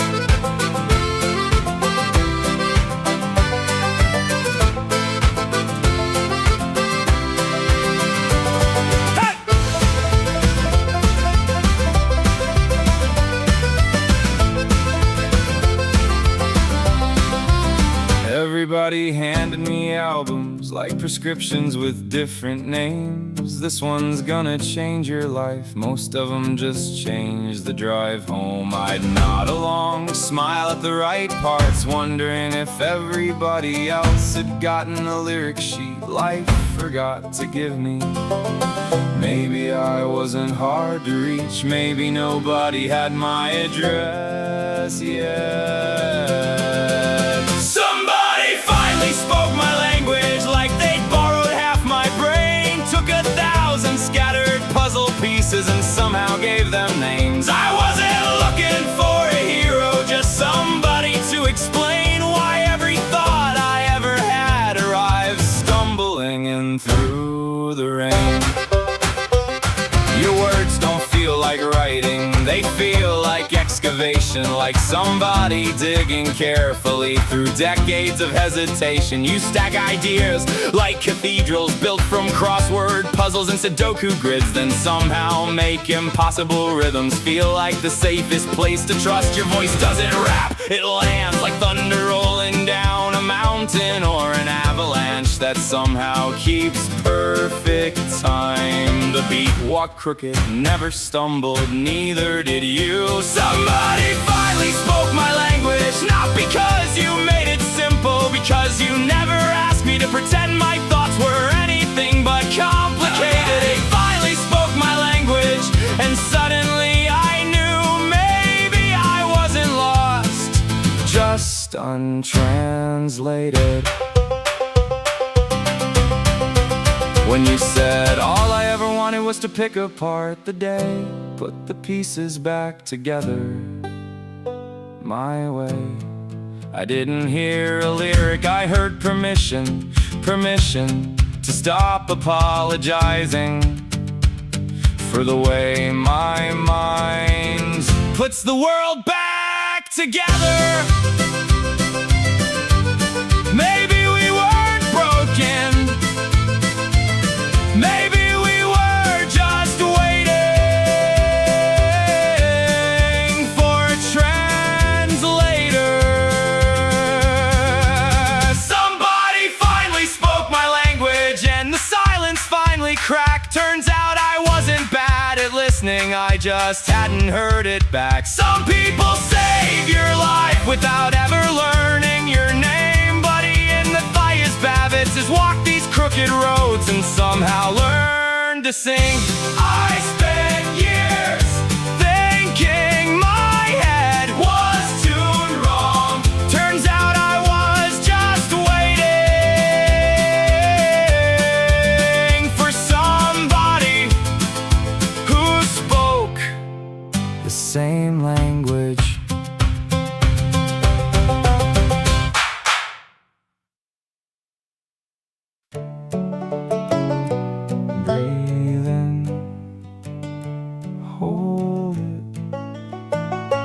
breathe out again.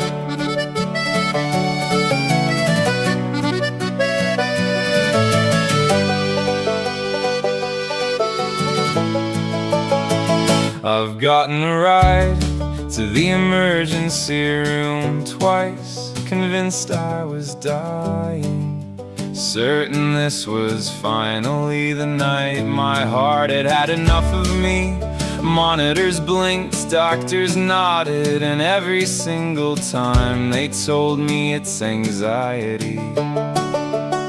Like somehow that was supposed to make it hurt less. I've swallowed the pills, I've kept the appointments, I've done the homework. I still wake up with my pulse already running. Then I hear a quiet voice talking to an empty canvas, like the world has never been in any hurry at all. The brush starts dancing, my shoulders start falling, and somewhere between the horizon I remember how to breathe again.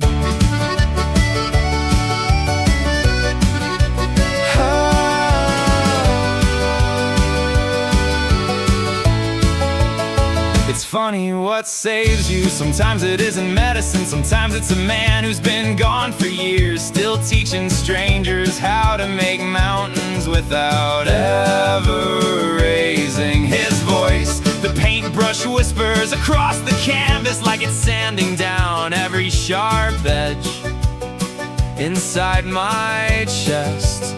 My heart quits sprinting and my lungs remember they're not my somehow you still helped me, one calm sentence at a time, one happy little tree at a time, until the weight stopped sitting on my ribs. My sternum starts to lift.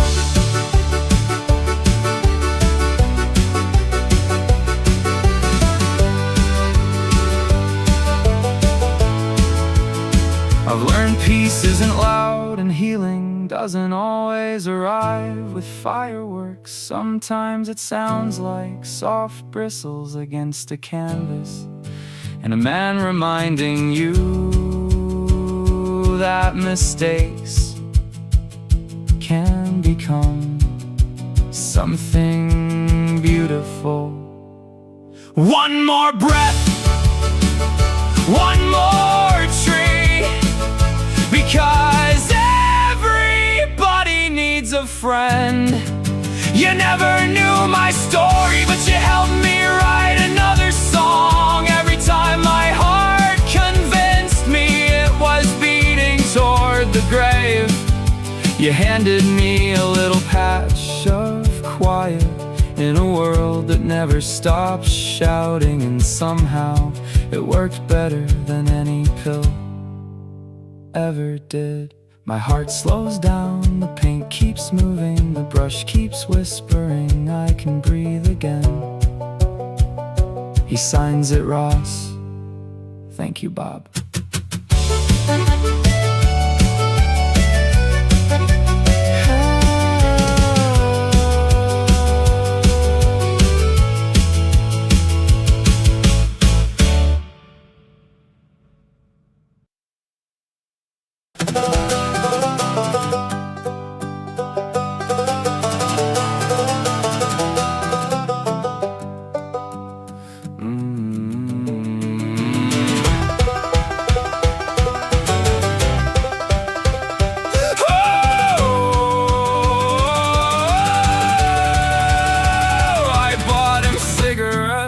Change from the laundromat, taught him all my punchlines. He laughed before I got there.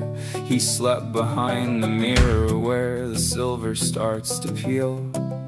And every night he asked me, so what are we not gonna feel? I said, keep your voice down, the neighbors think I'm fine. He said, that's the funniest lie you've ever called mine. I fed my shadow better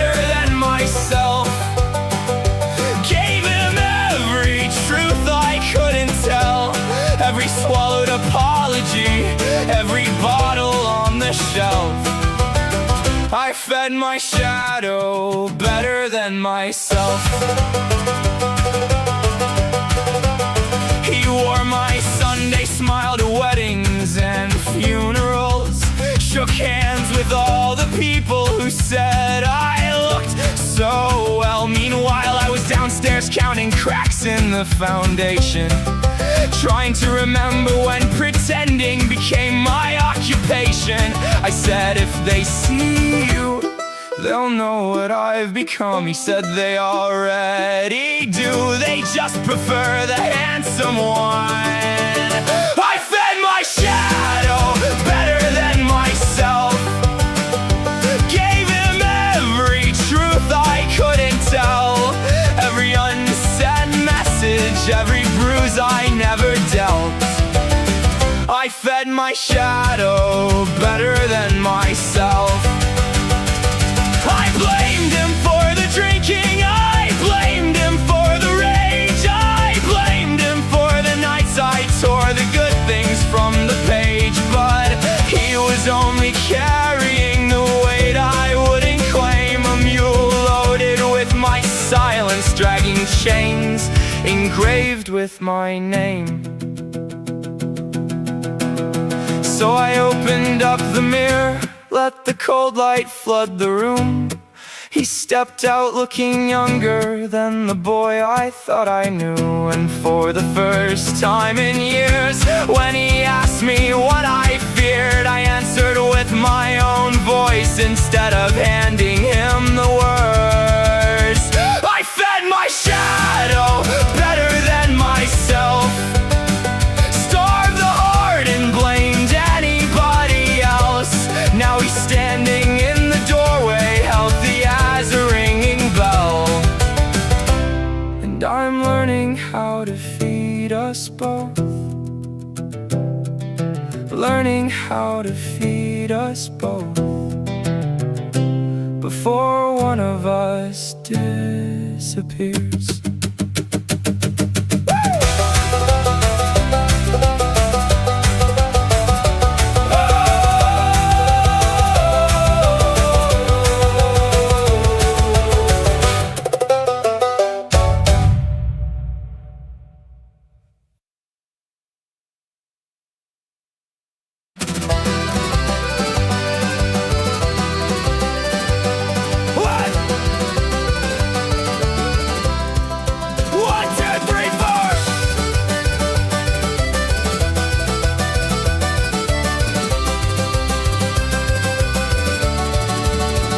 Modem got shut off on a Tuesday afternoon, just a blinking light and a house too quiet. I laughed and said, I'll be alright. 10 days ain't gonna ruin my life. I made some coffee, read a little more, walked around the neighborhood like everybody's always told me to do. Then every empty hour grew teeth, every silent room knew my name. Turns out I was borrowing strength from people I never met in my life. A colored username, some stupid emote, a stranger saying, hey man, that was enough to keep me afloat. Here's to every colored screen name I only know through songs and chat. Never seen your face before, but somehow you all had my back.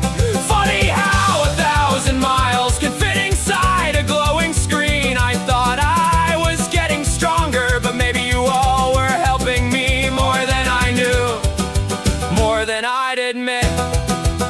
Sometimes community looks exactly like this. The loudest voice inside my skull worked overtime without a crowd. Every little failure started reading itself out loud. It knows every regret, every embarrassing thing, every iteration of myself I wish I'd never been. I kept arguing with thoughts until I finally understood. Distraction wasn't fixing me, it was just holding back the flood. Maybe it's knowing when you're slipping. Maybe asking for connection isn't weakness after all. Maybe every stupid meme, every terrible AI song, every late night conversation was keeping one more light on. Here's to every colored screen name, every weird musician here, posting songs and laughing like nobody's carrying despair. You probably never knew what your kindness really did. You helped make 10 impossible days just survivable enough to live. So here's another folk punk anthem built from busted hearts and broken brains. I'm still under construction, but at least I finally know if writing this don't fix me, maybe it'll tell the truth. Sometimes strangers hold together the parts that are falling through. One more song, one more song, one more laugh, one more scream. I'm finally back. Still a mess, still trying, still singing anyway.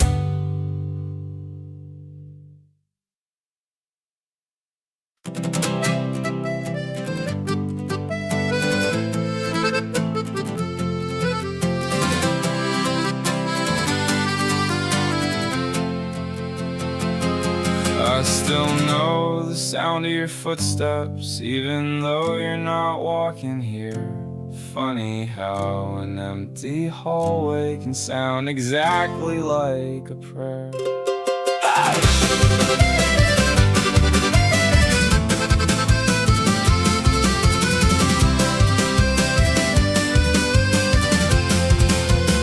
We were two bad ideas with perfect timing, two cigarettes burning on the edge of the same night.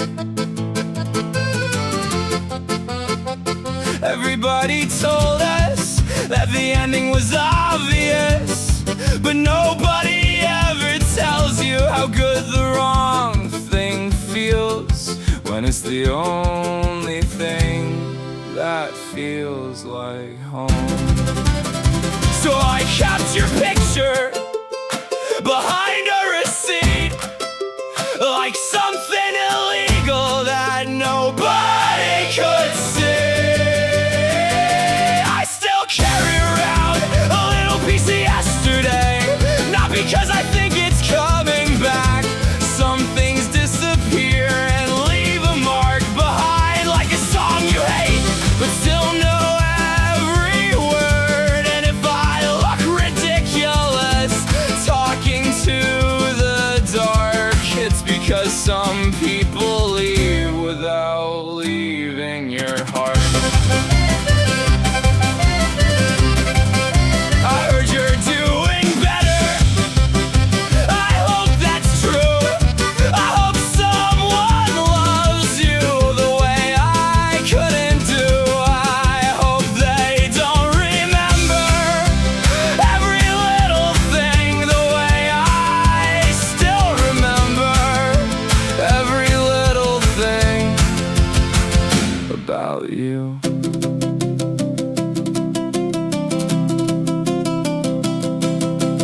Maybe we were never meant to make it to the morning. Maybe we were just a fire that wasn't built for warmth. Maybe some people are a lesson. Maybe some people are a scar. Maybe some people are the reason you still stare up at the stars. And I know, I know, I know it's over, but my heart, I know, didn't get the fucking message. So I keep walking forward with a shadow by my side, a memory of every moment that I never got to try. I don't need forever, I don't need a second chance, I just need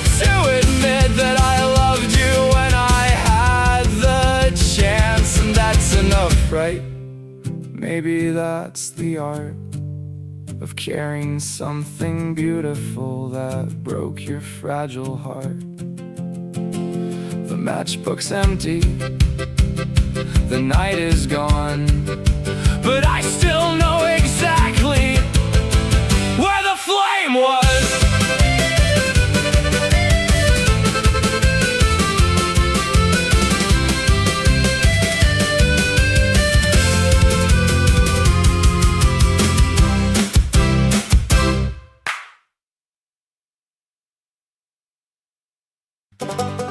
Somebody pass me the aux cord. I promise I'll give it back eventually.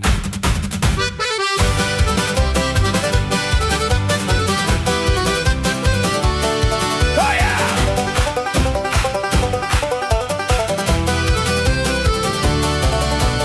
Everybody close their eyes like somebody just said amen. The room filled up with slow head nods, and I checked my phone again.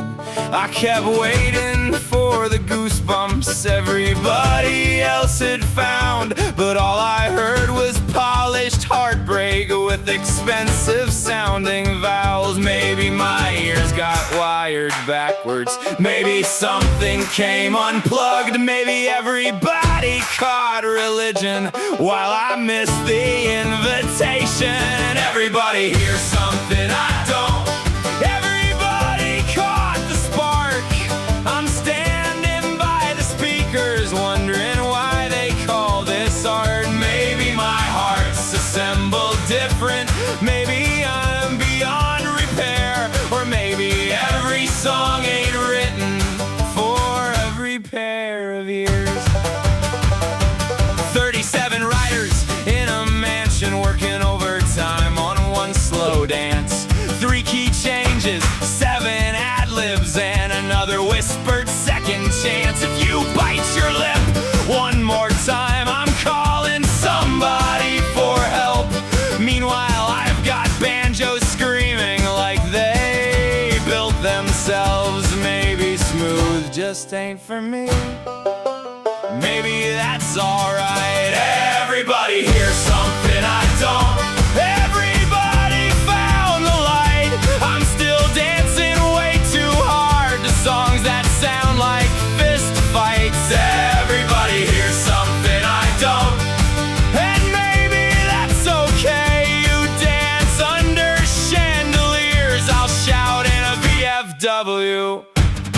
Maybe it isn't about better, maybe it never was. Maybe music's just a language and this one isn't mine. I've spent too many nights learning harmony from busted voices and cheap beer instead of candlelight and vocal runs. Alright, give me that chorus one more time. Everybody hears something I don't. Everybody found their song. Mine sounds like rusted machinery trying its best to sing along. Everybody hears something I don't, and I finally figured out why.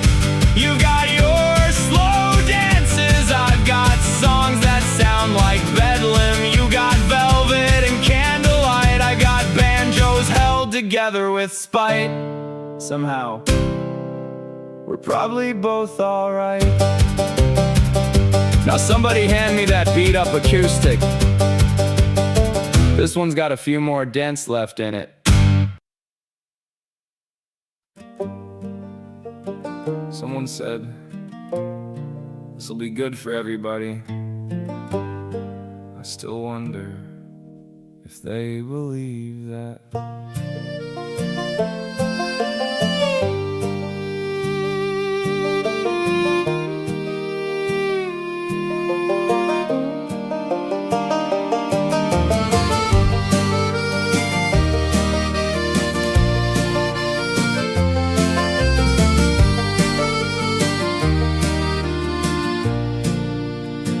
Boxes turned into furniture, furniture turned into routines, routines turned into slam doors, and nobody noticed exactly when home home stopped feeling like somewhere you came back to, and started feeling like somewhere you stayed at night. Everybody's tired, everybody's hurting, everybody's right at the top of their lungs. I'm sick of adding one more voice to the shouting through these walls. This house was supposed to heal us. Now it teaches us to fall. Every room's another battlefield. Every silence feels temporary. I don't want to win another argument if this is what winning's worth. I was told it'd all be different, that we'd finally catch our breath. Instead we're measuring the evenings by who leaves the room first. Everybody walks on eggshells until somebody slips. Then the whole damn house remembers every wound it never fixed. Nobody wakes up planning on a war, but somehow dinner always finds one. I'm sick of adding one more voice to the shouting through these walls. Every sentence turns to shrapnel before it bounces off the walls. This house was supposed to heal us. Instead it reopened every scar. Now we all keep bleeding on each other, wondering how we got this far.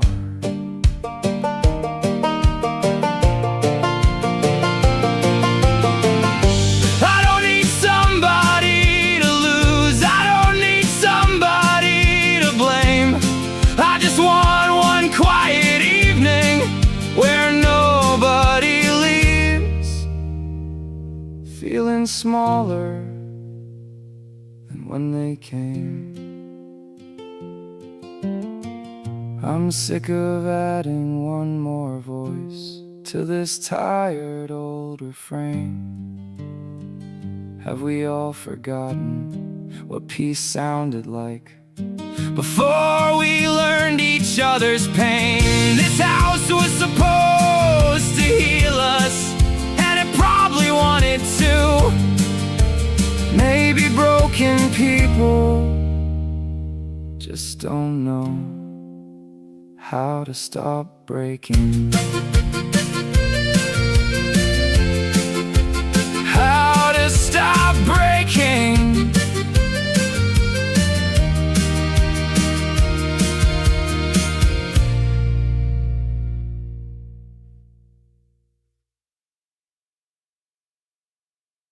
One, two, three, four. My therapist said I need hobbies.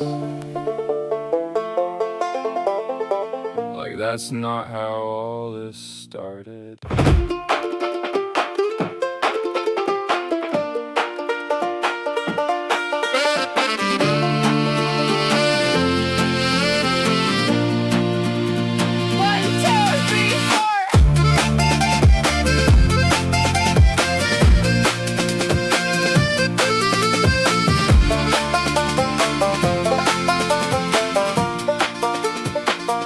So I bought a skateboard at Goodwill and immediately ate shit in the parking lot in front of two middle schoolers with broccoli hair who did not react enough.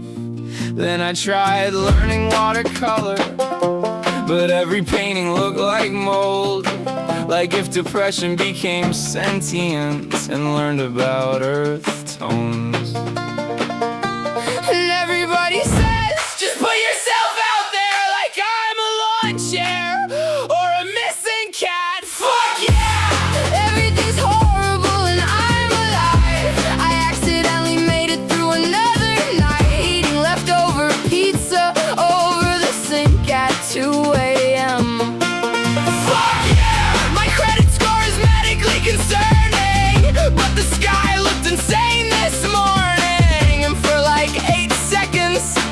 eventually forgot to hate myself.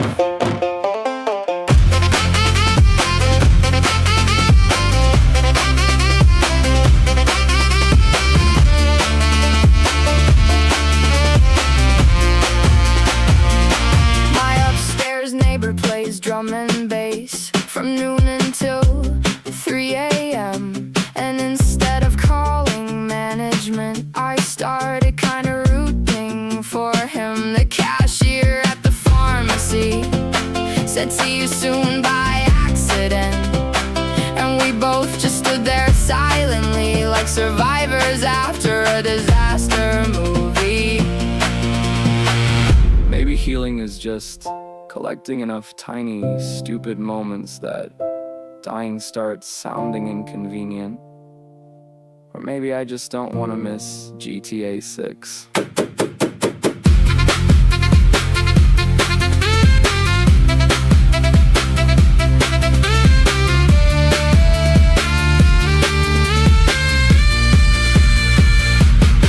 And sure,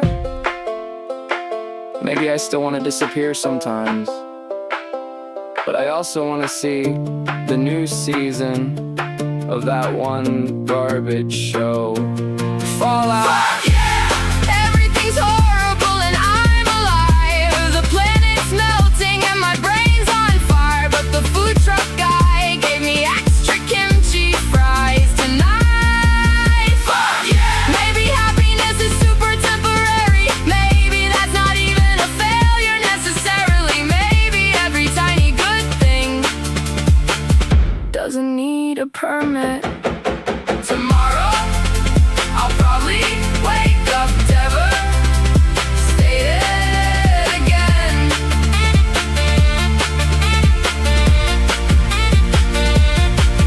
Fuck yeah!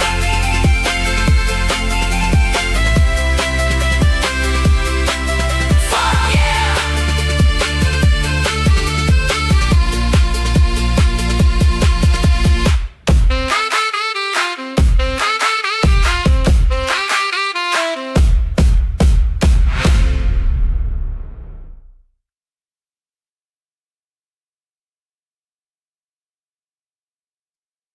I never told my dad what happened at Ronnie and Junior's house.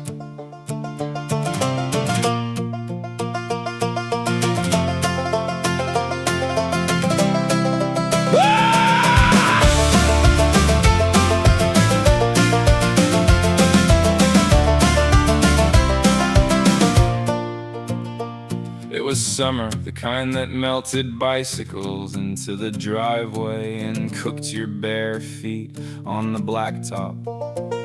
I got bored and walked over to Ronnie and Junior's house. 'Cause that's what kids did back then. You just wandered until you found somebody else wandering. We were swimming in the above-ground pool, talking about nothing, doing cannonballs, trying to impress each other the way 12-year-old boys do. Then one of them said, "Let's see how long you can hold your breath," and that sounded normal right up until it wasn't. I took a deep breath, went under, closed my eyes, counted seconds like it was a game. Above me they were dragging a blue tarp across the water, planning to scare me, planning to laugh, not planning what happened next. I don't think they meant to kill me, I don't think they thought that far ahead. They were exceptionally dipshitty boys. I came up for air, and the sky was gone, just blue plastic stuck to my face. I couldn't see, I couldn't breathe, I couldn't tell which way was out. I came up for air and found something else. I pushed upward, the tarp pushed back, water in my nose, panic in my chest. Everything got loud and silent at the same time. I remember thinking, not in words, but in certainty, if I stay here, I die. So I went back under without air, because somehow that was the better option. I kicked off as hard as I could. could across the pool, blind, running out of oxygen, betting everything on finding an edge.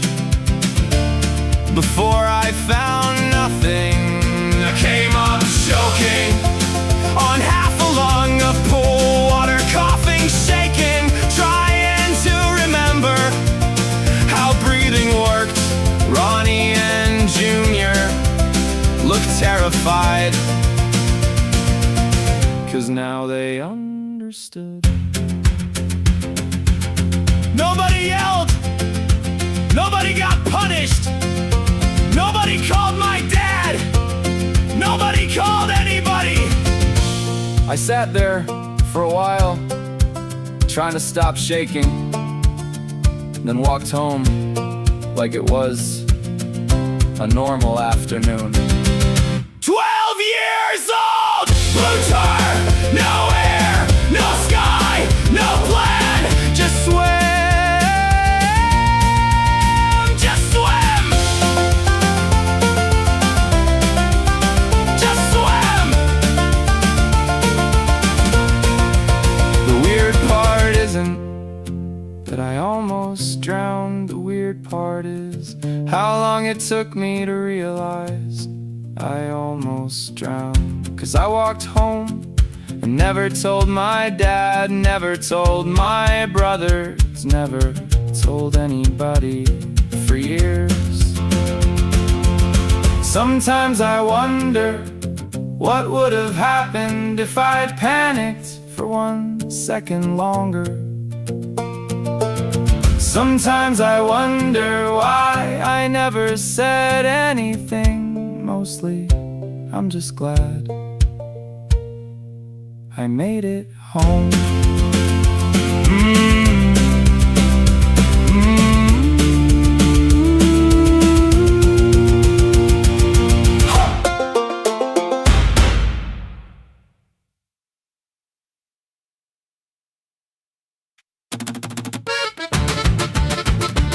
I sold my soul, but the payment bounced.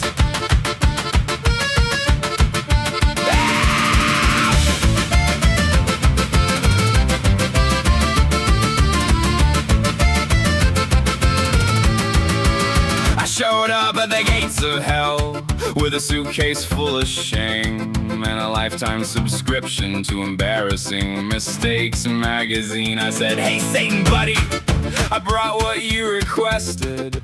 He looked through all my baggage and politely rejected. He said, "I've seen some monsters, I've collected some real trash, but this is mostly bad decisions and a coupon for half off dry cleaning. Even the devil doesn't want me. What does that say about my worth? I couldn't even get condemned, I couldn't even make the cut. I'm too much trouble for heaven, too annoying for down below." The afterlife looked at my resume and said, "Man, we gotta pass, brother."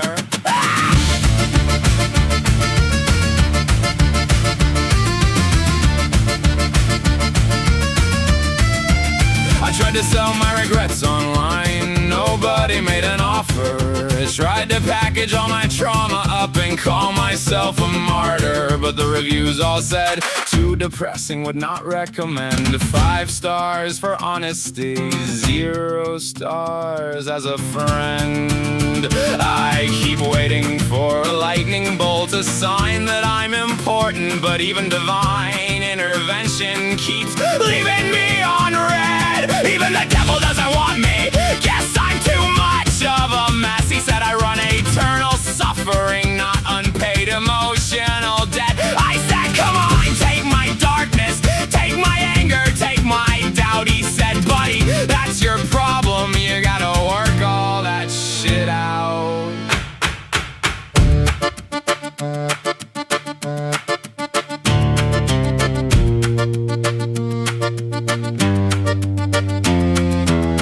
Maybe I'm not cursed, maybe I'm just tired.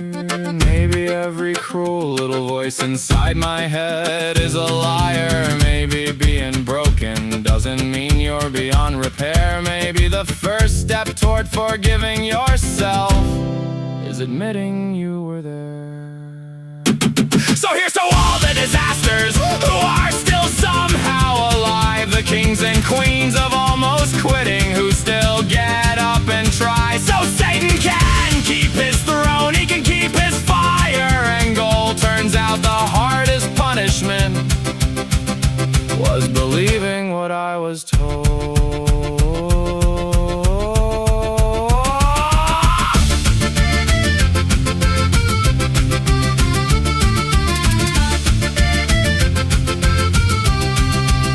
I sold my soul, the contract tore, the check got lost, the devil walked out the door. Guess I'm stuck here, being human again. What a terrible blessing. What a beautiful mess.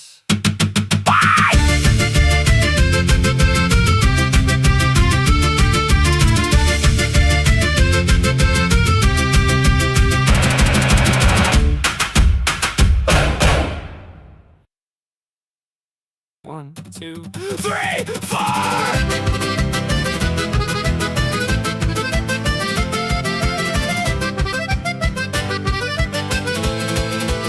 I know exactly which churches hand out groceries on which days. I've got the schedule memorized better than my work week. Stand in line for an hour, trying hard not to make eye contact, 'cause everybody's pretending they ain't here for the exact same shit. The volunteers all smile, they tell me take what you need. I always answer thank you, like that somehow makes it easier to take. Nobody dreams about surviving, they dream about living instead. Nobody posts the pictures, nobody writes the songs about deciding if the lights stay on or if the water's gone. Nobody celebrates stretching $40 for a week, letting dinner disappear before you've had a chance to eat. If you've never had to choose which bill gets one more month, congratulations, I sincerely hope you don't. The lawn is up to my knees, the mower gave up months ago. Every day I tell myself tomorrow somehow I'll know. Some kid'll knock looking for $20, but nobody does that anymore. So the grass just keeps growing until the city tapes a warning to my front door. Like hell yeah, another bill, that's exactly what I needed.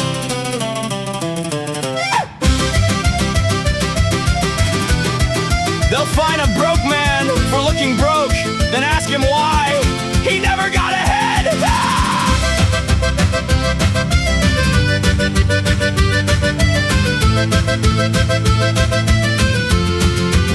Diapers from EIS, wipes that'll last till Friday. Counting every single one like they're dollars I'm trying to save. The kids don't know, they're just excited when there's cereal in the house. They think Dad skipped dinner because he wasn't hungry. I don't correct them now, I don't need pity. I need a week where nothing else breaks, where the car starts, where the rent gets paid, where emergency stops meeting every single Wednesday.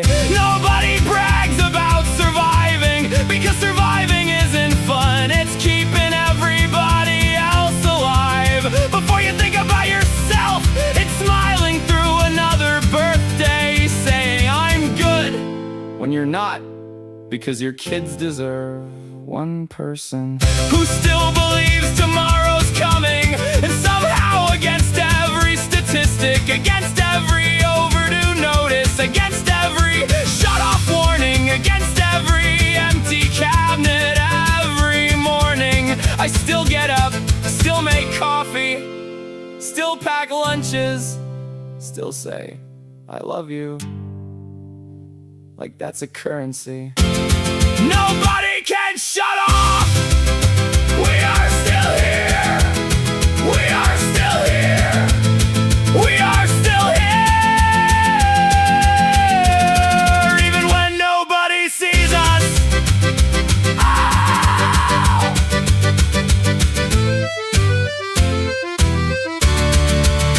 Wapa!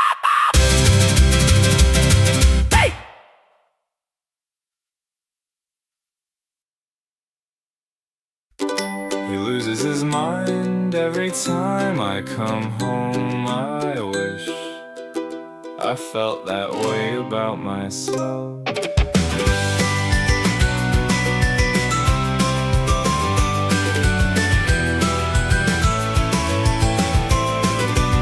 I can't fix the kitchen faucet, can't remember half my plans, talk myself into a panic over things I understand. I've worn the same old hoodie for about 1,000 years, but when I grab the leash, he acts like I've conquered all our fears. I don't know what story he's been told, but apparently I'm the hero. My dog thinks I'm way cooler than I am, like I hung the moon up with my bare hands. He doesn't care about my bad days or every stupid thing I said. He just knows I came back home again, and that's enough for him.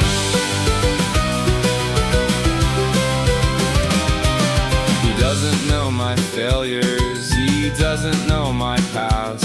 He doesn't know the nights I swore I wasn't built to last. He just brings me his toys like the world still makes good sense. Sometimes I think he's the only optimist left on this planet. Every morning I disappoint myself. Every morning he forgets what a piece of shit I am. My dog thinks I'm way cooler than I am, like every walk's a victory parade, every squeaky toy's an ancient treasure. Every sunrise is worth chasing. If I could see myself the way he does, I'd probably smile more. And I know love isn't earned, it isn't measured in promotions or paychecks or perfect decisions. Maybe sometimes love just runs to the front door because you're home. Who's rescuing who here? My dog thinks I'm way cooler than I am. Maybe he's on to something. Maybe all this time I've been trusting the wrong voice inside my head. If somebody can love me with that much certainty, maybe someday I can learn how to do it too. Who's a good boy? Who's a good boy? Yes, you. Yes, you.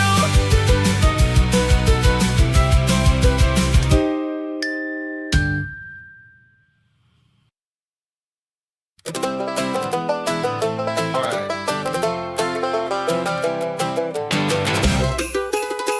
Yeah.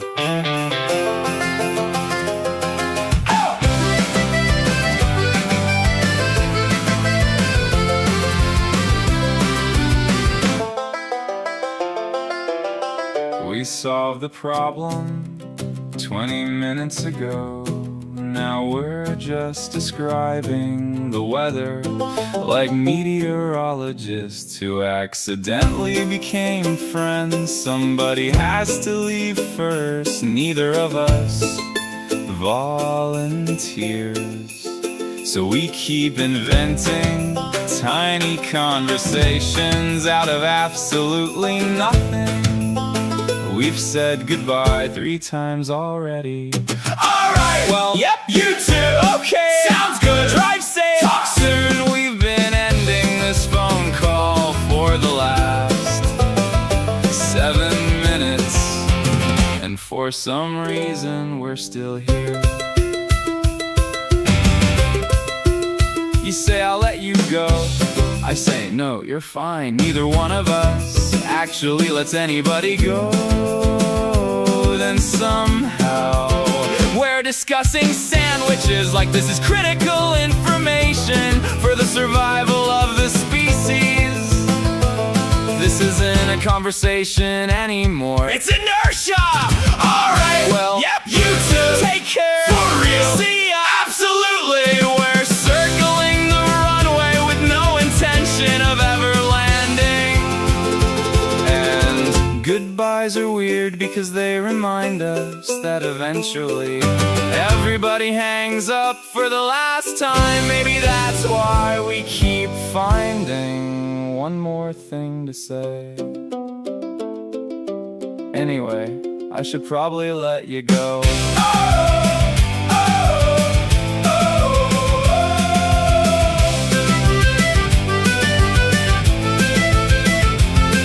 Alright, well, yep, you too. See ya. Love ya. Wait, did I say that out loud? Alright, well, guess I meant it.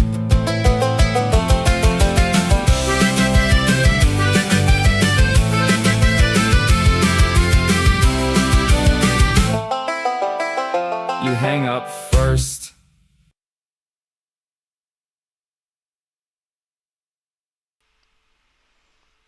All right, we're going to do a raid now that we are having dinner to a playlist and then raiding into Ardentera Daybreak. That is what we are currently doing, is we're going to raid into Ardentera Daybreak.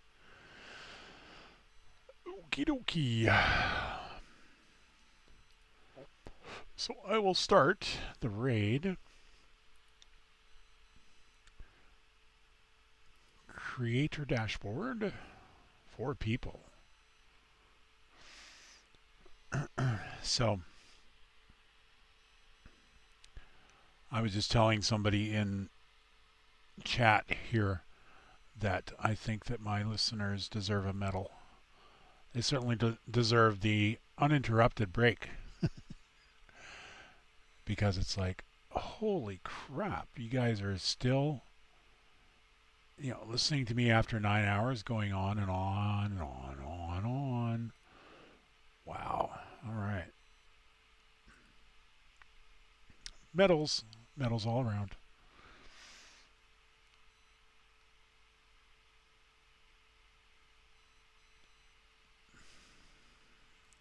There it is, parachute.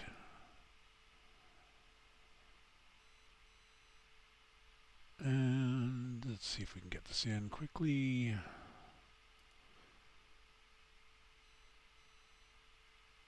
There we go.